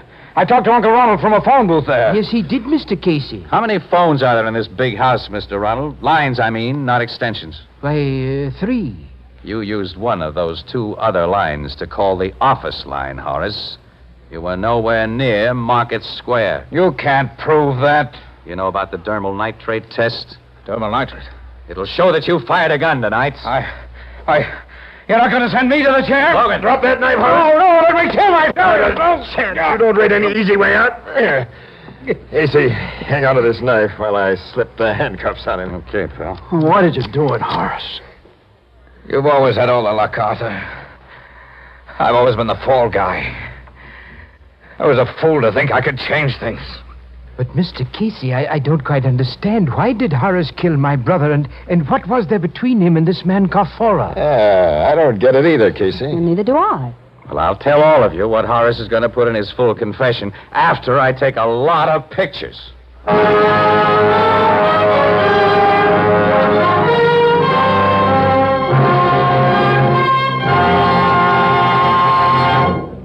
We'll join our friends at the Blue Note in just a moment. But first, it's a wonderful feeling.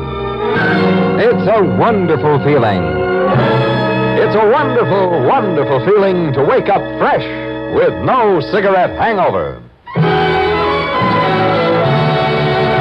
Yes, that's something more and more smokers who have changed to Philip Morris are discovering every day. Millions of new smokers now enjoying in Philip Morris a milder smoke, a fresher, cleaner smoke than they've ever known before. And for a good reason. For in Philip Morris, they enjoy the one cigarette proved definitely less irritating, definitely milder than any other leading brand. Yes, it's actually suggested by top-ranking doctors, eminent nose and throat specialists, in cases of irritation due to smoking. Doesn't it make good sense for you, too, to try Philip Morris? Yes, join the millions and see what a difference it makes, what a pleasure it is to smoke America's finest cigarette.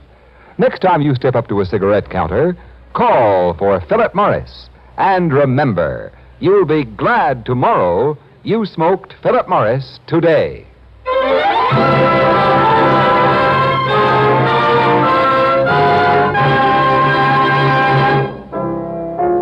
Did Casey call a turn on Horace's full confession in advance, Miss Williams? Pretty nearly, Ethelbert. Well, what was the Carfora setup, and how'd you know? It was all very simple. To a mastermind. Huh. Carfora was a bug on philately. Stamps, that is, to you, Annie. Mm-hmm. He was a skilled engraver who had a lot of fine chemical and photographic equipment, and somebody wanted to destroy the place where he lived and worked. All of which didn't mean much to your mastermind until our talk with Robert Hayden. He supplied missing parts of the puzzle. Carfora, you see, through the mails, had bought a lot of rare stamps that were in reach of his pocketbook because they were damaged. He'd sent Hayden a lot of undamaged stamps for appraisal. In Haydn's expert opinion, all were forgeries except the last. Which told the great Casey that Kafora had been trying to make perfect stamps by copying damaged ones and finally succeeded. You mean he was a stamp counterfeiter? Yeah, that's right. But he didn't try to pass his counterfeits off as a genuine article, though. He wanted to sell them for what they were, perfect copies. But Horace was hit with a big idea. He made a deal with Carfora, and an exclusive secret deal, but in his father's name. And then stamps for which he paid Kafora only a few dollars, he sold to his father and other collectors for thousands. Gee, what a racket. And like all crooked rackets, it couldn't last. Carfaro called to see old man Haydn, which would have exposed the whole setup, of course, so Horace had to kill Carfaro. Then he removed all identification from the little guy. Which gave him time, as he thought, to set fire to Cafaro's house and then destroy all the evidence of his counterfeiting activities before the police could see the evidence and smell a rat. Then Horace shot his old man to keep us from smelling the same rat. And tried to frame his brother for both jobs. Nice guy. Charming person. Annie, it's lunchtime. Would you like to put on the feed bag with a really charming person? Meaning, of course. Oh, of course, but the great Casey. Are you paying, or do we go Dutch, or must I lend you 10 until payday? Now, that's a nice question. Well, it's a fair one. Like all the masterminds of my acquaintance, you're usually broke. Well, as a matter of fact, tonight I am. No wonder. What do you mean? Well, he's been associating with stamp collectors all day. What's that got to do with it? Philately. Don't you get it? He's philately broke. Oh, Ethel.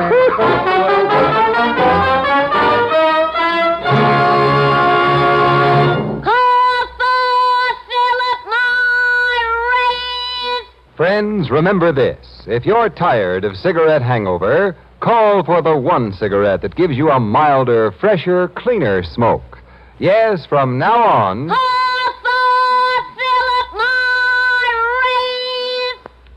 Good night, Johnny. See you next Thursday, same time, same station, when Philip Morris again will present another exciting adventure of Casey, crime photographer, starring Stotts Cotsworth. Until then... Smoke a pipe? You get real solace, comfort, and pleasure from Revelation pipe tobacco. Plus smooth burning. Plus a swell aroma. Revelation pipe tobacco is a revelation in smoking pleasure. Only 15 cents. Try Revelation. Crime Photographer is produced and directed by John Dietz. It is written by Alonzo Dean Cole and is based on the fictional character of Flash Gun Casey, created by George Harmon Cox. Original music by Cy Fewer, and the program features Jan Miner as Anne and John Gibson as Ethelbert. Herman Chittison is the Blue Note pianist. This is Ken Roberts saying goodnight for Philip Morris, America's finest cigarette. This is CBS, the Columbia Broadcasting System.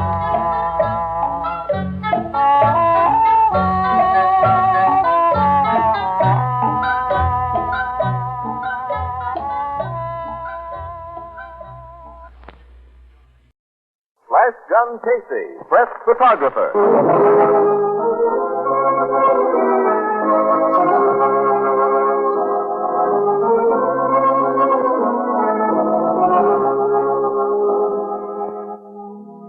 Out of a big city's roaring life, out of a great newspaper's pounding heart, come the exciting adventures of a man with a camera. Flash Gun Casey, press photographer.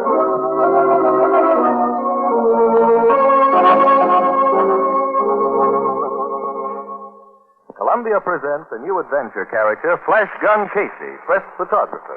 Tough, daring, typical of the men who often risk their lives so that you may see the news as well as read it. Their salaries are not large, and they seldom get much credit. But their lives are packed with danger and thrill.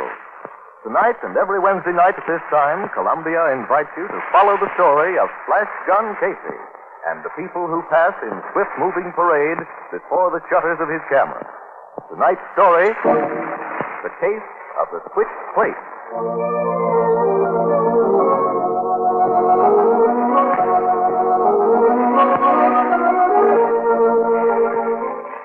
The clock in the tower of the Express building reads exactly 7 p.m. In the city room, Ed Burt, the night city editor, is arguing with Casey, a tall, powerfully built man who is carrying a plate case and a camera. Quit griping, Casey. You got your pictures, now go develop them. Okay, but for the last time, don't send me to any more weddings. I hate weddings. Tell me that when you marry. That day ever arrives, I'll see that it's a private one, not an Easter parade. Not a big shot there, huh? Stage, screen, and radio. I was knee-deep in celebrity. Did Ann Williams cover the story okay? I guess so.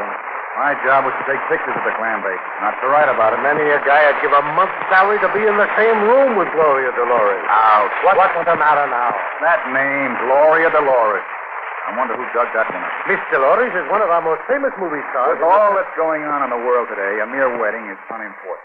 Whenever a woman like Miss Dolores gets married, it's not a mere wedding. And I hope you got some good shots. White satin and orchids fairly dripped from the lens. And the Express would like to use those pictures sometime tonight, if you don't mind. Okay, but if the public never sees it... Story of the Dolores wedding, Mr. Dale. Thanks, Ann. That's what I mean. The story of the Dolores one. The poor guy doesn't count. Already he's missed the Dolores. How did the pictures turn out? He wouldn't know.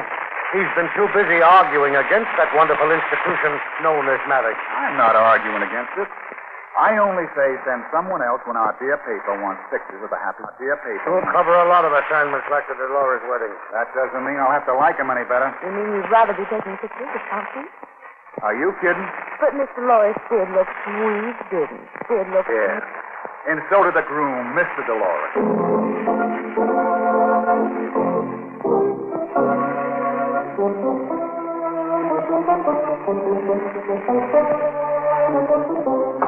Knocking at my door. Well, come on in, William. Hey, not so wide. You're letting in too much light. Oh, sorry. Dark in here. That's why they call it a dark. Room. How are the pictures, Sonny? I just put them in the suit. Faces and figures should be showing any moment now. And the Dolores has... I'd give anything to look back at. You hold your own. Sure. And stop whistling. I don't know why everyone does that when they come into one of these rooms. See, you won't like it. They'll develop... Oh, okay, Mr. Casey. Hey, Okay. wait a minute, my ear. This business. She has a marvelous smile, doesn't she? If you say so. There's 100 million up. Hey, what's this? Whatever it is, it's not a wedding. Oh, looks like a workshop or something. Look, here's another one. A long room filled with odd-looking machines. Yeah. And here's a close-up of one. I never took these. How'd they get in my camera? Somebody took them. Yeah. Well, get this. Some guy running... Well, he's running right toward the lens. Yeah, he looks mad. Uh-oh. Recognize it? No, but I do everything else. Or I think I do. These pictures are of the Hartley Laboratories. Oh, he's the inventor, isn't he? One of the greatest. He's a regular estate. 6 or 7 buildings on the place. Conducts all his experiments there. Hey, this looks like a machine shop. I suppose a lot of people would like to nose around there. You can say that again. But they're not allowed to. All their work is done in secrecy. Hartley even has his own private guard. They won't allow a camera within a mile of the place.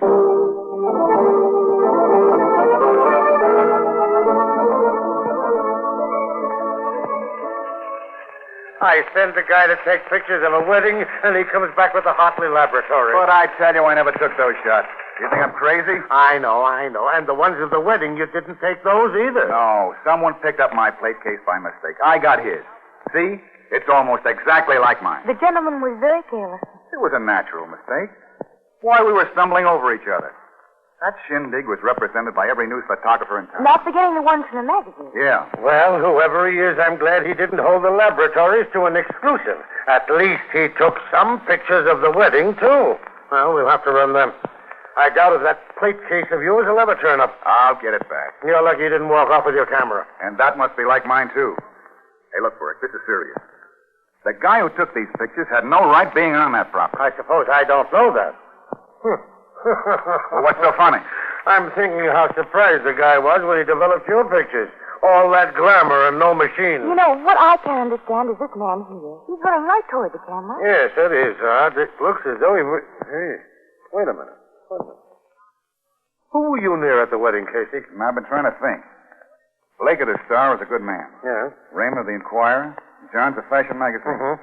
The four of us sort of stuck together, moving around, taking shots of the other celebrities as well. Oh, but it couldn't be one of them. Why not? I've known them for years. They wouldn't take a chance like that. Some guys that sell their souls for a little dough. I'll take this. Burke speaking. Yeah? What?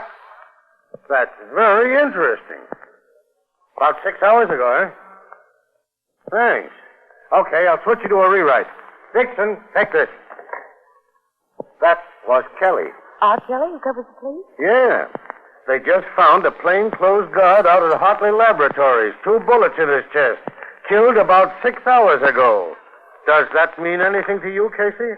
Yeah, it does now. He's the guy here in the picture. He was running to stop that camera. And in the excitement, our photographer got him on the film before he shot him. Yeah, that's the way it adds up. Well, get out there and see if we're right. And check on your friends, Blake, Raymond, and Johns. And be careful. It'll be much easier for him to finish off his second victim. And from where I sit, you look like the next prospect.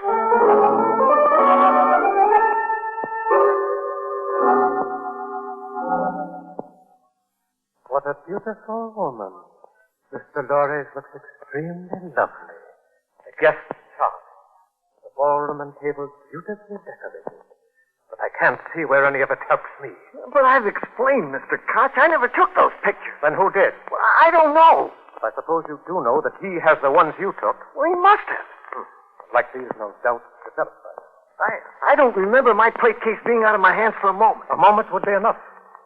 Well, there's no way they can trace it to me. I'm safe. Are you? Bit of a long time to arrange getting a man in there. I mean, at a time when he could work with a camera and not be interrupted. That opportunity won't come again. And I suppose it's useless to ask for money? Quite, you failed. Well, I greatly appreciate looking at this very lovely actress. I would much more appreciate looking at the photographs you lost. Especially the ones of that new fog-penetrating machine. I know 2 corporations would pay $100,000 for that. I've never failed before. And you've always been paid before. I was listening to my radio just before you came in. You know the guard that you eliminated has been found? He came out of nowhere, running toward me. And you stopped his running? Yes, I had to. I think his picture's on one of the plates. Very clever. Do you always photograph your victims before doing away with them? I never killed anybody before. Please, put the horse. Well, I never did.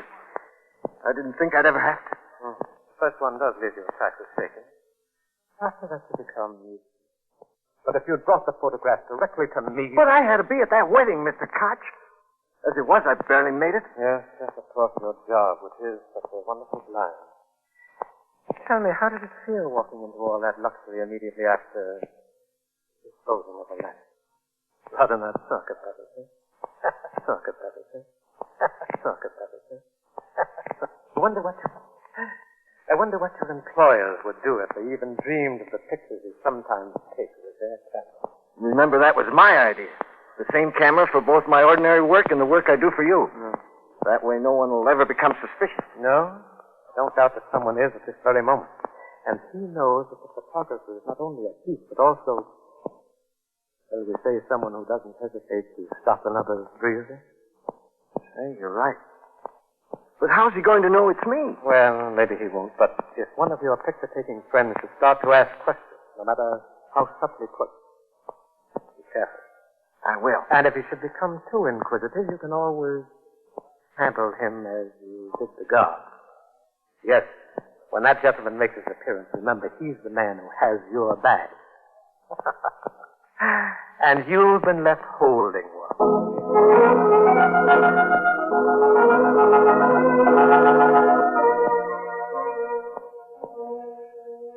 It was the same guy, all right. The murderer rolled his body against the wall and put a machine cover over him. Now, wait. They didn't let you in, did they? No, but I talked to the man who found him. Also to a couple of Logan's men. Who's Logan? Lieutenant Logan of the homicide squad. Oh. Did you tell them about the pictures? Yeah. And every photographer I could think of who covered the wedding. I left the plate case with them. They'll try to trace it. A lot of good that'll do. Yeah, there's thousands of those cases. What about your pals, Blake, Raymond, and Johns? They're not pals. These guys I bump into making the rounds. But you've known them a long time. Yeah. Well, what do you really know about them?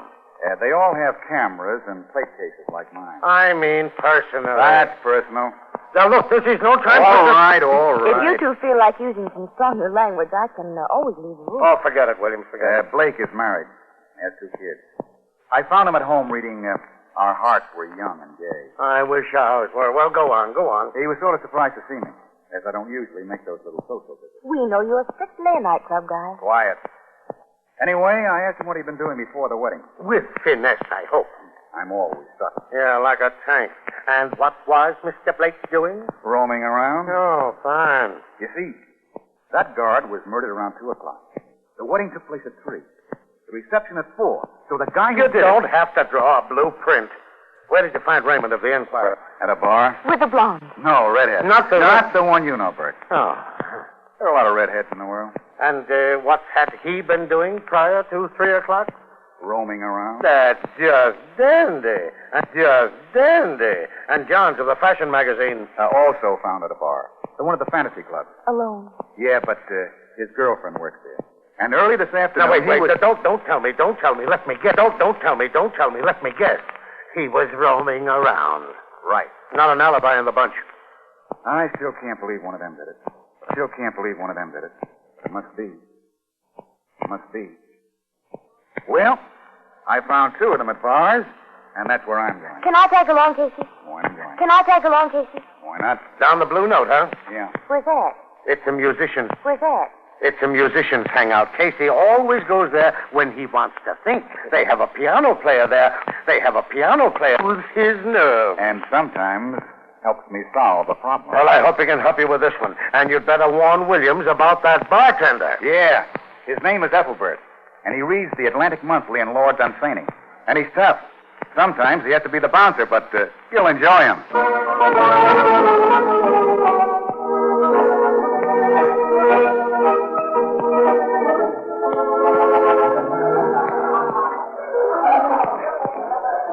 I expected to hear a jam session going on. It's only 11:30. The musicians don't roll in here until they're through work. Oh. Want to sit at the bar? Fine. Ethelbert, put down that New Republic and give us some service. Hiya, Flash Gun. Service. New Republic? Look. One World. How do you find it? Great. It says here on page... I've read the book. But maybe it didn't absorb it. I did. It's excellent. Hey, what are you looking at? You ever see a pretty girl before? Not that pretty. Well, thank you, Ethelbert. This is Ann Williams, Ethelbert. She is new on the Express. I'm showing her the site. Fill of eight. Beer. Williams? Same. 2 beers. I'm surprised that you find time to read a book. Yeah. Right now I'm surprised, but not about that. Blake, Raymond, John. Has to be one of them, but why?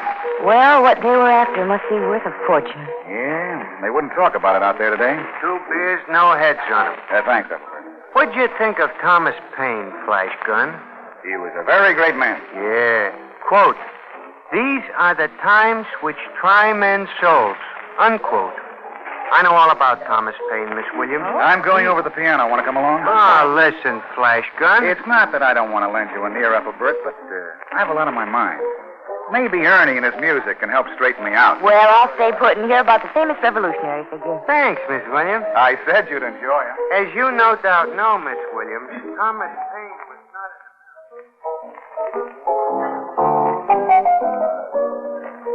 Hello, Ernie. Hiya. Slow night? Not too good. What's on your mind? Plenty. Anything you'd like to hear? Nope. As long as you stick to the old one. We agree on that.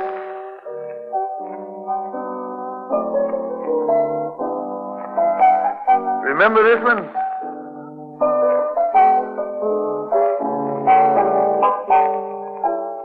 Yeah, sure. Confessing. Uh-huh. The late 20s. Maybe earlier. That's right. Well, that world's gone. Yep. But we still have the song. Yeah. And sometimes that's all we have. Pretty girl you left at the bar.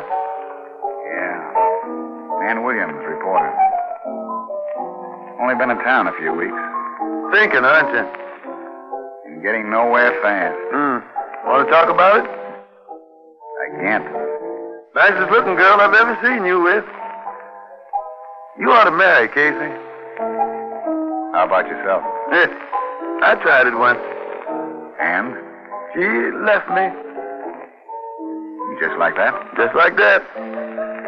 You see, I didn't make enough money. She wanted too much. And, she met a guy who had it? That's right. Yeah.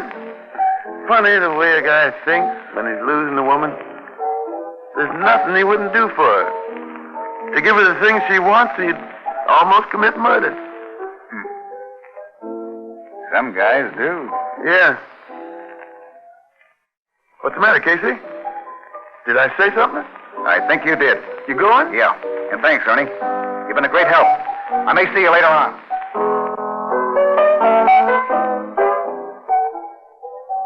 It's as I was saying, Miss Williams, sometimes I have to throw a guy out, but it ain't like it was in the old days. No? No. Then they threw me out. Look, Williams, I've got to run along. You go back to the office and tell Bert I'll see him in an hour or so. Where are you going? To see a dame at the Fantasy Club, and you can't come. Ethelbert, Williams will pay for my beer.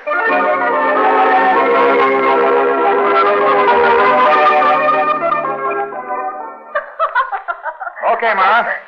Turn your head a little to the left. That's it. Hold it now. Oh, I closed my eyes. You only thought so. Anyway, we'll take another one to make sure. All right. I'm awfully glad you dropped around, Kate. So am I. I saw you sitting at the table out front while I was doing my number. I didn't think you came to take my picture. Of course, it's no novelty for you to have your picture taken. You sit for Hal a lot. Mm-hmm. Once a week, regularly. It must be love. Oh, it's still nice to have someone else photograph me. How's this? There? Oh, not as attractive as Mr. Lawrence? Oh, you're a different type. Hal tells me it was quite a wedding. Yeah. Were you with Hal before he went to it? No, he was working. I know, but, I thought you might have had lunch together. Not today. This better? Yeah, fine. But, don't cross your legs. Oh. And don't smile. We'll make this one sort of, pensive. Oh, I couldn't look pensive if I tried. Think of green fields and moonlight nights. All right, but I still won't look pensive. Hold it. That does it. Look for them in the express. How many to take altogether? 7. Can I have a set? Sure. I'll drop them over to the towers. That's where you live, isn't it? Uh-huh. Expensive.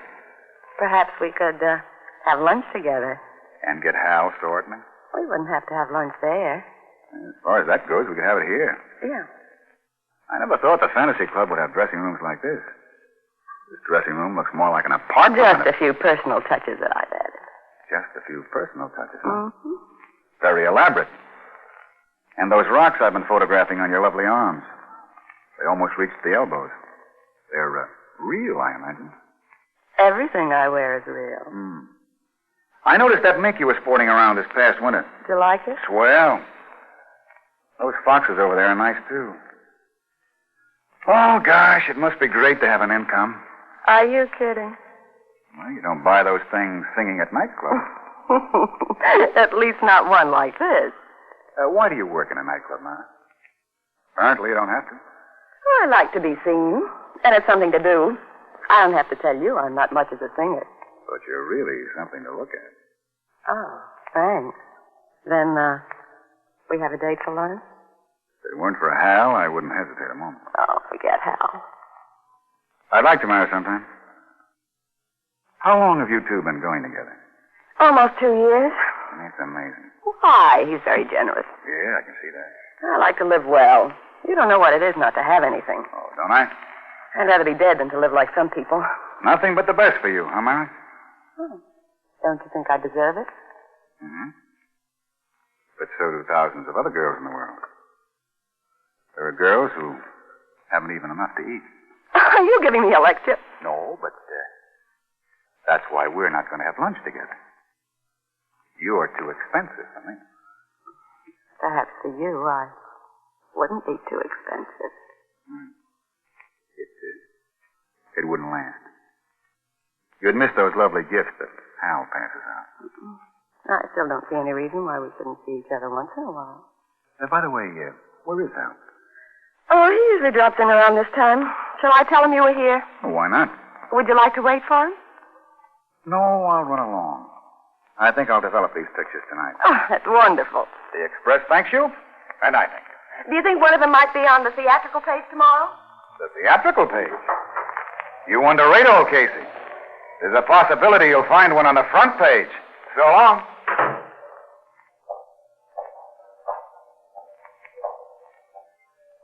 Hiya, Benny. Any payphones here? Yeah, two of them over there by the section. Thanks.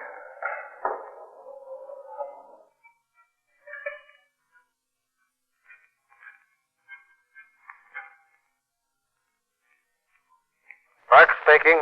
Hello, Burke. Casey, what do you think we're printing? The Boy's Companion? Where are you? Phone booth at Benny's Fantasy Club. I just got some shots for the morning papers. And if I were you, I'd leave plenty of space on the front page. Well, you'd better get back here with something soon, or I'll hold a 4-line spread in the obituary for you. What are the pictures? And what suspect is to have the benefit of your latest brainwave? I just shot some pictures of the suspect's girlfriend. I'm on my way down to develop them. Now, unless I miss my guess, you'll be writing to the end of this story in tomorrow's paper. And by the way, you'd better get one of Logan's men down there. The way things look right now, Oh, hold on a minute. Here comes our friend. I think he's going to make a call in the booth next to me. Maybe I can catch part of it. Hold it.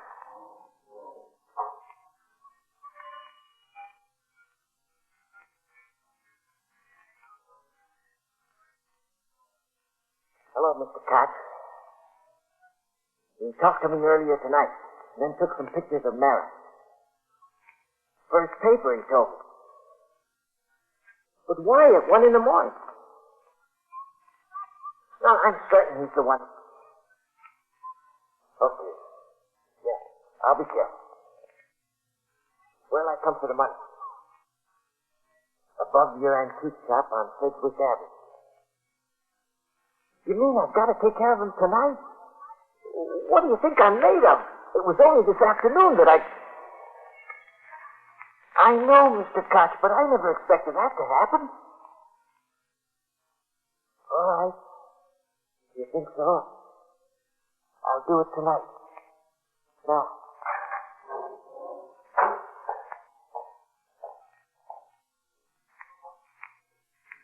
Hello, Brick. Did you hear that? You moronic offspring of a printer's devil. You had your hand over that mouthpiece. Of course I had my hand over the mouthpiece. Think I want you to take all the credit? Now get this. Send several of Logan's men over to Koch's antique shop on Sedgwick Avenue. Mr. Koch will be in the apartment upstairs. Pick him up.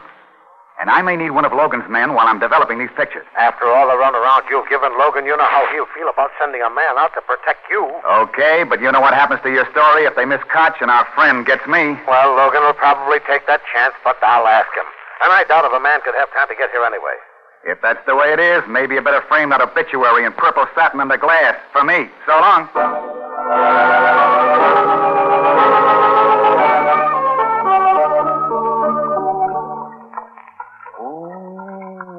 Dark room is very dark, and Casey's in the dark, and this isn't the love.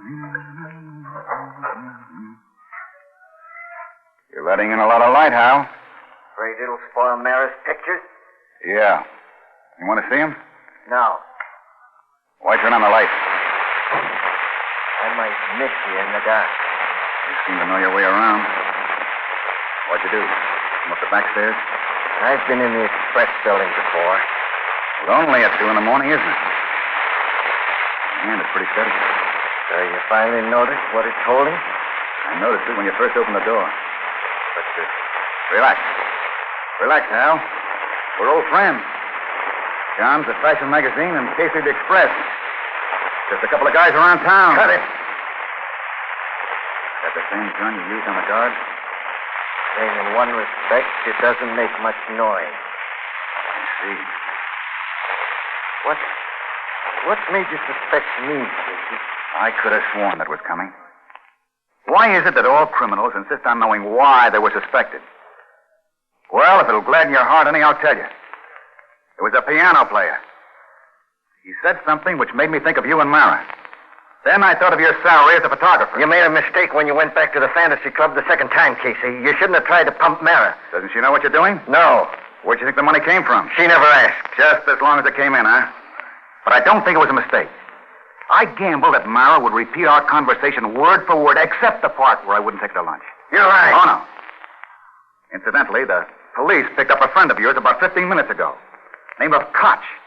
Antique dealer over on the east side. Oh, I see that one hit home, huh? Well, you're all through, Hal. Later, maybe, but right now you are. Easy. Easy on the trigger finger. You should hear it all. The big mistake is yours in coming here. I never had any evidence against you. Any real evidence. But I have now. You'll never use it. I've already used it. It's been used right now. You walk in this room staring straight at me with a gun in your hand. You should have looked behind the door. There's been a witness in this room all the time. In fact, right behind you now. You think I'd fall for that whole gag? It's not a gag. You must think I'm dumb. I guess you heard enough. Okay, have Logan come in. You'll be dead when he gets here. Ann, where did you get that blackjack? From Ethelbert. Quote, he who gets sucked over the bean is easy to arrest. Unquote.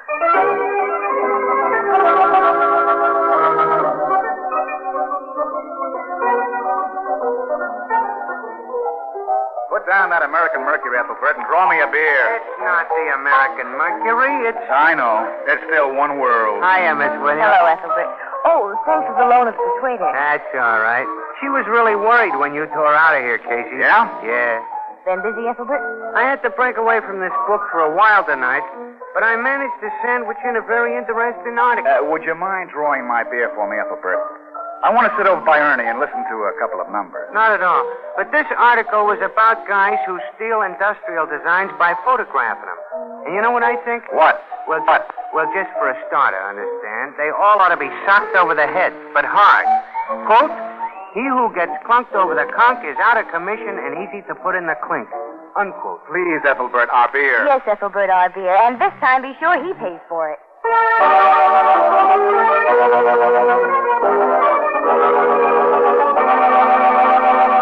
You've been listening to Flash Gun Casey, Press Photographer, the first of a new series of adventure programs based on the fiction character created by George Harmon Cox.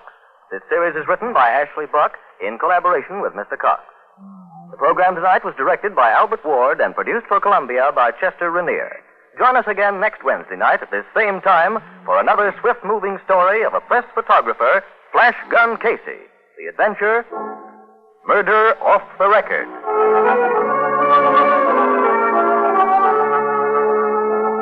This is CBS, the Columbia Broadcasting System.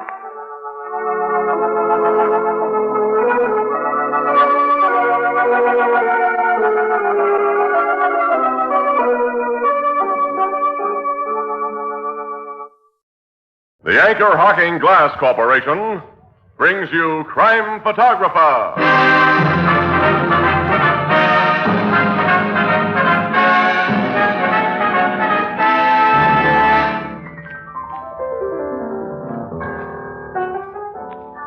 Say, Mr. Marvin, who do you think will go to the Rose Bowl this year? Well, I don't know, Ethelbert. Do you think the weather will turn any colder, Tony? Well, I can't say, Casey. Tony, you like skirts the way they are this year? Or do you think they should be shorter? Can't answer that one, Ann. Tony, haven't you anything to say this evening? Oh, definitely, Casey. Anchor Hocking is the most famous name in glass.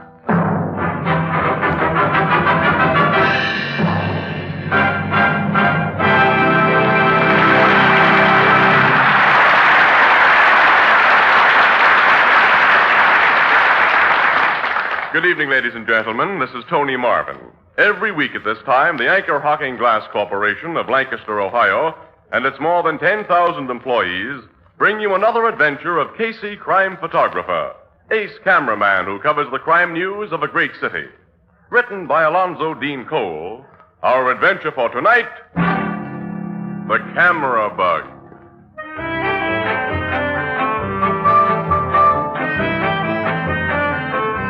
Mid-afternoon, the photographic department of the Morning Express.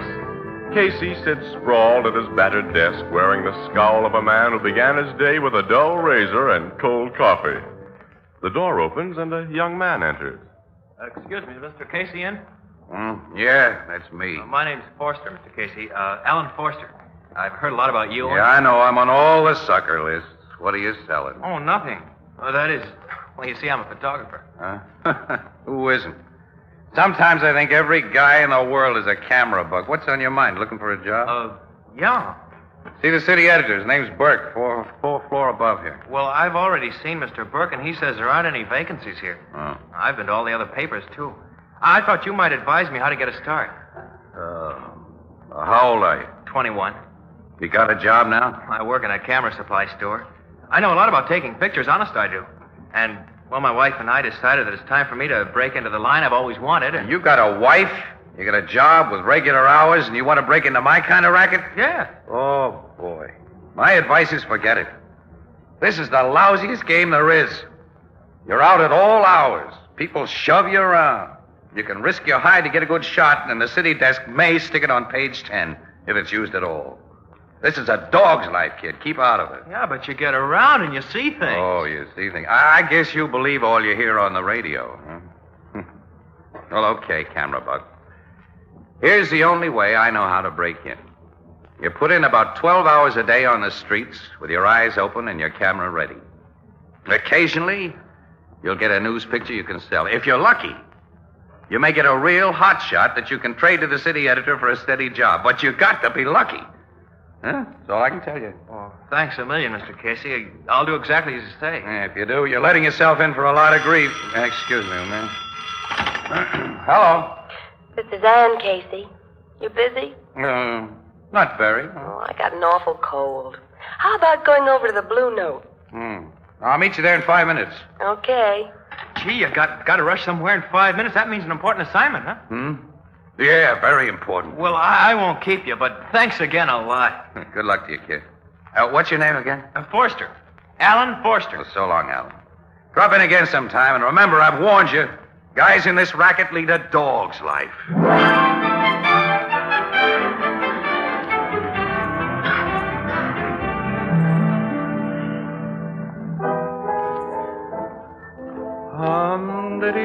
Another small beer, Ethelbert. How about you, Annie? Something's good for your cold, huh? No. I feel fine now, Casey. We've been here half an hour. We better go back to the office. Annie sounds like a frog. Well, don't worry, Froggy. City desk knows where we are. Burke will phone if anybody calls or anything comes up. Pretty soft for you two, I'd say. Wished I was in a business where I could take time off in the middle of an afternoon. Hey, listen to this guy, Annie, will you? You should have the kind of job we have, Ethelbert. That's right. Sure. I hear you crabbing about it all the time. But you should endure what us bartenders goes through. How'd you like to wash and wipe 1 million glasses every day? And flush out the beer pipes? And answer the... Yeah. Oh, excuse me, the telephone. Yeah. Blue Note Cafe, Ethelbert speaking. Hey, there here, Mr. Burke. Just a minute. Uh-oh. Your city desk, Casey. All right, give me. Casey speaking. Now, Burke, we're not always here. It just seems like always. Okay. Yeah, I got it. 12th Street, just south of Locust. Homicide Bureau's already on the job, huh? Well, you know, when you get a delayed report like this, we can't bring you anything that everybody else hasn't already gotten ahead of us. Okay, we're on our way. Goodbye. What is it, Casey? Come on, Annie. We got to see what some shooting's about. Shooting? Yep, slight case of murder, Ethelbert. Goodbye, pal. So long. Say, Casey, you didn't pay. Oh, well, bartending's a dog's life.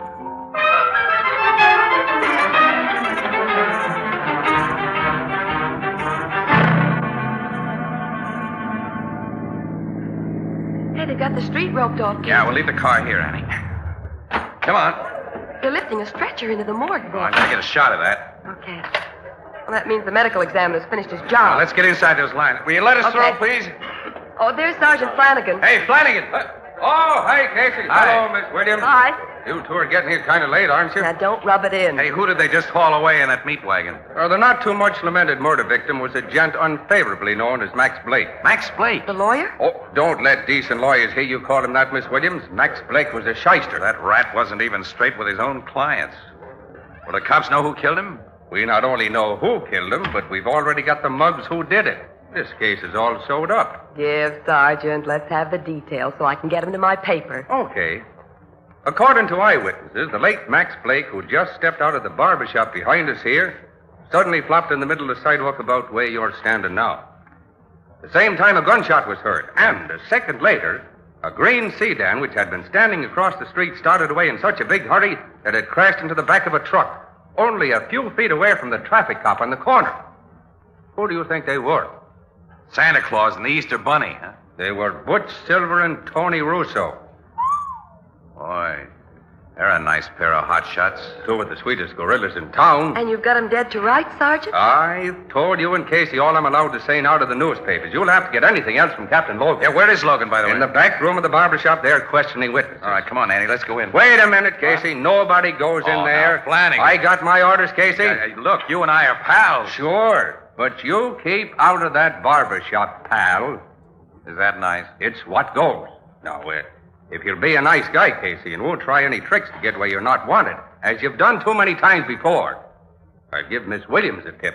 A tip? Oh, it's not anything I'm not allowed to tell you, understand? It's just something I forgot to mention to the other newspaper boys and girls. All right, it's a deal, Flanagan. No tricks. What's the tip?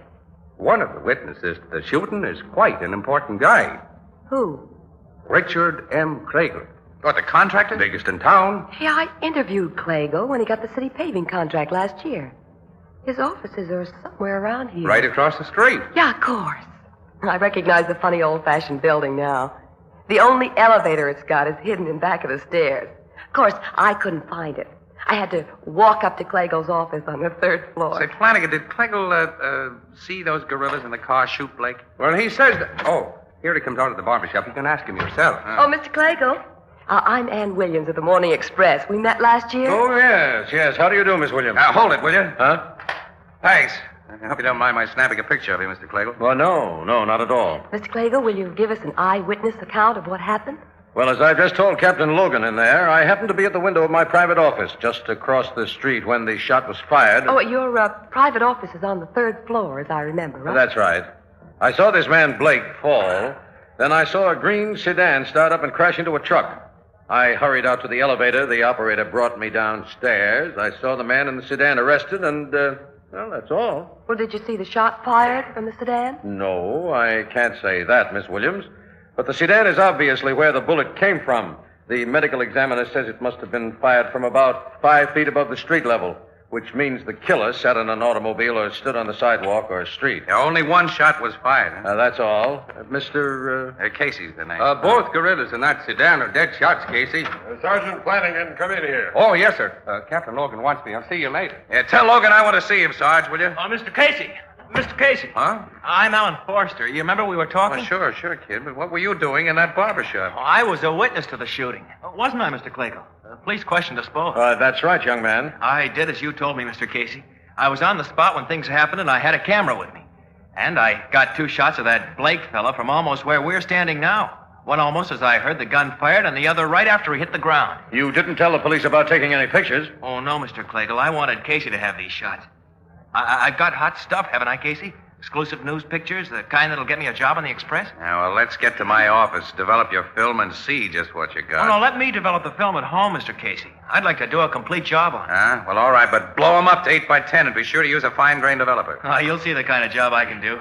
I'll have the prints at your office inside of 45 minutes. Oh, which way is your home, young man? I live on Nelson Street, Mr. Clago. Oh, good. I'm going in that direction. My car's around the corner. I'll drop you off. Oh, that'll be swell. Oh, Mr. Clago. Yes, Captain Logan. I want to ask you a few more questions. Will you come back into the barber shop, please? Well, I have important business to attend to, Captain. There's nothing so important as this murder right now. Come in, please. Well, I'll have to do as you say, of course. Now, when do Miss Williams and I get in there, Logan? Oh, so you two are here. We've Sure been are. waiting for hours. I'll beat it quick, Mr. Casey. See you at the Express. Okay, fella. I'll be with you in just a minute, Mr. Clago. And why have you and Casey been waiting, Miss Williams? Well, Logan, when you start clowning right after a murder, it means you got an airtight case. Well, it isn't quite that yet, Casey. I've got some loose ends to tie up. oh, what are they? Well, the medical examiner took a .38 caliber slug out of Blake's body. And we found guns on both of the hoods that were in that sedan, but they were .45s. Well, they must have thrown the murder gun away. Sure they did. Somebody picked it up, of course, and hasn't turned it in. They tried a fast getaway. That's ample indication of their guilt. How about motive? Almost anyone had a motive to kill Max Blake. He was an all-around louse. Yeah, it's going to take a lot more work than I first expected. Seems I never get an easy case. We cops lead an absolute dog's life, Casey.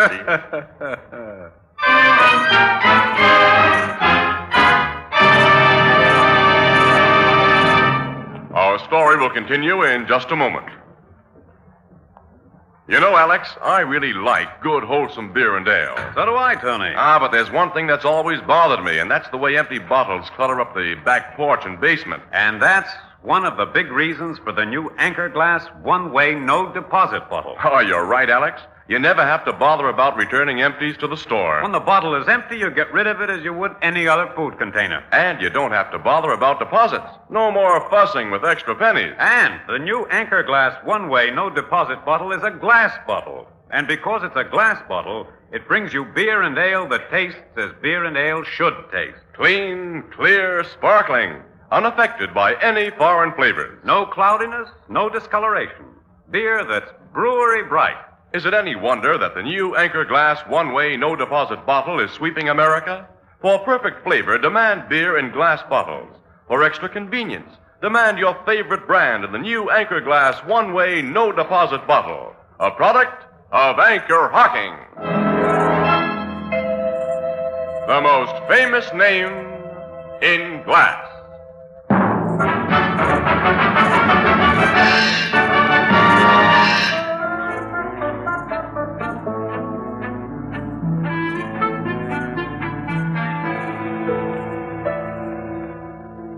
I've got the prints for you, Mr. Casey. Told you I'd have them here in your office inside of 45 minutes. Yeah, you're a fast worker, Al. Oh, I'd have made it even sooner if a guy hadn't stopped me outside your building.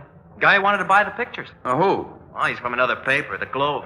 He offered me $200 for the shots I got. Well, how did the Globe know that you... Well, he said somebody who saw me take them tipped off a Globe reporter. Well, that could happen, all right, I guess. But I wouldn't let him even see what I've got. These pictures are yours. Yeah, well, don't say that until we talk to City Desk. Burke might not go $200 worth. Oh, I don't care about that. It's a job I want. Well, let's see your prints. Come on. Yeah, here. Mm-hmm. Nice work, fella. You can really see Blake starting his fall in this one. The body's sagging, growing limp. Yeah, he just hit the ground in this one. I shot it as quick as I could wind the film and focus. Hey, these are worth $200 and a steady job here besides. Come on, we're going upstairs to Burke, and I'm going to tell him just that.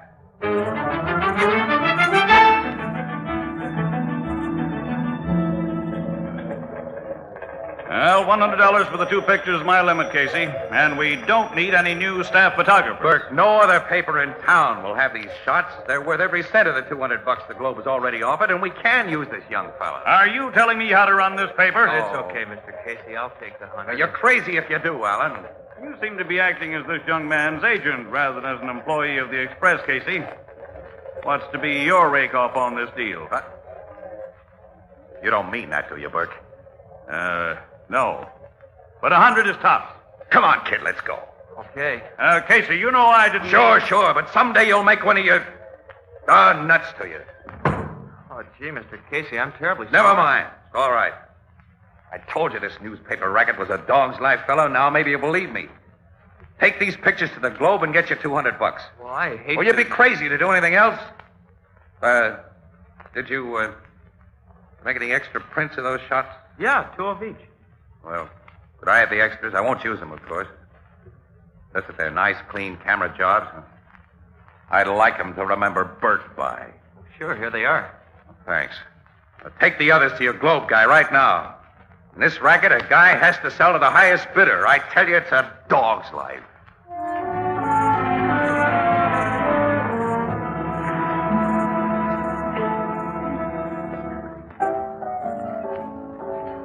Casey, you've been sitting at this bar for over 2 hours now.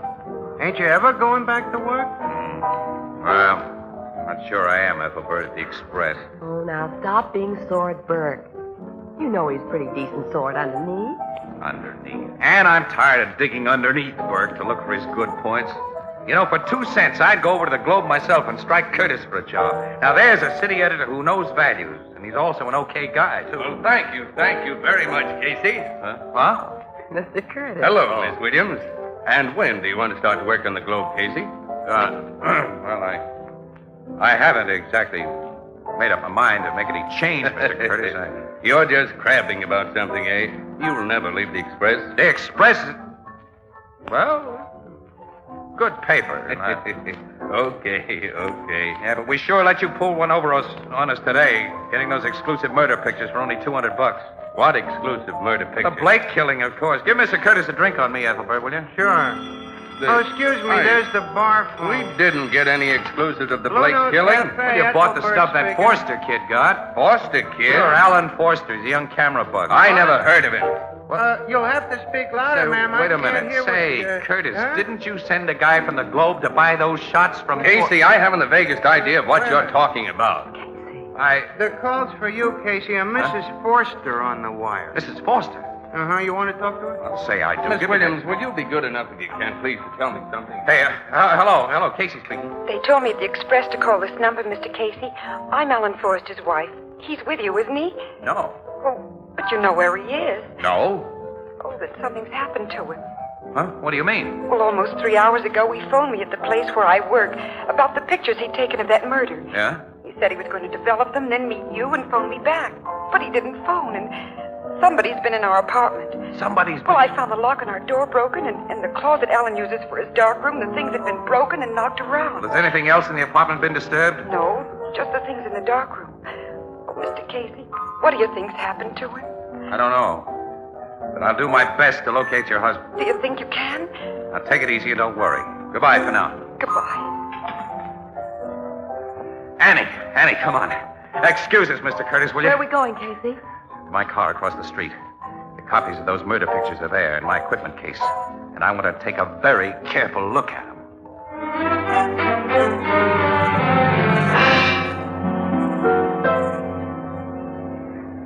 Oh, Annie. If I'd only looked carefully at these prints before.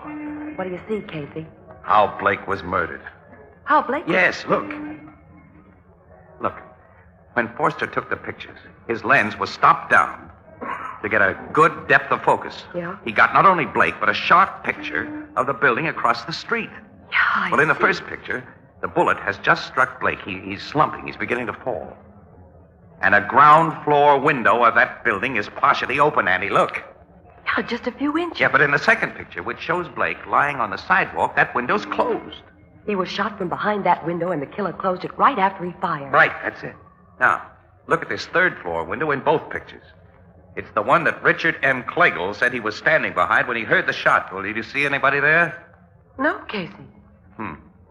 Clegel could have gone down to the first floor and waited for Blake to come out of the barber shop. And... Yeah. Then, after he shot him, Clegel closed the window, did a quick dash up the stairs to the third floor, and rang the elevator bell. Yeah? The operator picked him up there, and Clegel was supplied with a pretty good alibi, Annie, because the bullet entered Blake's body on a horizontal line. He couldn't have been shot from the third floor. But Clegel's a reputable businessman, Casey. Why did he kill Blake? No, never mind. That doesn't matter now. Point is, he must have killed him.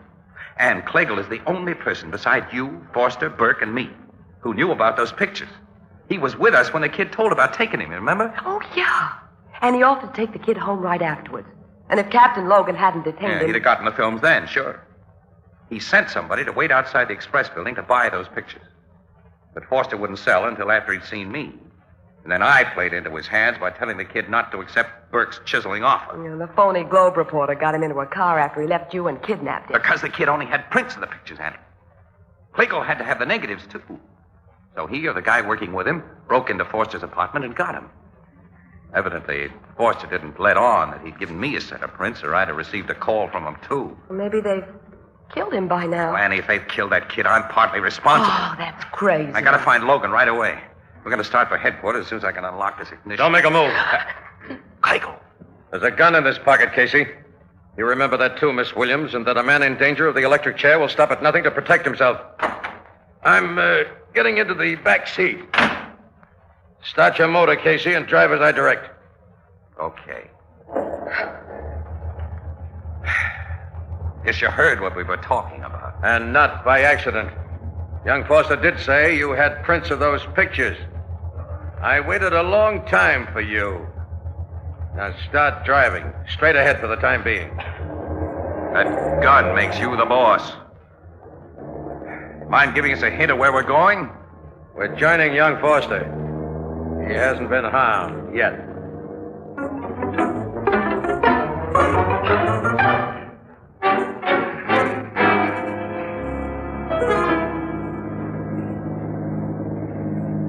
Drive right up to that big door, Casey. Okay. What is this place? A little waterfront storage house I own, Miss Williams. Stop here, Casey. All right, now what? Get out of the car. I notice you placed the pictures I want in your equipment case. Bring the case with you. All right. And be very careful. Bob, open up. Right away, boss. Well, I see you got the guy you went after plus a dame. Yeah, Bob, just as you got Foster. Now step inside, you people. Casey. Hello, Alan. See, they've got you nicely tied up. Now, that guy Bob brought me here. He's a fellow said he was on the globe. I told him about the prints you had before I knew he was a phony. It's okay, pal. Now you can hand over those prints, Casey. I guess I'll have to, Clagle. What are your plans for the three of us? Can't you guess? A one-way ride? A boat ride. Late tonight. On one of my cement barges. Casey. I hate to do this, Miss Williams, but you people are very dangerous to me. More dangerous than Max Blake was. Why did you kill Blake? Never mind that. Give me the pictures in your plate case. Okay. Don't let him think he's missing that case, boss. There may be a gat in there. There's nothing in this case but films and flash bulbs and your pictures. Maybe not, but take your hands out of there. All right. You're the doctor. Get him yourself, then. He's got something in his hands, boss. Can't you see they're only flash bulbs? I took them out so you can get at the prints easy. Unstrap the case from his shoulder, Bob. I've got it. Take out the pictures. I want to be sure. You got a flash bulb between the eyes, Clay. Shoot him, Bob! My eyes are cut, that's right. Now when did I hear that one before?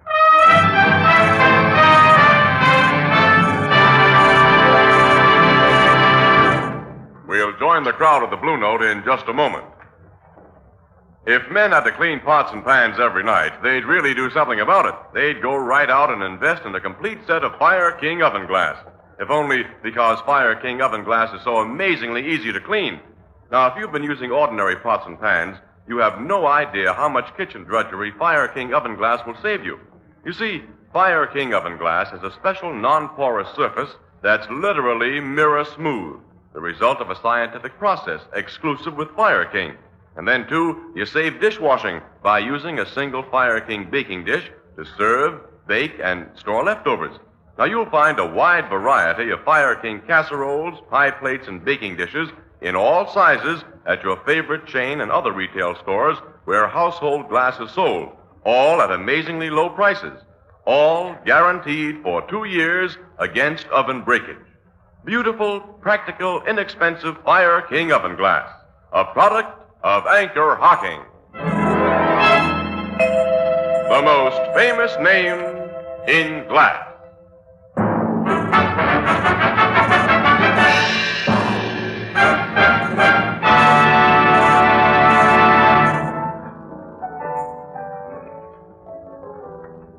Why did Clagle kill that guy, Max Blake, Casey? Well, Ethelbert, shyster criminal lawyers like Blake are sometimes blackmailers. Well, Blake was.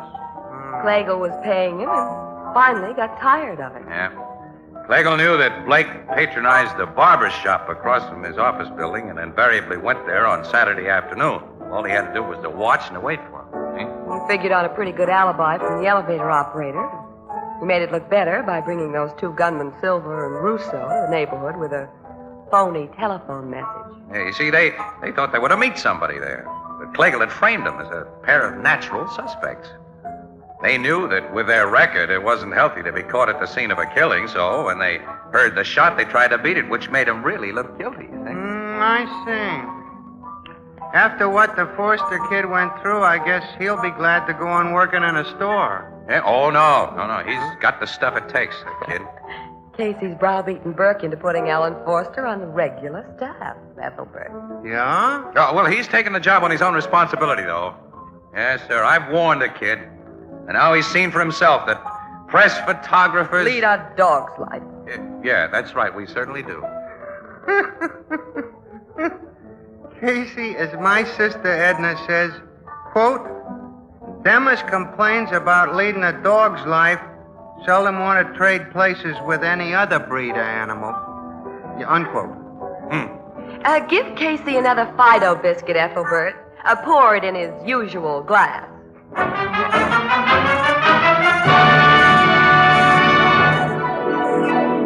Crime Photographer, starring Stotts Cotsworth as Casey, is brought to you each Thursday by the Anchor Hocking Glass Corporation, makers of Fire King Oven Glass, Anchor Glass Containers, Anchor Caps and Closures, all products of Anchor Hocking, the most famous name in glass.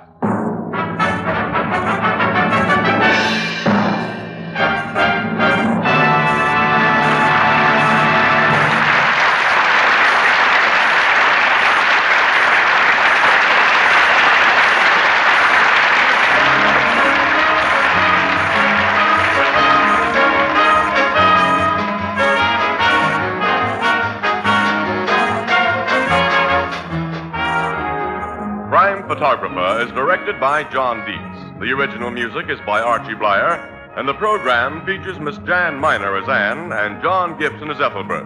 Herman Chittison is the Blue Note pianist. Your National Guard is destined to play a more important part than ever before in America's security plans. The National Guard offers young men regular Army pay and training without interference with their normal civilian life. If you're between the ages of 17 and 35, married or single, join your local unit of the National Guard. This is Tony Marvin saying goodnight for the Anchor Hocking Glass Corporation of Lancaster, Ohio, with offices in all principal cities of the United States and Canada. Thursday night on CBS is the biggest show in town, so stay tuned for exciting dramatizations on Reader's Digest Radio Edition, which follows immediately over most of these stations.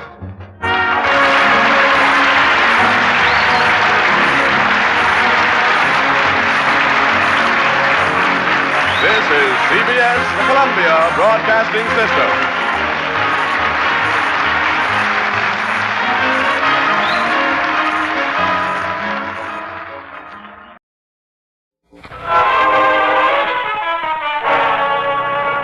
Good evening.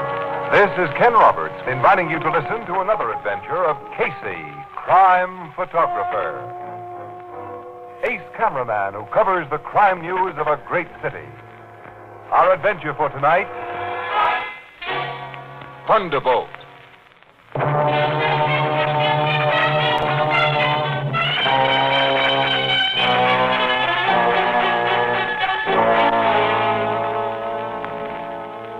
Night. A night of storm. A public garage in a neighborhood of deluxe apartment houses and stately city mansions. An expensive car is driven in as an alert attendant.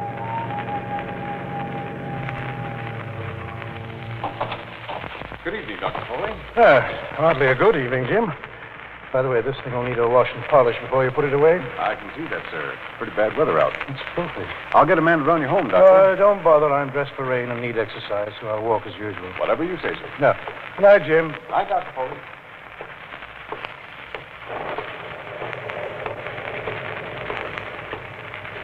Pardon me, Huh? sir. Yes? May I trouble you for a match? Oh, certainly. Rotten weather, isn't it? Yes, pretty bad. Look, here's a book of matches. You can keep them. Sure you have others? Oh, yes. Good night. Excuse me, aren't you Dr. Foley? Yes. Oh, I've seen papers in the medical journals. Do you mind if I walk with you for a short distance? Well, if you wish. I shall consider it a privilege. Are you a physician yourself? No, it was once my ambition to become a great brain surgeon such as you are, but now I'm just a sort of jack of all trades, which means, of course, that I'm what the world calls a failure.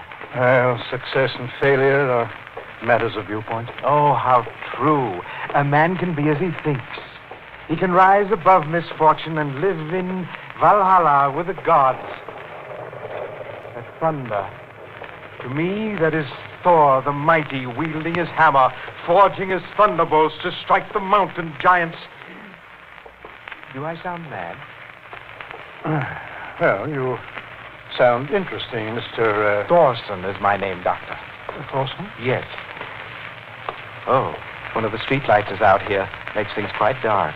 Well, the storm probably knocked it out. Yes, a minor thunderbolt of the storm, the feeble precursor of a greater one, a deadly one. Deadly one? Forged by the hammer of the son of Thor. Here, what are you doing with that? I'm wielding the hammer, striking down the giants, killing you! Thor's son has cast his thunderbolt.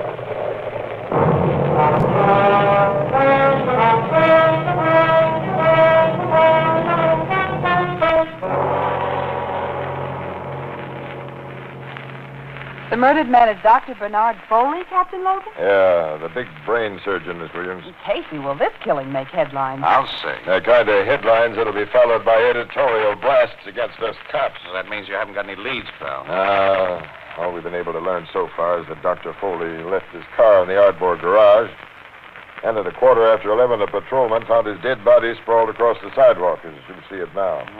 The spot must have been pretty dark before you cops got here with your flood lamps. I see that street light's out. Yeah, the storm knocked it out, I guess. Was Dr. Foley robbed, Captain? No, we found a wallet full of dough in his hip pocket, Miss Williams. Robbery wasn't the motive for his murder. How was he killed, though? Well, the M.E. thinks the job was done with a small tack hammer. What? A small tack hammer? Yeah, the double-headed kind upholsterers use. Hey, well, Logan, that big playwright who was killed last week, Eli Whitlock. Yeah, his skull was crushed with a small hammer, and his body was found on a dark street near his home and on a night like this. I know. The similarity of the Whitlock murders naturally occurred to me. But Whitlock's killer was caught red-handed robbing the body, and he's now in jail. The guy you nabbed for that job admits he went through Whitlock's pockets, but he's consistently denied the killing, Logan. Well, I believed his story that he found Whitlock lying in that doorway and figured he was drunk. I haven't believed it, and I don't now.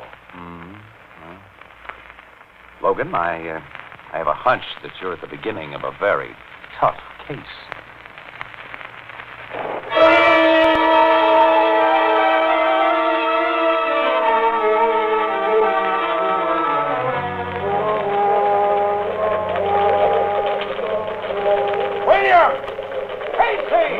City Desk is calling us. Could I mistake our master's voice, Annie? Casey! Williams! We're on our way, Here we are, fella. Here All right, take over the desk till I come back. Now, you two come with me into the private office. Okay. Hey, why into the private office first? We'll soon find out. Close that door so we can have some quiet. All right. Now, you two covered the Foley murder last night Yeah? and the Whitlock killing last week. You know we did. Casey, from the first, you believed the cops pulled in the wrong guy for Eli Whitlock's bump-off. Yeah, and he was behind bars last night when Dr. Foley was killed. I so- think you had the right idea. Sit down. Now, I'm going to read you a special delivery letter that just came in. Listen to this. Dear sir, last week the much overrated playwright Eli Whitlock met death. Last night, the unduly acclaimed surgeon, Dr. Bernard Foley, met death in the same identical manner. I destroyed both of these frauds. Casey. Go on, Bert. Go ahead. And my Thunderbolt shall soon destroy others. Thunderbolt? Shut up and get all of this. All right. The writer goes on. I concern myself only with the giants. Giants? Yes. But I shall slay other giants. On the next night of storm, another alleged giant shall die. Another. This time, a colossus of commerce shall meet his doom. A dealer in money, a seller of false security. Try to prevent his death, you will be powerless. That's all. No signature, of course. Hey, let me see that copy Here. of the letter. Hold it at the corner. All right. Hand-printed in block letters. You think it's on the level, Casey? Your guess is as good as mine, kid.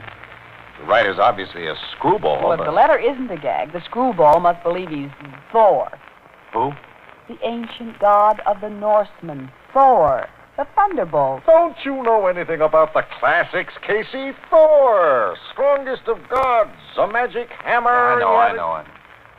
Have you gotten in touch with the cops about this letter, Burke? If they get in touch with this paper when they get something hot, they can read about it in our next edition. Yeah, they'd be plenty sore if you hold out and something happens. The letter says another big man will die. Sure. A dealer in money. A seller of false security. What does that tell you?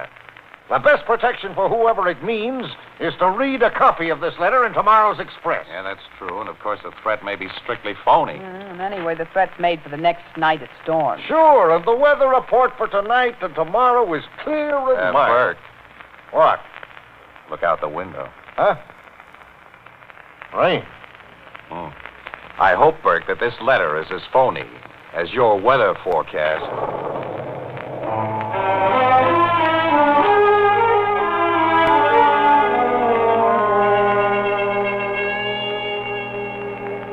Shall I serve you another drink before you leave, Mr. Clement? No, thanks, Harry. I've already had more than I... Pardon me, should have, but tonight I was celebrating. Well, you have every reason to celebrate from what you told us fellas behind the bar here. That's right. I signed up another $1 million policy today, Harry. Another $1 million policy. I'm just what the fellows in my business say I am, the greatest life insurance salesman in the world. Oh, I believe that, Mr. Clement. I believe it. Gotta go home now. Oh, I'll call the doorman and have him get a taxi for you. No, I want to walk. Need a walk. Do me good. Night, Henry. Good night, Mr. Clement.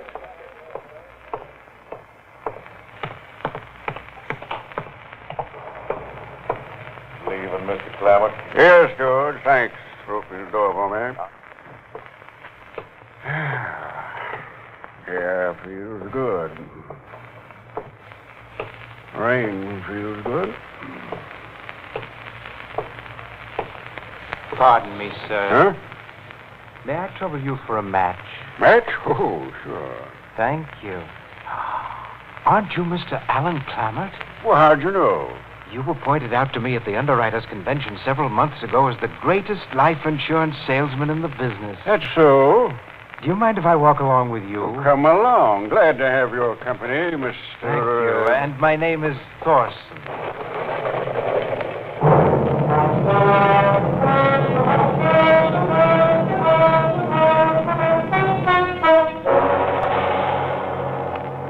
Casey, you and Miss Williams have a nerve showing yourselves here at headquarters today. If you read the newspapers, you must know a guy named Clammert was hammered to death last night. Yeah, we've heard about it, Lou. And I've heard that you two knew about the letter threatening his life. Captain. You and your smart city editor wouldn't tell us cops about it. Oh, no, we had to see it in print. Too late. Now, listen, pal. Don't pal me. Get out of this office and don't listen. But Now, what would you have done if you had seen that letter? Would it have told you that a life insurance salesman was the intended victim and a particular life insurance salesman named Clammert? And wouldn't you have been inclined, as we were, to dismiss that entire fantastic letter as a gag? Now, be reasonable, Captain Logan. Oh, I suppose you're right. Well, now all of us know the letter wasn't just a gag. Yeah. Burke's turned the original letter over to you. Are there any fingerprints on it? Only yours and Mr. Burke's. Yeah, we expected that. Was the same weapon used this time? Tack hammer, the doc thinks. You know, Logan, there's a very obvious pattern of murder here. In its method, sure. Rainy nights, deserted streets, victims who habitually walk to their homes. All this crazy hammer swinger had to do was bust a street light on their route and wait for him in the dark. Yeah, our street light was out last night. Yeah, we figured it was much more than a coincidence this time, so we investigated and found a BB shot inside the broken globe. Air gun, huh? Or a slingshot. This killer isn't so crazy. He plans well in advance. But he is crazy. He clearly establishes his insanity by the absence of normal motive for his murders. Envy, Logan. Envy? Mm-hmm.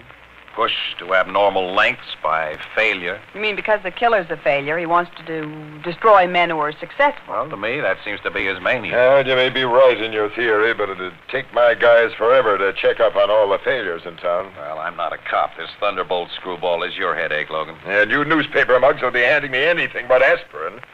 You make me out a dope because we pinched the wrong guy for the Whitlock job, and the public will never be told your city editor held out that letter on me. We cops didn't even have a chance. Don't start that again now. Why Logan. shouldn't I? When I think of it, I start to boil and it... Come in. Hello, Captain. Glad to find you and Williams here, Casey. Well, if it isn't Mr. Burke, city editor. Yeah, Burke, you're an unpopular guy around here, you know. Get out, boss, while the going's good. I don't want him to get out.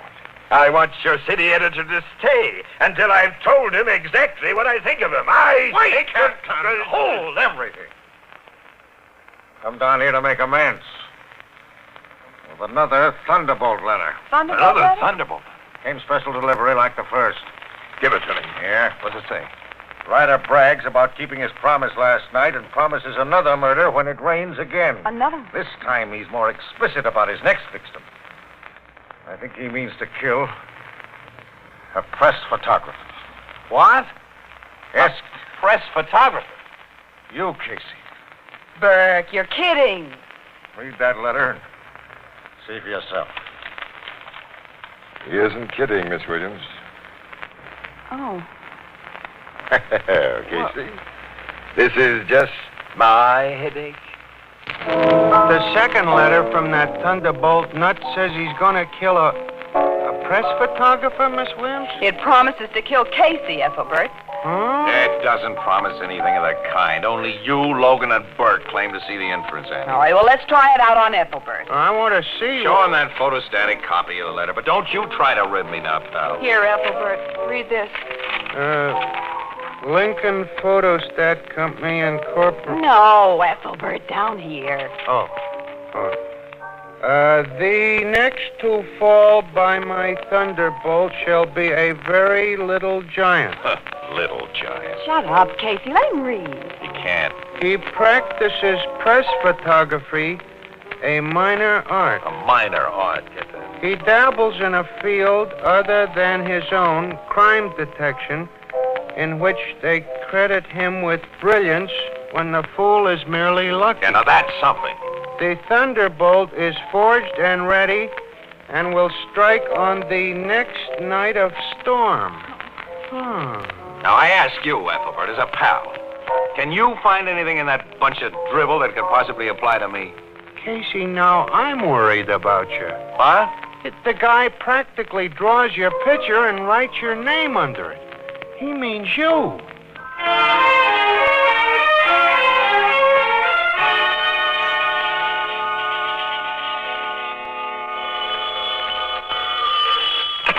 Photography department, Casey speaking. This is Ann Casey. Oh, yeah, I was just going to phone you, kid. How's that case of sniffles you went home to nurse? Well, I feel a little better. That's good. Casey, it's starting to rain and thunder. Yeah? Well, now, so what? Now, look, I've been needled about that letter until I'm sick, too. That nut may hammer somebody to death tonight, but his threat was definitely not directed at me. Look, you'll walk blindly into any trap that he leads you to, and you don't know what he looks like, Annie, even. please. Okay, but will you promise me something? Huh? Well, What? can't you promise me before I tell you? I don't ask very much of you. Well, all right, I promise. Look, drive directly to your apartment house when you finish working tonight, and leave your car parked in front of the door instead of going to the garage and walking the 2 blocks home. And then go upstairs and lock yourself in. listen, Ann. Now, you've promised, Casey. Yeah, I've promised. I'll phone you at 11:50. Now, be sure you're there.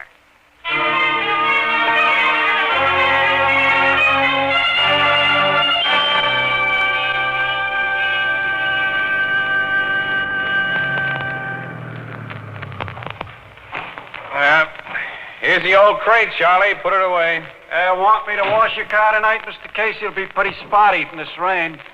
Who do you garage guys think I am, a millionaire? I bought a car wash from you a month ago. Huh? Hey, you're a hard man to make money out of, Mr. Casey. Go ahead, Charlie. Clean her up. Okay. Oh, wait a minute. On second thought, Huh? look, do that cleanup job tomorrow night, will you? And if Miss Williams ever asks you if I left the car here tonight, you tell her no, huh? I ain't seen nothing of your car tonight, sir. Right. Thank you, pal. Thank you. All right, Charlie. I'm heading for home. Night, Mr. Casey.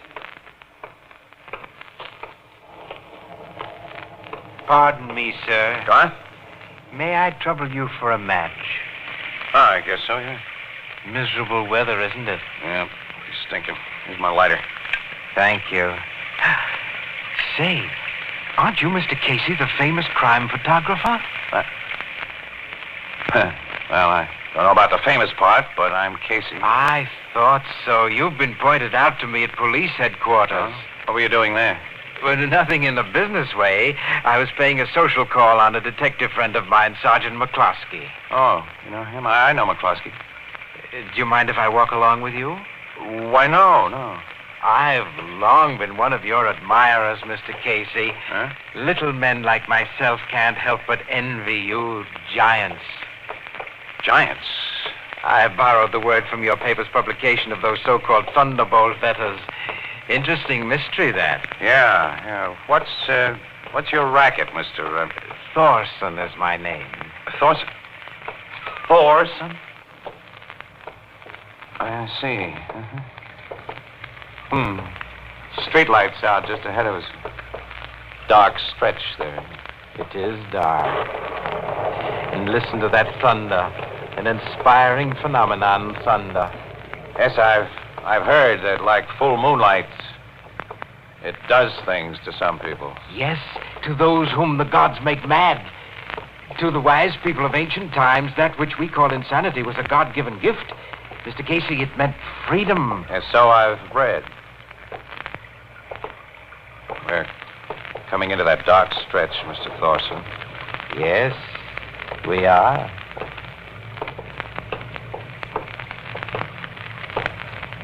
Evening, Casey. What? It's me, Joe McCloskey. Oh, this is an unexpected meeting, Sergeant. Why, yeah. Hello, Carl. You know this guy, Sarge? Well, I oughta. Carl Thorson and I lived in the same block for about 10 years. Hey, what are you doing so far from home, neighbor? I've been visiting friends, Sergeant. I'm walking to the bus stop. You know, Thorson is a great fan of yours, Casey. He's always asking me questions about you. You know Mr. Thorson well, Sergeant. Well, so well that if he was anyone else, I'd be putting a pinch on him right now. You know, beat cops have been reporting all streetlights out of commission since that last Thunderbolt murder, Casey. And when Captain Logan heard one was out near your apartment, he sent my partner and me right up here on the jump. I'm glad to know that you policemen are so efficient, Sergeant. Well, you don't know the half of it, Carl. Ever since it started to rain this evening, Casey has been shadowed. Yeah? Mm-hmm. Come out of that doorway you ducked into, Red. Everything's okay. Well, come on, Casey. I'll escort you to your apartment house, and then the other guys and me can get home. And you'll be entirely safe once you're home. I must hurry to catch my bus, Sergeant, so if you don't mind... No. Run along, Carl. Run along. I'll see you later. It's been a great privilege to meet you, Mr. Casey. Good night. Good night. He's a nice little guy, Thorson. Yeah, isn't he? Kept me from making an awful fool of myself, Sarge. And with that, I've handed your boss, Logan, a swell laugh. He had me tailed tonight. Well, the captain's been worried about you, Casey. Well, now, come on. I'll walk you to your door.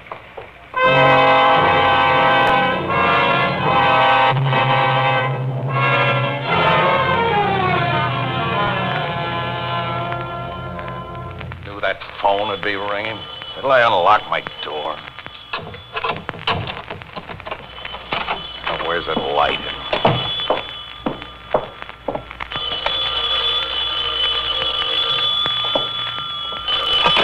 Hello? Casey, where have you been? I've been ringing you ever since 11 Okay, all right. I'm only a few minutes late now, Annie. I just got home, and look at it. It's 7 minutes to 12. Well, what delayed you? Whole flock of cops that my pal Logan sent to nursemaid me. I suppose you put him up to it. No, he didn't give me the satisfaction of knowing he was having you guarded, but I'm glad to hear he did. You all right, Casey? Of course I'm all right. Now go on to bed and get over your sniffles and let me get some sleep. Casey, I'll never worry about you again as long as I live. Good night. Hey, Annie. Hey. Worried. But he should have known that letter couldn't have meant me. Very little giants. Now what? Hello? So you are safely home. You, Logan. McCloskey just radioed a report that all was well with you. I phoned to double-check. Okay, now you've double-checked, wise guy, and now you know that screwball didn't have his hammer out for me. Goodbye. And that's to all of you. Not to me. But... Thorson. Nice of you to leave your door open. It made things so easy. I'll close it now. What do you... Be very still. As you see, now I'm armed with a revolver as well as my hammer. Yes, I see. Sergeant McCluskey and his fellow policemen made it impossible for me to stick to pattern, as he called it, but they went away. And I came back.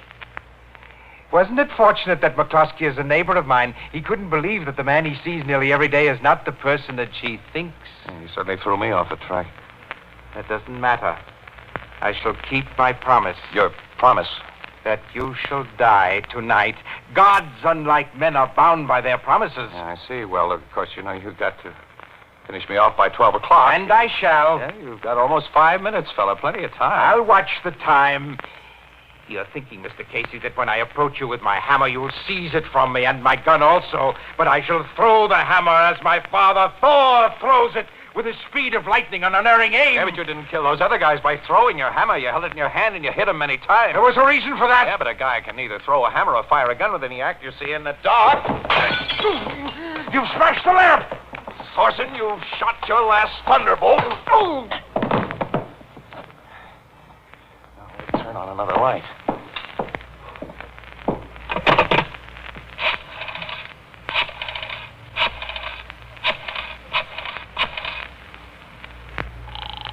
Police headquarters. Jimmy Homicide. Captain Logan. Just a minute. Homicide Bureau, Captain Logan. Captain Logan, this is Casey. Send some cops up to my apartment to collect the Thunderbolt killer. The Thunderbolt? Yeah, he's sleeping on my living room rug right now. He's even crazier than I figured he'd be, Logan. When he wrote that last letter, he was referring to me.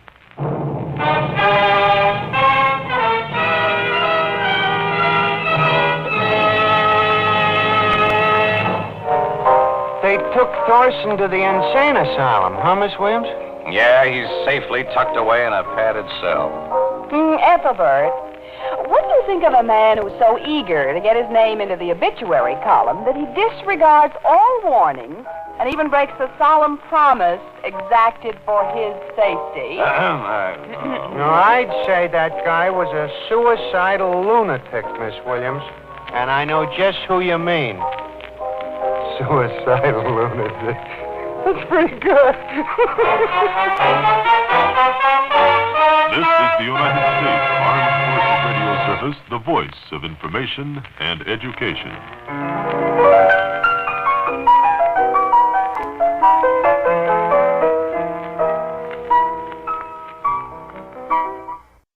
The Anchor Hocking Glass Corporation brings you Crime Photographer.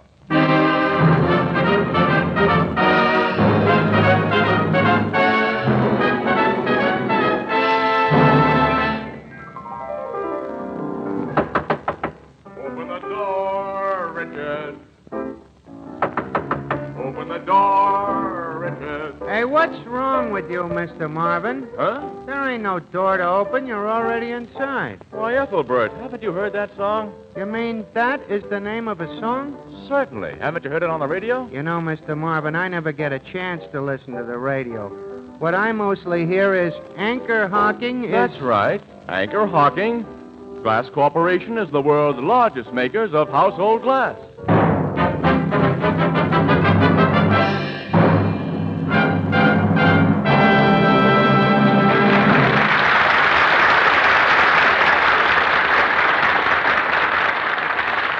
Good evening, ladies and gentlemen. This is Tony Marvin. Every week at this time, the Anchor Hocking Glass Corporation of Lancaster, Ohio, and its more than 10,000 employees bring you another adventure of Casey, crime photographer, ace cameraman who covers the crime news of a great city. Our adventure for tonight, 20-Minute Alibi.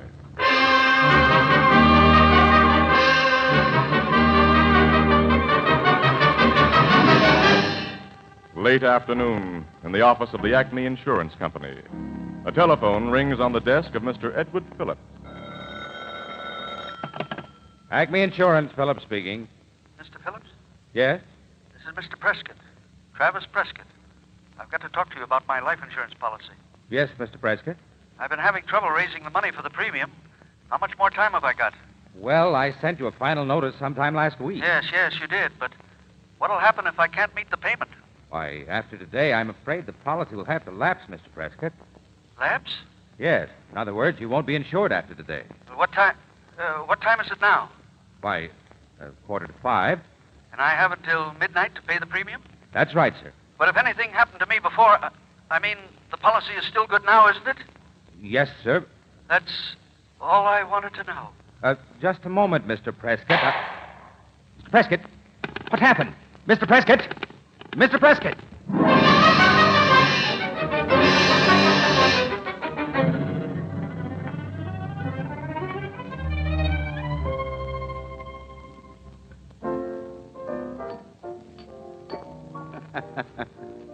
Well, congratulations, Ethelbert. When did all this happen, anyway? Last night, Casey, the bartenders were just having their regular monthly meeting, and they elected me. What do you know? Of course, I still think the reason so many people come in here is because they like to hear Herman Chittison play the piano. Boy, you got a point there. Like my sister Edna says, quote, eat, drink, and be merry because tomorrow you don't have to work.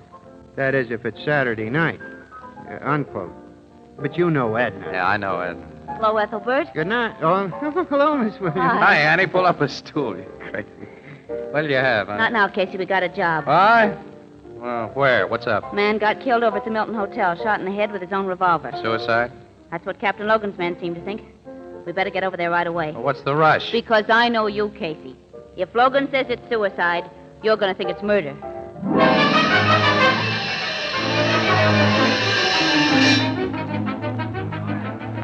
Come on, Annie. We're going to have to shoulder our way through this.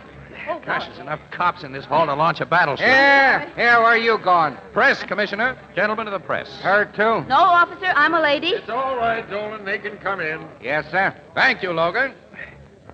Well, old boy, it's awfully decent of you to let me solve this case for you. Now, don't start masterminding, Casey. This is a very simple job, and all you have to do is take pictures. Oh?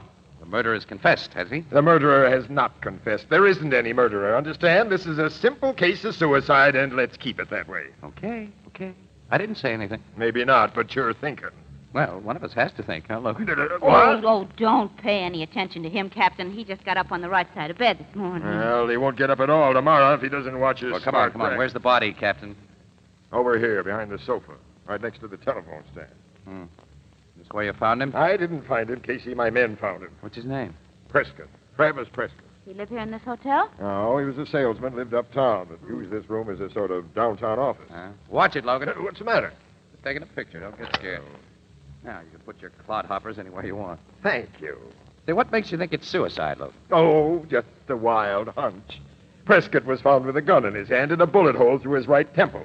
Powder burns on the face prove that the gun was fired at close range, and a neat little suicide note was found in the carriage of his typewriter. Is that enough of a hint, Mr. Casey? No. Then I'll let you speak to Mr. Phillips. Mr. Phillips. Yes, Captain Logan. Will you please tell this gentleman that Mr. Prescott called you up at 5:15 this afternoon, that he didn't have enough money to pay the premium on his life insurance policy, and that you heard him shoot himself while you were on the phone? Now, wait a minute, Logan. You can't hear a man shoot himself. You got to see it. Well, this was practically the same thing. Mr. Phillips was still on the wire when the shot was fired. That doesn't mean anything. A murderer could have phonied up the whole setup to make it look like suicide. Use your head, Casey. If you wanted a murder to look like suicide, would you kill a man while he was still on the phone? He's got you there, partner.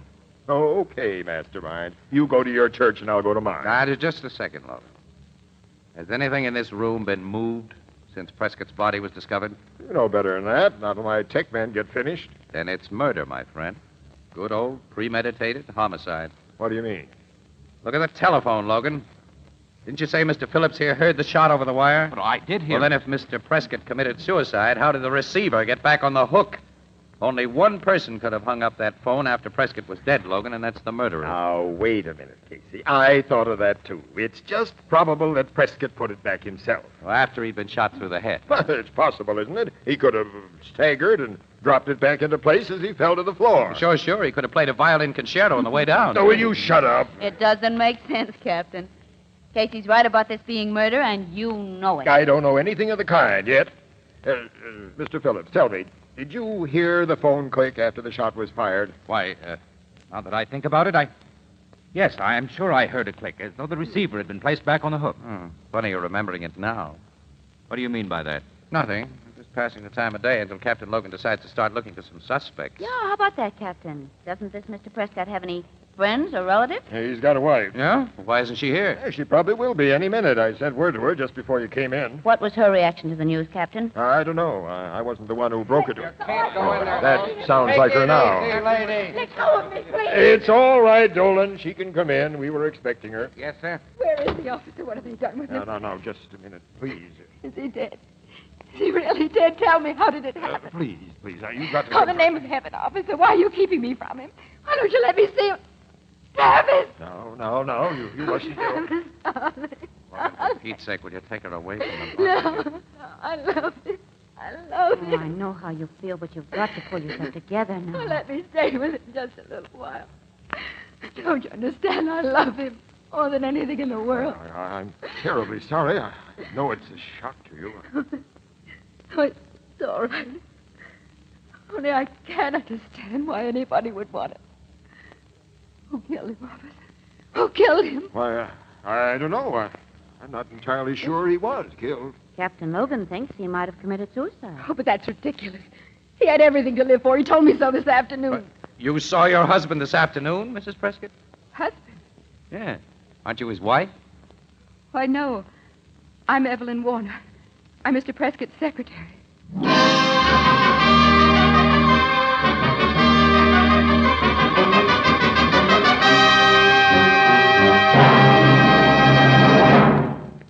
Day after tomorrow is Washington's birthday, and I'm sure you'll want to observe at least one good old tradition.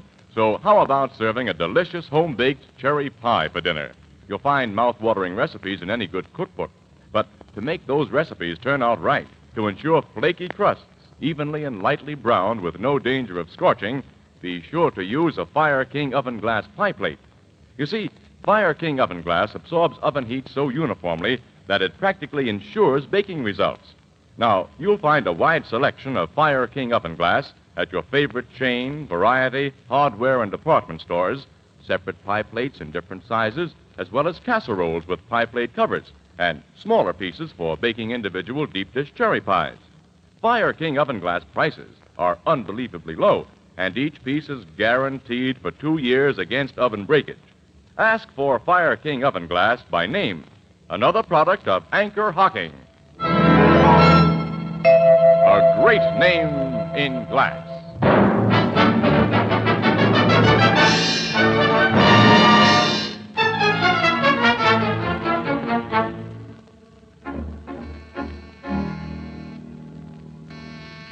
You've got your nerve, Casey, walking right up to Mrs. Prescott's apartment and ringing the bell. What do you expect to find out from her anyway? Somebody's coming. Yes? Oh, excuse me. I thought this was Mrs. Prescott's apartment. It is. I'm her father. Lane is my name. How do you do, Mr. Lane? Is Mrs. Prescott in? Yes, but if you're reporters... Oh, we won't stay very long, Mr. Lane. We just want to ask her a few questions. Well, I appreciate that it's your job, of course, but really we've been hounded by so many reporters this evening. Can't you come back at some other time instead of bothering Mrs. Prescott again tonight? She's been through so much. Well, we'll miss the morning edition. Yes, I know, but couldn't I answer your questions for you? After all, the police have been here, and the whole terrible shock of Mr. Prescott's death. It's all right, Father. You can let them in. But, Helen, I'm sure It's all right, Father. What's the use of pretending I'm upset about Travis's death? Everybody knows how he treated me. Helen, I think it's a mistake Oh, to... come in, won't you?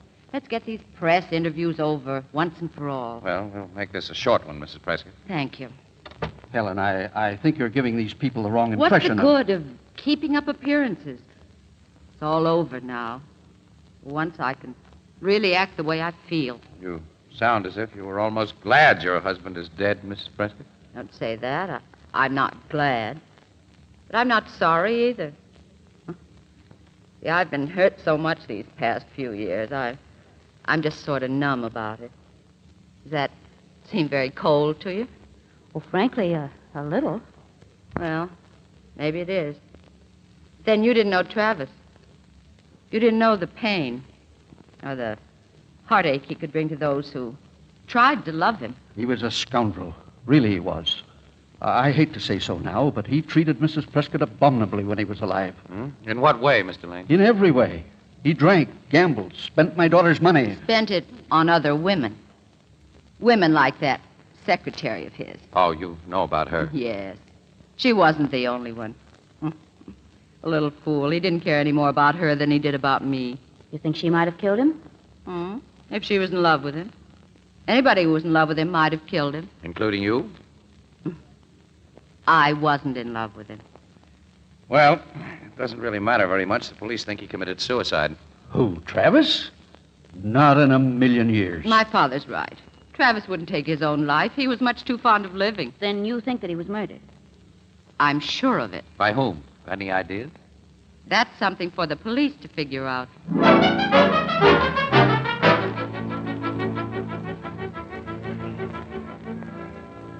Hey, look, try to remember, will you? After all, you're the doorman here. You ought to know what time Mrs. Prescott came home this afternoon. Well, I do remember, but I don't know that I can pass that information along to you. I've already passed it along to the police. But we're practically policemen. Show him your press badge, Casey. And will you stay off my side? We're confusing the guy. I'm not confused. I know when Mrs. Prescott came home. Oh, yeah? When? About 5:15. 5:15, huh? That's just a half hour after her husband was killed. She could have done it, Casey. Only takes about 20 minutes to get here from the Milton Hotel. 25 at the outside if she came right over. That's just what I was thinking. Say, tell me, Mac, did she come home in a cab? Yes, I believe she did. Alone, or was she with her father? Oh, no. She wasn't with her father. Mr. Lane came home at least half hour earlier. About 5:45. No, just about. Maybe a few minutes before. Yeah, well, that lets him out, but it doesn't make it any too cozy for her. Well, thanks for the tip, old man. Here's one for you. Much obliged to you, sir. Come on, Annie. We got work to do. Well, wait a minute. You don't have to yank me off my feet. Where are we going? Back to the car first. Gee. Then we're going to drive down to... Say, wait a minute. What's the matter? Quick. Get up against the side of the building. I got a flash of that dame in the lobby. She's coming out. What dame? Who's coming out? Shh. Mrs. Prescott. There she is now. Look how she's dolled up. A nice time for her to be gadding about. Where do you suppose she's going? Keep your eye on her, Annie. We may have to tail her. Look. She's getting into that parked car on the corner. For Pete's sake, get ready, kid. We're going to follow that car. Why? Whose is it? Don't you recognize the guy behind the wheel? That's Mr. Phillips, the insurance agent.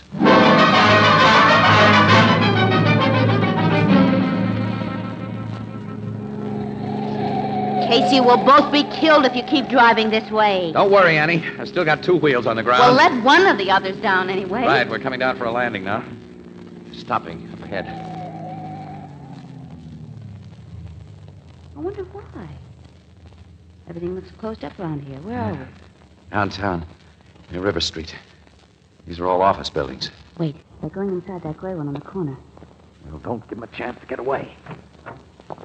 Come on, Annie. We got to find out what they're up to. Not so fast, Casey. I got high heels on. There's no time to call attention to your legs. We're in a hurry. Oh, don't be so manly. We'll catch up with them. If we don't get a move on. Well, there they are. Going in that side door off the lobby, see? I hope they're not trying to give us the slip. That's what I hope. No, it looks like some sort of office on the first floor. Hey, it is an office. Oh. Acme Insurance Company. I'm going to find out what they're up to. Easy now. Mr. Phillips might be back there with a gun. Come on, we'll take a chance. Don't tell me you're going to hold my hand. Just across the threshold. There. Now you're on your own. Hey, what the... Take it easy, Casey. Logan! Captain Logan. What are you doing here? Minding my own business? What are you doing? But, now, look, Logan, don't be like that. We've been following that Phillips guy and Mrs. Prescott. They came in here a second ago. Didn't you see them? Yes, I saw them. I sent for them. You what? I sent for them, Miss Williams. Well, it's about time you got wise to yourself, Logan. Are they in this thing together? Did they cook up some kind of scheme to kill Prescott and collect his insurance? Well, not exactly. Not exactly. Well, what do you mean? Come on, give. What have you got on them? I just asked them to come down here so I could have a look at Mr. Prescott's insurance policy. Aha! Good boy, Logan. That dame is suspect number 1 on my list. Mine, too. She had motive and an opportunity to commit the crime. When? Tell me about it. At 4:45, when Travis Prescott was murdered, too. And she didn't get back to her apartment until half an hour later. So you figure she was with her husband at the time of his death. Mm-hmm. Sure? Well, as a matter of fact, she wasn't. Oh, she's got an alibi, I suppose. You said it, Casey, an airtight one. At 4:45, she was at a bridge party uptown with over a dozen witnesses, so she couldn't have killed her husband. No, I guess not. Then who did? I don't know yet. I've still got an idea it was suicide, remember? Yeah, I remember. Suicide or not, Logan, if you let that woman put one over on you, you're a sap. She has everything to gain by her husband's death, including that nice fat insurance policy. Well, the policy may be fat, but it won't do her any good. Why not? Because she's not the beneficiary. Mr. Prescott left the money to Evelyn Warner, his secretary.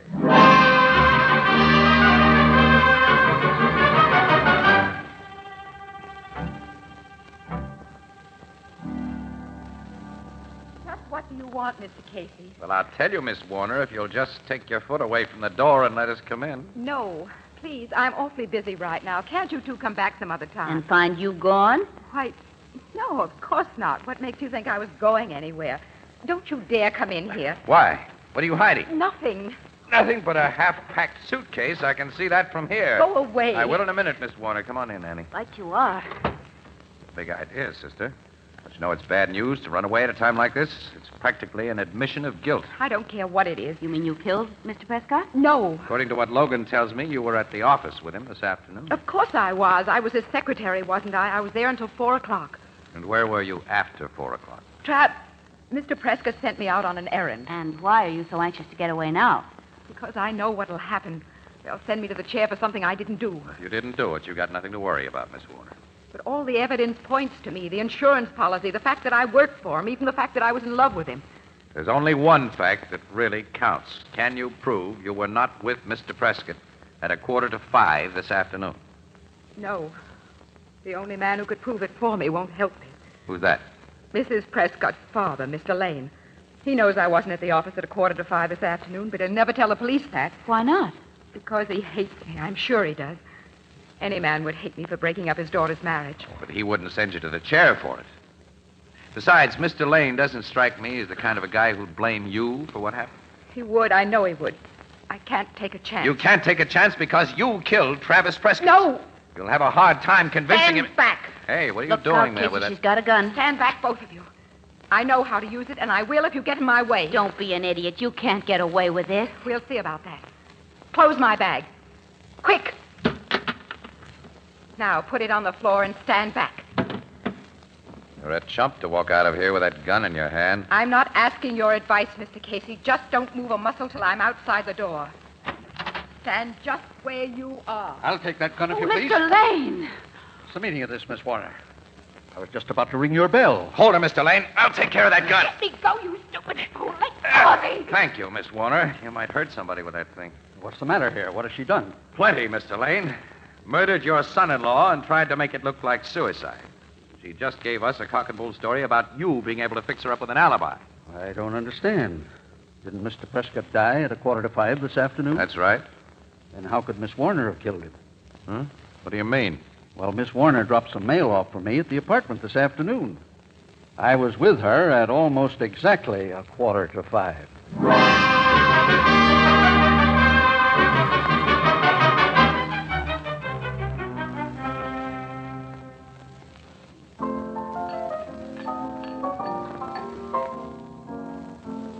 Say, Casey, you've been sitting there for the last 15 minutes without opening your mouth. What's the matter with him, Miss Williams? To put it in simple language, Ethelbert, Casey is what we might call stuck. Does that expression on your face, Casey, mean that you're thinking? Yeah. Give me another cup of that coffee, Ethelbert. Awful stuff. Oh, Walter, bring Casey another coffee. I told you it was awful. You know Walter can't make coffee. You're telling me. Annie, I give up. As far as I can make out, nobody was at Mr. Prescott's office at 4:45 this afternoon. Well, at least Mr. Prescott was there. I'm beginning to wonder. Boy, if he was alive, he'd probably have an alibi, too. Maybe Logan was right. Maybe it was suicide. Certainly beginning to look that way. Only there's something awful fishy about that phone call. You think Mr. Phillips is lying? I don't know. He's got plenty of witnesses from his office. But there might have been some shenanigans at the other end of the line. Oh, say, Ethelbert, if that's for me, you know what to tell him. Right, Casey. You know me. Excuse me, folks. Hello, Blue Note. Ethelbert speaking. Deposit 5 cents, please. Yeah, wait. I'll have to get... Hey, wait a minute. I just picked up the phone. If you'll give me your name and address, we'll return your nickel. But I didn't put in a nickel. You should deposit 5 cents before you dial. Please hang up and dial again. Hey, look, lady. Hello? Hello? Goodbye. Must have been a wrong number. Blue Note, Ethelbert speaking. Wrong number. Excuse it, please. I thought so. Oh, dear, these telephone operators. I have more trouble. Hey, wait a minute, Ethelbert. You know, wait a minute. You give me a hunch. Huh? The telephone operator, Annie. That's who I want to talk to. Come on. Where are we going? Back to the Hotel Milton. I want to talk to the operator at the switchboard.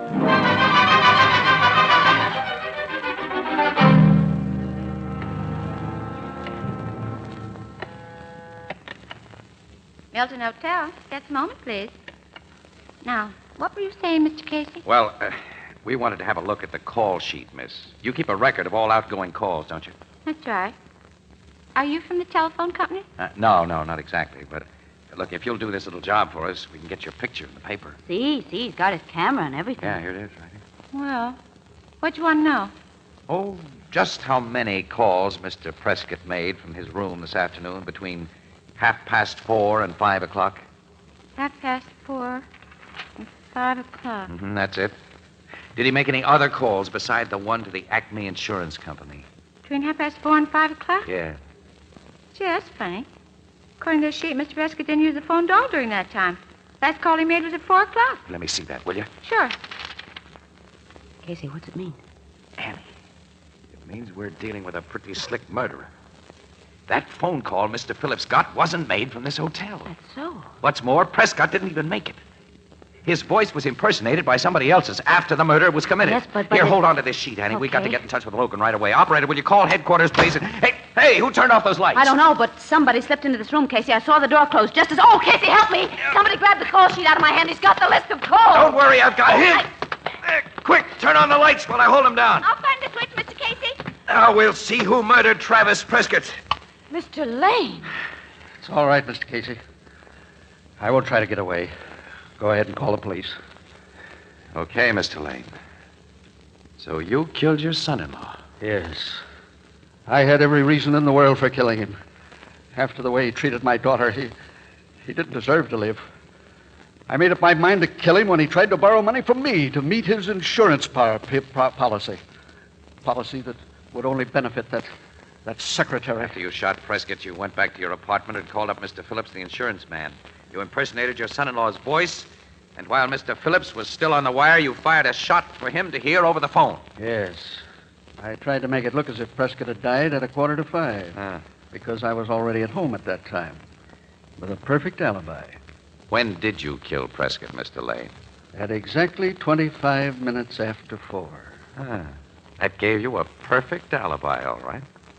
The only trouble is it gave everybody else one, too. Okay, Annie. Call up Logan.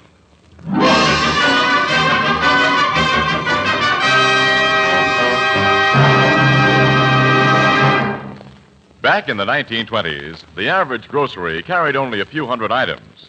Today, big food markets sell literally thousands of different products, different grades and different brands. If it weren't for glass containers, marketing would indeed be a very perplexing problem. But thanks to transparent glass, marketing is not only simple and easy, but it's also fascinating. For glass lets you see exactly what you buy before you buy it. It lets you decide immediately whether the product is what you want or not. Yes, the colorful array of gleaming glass-packed foods on your market shelves is exciting and stimulating. It makes shopping a pleasure. And when you're in a hurry, when you aren't sure what to buy, what brand, what quality, what size, play safe and buy foods packed in crystal clear sanitary Anchor glass containers, protected by tamper-proof Anchor vacuum caps. Both products of Anchor Hocking. A great name in glass.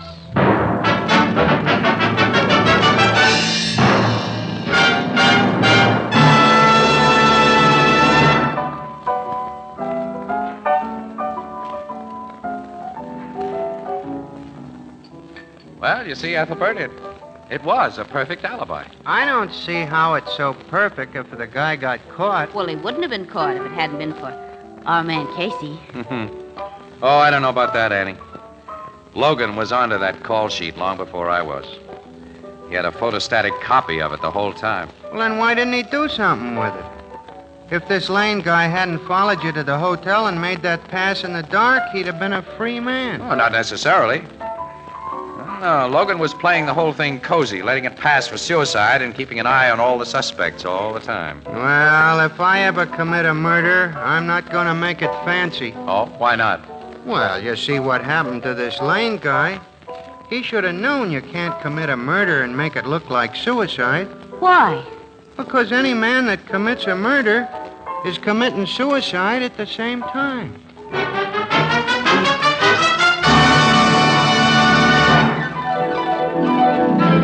Crime Photographer, starring Stotts Cotsworth as Casey, is brought to you each Thursday by the Anchor Hocking Glass Corporation, makers of Fire King oven glass, Anchor glass containers, Anchor caps and closures, all products of the Anchor Hocking Glass Corporation, a great name in glass.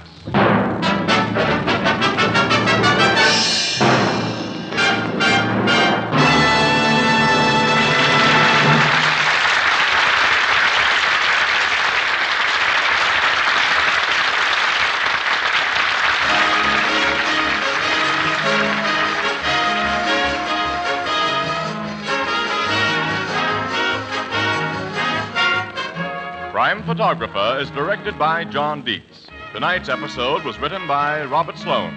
The original music was by Archie Blyer, and the program features Miss Leslie Woods as Anne and John Gibson as Ethelbert. Thursday night on CBS is the biggest show in town, so stay tuned for exciting dramatizations on Reader's Digest Radio Edition, which follows immediately over most of these stations. If you are a young woman between the ages of 18 and 35, here's a way in which you can serve yourself and your nation. America needs student nurses to study for a high-paid professional career. Ask your local hospital for complete information.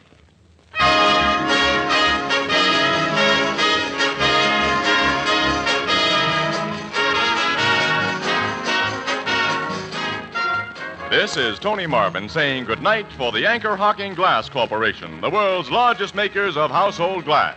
This is CBS, the Columbia Broadcasting System.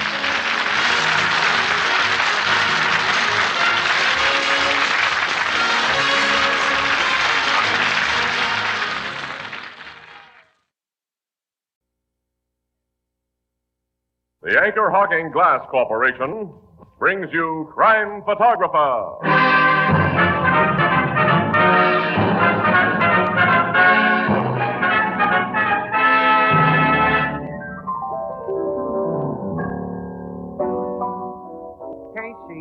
What does E-M-A-N-S-O-U-M-A-F spell? E-M-A-N-S-O-U-M-A-F.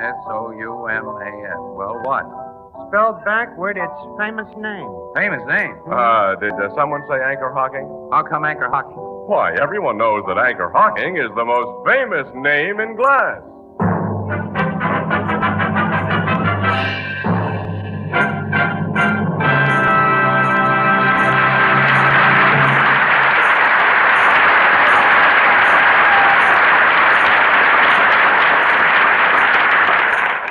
Good evening, ladies and gentlemen. This is Tony Marvin. Every week at this time, the Anchor Hocking Glass Corporation of Lancaster, Ohio, and its more than 10,000 employees bring you another adventure of Casey, crime photographer, ace cameraman who covers the crime news of a great city. Written by Alonzo Dean Cole, our adventure for tonight, Lady in Distress.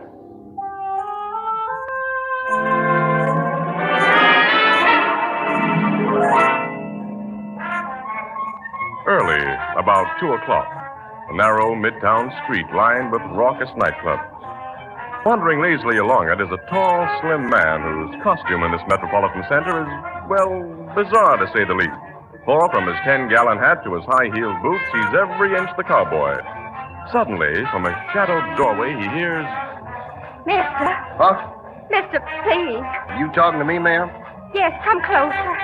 Here, where we can't be seen.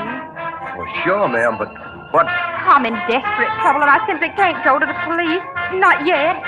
When I saw you, you're appearing in the rodeo, aren't you? Yes, ma'am, at the Coliseum. And you're from the South, like me. I come from Texas. You're not a part of this town, this street. I can trust you. Well, I reckon you can, ma'am. What you want I should do, Get a cab here for me and then ride with me to Union Terminal. Well, I'd be glad to, but why? All I can tell you is some men are looking for me, and if I'm found, I may be killed.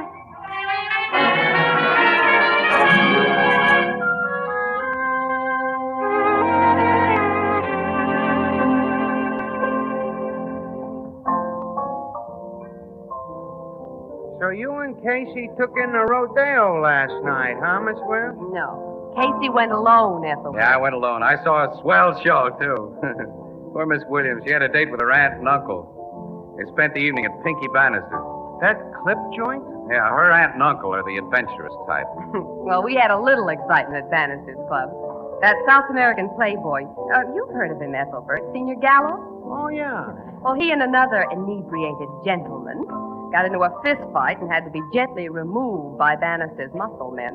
They say that rich Gallo fella always carries a gold-plated gun and a diamond-studded holster for his self-protection.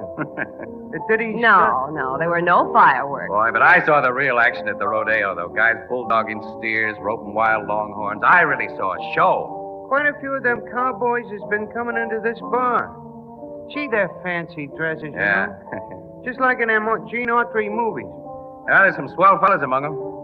I got fairly well acquainted with a bunch, taking publicity pictures and all Say, that. here comes one of them now. Hello, Casey. Hey. Howdy, Miss Williams. Hi, Tom. Hello, Mr. Morrissey. Just finished your matinee? Yeah. Elbert, shake hands with barbecue Tom Morrissey. Pleased to meet up with you. Glad to know you. Casey, I was over to your office a minute ago, and they said I'd find you here. Oh, you wanted to see me about something? Yeah.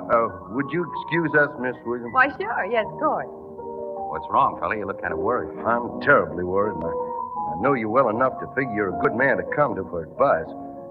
Last night, Casey, I met a young lady. Uh-oh, wait a minute. When it comes to women, Tom, I don't know from nothing. Well, you might know how I can find her. You met her last night and you lost her already? Well, she was in big trouble, Casey, and it was really early this morning I met her. I was walking up a street near the Coliseum, sort of gawking up at them nightclub places, and she ran up and asked me to get her in a cab. Some men were after her. Oh, you fell for it, huh? Well, what happened after you and the gal got into the cab, Tom? Well, I tried to persuade her to tell me about the men she was afraid of, but she said she couldn't because it concerned her family honor. Family honor? Which was also the reason she couldn't go to the police. Oh. Did she tell you anything about herself? Well, only that her friends called her Mary Bell and that she was from a fine old Southern family. You say she was young and blonde and beautiful, Casey. How much dough did she borrow from you? How'd you guess she borrowed money? Oh, I'm kind of good at that kind of guesses. How much? $100. Now, look here, Casey. Don't you go getting wrong ideas about that little lady. She wasn't no gold digger. Oh. Well, what happened after she got your dough? Well, she got out of the cab and promised to meet me at noon today. I waited from noon till after 2 o'clock at the place she said she'd be, but she didn't show up. I've got to find her, Casey, and if them fellas she was afraid of has done her any harm... Can't you see, Tom, that you've been a fall guy for one of the oldest rackets in the world? I won't believe that. You know your way around this city. I don't. Now, how do I go about finding Mary Bell? You go down to police headquarters and tell your story. But I can't do that. She didn't want the police to know. Oh, I remember, yeah. Well, for your future protection, pal, come across the street to the Express building with me. We just might find a picture of your Mary Bell in our petty rackets file.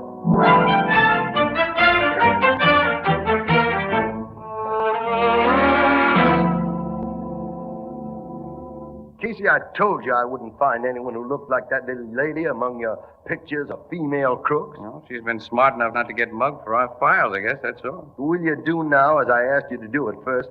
Try to find a photo in your high society files. That's where she belongs. Oh, yes, she's a good singer, too. Singer? Yes, she gave one of them concerts here once. She gave a concert here? Uh-huh. She let that slip when I said she had a beautiful speaking voice. Well, let's humor you, Tom. We'll see what's cross-filed under concerts.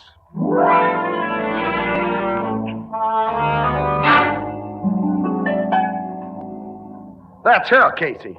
That's a picture of Mary Bell. You sure? Wait a minute, Tommy. You sure? Of course I'm sure. What's the stuff in the file say about her? Oh. Mary Bell Warren. Daughter of Stephen Warren, socially prominent banker. You see, Casey? Yeah, I see. Concert, May 1945 at Maxwell Hall. House guest of Mrs. Donald P. Burgess. Hey, your Mary Bell must be the real goods. Mrs. Donald P. Burgess is big stuff around I told here. you. Okay, I've been wrong before. Yeah. Now I want to find this gal and know what goes on as much as you do. This looks like the beginning of a front-page story. Let me get that phone. What you gonna do? Wait a minute. Hello, this is Casey, operator. Get me Mrs. Donald P. Burgess. That's right, Mrs. Donald P. Burgess.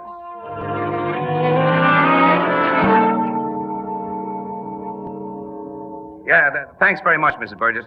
I know I've given you cause for worry, and I'm sorry. Yes, I'll call you back the moment we learn anything. Goodbye. What'd she say, Casey? Mary Bell Warren phoned her shortly after 2 o'clock this morning. That must have been right after she left me. That's right, Tom. She asked Mrs. Burgess if she could come up to her place, that she had to have some advice. You see? Something happened to her. Yeah, the girl never did show up. Afraid that's the way it adds up, too. Whatever happened must have started, though, about 3 months ago. What do you mean? Because Mrs. Burgess said that Miss Warren and her family are old friends, you see, and 3 months ago, she got a letter from the gal's mother in the South saying that Mary Bell had abruptly decided to come here.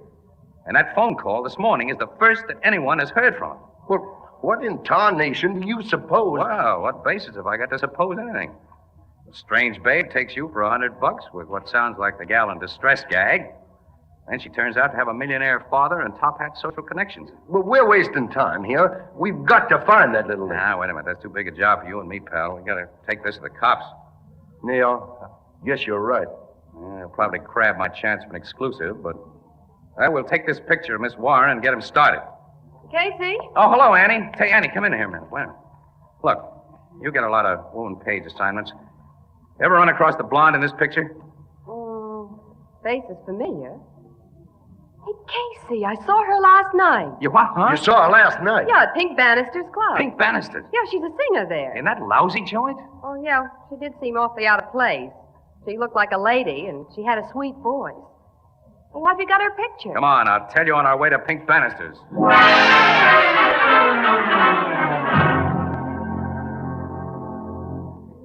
What makes you interested in my blonde singer, Casey? Oh, Miss Williams heard her here last night, Pink. Thought she was good. That's Good enough to deserve a little free publicity, Mr. Bannister. This cowboy gonna help you get it? I've already explained that Tom Morrissey is a friend of ours. We just brought him along. That's right. What's the girl's name, Mr. Bannister? I didn't catch it last night. Her name's Lottie Dunbar. Lottie Dunbar. Yeah. How long she worked for you? Oh, about 2 months. Where does she live? Montrose Hotel. Oh, it's not a very classy joint. How late does she work here? Well, our last floor show is 3 a.m. Did she work that late this morning? No, she said she was sick. She left early. We need more than that information. I want to know why she Now, wait a left minute, early. Tom, I asked you to keep your mouth shut. I'm sorry, Chief. Hey, I don't get this. All right, might as well give it to you straight. We have reason to believe that something's happened to Lottie Dunbar. Something's happened? Yeah. What made her leave here early? I've already told you. Did she come to you and say she was sick? Yeah, here in my office. Now, that's all I know. Was, anyone with you at the time? Well, yeah, a couple of chumps had gotten into a fight on the floor. My boys had brought him in here for a cooling off. I talked one of them out of it, sent him home. The other was still in here with me. Well, that checks, Casey. I told you about that fight, and I saw Gallo leave this office, and the other man hadn't come out when I left with Uncle Wilmer. Hey, who was this other man, Pink? Just a quarrelsome drunk I never met before, and I never want to see again. Well, after I collected the bill he owed, one of my boys put him out, told him not to come back. Now, suppose you tell me why you think something's happened to the Dunbar girl. It's too long a story to go into now. But if we don't find her soon in good health, you'll hear all about it from the cops. I can't tell them any more than I've told you, Casey. Okay, Pink. Come on, Annie, let's go. Come on, Tom. We'll try the Montrose Hotel. So long, Pink. So long. Goodbye. Yeah.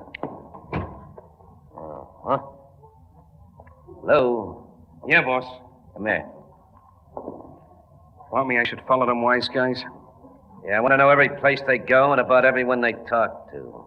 I'll be with them all the way. And, if it seems necessary...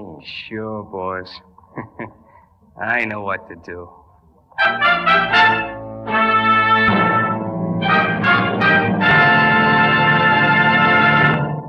Our story will continue in just a moment. Well, Alex, here's tonight's question. What was the world's first one-way container? Shoot, Tony. What was the world's first one-way container? An egg. An egg?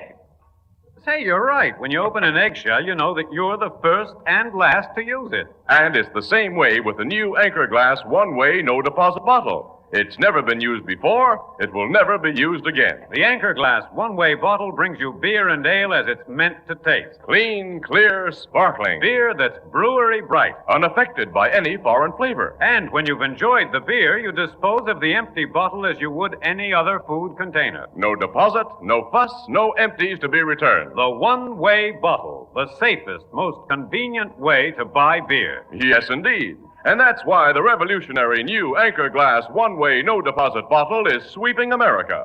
For perfect flavor, demand beer in glass bottles. For extra convenience, demand your favorite brand in the new Anchor Glass one-way no-deposit bottle, a product of Anchor Hocking. The most famous name in glass.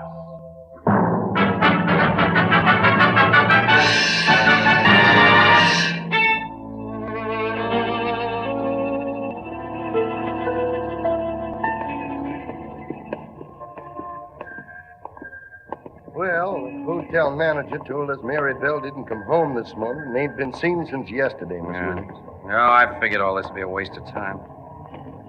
Well, let's get back to the car. Okay. Only one thing to do now, let's go to the cops. Which means goodbye exclusive. Miss Williams, how can you think of newspaper stories when that little lady may be heard Oh, of? I'm sorry, Mr. Morrison. See, Tom, we got to be impersonal in our jobs. If we weren't, we... Hey, wait a minute. What? That guy getting into the green car up ahead of us. Yes. Seems to me that green convertible was behind us when we drove up here. It was. I noticed it. Hey, Casey, I just placed that man. He was one of the bouncers who broke up the fight in Bannister's place last night. Oh, that's very interesting, Annie. All right, I'll start our car and see what he does. You and Tom keep an eye on him. Okay.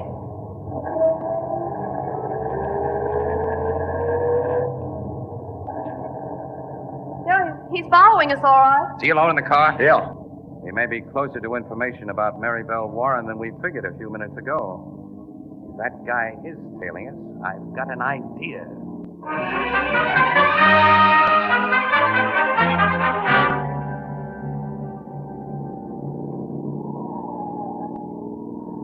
His car lights are only about 100 yards behind us now, Casey. I thought he'd creep up on us. All right, get ready for action, Tom. I'm ready. Now, look, Casey, the man in that car will have a gun, and neither you nor Mr. Morrison... Tom and I know what's going to happen, Annie. That mug doesn't. We're coming to another turn. Okay, now brace yourselves.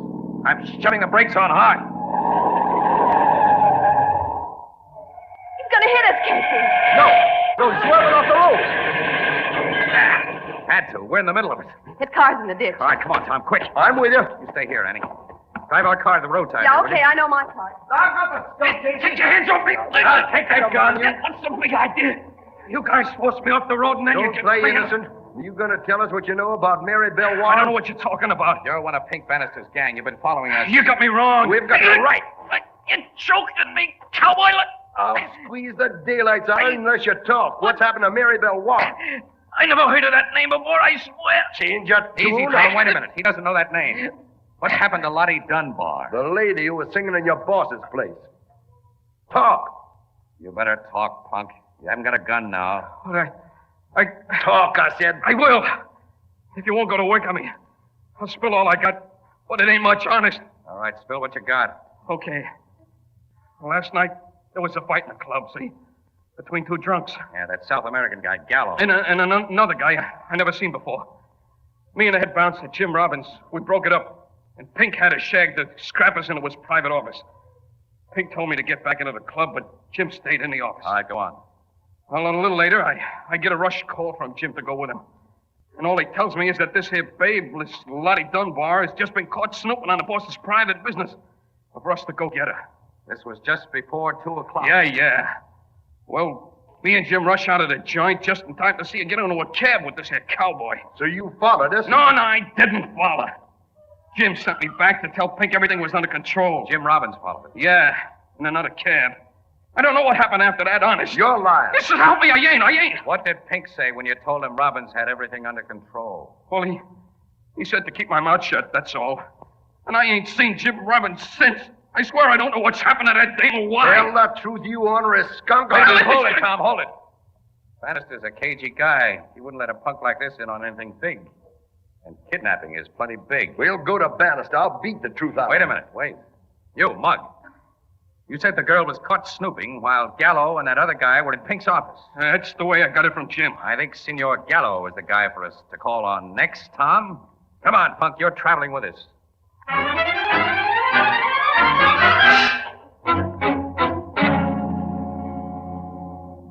I can tell you nothing more. When I was in that Bannister club last night, a strange man insulted me, and I struck him. Then in his office, Senor Bannister made the man apologize, and I came back here to my hotel. That is all that happened in Senor Bannister's office. I think you're forgetting something that happened there, Mr. Gallo. No. Yes, look here. The girl has been kidnapped, possibly killed, because she saw or overheard something in Bannister's office that you can tell us about. You're going to cover up for the rats that snatched her? I do not know. You do know. I'm sure of it because you're scared. You're scared, and it shows in every move you make, every word you say. What are you afraid of, Gallo? Well, If you don't tell us, mister, we'll find out. Yes, you will find out. And the police. I was a fool to think it could be kept a secret. Let's have it. Last night in that office, I killed a man. You? Casey. You killed a man? Yes, I am a murderer. Who did you kill? The man who insulted me. I was drinking too much champagne, and I have bad hot temper. In that office, this man insulted me again. I remember that. Then I struck him. Then he hit me back hard and knocked me down. Everything went black. When I again knew what was going on, Senor Bannister and a man who worked for him were holding my arms. The man who hit me was on the floor, dead. And it was my gun that shot him. What happened then? Senor Bannister, he said he will not tell police. He said he and that man who worked for him will hide the dead body and protect me. That's what Mary Bell overheard, Casey. Yes, of course. What did Bannister say it'd cost you for his protection, Mr. Gallo? Oh, he did not say anything. He only told me to go home, that he will take care of everything, and I will hear from him. Oh, you'll hear from him, all right. We've got all we need to nail Bannister now, Casey. I'll say we have. While you call the police to arrest this murderer, I'll be on my way to Bannister's place. I'm going to make him tell me what's been done to Mary Bell, and if she ain't alive... Wait, Tom, wait. You'd only be tipping our hand, maybe losing our chance of finding that girl. Casey's right, Mr. Morrissey. Well, what shall we do? Well, first I'll call the cops. To arrest me? Yes, Mr. Gallo. Thing doesn't add up. Not at all. What do you mean, Casey? I'll pin him. Oh, hello, headquarters. Connect me with homicide, will you, Captain Logan? Tom, here's what I mean. Yeah.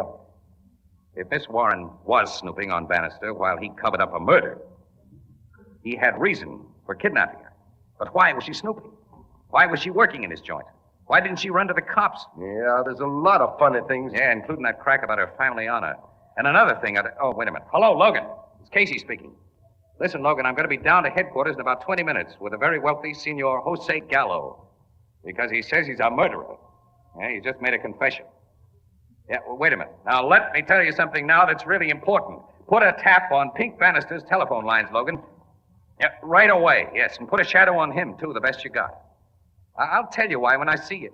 Logan, it's too long a story to go into now. But do it, will you, pal, and quick. We're starting right away. Goodbye. Tom, I think we can expect action from Mr. Pink Bannister very soon. You want him shadowed? And his phone line's tapped. Because he's going to receive a report from one of his hired hands as soon as it's done. Who? The punk right here. Who, me? Yes, you. With my fingers around your neck. And you'll tell him you're still spying on us. That we've been talking to Senor Gallo, that we've just left his hotel with him, and you overheard us say we were taking him to police headquarters. We'll be at police headquarters when you phone that report. I get it, Casey. Bannister will guess that Gallows confessed to us, and he'll make some kind of a break. I think so, Annie. You know, I've acquired a hunch about that family honor gag of Mary Bell's. Oh? What is it? No. The kind of hunch I might talk myself out of if I talked about it. Let's get down to Logan's.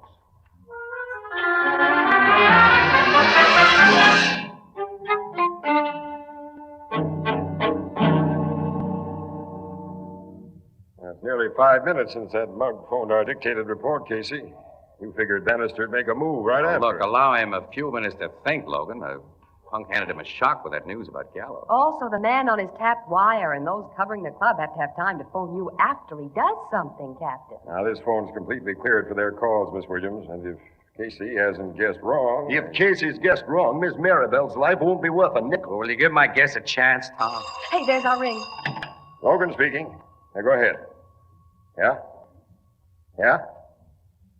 1287 Jastrow Street? I got it. Okay, Flanagan, get out there the quick way. We'll be right behind you. Bannister's left the club? Just now, with 2 guys tailing him and Sergeant Flanagan with the squad going direct, as we'll go. Come on.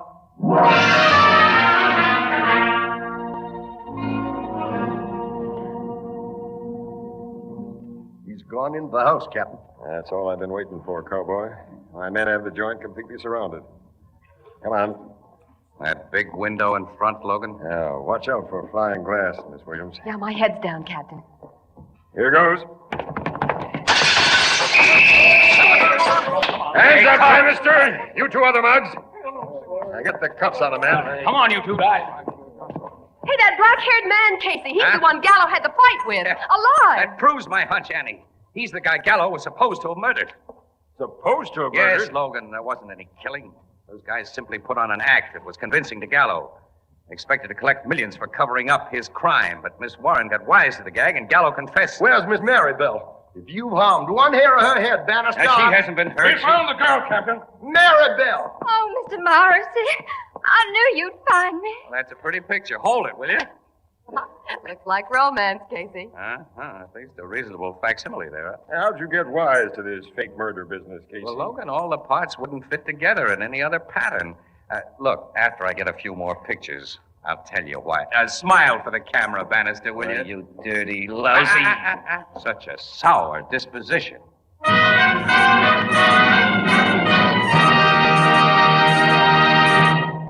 We'll join the crowd at the Blue Note in just a moment. You've often heard a woman say, I don't mind washing dishes so much, but oh, those pots and pans.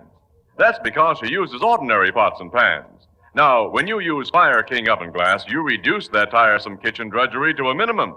First, because Fire King oven glass is so amazingly easy to clean. Fire King is a special non-porous surface that's literally mirror smooth. It comes clean in a jiffy and never absorbs baking stains or odors. Now, second, you save dishwashing time because you bake, serve, and store leftovers all in the same Fire King dish. You'll find a wide variety of Fire King casseroles, pie plates, and general utility dishes in all sizes at chain and department stores and wherever household glass is sold, all at amazingly low prices, all guaranteed for 2 years against oven breakage. Ask for Fire King oven glass by name. Fire King is a product of Anchor Hocking, the most famous name in glass.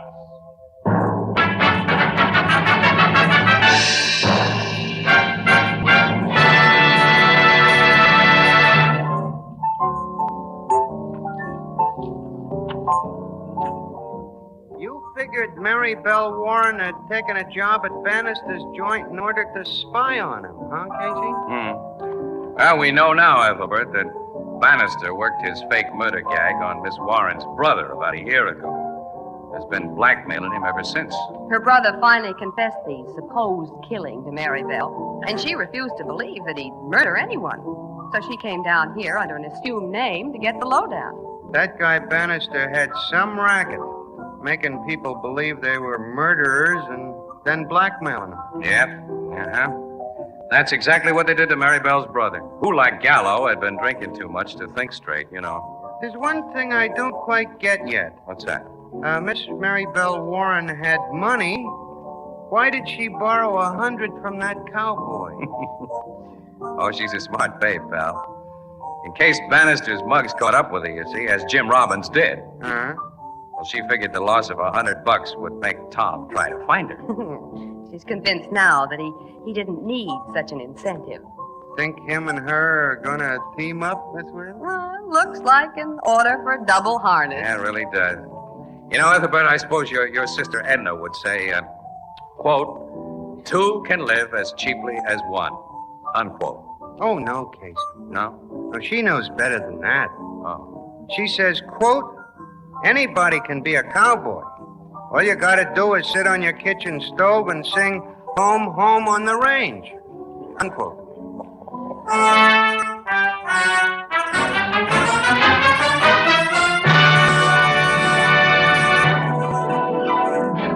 Crime Photographer, starring Stotts Cotsworth as Casey, is brought to you each Thursday by the Anchor Hocking Glass Corporation, makers of Fire King Oven Glass, Anchor Glass Containers, Anchor Caps and Closures, all products of Anchor Hocking, the most famous name in glass.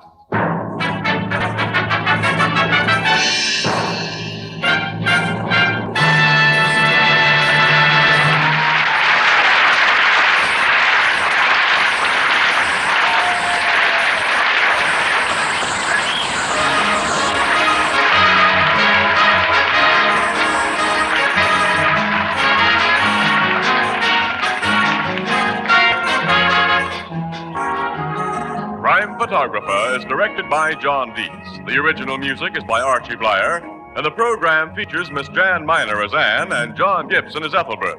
Herman Chittison is the Blue Note pianist. Once a year, you have the wonderful opportunity of helping your community through your community chest. You're urged to give generously because in no other way can so many needy people and so many worthy causes be helped so well. The community chest. Everybody gives. Everybody benefits. This is Tony Marvin saying goodnight for the Anchor Hocking Glass Corporation of Lancaster, Ohio, with offices in all principal cities of the United States and Canada.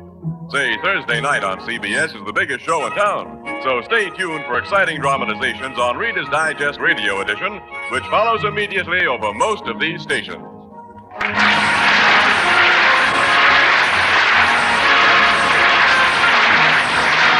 This is CBS, the Columbia Broadcasting System.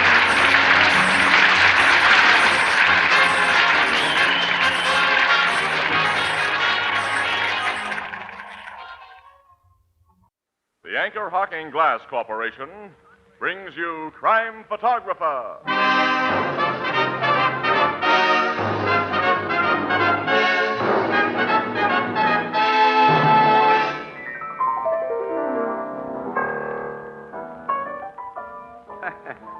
Where'd you get the black eye, Ethelbert? At a concert. A concert? What were you doing? I was just telling this fella we have better music at the Blue Note Cafe. Mm-hmm. And? He turned out to be the conductor's brother. Ooh, well, that'll teach you a lesson, Ethelbert. When you're with strangers, it's safer to talk about something everyone agrees on. Like what, for instance? Like Anchor Hocking, the most famous name in glass.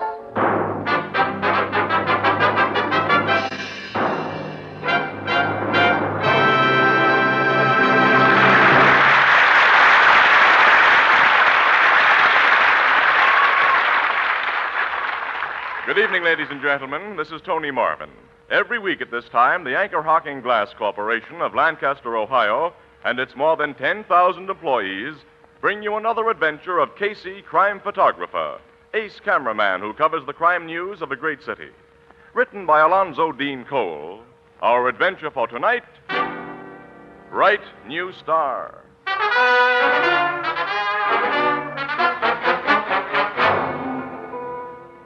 Late afternoon, a Metropolitan Theater. Its auditorium is empty and its half-lighted stage is bare, except for several dozen folding chairs and a few rough tables that have been used for a rehearsal. In the center of the stage stands a smiling young woman surrounded by newspaper reporters and photographers. Among them, Ann Williams and Casey. Tilt your head up just a little more, Miss Holliday. It'll give you a better neckline. Make the smile a little wider, please. I'll try, gentlemen. That's it. Hold it. There. Now sit down and cross your legs. Huh? Yeah, we want a little cheesecake. All right. Will this do? Pull the skirt a little higher. Like this? That's swell. Say, you photographers get out of the way and give us reporters a chance. Danny, you can take over as far as I'm concerned. I wasted enough good Super Pan press film on this publicity build-up. I think She's pretty, Casey. Sure, but I think she'd double-cross her own mother in order to get what she wants. She'll be getting what any woman would want when this play opens tomorrow night. Her name and lights and... Well, if she's half as good as the rave notices she got on the out-of-town tryouts, she'll be the biggest smash we've had for a long time. Yeah. Well, go on over and get your interview. I'll have a gab with Hartley Owens. Oh, he's a nice old thing. I'm glad he's finally got what seems an assured success in this play. Yeah, so am I. He must have been down to his last half a shoestring when he got his mitts on this comedy. Well, I'll get over to this bright new star and hear her throbbing success story. Yeah. Join you later. Okay, Annie. Hello, Mr. Owens. Hello, Casey. It was nice of all you newspaper boys and girls to come here today and give me this break. You made sure we'd give you this break.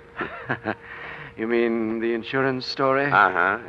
It's a corny old publicity gag, Mr. Owens, but it always works. When we got the release about you insuring your new star for $250,000 and then verified the truth of it, well, it made good copy.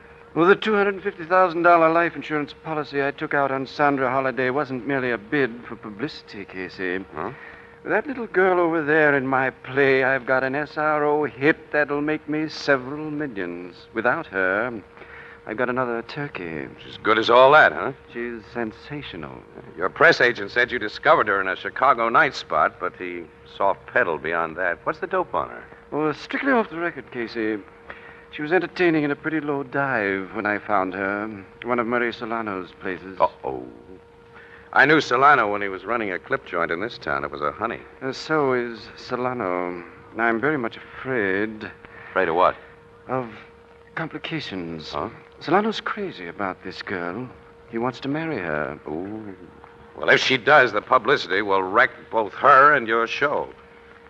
You know, among other assorted crimes and misdemeanors, that guy is strongly suspected of a couple of murders. Well, she won't marry him. As a matter of fact, Sandra's even more anxious to get rid of him than I am. But Solano has money, Casey. He was helpful to her before I took her out of his place. And I think that she had encouraged him a little too much. Now it's going to be hard to give him a brush off. Very hard. He's followed her here. He even managed to get a suite at the Quarterly Blenheim where she's stopping, and on the same floor. Sandra wishes to be completely free of him. She's temperamental and impulsive. If she doesn't handle the situation wisely, he might get nasty. Yeah, he will. Murray Solano was born nasty. Hello, Hartley. Oh, good afternoon, Bernice. Our dear little Sandra seems to be having a most enjoyable session with the newspaper people. Yes, indeed. Bernice, allow me to present Mr. Casey of the Morning Express. Casey, this is my other great star, Miss Rolfe. Well, it's a great pleasure to meet you, Miss Rolfe. I've admired your acting a long time. Thank you. You're a photographer, Mr. Casey? Yes. Then why aren't you taking pictures of Mr. Owen's sensational discovery? Well, I've already taken some. I'd like to shoot several of you, Miss Rolfe. That's diplomatic, Hartley, Bernice, but my dear, you know. Yes, Hartley. I know. Good day, Mr. Casey. So long, Miss Rolfe. Her nose is out of joint, huh? Oh, she's terribly jealous of Sandra. When this play went into rehearsal, Bernice was engaged for what then seemed to be the stellar role. But when the writers and my other associates in the production saw what we had in Sandra, her part was lengthened and developed, and Bernice's was cut. If I hadn't had her signed to an ironclad contract, she'd have walked out on me. Must be pretty hard for her to take. Bernice Rolfe's an established star, and to have an unknown come in and take all the gravy. Well, it made her rather poisonous, to say the least. Yeah. Bernice has rooms at the Quarterly Blenheim, too, on the same floor as Sandra and Solano and me. I'm going to have a time-preserving piece there as well as at the theater. Say, isn't that Solano coming in? Oh, yes. I haven't seen him in a long time. He's put on a lot of weight. Owens. Hello. Well, Casey. Long time no see. Yes, long time, Solano. Been shooting pictures of Sandra, huh? She's something, ain't she? A bombshell, from what I'm told. A guy with eyes shouldn't have to be told. After my first look at her, Casey, I knew she had everything. You've known her for some time? Not long enough. Say, Owens, I figured it'd make Sandra feel good if I threw a party in her honor tonight. You know, give her a big send-off with flowers and champagne, wish her success. So I've made arrangements at the Silver Club. No, Mr. Solano, I told you there'd be no parties tonight. Tomorrow night's our opening, and Sandra must have complete rest until then. Nuts with that rest stuff. That kid likes excitement. Hey, Sandra. Yes? I want to talk to you a minute. I'm terribly busy. Excuse me, Casey. I've got to make sure she doesn't... Yeah, I'll go with you, Mr. Owens. Ditch those newspaper characters for a minute and get an earful of what I've cooked up. I'm throwing a big party for you tonight, kid. Mr. Owens doesn't want me to go out this evening. So what? Now, here's what we're gonna do, babe. How dare you call me babe? Huh? Mr. Solano, you neither know me long enough nor well enough to call me babe. Of course, this is an act, kid. It is not an act. I want you to leave me alone. I thought your head has been getting bigger and your hat's a little higher. Mr. Owens, please have this man put out of the theater. Sandra. Put me out, huh? Isn't it plain enough that I don't want to see you anymore? Yeah. It is now. Come on, babe. Thanks for finally giving it to me straight, just how I stand. Sandra, you shouldn't have done that. Not the way you did. I told you I was fed up with him, Mr. Owens. And you wanted him out of the way. But Solano's dangerous. I'm not afraid of him. Ladies and gentlemen, I'm sorry this unpleasant scene had to occur before you. Now, as I was telling you reporters, I was brought up in an exclusive section of Pittsburgh. My father worked in a bank. Probably a gravel bank. Casey, what do you suppose the lowdown is on that Solano person? I'll tell you when we get out of here, Annie. Come on, let's go. Okay. So long, Mr. Owens. Casey. Yeah? Will you excuse us a moment, Miss Williams? Certainly. Casey, you're an old friend, so I know everything I've told you will be off the record. This opening tomorrow night, the success of my new star, means everything to me. The wrong sort of publicity at this time. Yes, I understand. Well, don't worry. Nothing to hurt your show. We'll get into the Express, and the people here from other papers are young in the racket. They don't know Solano. Oh, thanks. You think he might try to harm Sandra? It was pretty rough, the way she gave him the gate. Solano's going to be plenty burnt. Look, why don't you play safe and get her a bodyguard? I shall. That'll be good for publicity. Yeah. You would think of that, Hank. Second nature, my boy. But seriously, until I secure guards for the job, I'll keep very close watch over her myself. Well, that'll be easy since you're stopping at the same hotel. Well, so long, Mr. Owens. So long, Casey.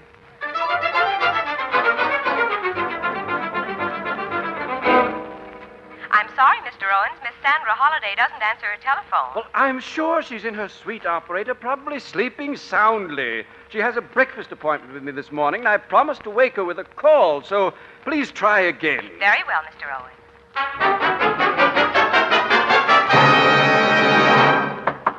Don't waste time knocking at that door, man. Open it. If I use my pass key on Miss Holliday's door, you must take the responsibility, Mr. Owens.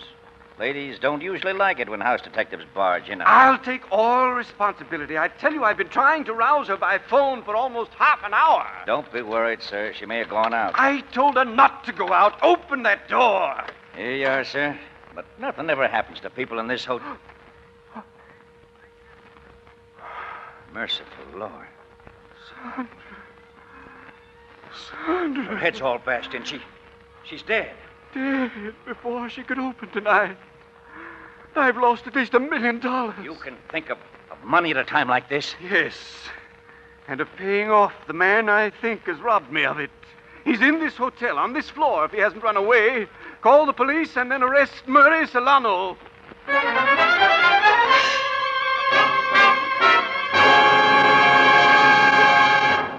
Our story will continue in just a moment. Want to make your folks' mouths water with a surefire dessert?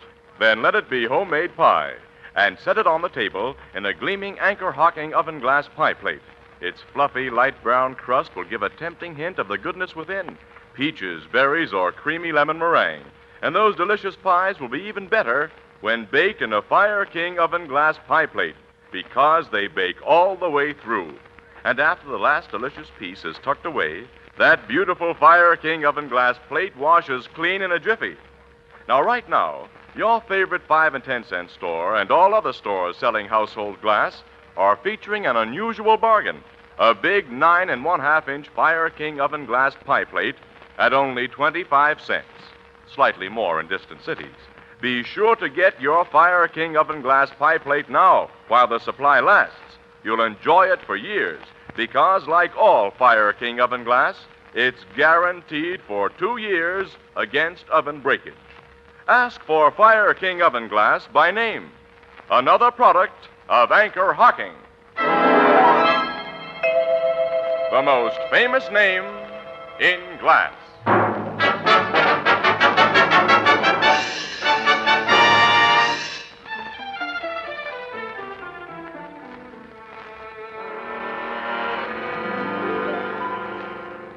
You and this house detective went to Solano's rooms right after you phoned me at headquarters, Mr. Owens? Yes, Captain. Solano wasn't there. The guy left in such a hurry, Captain Logan. He took nothing but the clothes he was wearing. Which means that after he killed Sandra, he lost no time in making his getaway.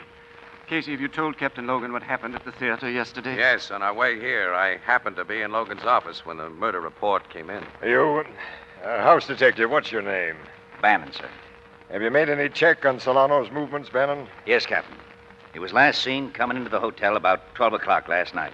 And no one remembers seeing him leave again after that. I'll put my men checking on that.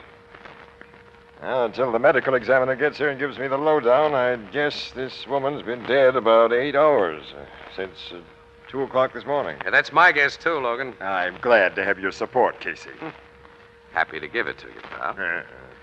And the murder instrument was obviously that heavy brass candlestick from which somebody has carefully removed all the fingerprints. Well, a guy like Solano would remember to do that. Yeah, but would Solano have used a candlestick? Why not? I can see him giving her the business with a gun or his fist or by choking her to death. If he'd used a gun, the shot would have been heard. Yes, I know that, but I don't know, the picture doesn't seem just right. And how did he get in here between midnight and 2 in the morning? Well, I think Sandra let him in herself, Casey, perhaps because I instructed her not to do so under any circumstances. Well, you saw yesterday how headstrong she was, and she had no fear of Solano. I thought you were going to get guards for her, Mr. Owens. I did.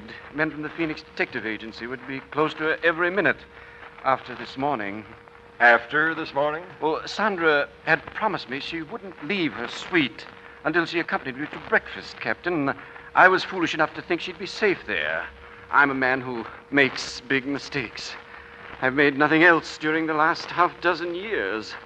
Now, I've made my biggest and lost a fortune. Your show has no chance without Miss Holliday, huh? None whatsoever. Oh, if my stockholders insist, I'll put in another actress and give the thing a showing here, but they'll be wise if they let it drop and console themselves with the return of their investments from the insurance I took out on Sandra's life. Oh, your stockholders share in that $250,000 policy. Well, naturally. Protects them from all loss. Who are your stockholders? Why, that's a private business matter, Captain. There can be no privacy where murder is concerned. Yes, you're right. Well, as you're probably aware, Captain, conservative businessmen rarely wish it known that they invest in anything as speculative as a theatrical venture. So I must ask you and Casey to treat the information you've requested as confidential. Oh, certainly. Sure. R.G. Whipple, the banker, is my chief backer. State Senator Pearson is the other. Thanks. I have to ask a lot of personal questions in a case of this sort, Mr. Owens. Well, I trust that I'm not under any suspicion, as investigation of my affairs will assure you I had every reason to keep Sandra Holliday alive. Yes, I believe that, Mr. Owens. But Murray Solano may not have been the only person who would have liked to have seen her dead. What? You think somebody else? Bernice Rolfe wasn't exactly a friend of Miss Holliday. Bernice? Jealous women can be as murderous as jilted men. Oh, Casey, I'm sure that Bernice... Hey, what's this about? Well, Mr. Owens can give you the details better than I can, Logan. And after he gets through, I think there's an actress you want to talk to. An old star who didn't like being outshone by a new one.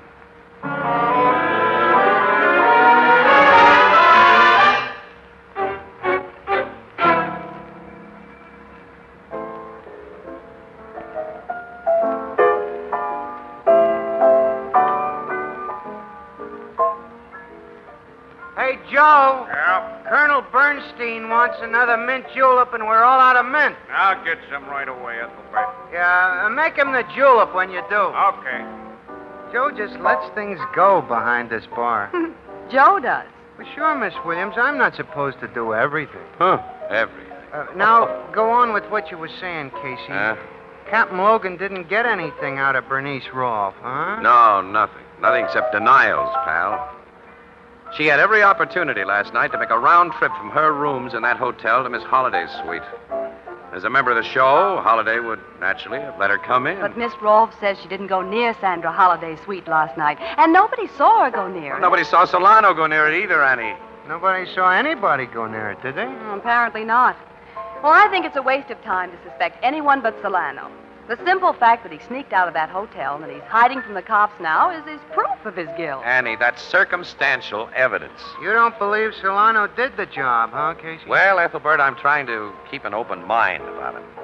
The guy, of course, is a lousy racketeer. He's a suspected killer. But he's never shown the kind of a yellow streak that a guy must have before he beats a woman's brains out, and from behind her back at that. Oh, I don't know. I'm probably all wrong. Logically, he's the guy, but... Well, I have a hunch. Uh-oh. One of them things again, huh? Yeah. Placing any bets on it? I got a couple of bucks in my pocket that ain't working. Yeah, well, keep it there. My common sense tells me this hunch is wrong. I'll take that $2 bet, Ethelbert. Huh? On Casey's hunch being right, Miss Williams? On his common sense being wrong. I'll always bet on that. Annie, what do you mean The bet's $2 his hunch is right because his common sense is wrong. That's it. It's a deal. But remembering past experience, I think I've stuck my neck out for the losing end. Oh, yeah? Casey, as my sister Edna says, quote, people are like onions. They usually repeat. Pardon me. I mean, unquote.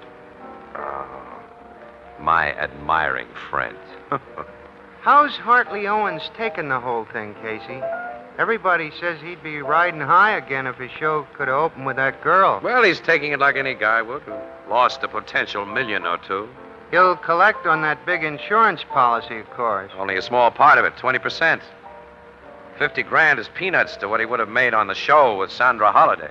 Who gets the other 80%? His backers. Who'll make plenty on their investments. Say, maybe one of them backers figured insurance dough was more sure than that show being a hit. No. Forget it. Logan checked the backers. They're both very rich, very law-abiding guys who wouldn't have and couldn't have killed Sandra Holliday. How can you say that Big Jim Maxon is law-abiding? Why, he ain't even very rich. Big Jim Maxon? What about him? Who runs Maxon's Tavern? I know. You know, he's in the rackets, Casey. Well, what's Big Jim Maxon got to do with it? He's one of Hartley Owens' backers. What? Big Jim? Oh, you're nuts. He told me he was. Said he bought 20% of the show for $10,000. He told you? Only a couple of nights ago. He asked me to keep it confidential, kind of that hard-boiled wife of his wouldn't approve. And he said that Heine Troutman, the gambler, had 20% too. Casey, this may mean that... Annie, sure. Look, come on. We're going to find Logan. Then call on Big Jim and Heine Troutman. Why, Casey? Well, when we have time to tell you, pal, I think it'll cost $2. $2.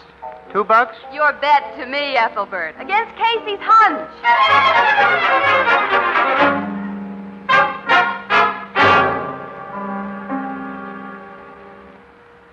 Sit down, gentlemen. No, thanks, Mr. Owens. We won't be here very long. Neither will you, Mr. Owens. I, Casey? Uh-huh. Nice suite of rooms he has, Logan. He's going to miss it. I don't understand. This afternoon, I called on the backers of your show whose names you gave me, Mr. Whipple and Mr. Pearson. I'm sure they confirmed everything I told you. They did, 100%. Yeah, but tonight we made other calls on Big Jim Maxon. Maxon? And Heine Troutman. I don't know what you're... Oh, yes, you do. You sold 140% of your show, Owens. You expected the show to be a flop, which would mean no payoffs to anybody but yourself. To make sure it would be a flop, you put an unknown entertainer into one of the big parts. But she made your turkey into a hit. If she'd opened here in the big town, you'd have been called upon to pay out 40% more than the show could bring in. To 2 hard-boiled businessmen and 2 tough racketeers. And when you got the bright idea of insuring Miss Holliday's life, the business guys with their lawyers made you sign over an interest in the policy to the extent of the shares they'd bought, 80%. But in the deal you made with Maxon and Troutman, you merely had to return their invested dough, $20,000, if Miss Holliday's death made the insurance collectible. So, to keep yourself from being sent to jail by the business guys or being rubbed out by the racketeers when they got wise that you'd sold them watered stock. And to still make 30 grand out of your swindle that had backfired. You killed Sandra Holliday. You may as well admit it, Owens. Solano killed her. Solano did it. You made it look that way. Oh, he was to be your fall guy.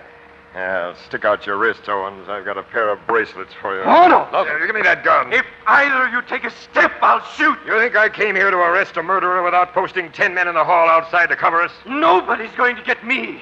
There's an extension roof only a floor below these windows. I'll jump and get away. You're crazy. Maybe I am crazy. So crazy I'm going to kill both of you. He's going to shoot me. Now, wait. Oh, it's on the floor. Well, who fired? I shot the rat, Captain. Solano. Yeah, Casey. You're okay. This gat in my mitt won't do you and Captain Logan any damage. Oh, thanks. Yeah, $1 million. Funny. I never thought I'd save the life of a cop and a newspaper guy, but things don't always happen the way we figure. Yeah, we've just found that out. Tell me, how did you get in this room? That's funny, too. I was coming along the hall this morning when I heard Owens and that house dick talking in Sandra's suite. I heard him say she was dead. And Owens said I'd killed her. Knowing how I stand with cops and having no alibi, I did a quick duck through another open door into here. You've been hiding out in Owens' suite? You cops never bothered to look for me in the rooms of the guy who'd set you to hunting me. And he didn't know I was here. Any more than I knew he was the rat who killed Sandra. Funny all around. Funny. Wouldn't have been funny for Logan and me if you hadn't been here. That maniac had the drop on us. We hadn't a chance. Maniac, huh? You heard him. He was crazy. The Owens is coming, too. You didn't kill him, Solano. I'll get a doctor for him. First, give me your gun, Solano. Casey and I are thankful you had one and used it as you did. I'm keeping this gun. Huh? It's got a little job to do. Solano. The rat who turned my girl against me and then killed her isn't gonna die of old age in an asylum. Solano! Give me that gun. You fool. You can have the gat now, Captain. You're under arrest, Solano, for murder. Sure, Captain. Funny, ain't it? The way you finally pinned me for a rap in the hot seat.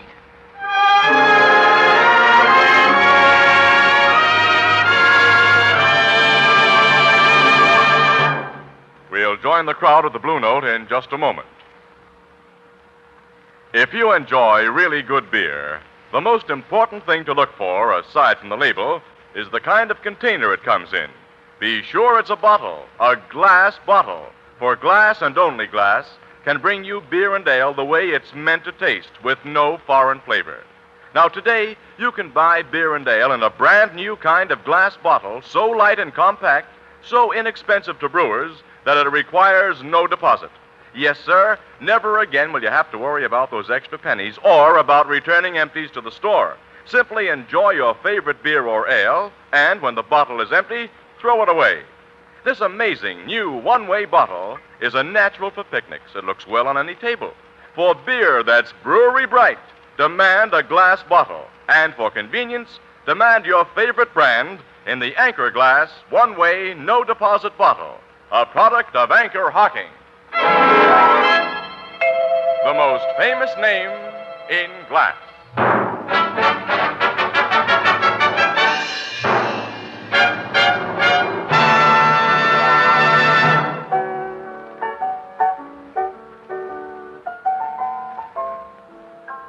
It was funny, Casey, how Solano was finally got for murder.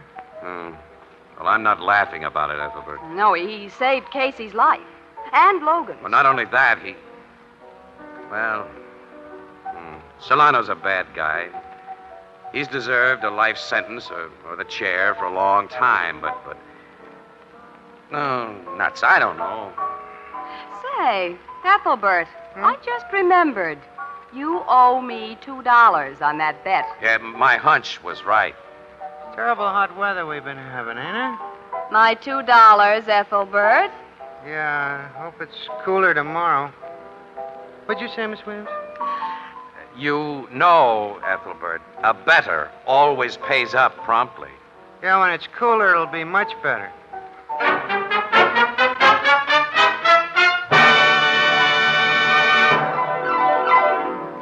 Crime Photographer, starring Stotts Cotsworth as Casey, is brought to you each Thursday by the Anchor Hocking Glass Corporation, makers of Fire King Oven Glass, Anchor Glass Containers, Anchor Caps and Closures. All products of Anchor Hocking, the most famous name in glass.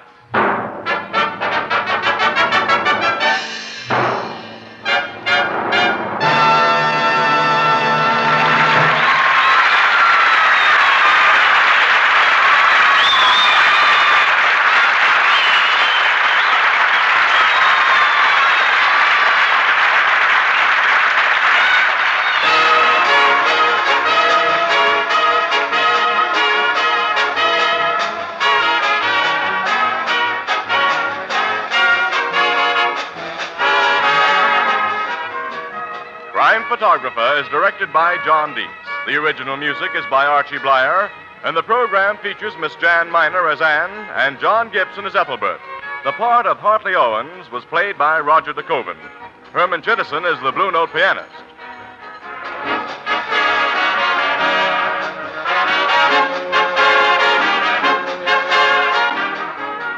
Tomorrow, August 1st, is the 40th anniversary of the Army Air Forces.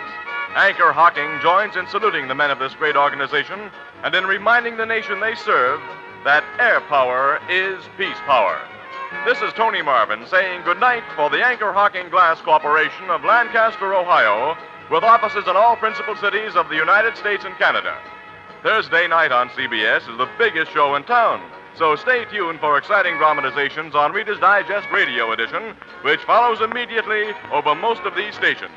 This is CBS, the Columbia Broadcasting System. The Anchor Hocking Glass Corporation brings you Crime Photographer.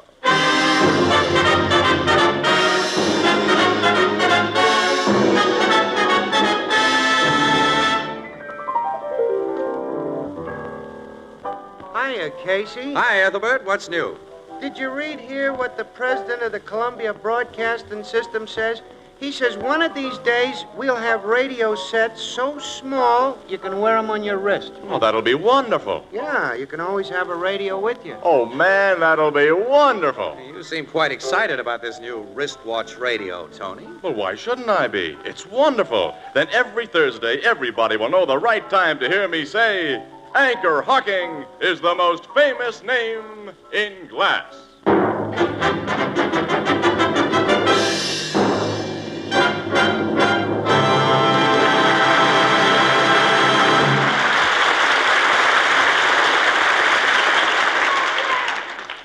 Good evening, ladies and gentlemen. This is Tony Marvin. Every week at this time, the Anchor Hocking Glass Corporation of Lancaster, Ohio, and its more than 10,000 employees bring you another adventure of Casey, crime photographer, ace cameraman who covers the crime news of a great city. Written by Alonzo Dean Cole, our adventure for tonight, the Piggy Bank Robbery.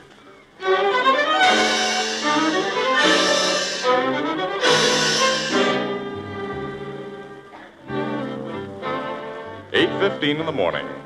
An elevator in the towering Express building stops at an upper floor and discharges a sleepy-eyed Casey. Heavy-footed, he walks across the corridor and wearily opens a glass-paneled door labeled Photography Department. Hi, Casey. Hello, Jim. Your car break down on the way here, or have you simply decided to keep bankers' hours? What do you mean? Hasn't anyone ever told you that we button pushers are supposed to punch the clock at 8 a.m. sharp when we're on morning shift? Oh, nuts to you. Okay, pal. I never can wake up in time for this morning trick. City desk been looking for me? No, but Bill Shapiro has. Oh, what does Cubby want? He came in all excited this morning. Something very mysterious has happened to him. What happened to him? Well, sometime during the night... here he is. He'll tell you himself. Casey, Oh, Bill. I've been up the city room looking for you. I thought you might have gone there before coming here. You didn't tell the desk I hadn't shown up here, I hope. Certainly not. What do you think I am? Okay, I'm only kidding, pal. Jim tells me something happened to you last night. It was the darndest thing, Casey. Oh, sit down, Bill. Spill your story. You're not going to yawn when you hear it. This is something right up your alley. At this time of day, my alley is strictly... Well, of course, if you don't want to be bothered. Oh, wait a minute. Excuse me. I don't mean to be a sleepy lug, Bill. Naturally, I'm interested in whatever happened to you. Go ahead, shoot. Casey, you know my wife and me have a 16-month-old kid. Uh-huh. Well, when I got up to come to work this morning, naturally, the first thing I do is to go into the living room to look at Julius where he sleeps. Naturally. What do you think I see besides Julius? What? Someone's been in our living room during the night. They jimmied the door and searched the place. Well, they didn't hurt the kid, did they? They didn't even wake him. And we couldn't see that anything was missing at first.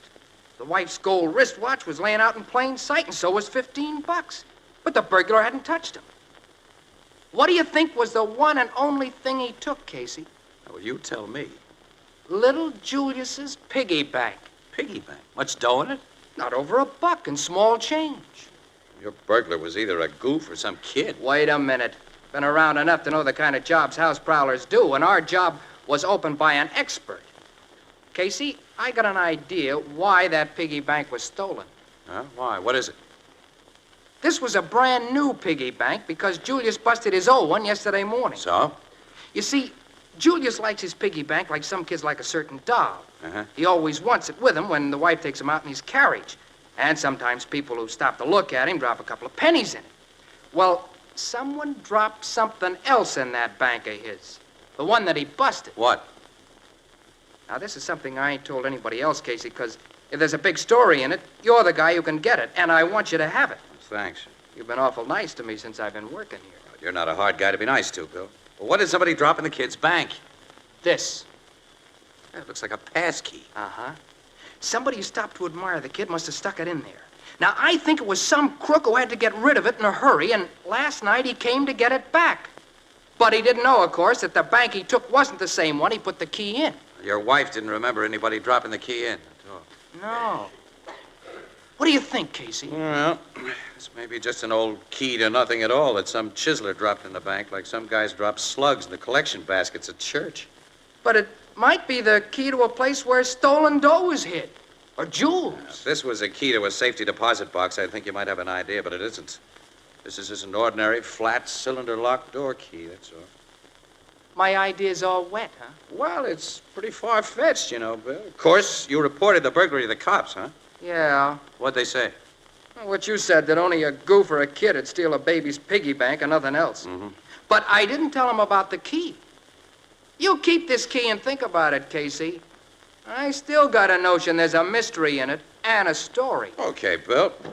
I'll just stick it in my desk drawer and do some thinking about it. Yes, I will. When I wake up, if you don't mind, I'm going to grab myself a nap. Sure. Uh-oh, that's photography department at Casey's beat. Oh, hello, Burke. Yeah, go ahead, shoot. City desk. What? Wharf Street, under Pier 30. All right, I got it. Well, who's Manny Armstrong? Oh, sure, yeah, I remember now. Listen, tell Annie Williams I'll meet her downstairs in the lobby. We'll get right down there. Goodbye. Well, what is it, Casey? That's the end of my nap. Manny Armstrong, the counterfeiter, has just been found murdered. Counterfeiter? Yeah, one of the smoothest, too. He nearly drove the Treasury Department nuts before they nailed him. That was around 10 years ago. I'd almost forgotten the guy's name. Where's my hat? There, on your head. What? Oh, thanks, yeah. Well, I'll see you later, Bill. Don't forget to think about that key, Casey. Key? What key? Oh, yeah, sure, yeah. I'll think about it, kid. So long.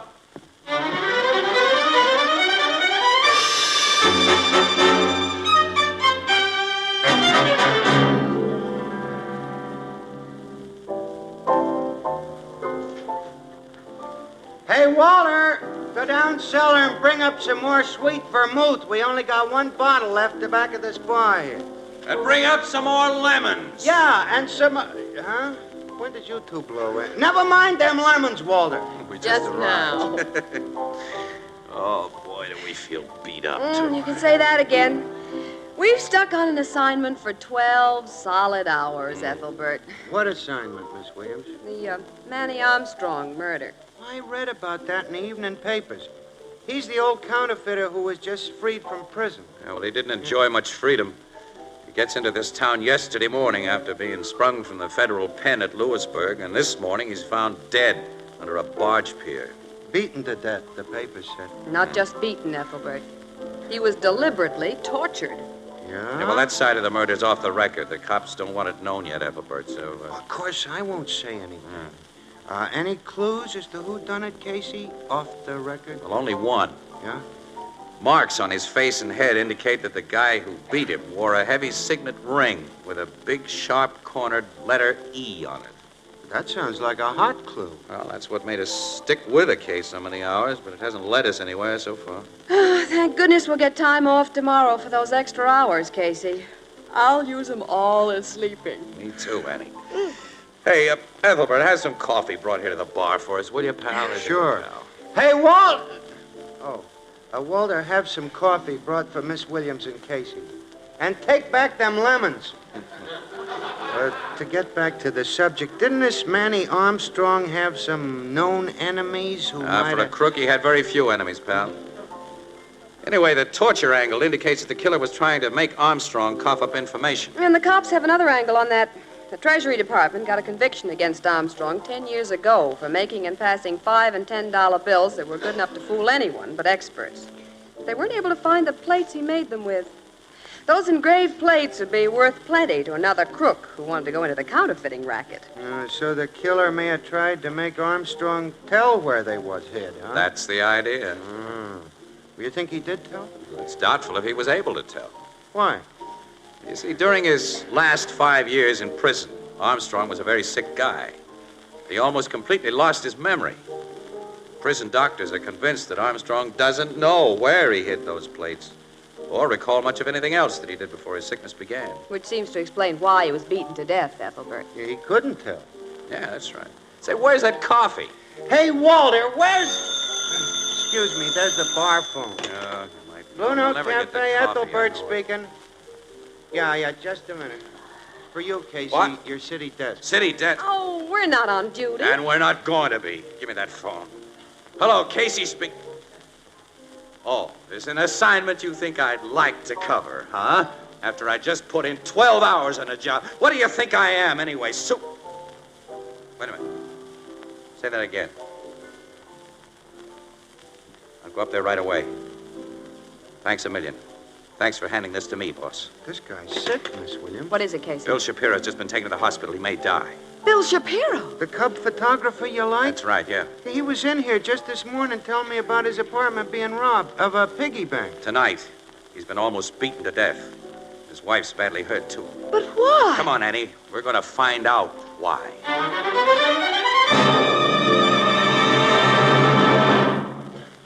Say, tell me, did you ever take a magnificent roast, steaming hot from the oven, and put it on a platter? And suddenly, bingo, the platter cracks. Well, that simply can't happen with Jadeite, the amazing new dinnerware developed by Anchor Hocking. You see, Jadeite is as heat-proof as the Fire King oven glass you use for baking, and yet it has the delicate beauty of rare old Chinese porcelain. And Jadeite prices are incredibly low. For example, a cup and saucer in open stock cost only 15 cents. And a complete 35-piece Jadeite dinner service for $6 costs less than $5. So ask for beautiful jade green Jadeite dinnerware at chain stores, department stores, hardware stores, and all other stores selling chinaware and glass. Remember the name, Jadeite, spelled Jadeite. Jadeite, the newest triumph of Anchor Hocking. The most famous name in glass.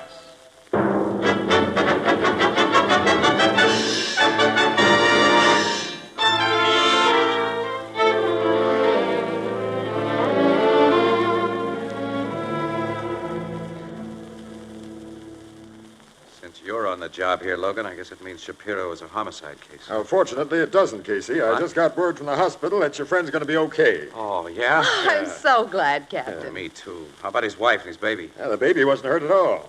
Mrs. Shapiro is hit in the head and KO'd, but right now she's suffering from nothing worse than shock and hysteria. She's been taken to the hospital, too. Well, what happened in this apartment? Well, Mrs. Shapiro said that about 6:30, just as she and her husband were about to have dinner, she answered a knock at the door, and when she opened it, saw a man there, and, well, that's the last she remembers.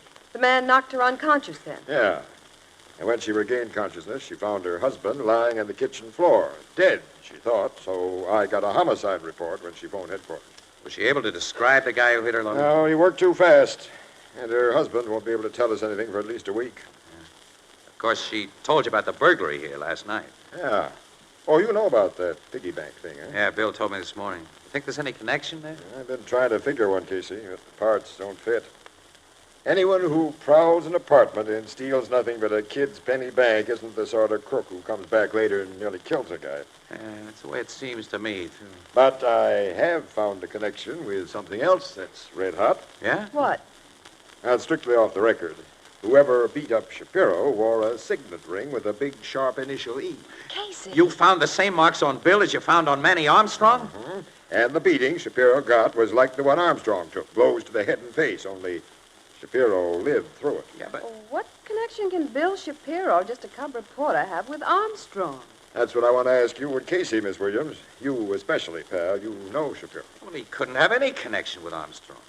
He was only a kid when Armstrong went to jail 10 years ago. Now, wait a minute. What did Mrs. Shapiro tell you about that piggy bank robbery? Only that the bank was stolen. Did she mention anything about a key? Key? What key? Maybe the key to the Shapiro-Armstrong connection. Pal, I'm going back to the office. Where can I reach you in half an hour? Hey, what is it? Yeah, that's what I'd like to know. I got a notion. Or rather, Bill Shapiro had one that may pay off. I don't want to talk about it until I do some thinking that I promised Bill I'd do before. Then maybe you know what you're talking about. I don't. Where can I reach you in half an hour? I'll be back at headquarters. All right, I'll phone you there. Come on, let's get to the office, Annie. Oh, okay, but lady in the dark had nothing on me. Well, I'll enlighten you on the way, Annie. Come on. I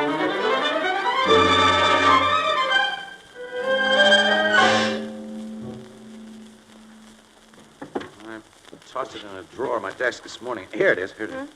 It's just an ordinary flat pass key. Maybe it isn't ordinary. Wait a minute. Let's try this magnifying glass. Why? I got a hunch. Well, through the magnifying glass, it's still an ordinary flat pass key. Look at the other side. Still nothing out of the ordinary. No. Well, there goes the hunch. I guess so. Nuts. You see, Armstrong was an engraver, and I figured he might have engraved something on this key so fine it couldn't be seen with the naked eye. Something maybe about the location of those counterfeit plates that he hid away before his memory went haywire. Well, I'm used to being wrong. You gave Captain Logan a big build-up about this. You better tell him to forget it. Yeah. Wait a minute. Now, what now? I just noticed something different about this key Bill Shapiro gave me. This isn't a key turned out by one of the big lock companies. This is a duplicate. So what? Well, locksmiths who make duplicate keys often stamp their names on the blanks they use, but I've never known of one of them who stamps on the original number, Annie. This key I got from Bill Shapiro has a name and an identifying number on it. Ludwig Marius. And the number's 12138. Hey, wait a minute. That isn't a true identification number. Manufacturers use serial letters to avoid running their numbers up into the millions. This key has no letters on it. What do you think? Well, this 12138 must be a code of some kind. And the name... Wait a minute. Let me look at this phone book. Yeah. Armstrong spent most of his life in this town. He was arrested here. He must have hidden those plates here. Marius is an uncommon name. Let's see. There's only one listed in the book, Annie. And he's listed as Edward Marius, DDS. He's a dentist, not a locksmith. But the name on the key isn't Edward Marius. It's Ludwig I know, Marius. that's so. The name's so unusual. They must be relatives. Annie, that signet ring. Some people put their first initial on jewelry instead of their last, and Edward begins with an E. Well, so does Emily and Ethel and Ermintrude. I know. All right, anyway, let's take this key to Logan instead of phoning him. You'll get a code expert in who will give us the lowdown. Okay. All right, come on. I'll open the door. Oh, thanks. Oh. Excuse me, lady. I was just about to go in when this gentleman decided to let you and himself out. There's nobody in the photography department now, mister. The guys are all out on assignment.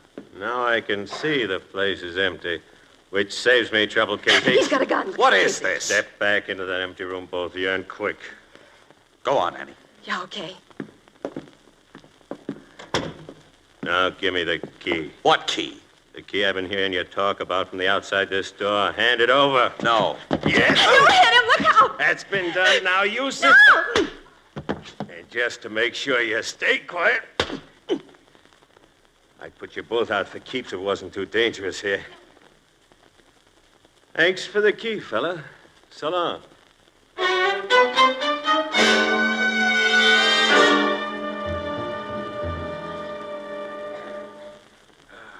I can tell you about the guy, Logan, is that he was big as an ox. Yeah, and he was dark and swarthy. Well, you can identify his picture if it's in our criminal files, can't you? I doubt Yeah, it. so do I. His hat was pulled down over his eyes and his overcoat collar was turned up. Well, I can tell you this about him, though. He throws a punch like a mule throws a kick. I'm still groggy. And I don't feel so good either. You're both lucky you got off as easy as you did. Have you looked in a mirror since you came to and phoned for me, Casey? Yeah. There's a cut on my jaw that looks like an E. Yeah. Before this muscle man finished with Shapiro, he obviously made him tell that the key had been given to you. Sure. So he hung around outside the office here until he saw me come in. Then he listened at the door. It was all set when Ann and I started out. Was he set? Say, Casey, go over your theory of this key business again. I want it straight. Well, now we know that the key connects everything that's happened. Armstrong must have known this guy with the E ring wanted it, was after it. He must have been so close that Armstrong had to act fast. He saw a baby on the street sitting in a carriage playing with a piggy bank, so he stopped and admired the kid, dropped the key in the bank. All the time he was conning the mother into telling him her name and where she lived. He meant to get back the key after he shook the E-ring guy, but he couldn't shake him, and E-ring put the pressure on him under that pier until he spilled the works. That's it. E-ring goes to Shapiro's after he kills Armstrong, gets the piggy bank, finds the key isn't inside, then goes back to Shapiro's and tortures Bill into telling him that I have it. You and Miss Williams say you can't remember all the die stamping you found on that key. Only the name, Ludwig Marius. And both Casey and I think that the number started with 121, but we can't recall the rest. Wait a minute. Now that my so-called brain is clearing a bit, I think that name is the gimmick of this thing, Logan. Yeah? And I don't think it's a code, because Armstrong could never remember a code. The figures and letters stamped on it mean just what they say. Well, then, what we do remember is no help. There's no Ludwig Marius listed, only Edward Marius. My hunch says that he's the works, Logan. I want to meet that guy. And he's not going to slip any more fast punches over when I do. Casey will play your hunch. Let's call on Edward Marius.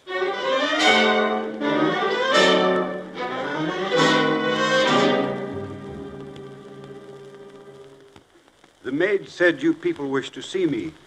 I'm Edward Marius. You? This isn't the guy who socked me, Logan. Oh, that man was twice his size. Pardon me, but I don't understand. Well, Mr. Marius, I'm Captain Logan of the police. Police? This is Miss Williams and Mr. Casey of the Morning Express. I'm happy to meet you, but I have no business with the newspapers or the police. I'm merely a practicing dentist. Mr. Marius, you're the only person of your name listed in the phone book or the city directory. And I'm the only Marius in this city that I know of. Have you ever heard of a Ludwig Marius? Heard of him? Ludwig Marius was my father. Huh? Your father? He died 10 years ago. Oh, he died? Yes. Will you tell us something about your father, Mr. Marius? Well, what, for instance? What he did, who he worked for, his associations? He worked for humanity. He was a clergyman. A clergyman? Yes. My father was minister of the Hillside Church around the corner. Anyone in the neighborhood can tell you about his associations. Gentlemen, I'm proud to be able to say that my father, Ludwig Marius, was the most loved member of this community. What is this all about, please? Casey, you answer that. I guess we might as well be going, Logan. Wait. Your father died 10 years ago, Mr. Marius? Yes.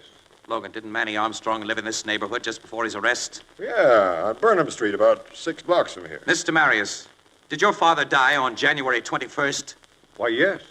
January 21st, 1938. That's it! What's it? Where was he buried, Mr. Marius? Why, in Beechwood Cemetery. In our family plot. Thanks. I think I've got it now. You've got what? Sure I have, Annie. And Mr. Marius has helped me remember all the numbers stamped on that key. I said he'd be the works of this thing. Will you tell us? Sure. We're going to Beechwood Cemetery from here. And watch.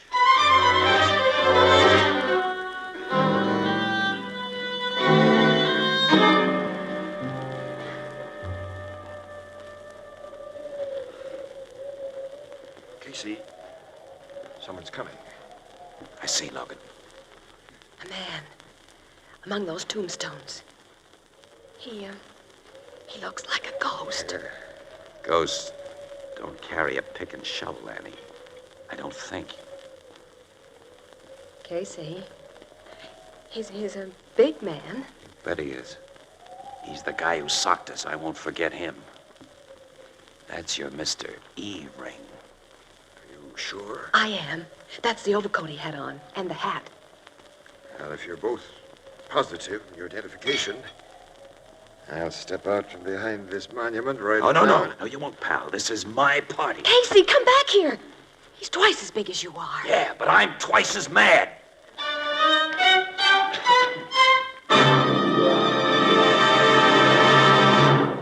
We'll join the crowd at the Blue Note in just a moment. You know, one of the most heartwarming salutations in the world is the phrase, have a cup of coffee.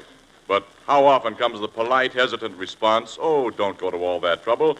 Well, you know, now you can truthfully say, why, it's no trouble at all. It'll only take a moment. For that's all the time it takes to make a delicious, steaming cup of coffee when you use the amazing new Discovery soluble coffee. Now, you put a spoonful of this new kind of coffee in a cup, add hot water, and there you are. That's all there is to it. Now, that's simple, isn't it?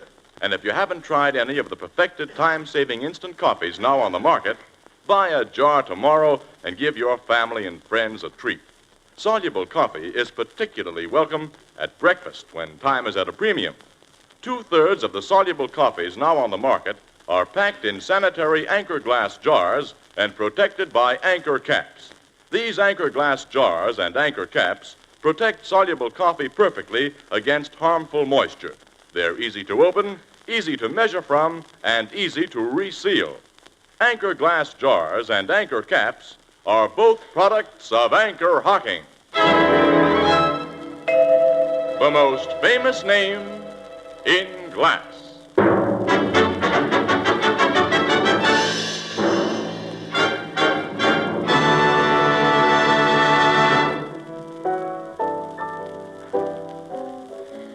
Oh, Ethelbert, I sure was proud of him. Yeah, but look at his face, Miss Williams. All those E's. Well, at least he tried. It's a good thing Captain Logan was there. You say them plates for making counterfeit $5 and $10 bills was really in that preacher's coffin, Casey? Yeah, that's where they were, Ethelbert. Mr. Ludwig Marius died at just the time the Treasury agents were about to close in on Manny Armstrong. So he made an apparently innocent visit to the Marius home where the minister was lying in his coffin. And while nobody was paying any attention, he shoved the plates under the body. Oh, then he had that key made so he wouldn't forget where he'd put them. Oh, no, not then. No. He made the key himself in prison about 5 years later when he realized he was beginning to lose his memory. And he passed it to his lawyer for safekeeping, without giving the lawyer any hint that it was more than an ordinary key. The lawyer told you this? No. We got the dope from Mr. E-ring. His real name is Ellis Eno. Eno was a convict in Lewisburg prison at the same time as Armstrong. And the old counterfeiter was delirious for a while, and he spilled the story of the key to Eno, but he couldn't remember the name stamped on it or the number. What was the meaning of that number? But it was the date of Marius's death, 1/21/38, which translates pretty easily as January 21st, 1938. I see. I thought you would. Well, Eno got out of the pen before the old man did and waited.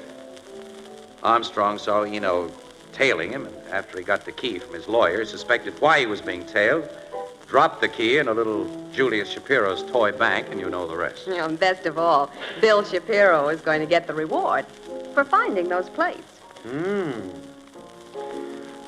Casey, will you and Miss Williams have a cup of coffee on the house? Coffee? Yeah, I'll have Walter get it for you. No, thanks, pal. No coffee for us. Oh, we're going home. And get some sleep. Yep. Nothing's going to stop us this time, either. Oh, excuse me, there's the bar. Annie. Hey, that must be Bert with another assignment. Come on, let's get out of here. I'm with you, Casey. Run! Blue Note Cafe, Ethelbert speaking. No, sir, they have went. Huh? Oh, I see.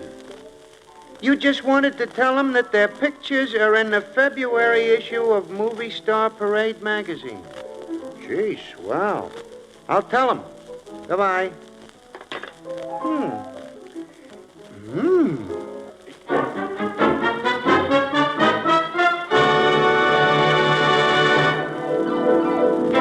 Crime Photographer, starring Stotts Cotsworth as Casey, is brought to you by the Anchor Hocking Glass Corporation, makers of Fire King Oven Glass, Anchor Glass Containers, Anchor Caps and Closures. All products of Anchor Hocking, the most famous name in glass.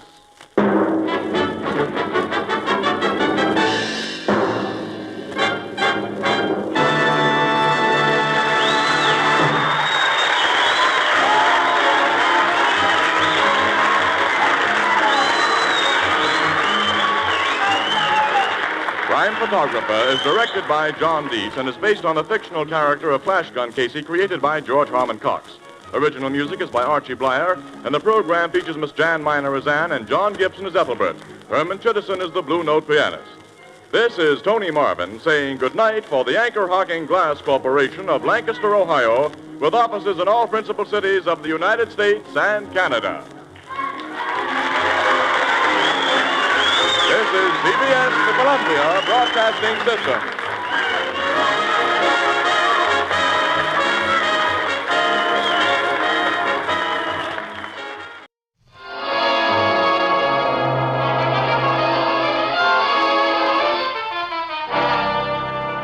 Good evening. This is Ken Roberts inviting you to listen to another adventure of Casey, crime photographer. Ace cameraman who covers the crime news of a great city. Our adventure for tonight, The Upholsterer.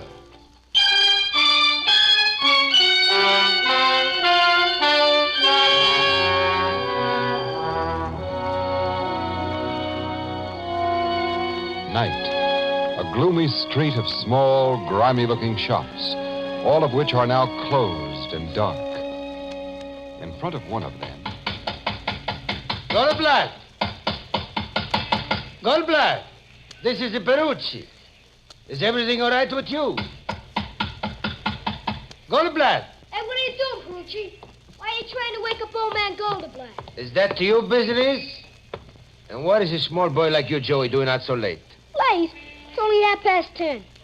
Anyway, the old lady ain't home from work yet. Joey, maybe you should go find for me a policeman. You want a cop? I think so. What for? Because, policeman is coming. That's Carmody, the big flatfoot. Officer Carmody! Officer! Yeah? Come here. Come here quick, please. Something wrong, Perucci? I don't know. A couple of minutes ago, Officer Carmody, I hear what sounds like gunshots. Gunshots, huh? Gee. Where'd you hear them? I was just going to bed behind my shop next door. Suddenly, from other side of my wall, from Goldblatt's place, I hear boom, boom. Then I hear what sounds like something heavy falling to the floor. Door's locked tight. I call him. He don't answer. Hey, maybe the old guy shot himself, Carmody. Or maybe he's been murdered. Hey, kick the glass out of the door, Carmody. Pipe down, kid. Perucci, isn't there a window at the rear of Goldblatt's store in the room where he sleeps? See, but he's got iron bars on it, so nobody can get in. You'll have to kick the glass out, Carmody. I hate to disappoint your destruction-loving little soul, kid, but I'm not going to do any expensive glass smashing. Then how are you going to get in? Well, there's a transom above the door here, just big enough for a runt like you to climb through. Me? Goldblatt keeps that transom nailed shut. He told me. Now, we'll see. I'll boost you up, kid, and you try it. Okay. Give me the lift. Right. Here you go. It's tight, all right. Can't move it a bit. Well, I guess we'll have to do some glass smashing. Swell.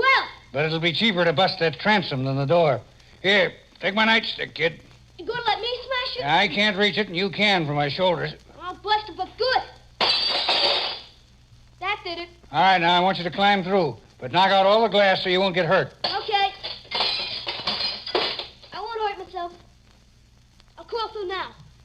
All I want you to do is drop down and unlock the door. Hey, flash your light to the door glass, Carmy, so I won't be in the dark. Okay.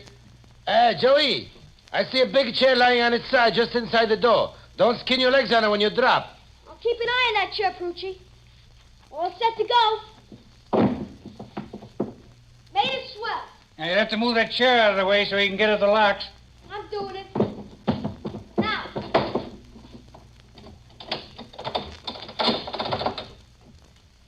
Turn the locks. Door don't open. Hey, wait. There's 3 locks in the store. Then we turn 2. Okay, now.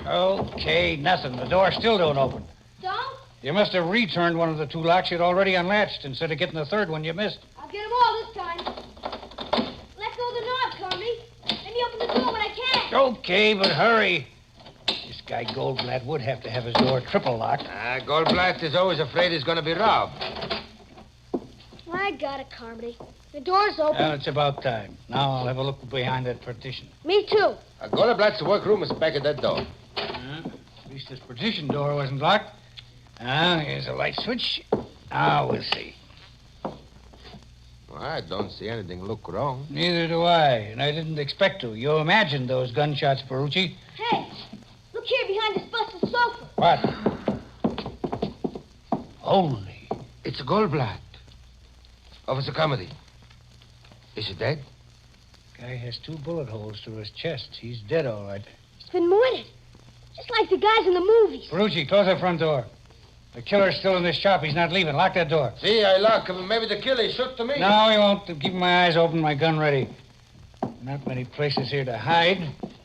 Yeah? Nobody under this bed, Carmody. No, nobody in this closet either. Hey, you duck under that bed and stay there, punk, if there's any shooting. I ain't afraid. Do as I tell you. Nobody back of this pile of furniture. Nobody hiding anywhere. The killer ain't here. I lock at the front door again. Okay, Perucci. Well, let me have a look at this rear window. Yeah, closed and locked from inside, and there's heavy bars on it, just like you said. Nobody could get through by that door in the front. Well, there's no other way into this place or out of it.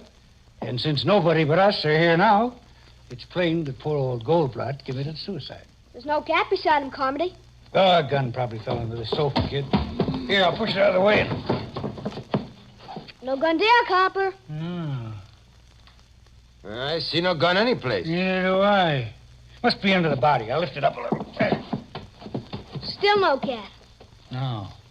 No gat. Like I said in the first place, this job is murder. Yes, but if a killer got out that front door and locked it behind him before we busted in here, how could he have wedged that big chair back of the door after he was outside? And nobody could get out of that locked window in the back.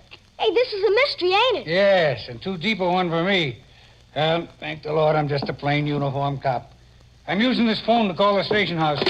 Let them turn the detectives loose on this one.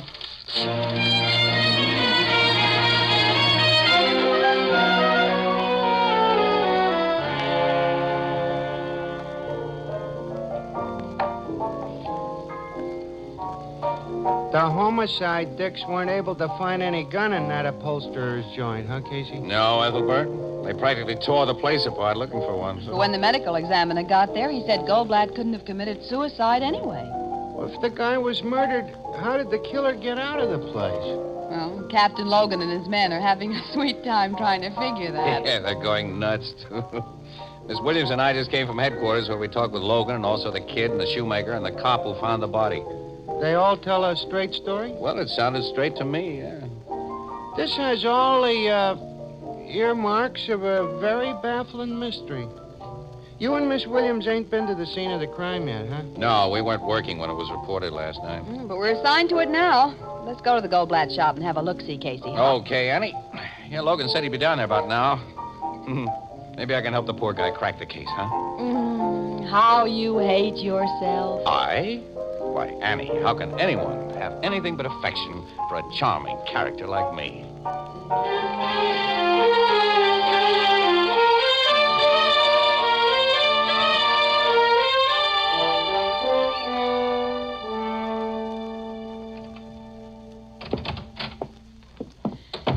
Hello, Captain. Hi, Logan. Oh, so you two are here. Mm-hmm. So, this is the scene of the impossible Goldblatt murder. Wait till you size up the joint, wise guy.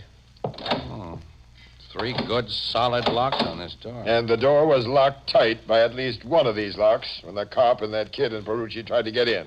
But skip the locks and answer this one. After the killer shot the old man and was making his getaway, how did he manage to leave a chair lying against the door inside? Which is the chair? Here, this big old high back. Someone had left it here for Goldblatt to recover. Well, the kid and the cop and Ferrucci all agree this chair lay inside against the door, which opens inward. Yeah, on its side. I think it was about in this position. Now, it had to be placed this way by somebody inside. It couldn't have been so placed by anybody outside. Well, it may have fallen in that position after the door was closed. Miss Williams, a big solid chair like this doesn't just fall. It has to be wrestled around. All right. Besides, the neighbors say Goldblatt always put a heavy piece of furniture against this door when he closed up for the night. The old guy had a constant fear of being robbed. Well, he was shot through the heart twice. Goldblatt couldn't have put the chair there after the killer left. I know. Dix from the precinct station got here before your guys did last night. I suppose they moved a lot of stuff in the joint. Yeah, to make sure the killer wasn't hiding here.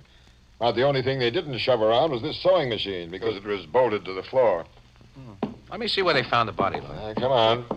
It was here in his workroom, behind that old sofa. Have you learned a possible motive for the murder, Captain Logan? No, Goldblatt had no enemies that anyone knows about. But he was so afraid of being robbed, a lot of people in this neighborhood figured he had a lot of dough stuck away here, so someone may have come here last night to get that dough, only they didn't get it, and apparently never even looked for it. Yeah, we were told the precinct Dix found over $100 in Goldblatt's pocket and about $4,000 hidden in his mattress. And those are the first places a thief would look for money. Sure. Casey, see if you can figure it out. Huh? Me? Oh, I'm just a newspaper mug, pal. You're the big chief of the homicide department. Well, I'll soon be back at pavement pounding if I get many more cases like this. And that Casimir killing. Haven't gotten anywhere with that either? No, but I got a chance there. Whoever bumped off Charles Casimir for the $80,000 got some very hot money. That 80 grand was in $100 bills Casimir had just gotten to the bank, and the bank had made a list of the serial numbers, which we've circulated all over the country. Now, when the murderer starts to pass that dough... well, wait a minute, though. He'll lay low for quite a while before he does that, if he's even smart. And he'll try to pass him eventually, and we'll get him. I wish I had a string like that on Goldblatt's killer. Say, Casey, you're a lucky guy, and sometimes you get hunches that don't turn out too badly. And now that you got the lowdown on this thing, you got any ideas? Well, now, what are you paying for ideas these days, pal? You going commercial on me? Well, why not? When you're in a tight spot like this, a little first-class assistant from a qualified expert should be worth, well, I'll tell you what. The next time a juicy murder is committed, you could let Ann and me in for an exclusive story and pictures. You know I never show that kind of favoritism. Oh, okay. Well, maybe the little idea I have isn't worth it anyway. You got an idea? No, it's just a small one. It's really not worthy of my genius. Well, nuts to you. Get out of here and let me think. Come on, Annie. See you later, pal. I'm afraid so. Hey, Logan, all the furniture in this workroom is stuff that Goldblatt had here for repairs. Naturally, repairing and upholstering furniture was the guy's business. Guess this is a chair he was getting ready to recover. What else? The old cover's been taken off. Taken off neatly, too. Lying here on the floor. Cut carefully around the seams. It wasn't hacked. So what? Now, this overstuffed chair next to it with a shabby old cover still on. Look at that. There's a couple of big cuts in the back. They're away from the seams. As though it had been slashed. It's interesting. I don't see why. Huh? Well, skip it then. Say, Casey... you still don't want to buy any ideas or hunches, pal. If you're serious, I never give reporters or photographers of one paper preference over those of another paper. Okay, tough guy. Well, I can't give a cop preference over my paper. So long, You pal. can go to... so long, Miss Williams. Well, I apologize for this mug, Captain Logan. Goodbye. Logan's sore at me again, Annie. You have no right to rib him when he's in a spot like this. And I know you haven't even the germ of an idea that might break this case. Annie, I not only have an idea now, but I've got a hunch. Casey. Wait a minute. Let me write down something quick before I forget it. There we are. Okay. Come on, now, let's get in the car. We're going places.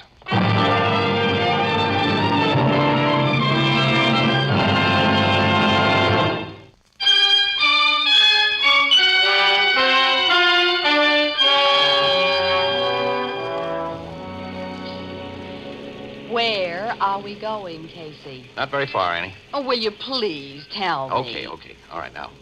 Here's the idea that Logan wouldn't buy. Giving it to him for free if he hadn't been so bullheaded.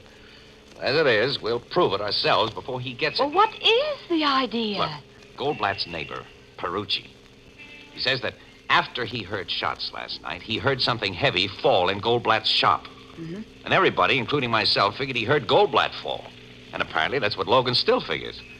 But, Annie, Goldblatt's body was found a good 20 feet away from Perucci's wall and directly behind a big overstuffed sofa. Now, Perucci didn't hear a body drop. He heard the crash of that heavy chair that fell behind that door as the killer ran out of the door and slammed it behind him. Well, Logan said that the chair couldn't have fallen. And I think he's right. It couldn't have fallen if it were resting solidly on its four legs. But suppose it was piled on top of another chair upside down. Now, there isn't much floor space in Goldblatt's joint. He must have had to pile stuff up so he'd have room to work. Mm-hmm. And if that chair was piled on top of another, it might have toppled easily. The vibration of a door slam would dislodge it. That's right. The precinct men had moved almost everything by the time Logan arrived. He didn't see furniture in piles, and he doesn't always use his imagination either. And the killer didn't waste precious time locking that door either. But Perucci and the policeman couldn't open it. Because the chair fell between the door and that sewing machine that's bolted to the floor. It formed a solid wedge there until the kid moved it. Then, when he thought he was unlocking the door, he was really locking it. Okay, I'll buy that idea. Right. Now, where are we going? To an address I wrote down a minute ago. It's on a work tag attached to a chair in Goldblatt's workroom. Annie, we're going to find out why there were several big knife cuts in the back of that chair.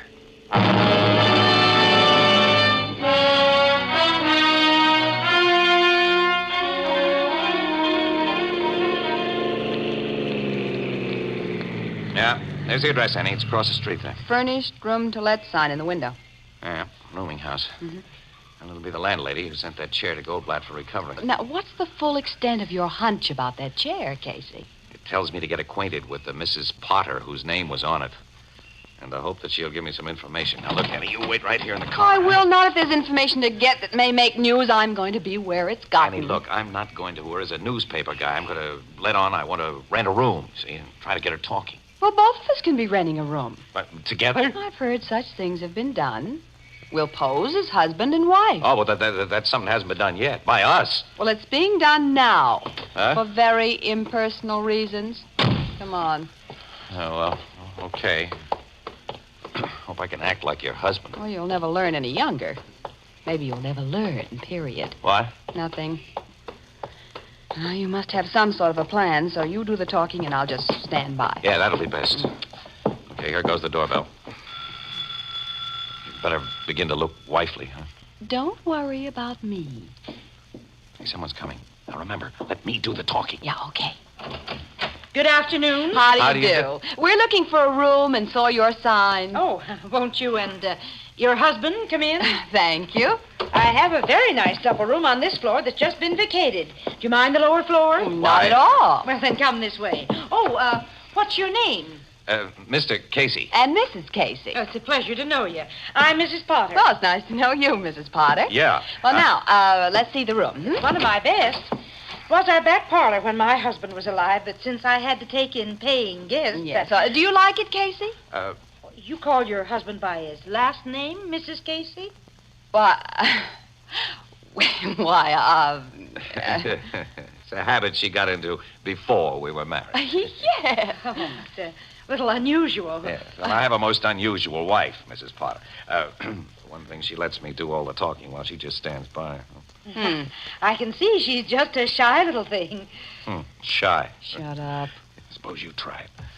Well, this is a comfortable-looking armchair. New, Mrs. Potter, or is this reupholstered? Oh, reupholstered. And by that poor man who was murdered last night. What? Murdered? Oh, there's a big piece about it in the morning paper. A little old man named Goldblatt. Why, we heard about that, Annie. Yes, we did hear about it, Casey, darling. Huh? Oh, they say it's quite a mystery, but it's given me a personal worry. I let him take one of my chairs to his shop only yesterday morning. Yesterday morning? Yes, and now with policemen all over his place, heaven only knows when I'll be able to get it back and in what condition. Well, the cops take pretty good care. things like... I believe they do. I hope you made note of the condition the chair was in when Goldblatt took it to his shop yesterday morning. Well, I mean, were there any tears or cuts in it? Oh, no. It was just terribly shabby and needed new covering. But my. Sending that chair out taught me something I'd never suspected. Oh, what was that, Mrs. Potter? Well, it's been in the room of one of my oldest lodgers, a gentleman who lived upstairs in the second floor front, for over 5 years. And I've always considered him one of the mildest men alive. But he flew into the most awful temper when he came home from work last night and found out that I'd sent that chair to the upholsterer. Oh, he did? Oh, but you're not interested in such gossip, of course. But, Do you like this room? I usually get $20 a week for it, but, well, by the month, I might make it a little cheaper. Oh, is it $20, huh? Well, have you any vacancies on the second floor, Mrs. Potter? Yes, I have an empty across the hall from the gentleman I just mentioned. Oh, you have? Oh, but I doubt if you'll like it. Well, could we see it? Of course. This way. It's a much smaller room than the one I just showed you. Oh, I won't mind that. Oh, but maybe Mrs. Casey will. Oh, no. I'm easy to please. Yes. Mind the stairs there. They're a little steep. The gentleman who didn't want his chair recovered, is he in his room now? No, he's never in this early. He's at business every day till 6 o'clock. Oh. But my, it's nearly that now. What business is he in? Oh, he's a bookkeeper. Oh. In the offices of the Charles Casimir Company. Charles Casimir? Poor Mr. Casimir was robbed and murdered only a short time ago. Dear, there's so much crime these days. Well, here's the room. Oh, it's fine. Swell. We'll take it. We haven't more than looked into it. Oh, we've seen enough. That's exactly what we want. What's the rent? Why, $15 a week. Okay. Here we are. It's a week in advance. Oh, thank you. Oh, when you move in? Well, we're in now. But you haven't any baggage. Well, it's outside in our car. We'll bring it in later. Later? Now, I know you have a lot to do, Mrs. Potter. It's nearly dinner time, so why don't you run along downstairs and don't bother about us one little bit. See you later, Mrs. Potter. Oh, but see you later, Miss Potter. Well, this is a little irregular, but you look like such nice young people. Goodbye. Did you get it, Annie? Of course I got it. The man across the hall had something hidden in that chair, and when he learned it had been taken to an upholsterer who'd tear it apart... He went to Goldblatt's. He slashed the back of that chair, took out what he'd hidden in it, and killed Goldblatt so he couldn't tell what he'd seen. And Mrs. Potter said that the man worked in Charles Casimir's office. Maybe it was the stolen money that was hidden in that chair. Yeah. Come on. The coast is clear. Yeah. We haven't much time. It's 5:45. 15 minutes is plenty if we work fast. Yeah. Oh, his door is locked. Naturally. These bevel spring locks have never kept me out of a place I want to get into. Not when there's enough space between the door and the frame to put this little gadget I always carry. Yeah. Hey, that did it. Come on, quick, so I can close the door again. Now what do we do? Listen, Annie. If this guy killed Goldblatt last night in order to get back the money hidden in that chair, he's had to hide it again. Now, 10 to 1, he's hidden it in here a second time. Yeah, so we search the place. Right. Well, Casey, maybe he's sewn it inside of something again. Yes, that's probable. Yep, look, here. There's a sewing kit on the dresser. There's a needle stuck in the lid. It's threaded with a piece of dark blue thread. Well, that means he was sewing on something blue. Yeah, there's nothing blue in the room. Well, we haven't looked in the clothes closet. Maybe there's something in there that's... And I'll open the door and see. Don't scream, young woman. And if either of you moves, I shoot. Well, this is quite a surprise. It was very fortunate that I came home earlier than my usual time today. Well, we wouldn't call it fortunate. Back over to that wall. What do you think you're going to do? There's only one thing I can do to protect myself. Kill you. I have a car parked outside, and I can make my getaway. And there's something I'm taking along. My winter overcoat. Casey, it's dark blue. There are $80,000 in bills sewn in its lining. Charles Casimir loot. You are quite right. And now, goodbye. You're not going to shoot us? Casey! No, you don't. Oh. Knocked his arm up just in time. Yeah, you've knocked him out. I'll see that he stays out, too. Annie, run down and get my camera from the car, will you? We get exclusive pictures and a story without any deal from our pal, Logan.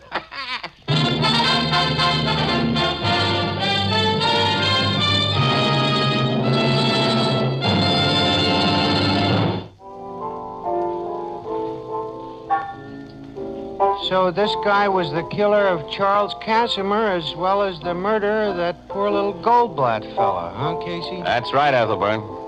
The Casimir job was his first crime. See, he worked in Casimir's office, and he learned about the $80,000 withdrawal that his boss was making, and he got a greedy impulse. He never had a chance to spend a nickel of the dough he did 2 murders for. Like I always say, to coin a phrase, crime does not pay. That's right. Well, it pays Captain Logan. He's been congratulated by the commissioner for solving the Goldblatt and Casimir jobs, and told that he's now right in line for an inspectorship.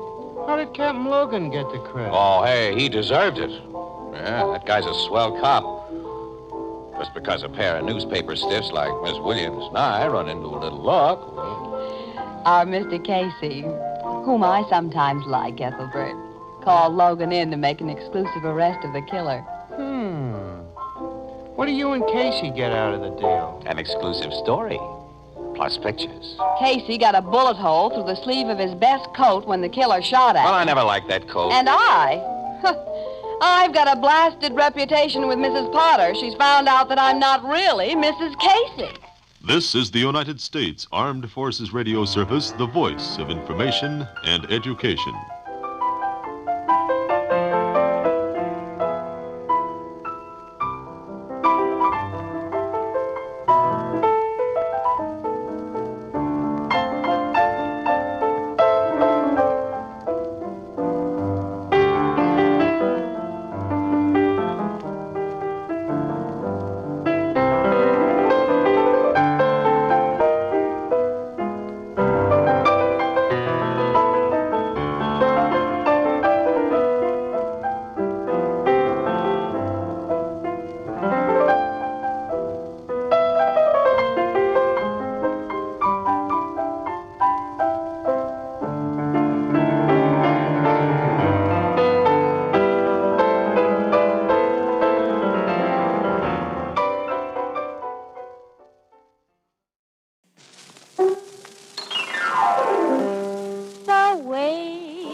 is Toni.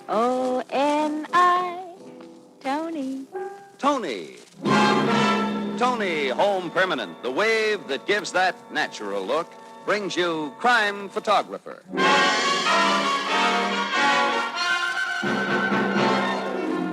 Good evening, everyone. This is Bill Cullen greeting you for Toni Home Permanent and inviting you to listen to another adventure of Casey, Crime Photographer, ace cameraman who covers the crime news of a great city. Our adventure for tonight, Scene of the Crime.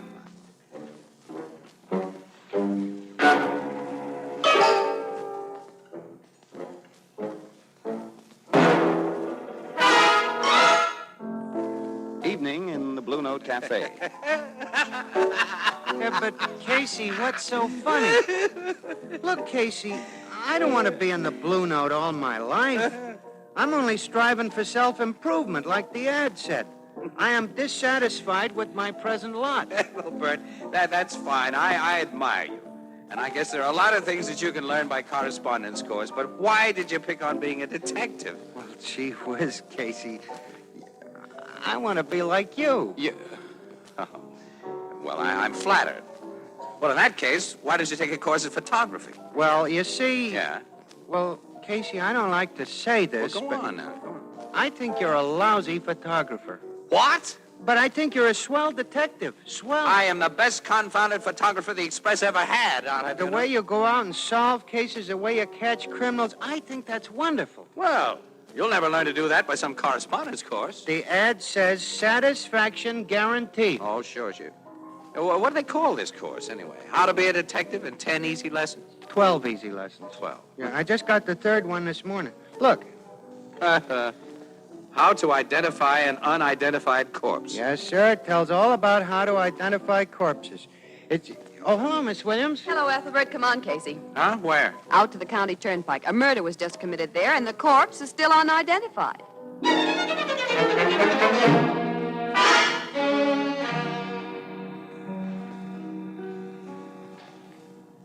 Are you a pin-up girl? Not the kind whose pictures the teenagers pin up on the wall, but one who puts her hair up in pin curls night after night? Well, you can save yourself all that trouble easily with Tony Home Permanent. Once you have a Tony, you're carefree, almost as if you had naturally curly hair. Come wind or rain or sleet, you don't have to worry, for your beautiful Tony wave is in to stay. Tony is the permanent that gives you this twin guarantee. Your Tony wave is guaranteed to last just as long as the most expensive wave you've ever had. And your Tony is guaranteed to look more natural or your money back. Tomorrow, get the Tony Kit, complete with plastic curlers for $2. And you'll discover why more than 2 million women each month find long-lasting, carefree loveliness with Tony Home Permanent. The wave that gives that natural look. Toni, Tony.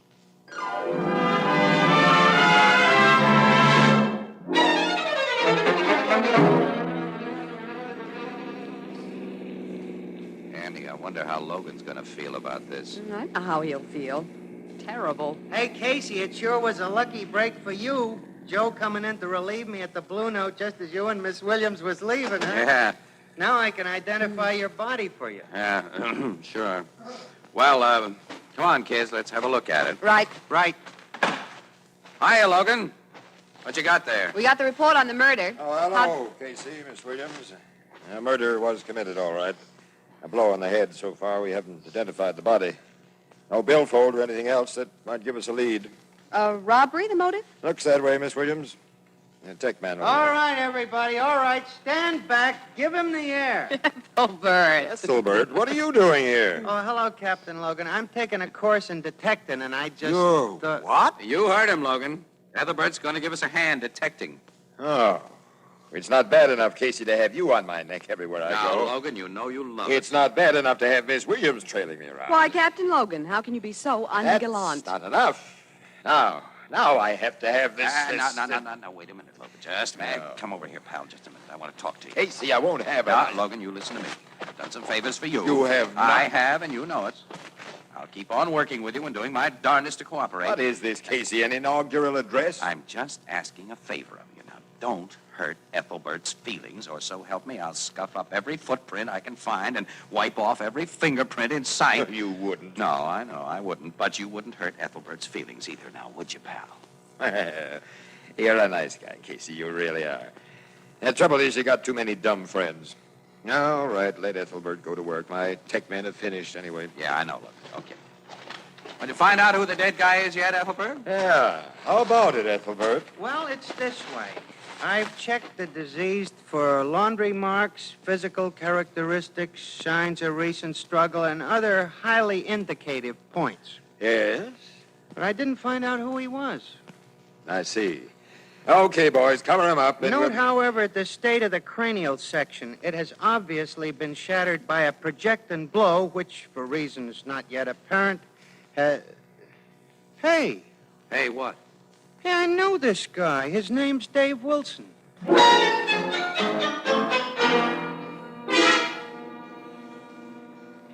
What's up, Logan? Boys here at headquarters have any information? Yeah, the dead man's name was Dave Wilson. But I already told you that 3 hours ago. Quiet, Ethelbert. That's official, Logan? His brother just identified him over at the morgue. Then it's official. Well, I ought to know Dave Wilson when I see him. I'd better get in touch with Annie. Don't bother. She got the story by phone from Flanagan. I've known Dave Wilson for 5 years. Ethelbert, you can go now. But we're very grateful to you for identifying Wilson, but we're busy. Go home. Goodbye. But, Captain Logan, I gotta stay on the case. I've been studying up on how to be a detective, and I think sometimes you, employ archaic methods and proceed from false hypotheses. Casey, get rid of that guy. Get him out of here. You'll nothing. Oh. Ethelbert, if you want to sit here and listen, you'll have to be very quiet. All right, Casey. But I did tell him 3 hours ago it was Dave Wilson. What about Wilson's record, Logan? Well, he hasn't got one. Not a thing. Not even a parking ticket. No, Dave was Ethelbert? a very nice guy. Look, Logan, let's get down to brass tacks. What do we got to go on? Well, you know, Casey, it looks to me like a gang or grudge killing. It has all the signs. All the signs except a corpse with a police record.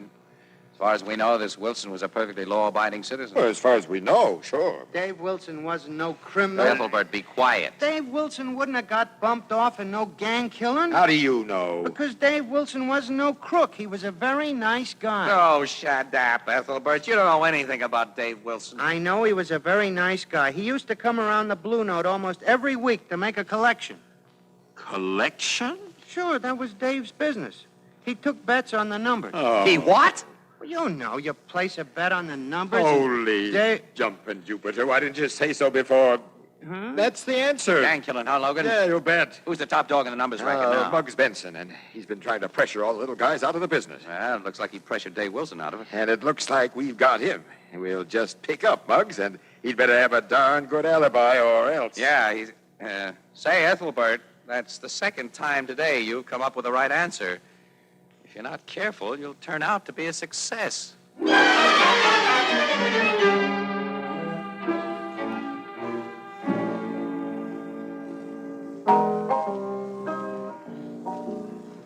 Hello, Ethelbert.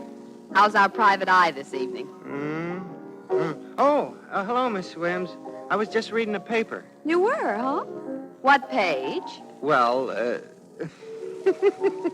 Don't tell me, let me guess. Page 2, column 4. Caption under photograph, quote, Ethelbert, bartender at the Blue Note Cafe, who yesterday proved a valuable ally to the police by identifying the body of David Wilson, petty racketeer.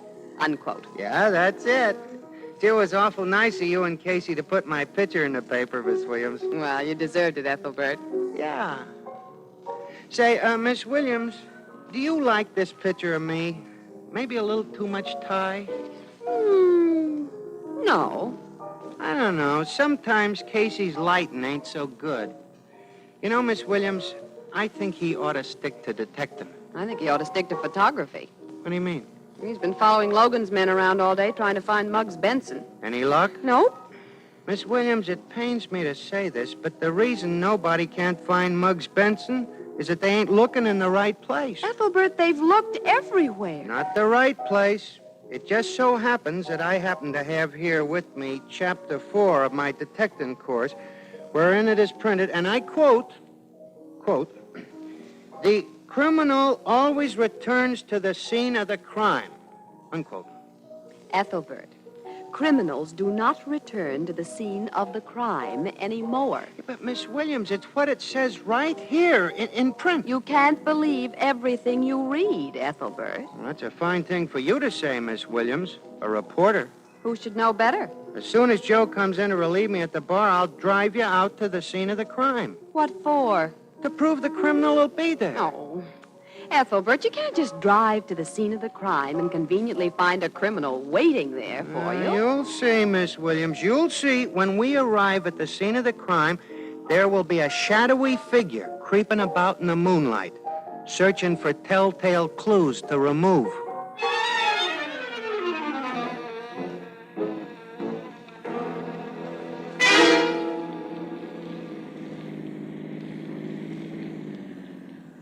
Ethelbert, this is the most ridiculous. Honestly, if Casey ever finds out I came out here... Miss Williams. What? Look over there in the moonlight. Good heavens.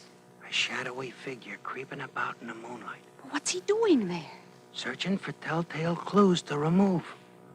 You mean you think it's Muggs Benson? Why not? Like the lesson said, a criminal always returns to the scene of the crime.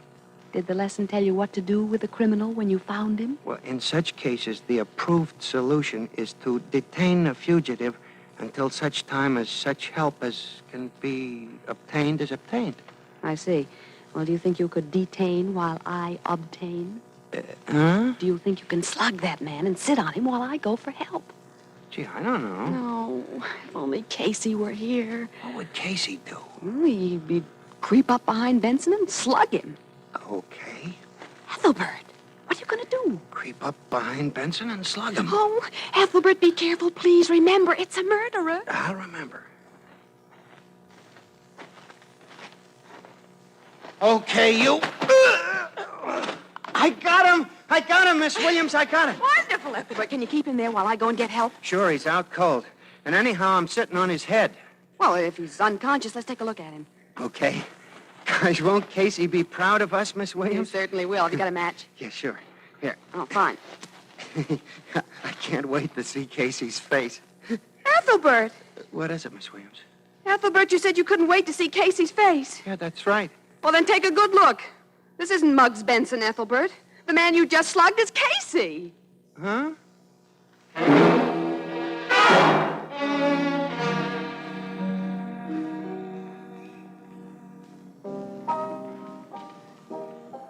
Hi, Ethelbert. Say, what's this I hear about your turning detective? I had to dash right over and find out about it. Oh, 'twas nothing, Mr. Cullen. I just happened to know that Dave Wilson. Well, now that you're famous, I suppose you're going on with this new profession of yours, huh?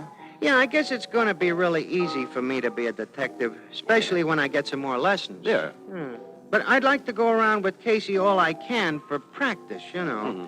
And, of course, I like helping him out. I'll help you get some practice, Ethelbert. How about it? Swell, Mr. Cullen. All right, now I'll give you 3 clues, and by your superpower of deduction, see if you can tell me what I'm talking about, all right?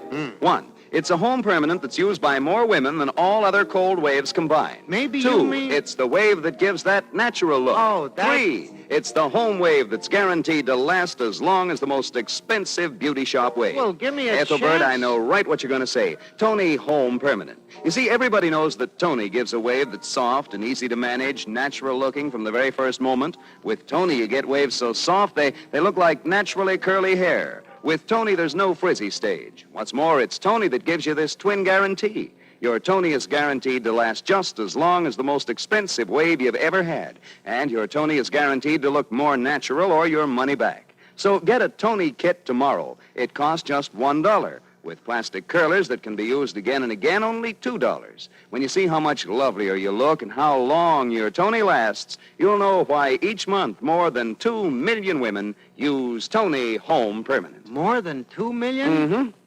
That's a lot of women. Yes, Ethelbert. Now, each month, another 2 million women give themselves lovely Tony waves.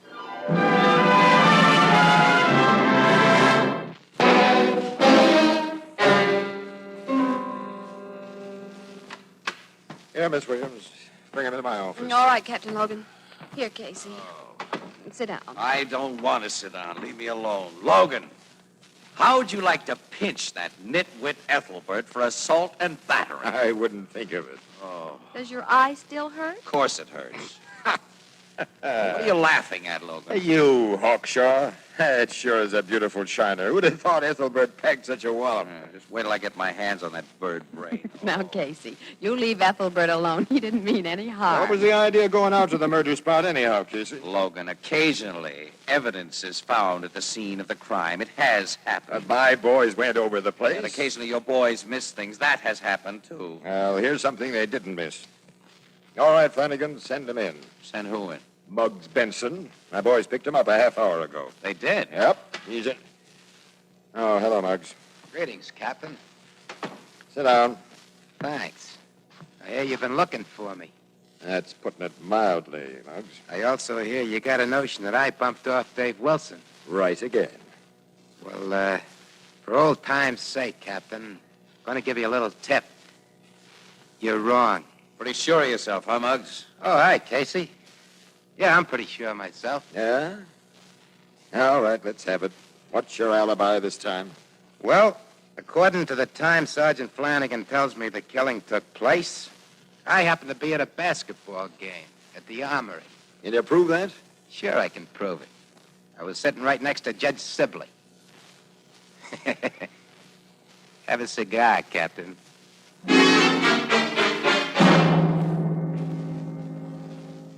All right, Muggs. Judge Sibley corroborates your story. You can go now. Thanks, Captain.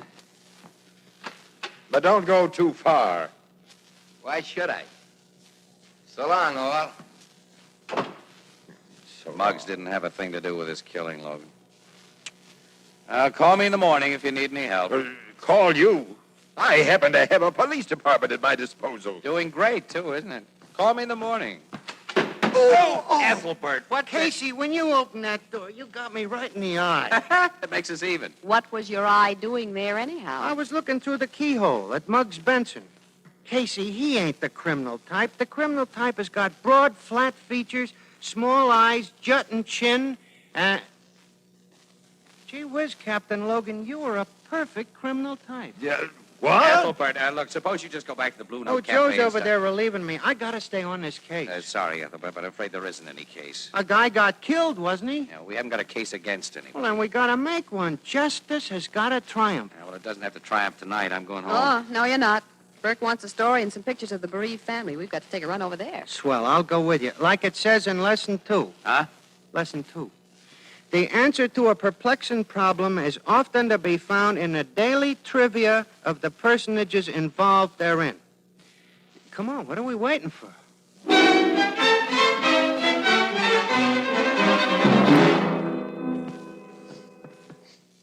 I'm sorry my mother isn't in, Mr. Casey, but she's awfully upset about Dave's accident, and I don't think she ought to talk to the newspapers anyhow.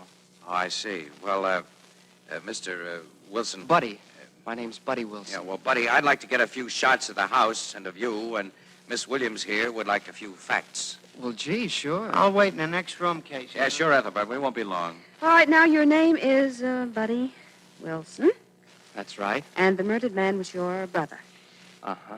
How about looking over here for a minute, Buddy? That's it. Hold it.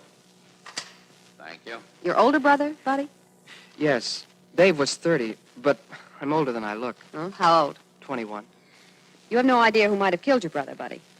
No, ma'am. I didn't know much about Dave at all, except that he gave Mom a lot of worry. I just tried to keep her from knowing too much about his kind of work.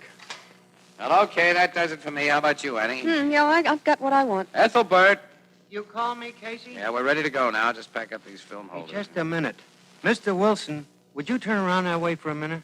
Well, sure, but... Uh-huh. Now the other profile, please. Ethelbert, what the... Uh-huh. Okay, Casey, I'm ready to go.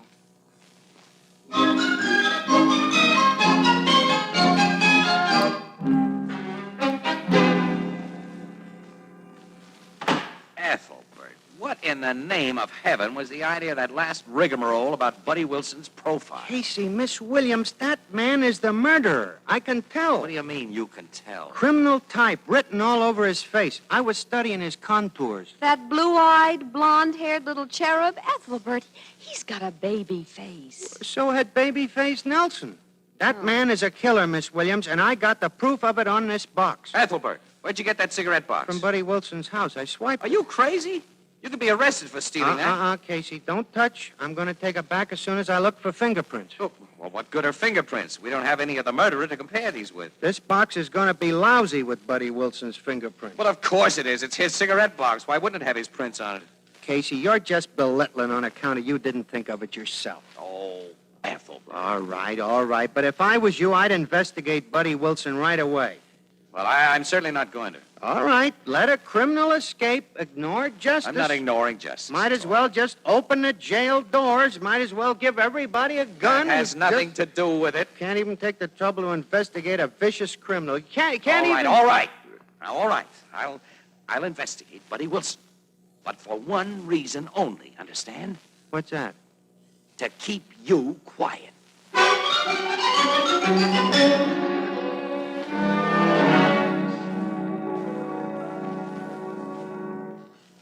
Blue Note Cafe, Ethelbert speaking. Hello, Ethelbert. This is Casey. I just wanted to tell you that I've been checking Buddy Wilson's record. Yeah? Yeah. I'll read you what I have. Buddy Wilson. Criminal offenses? None. Arrests? None. Occupation? Salesman. General remarks? Graduated high school with honors. Class valedictorian. Sings in church choir. Sole support of aging widowed mother. Well, how's that for a record, Ethelbert? It's fine, Casey, just fine. We all make mistakes sometimes, Ethelbert. Yeah, sure. So you'd better return that cigarette box you swiped from Wilson. Yeah, sure. Did you find any fingerprints on it? Yeah, sure. Whose? Mine.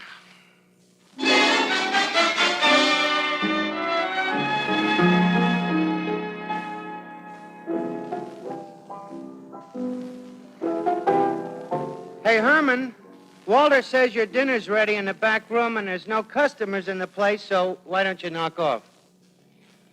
Now, let's see, where was I?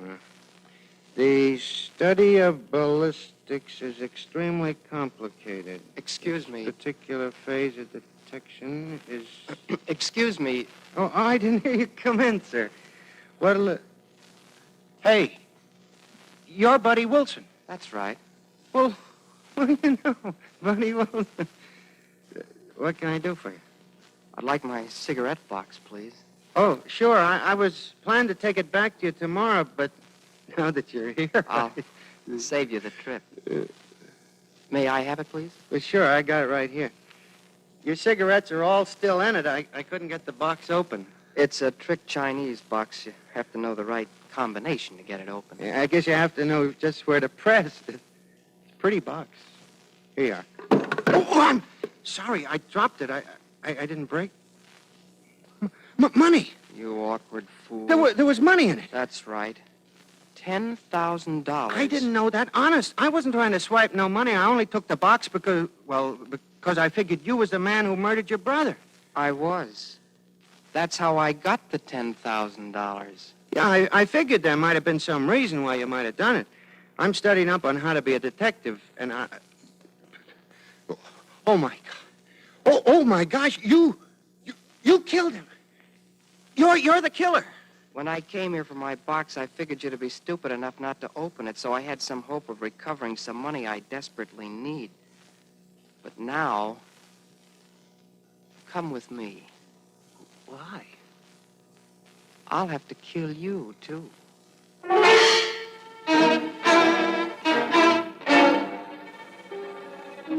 Casey speaking. Oh, hello, Harmon. What? He did? Out of the Blue Note? What did the guy look like? I see. Okay, Herman, thanks. Thanks very much.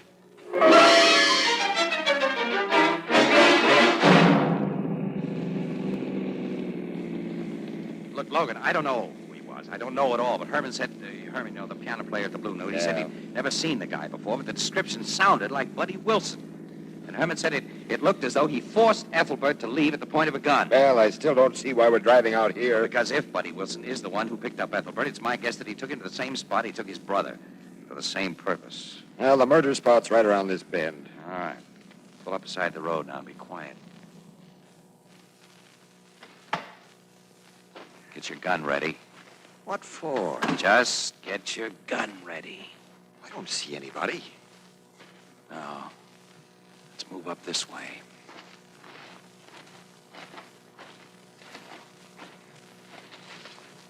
There.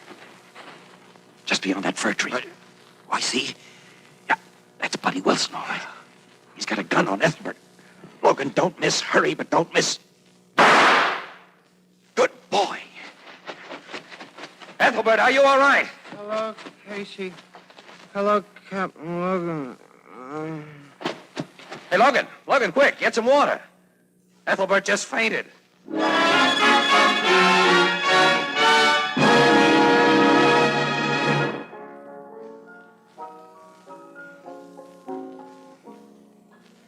For soft water shampooing, use Tony Cream Shampoo.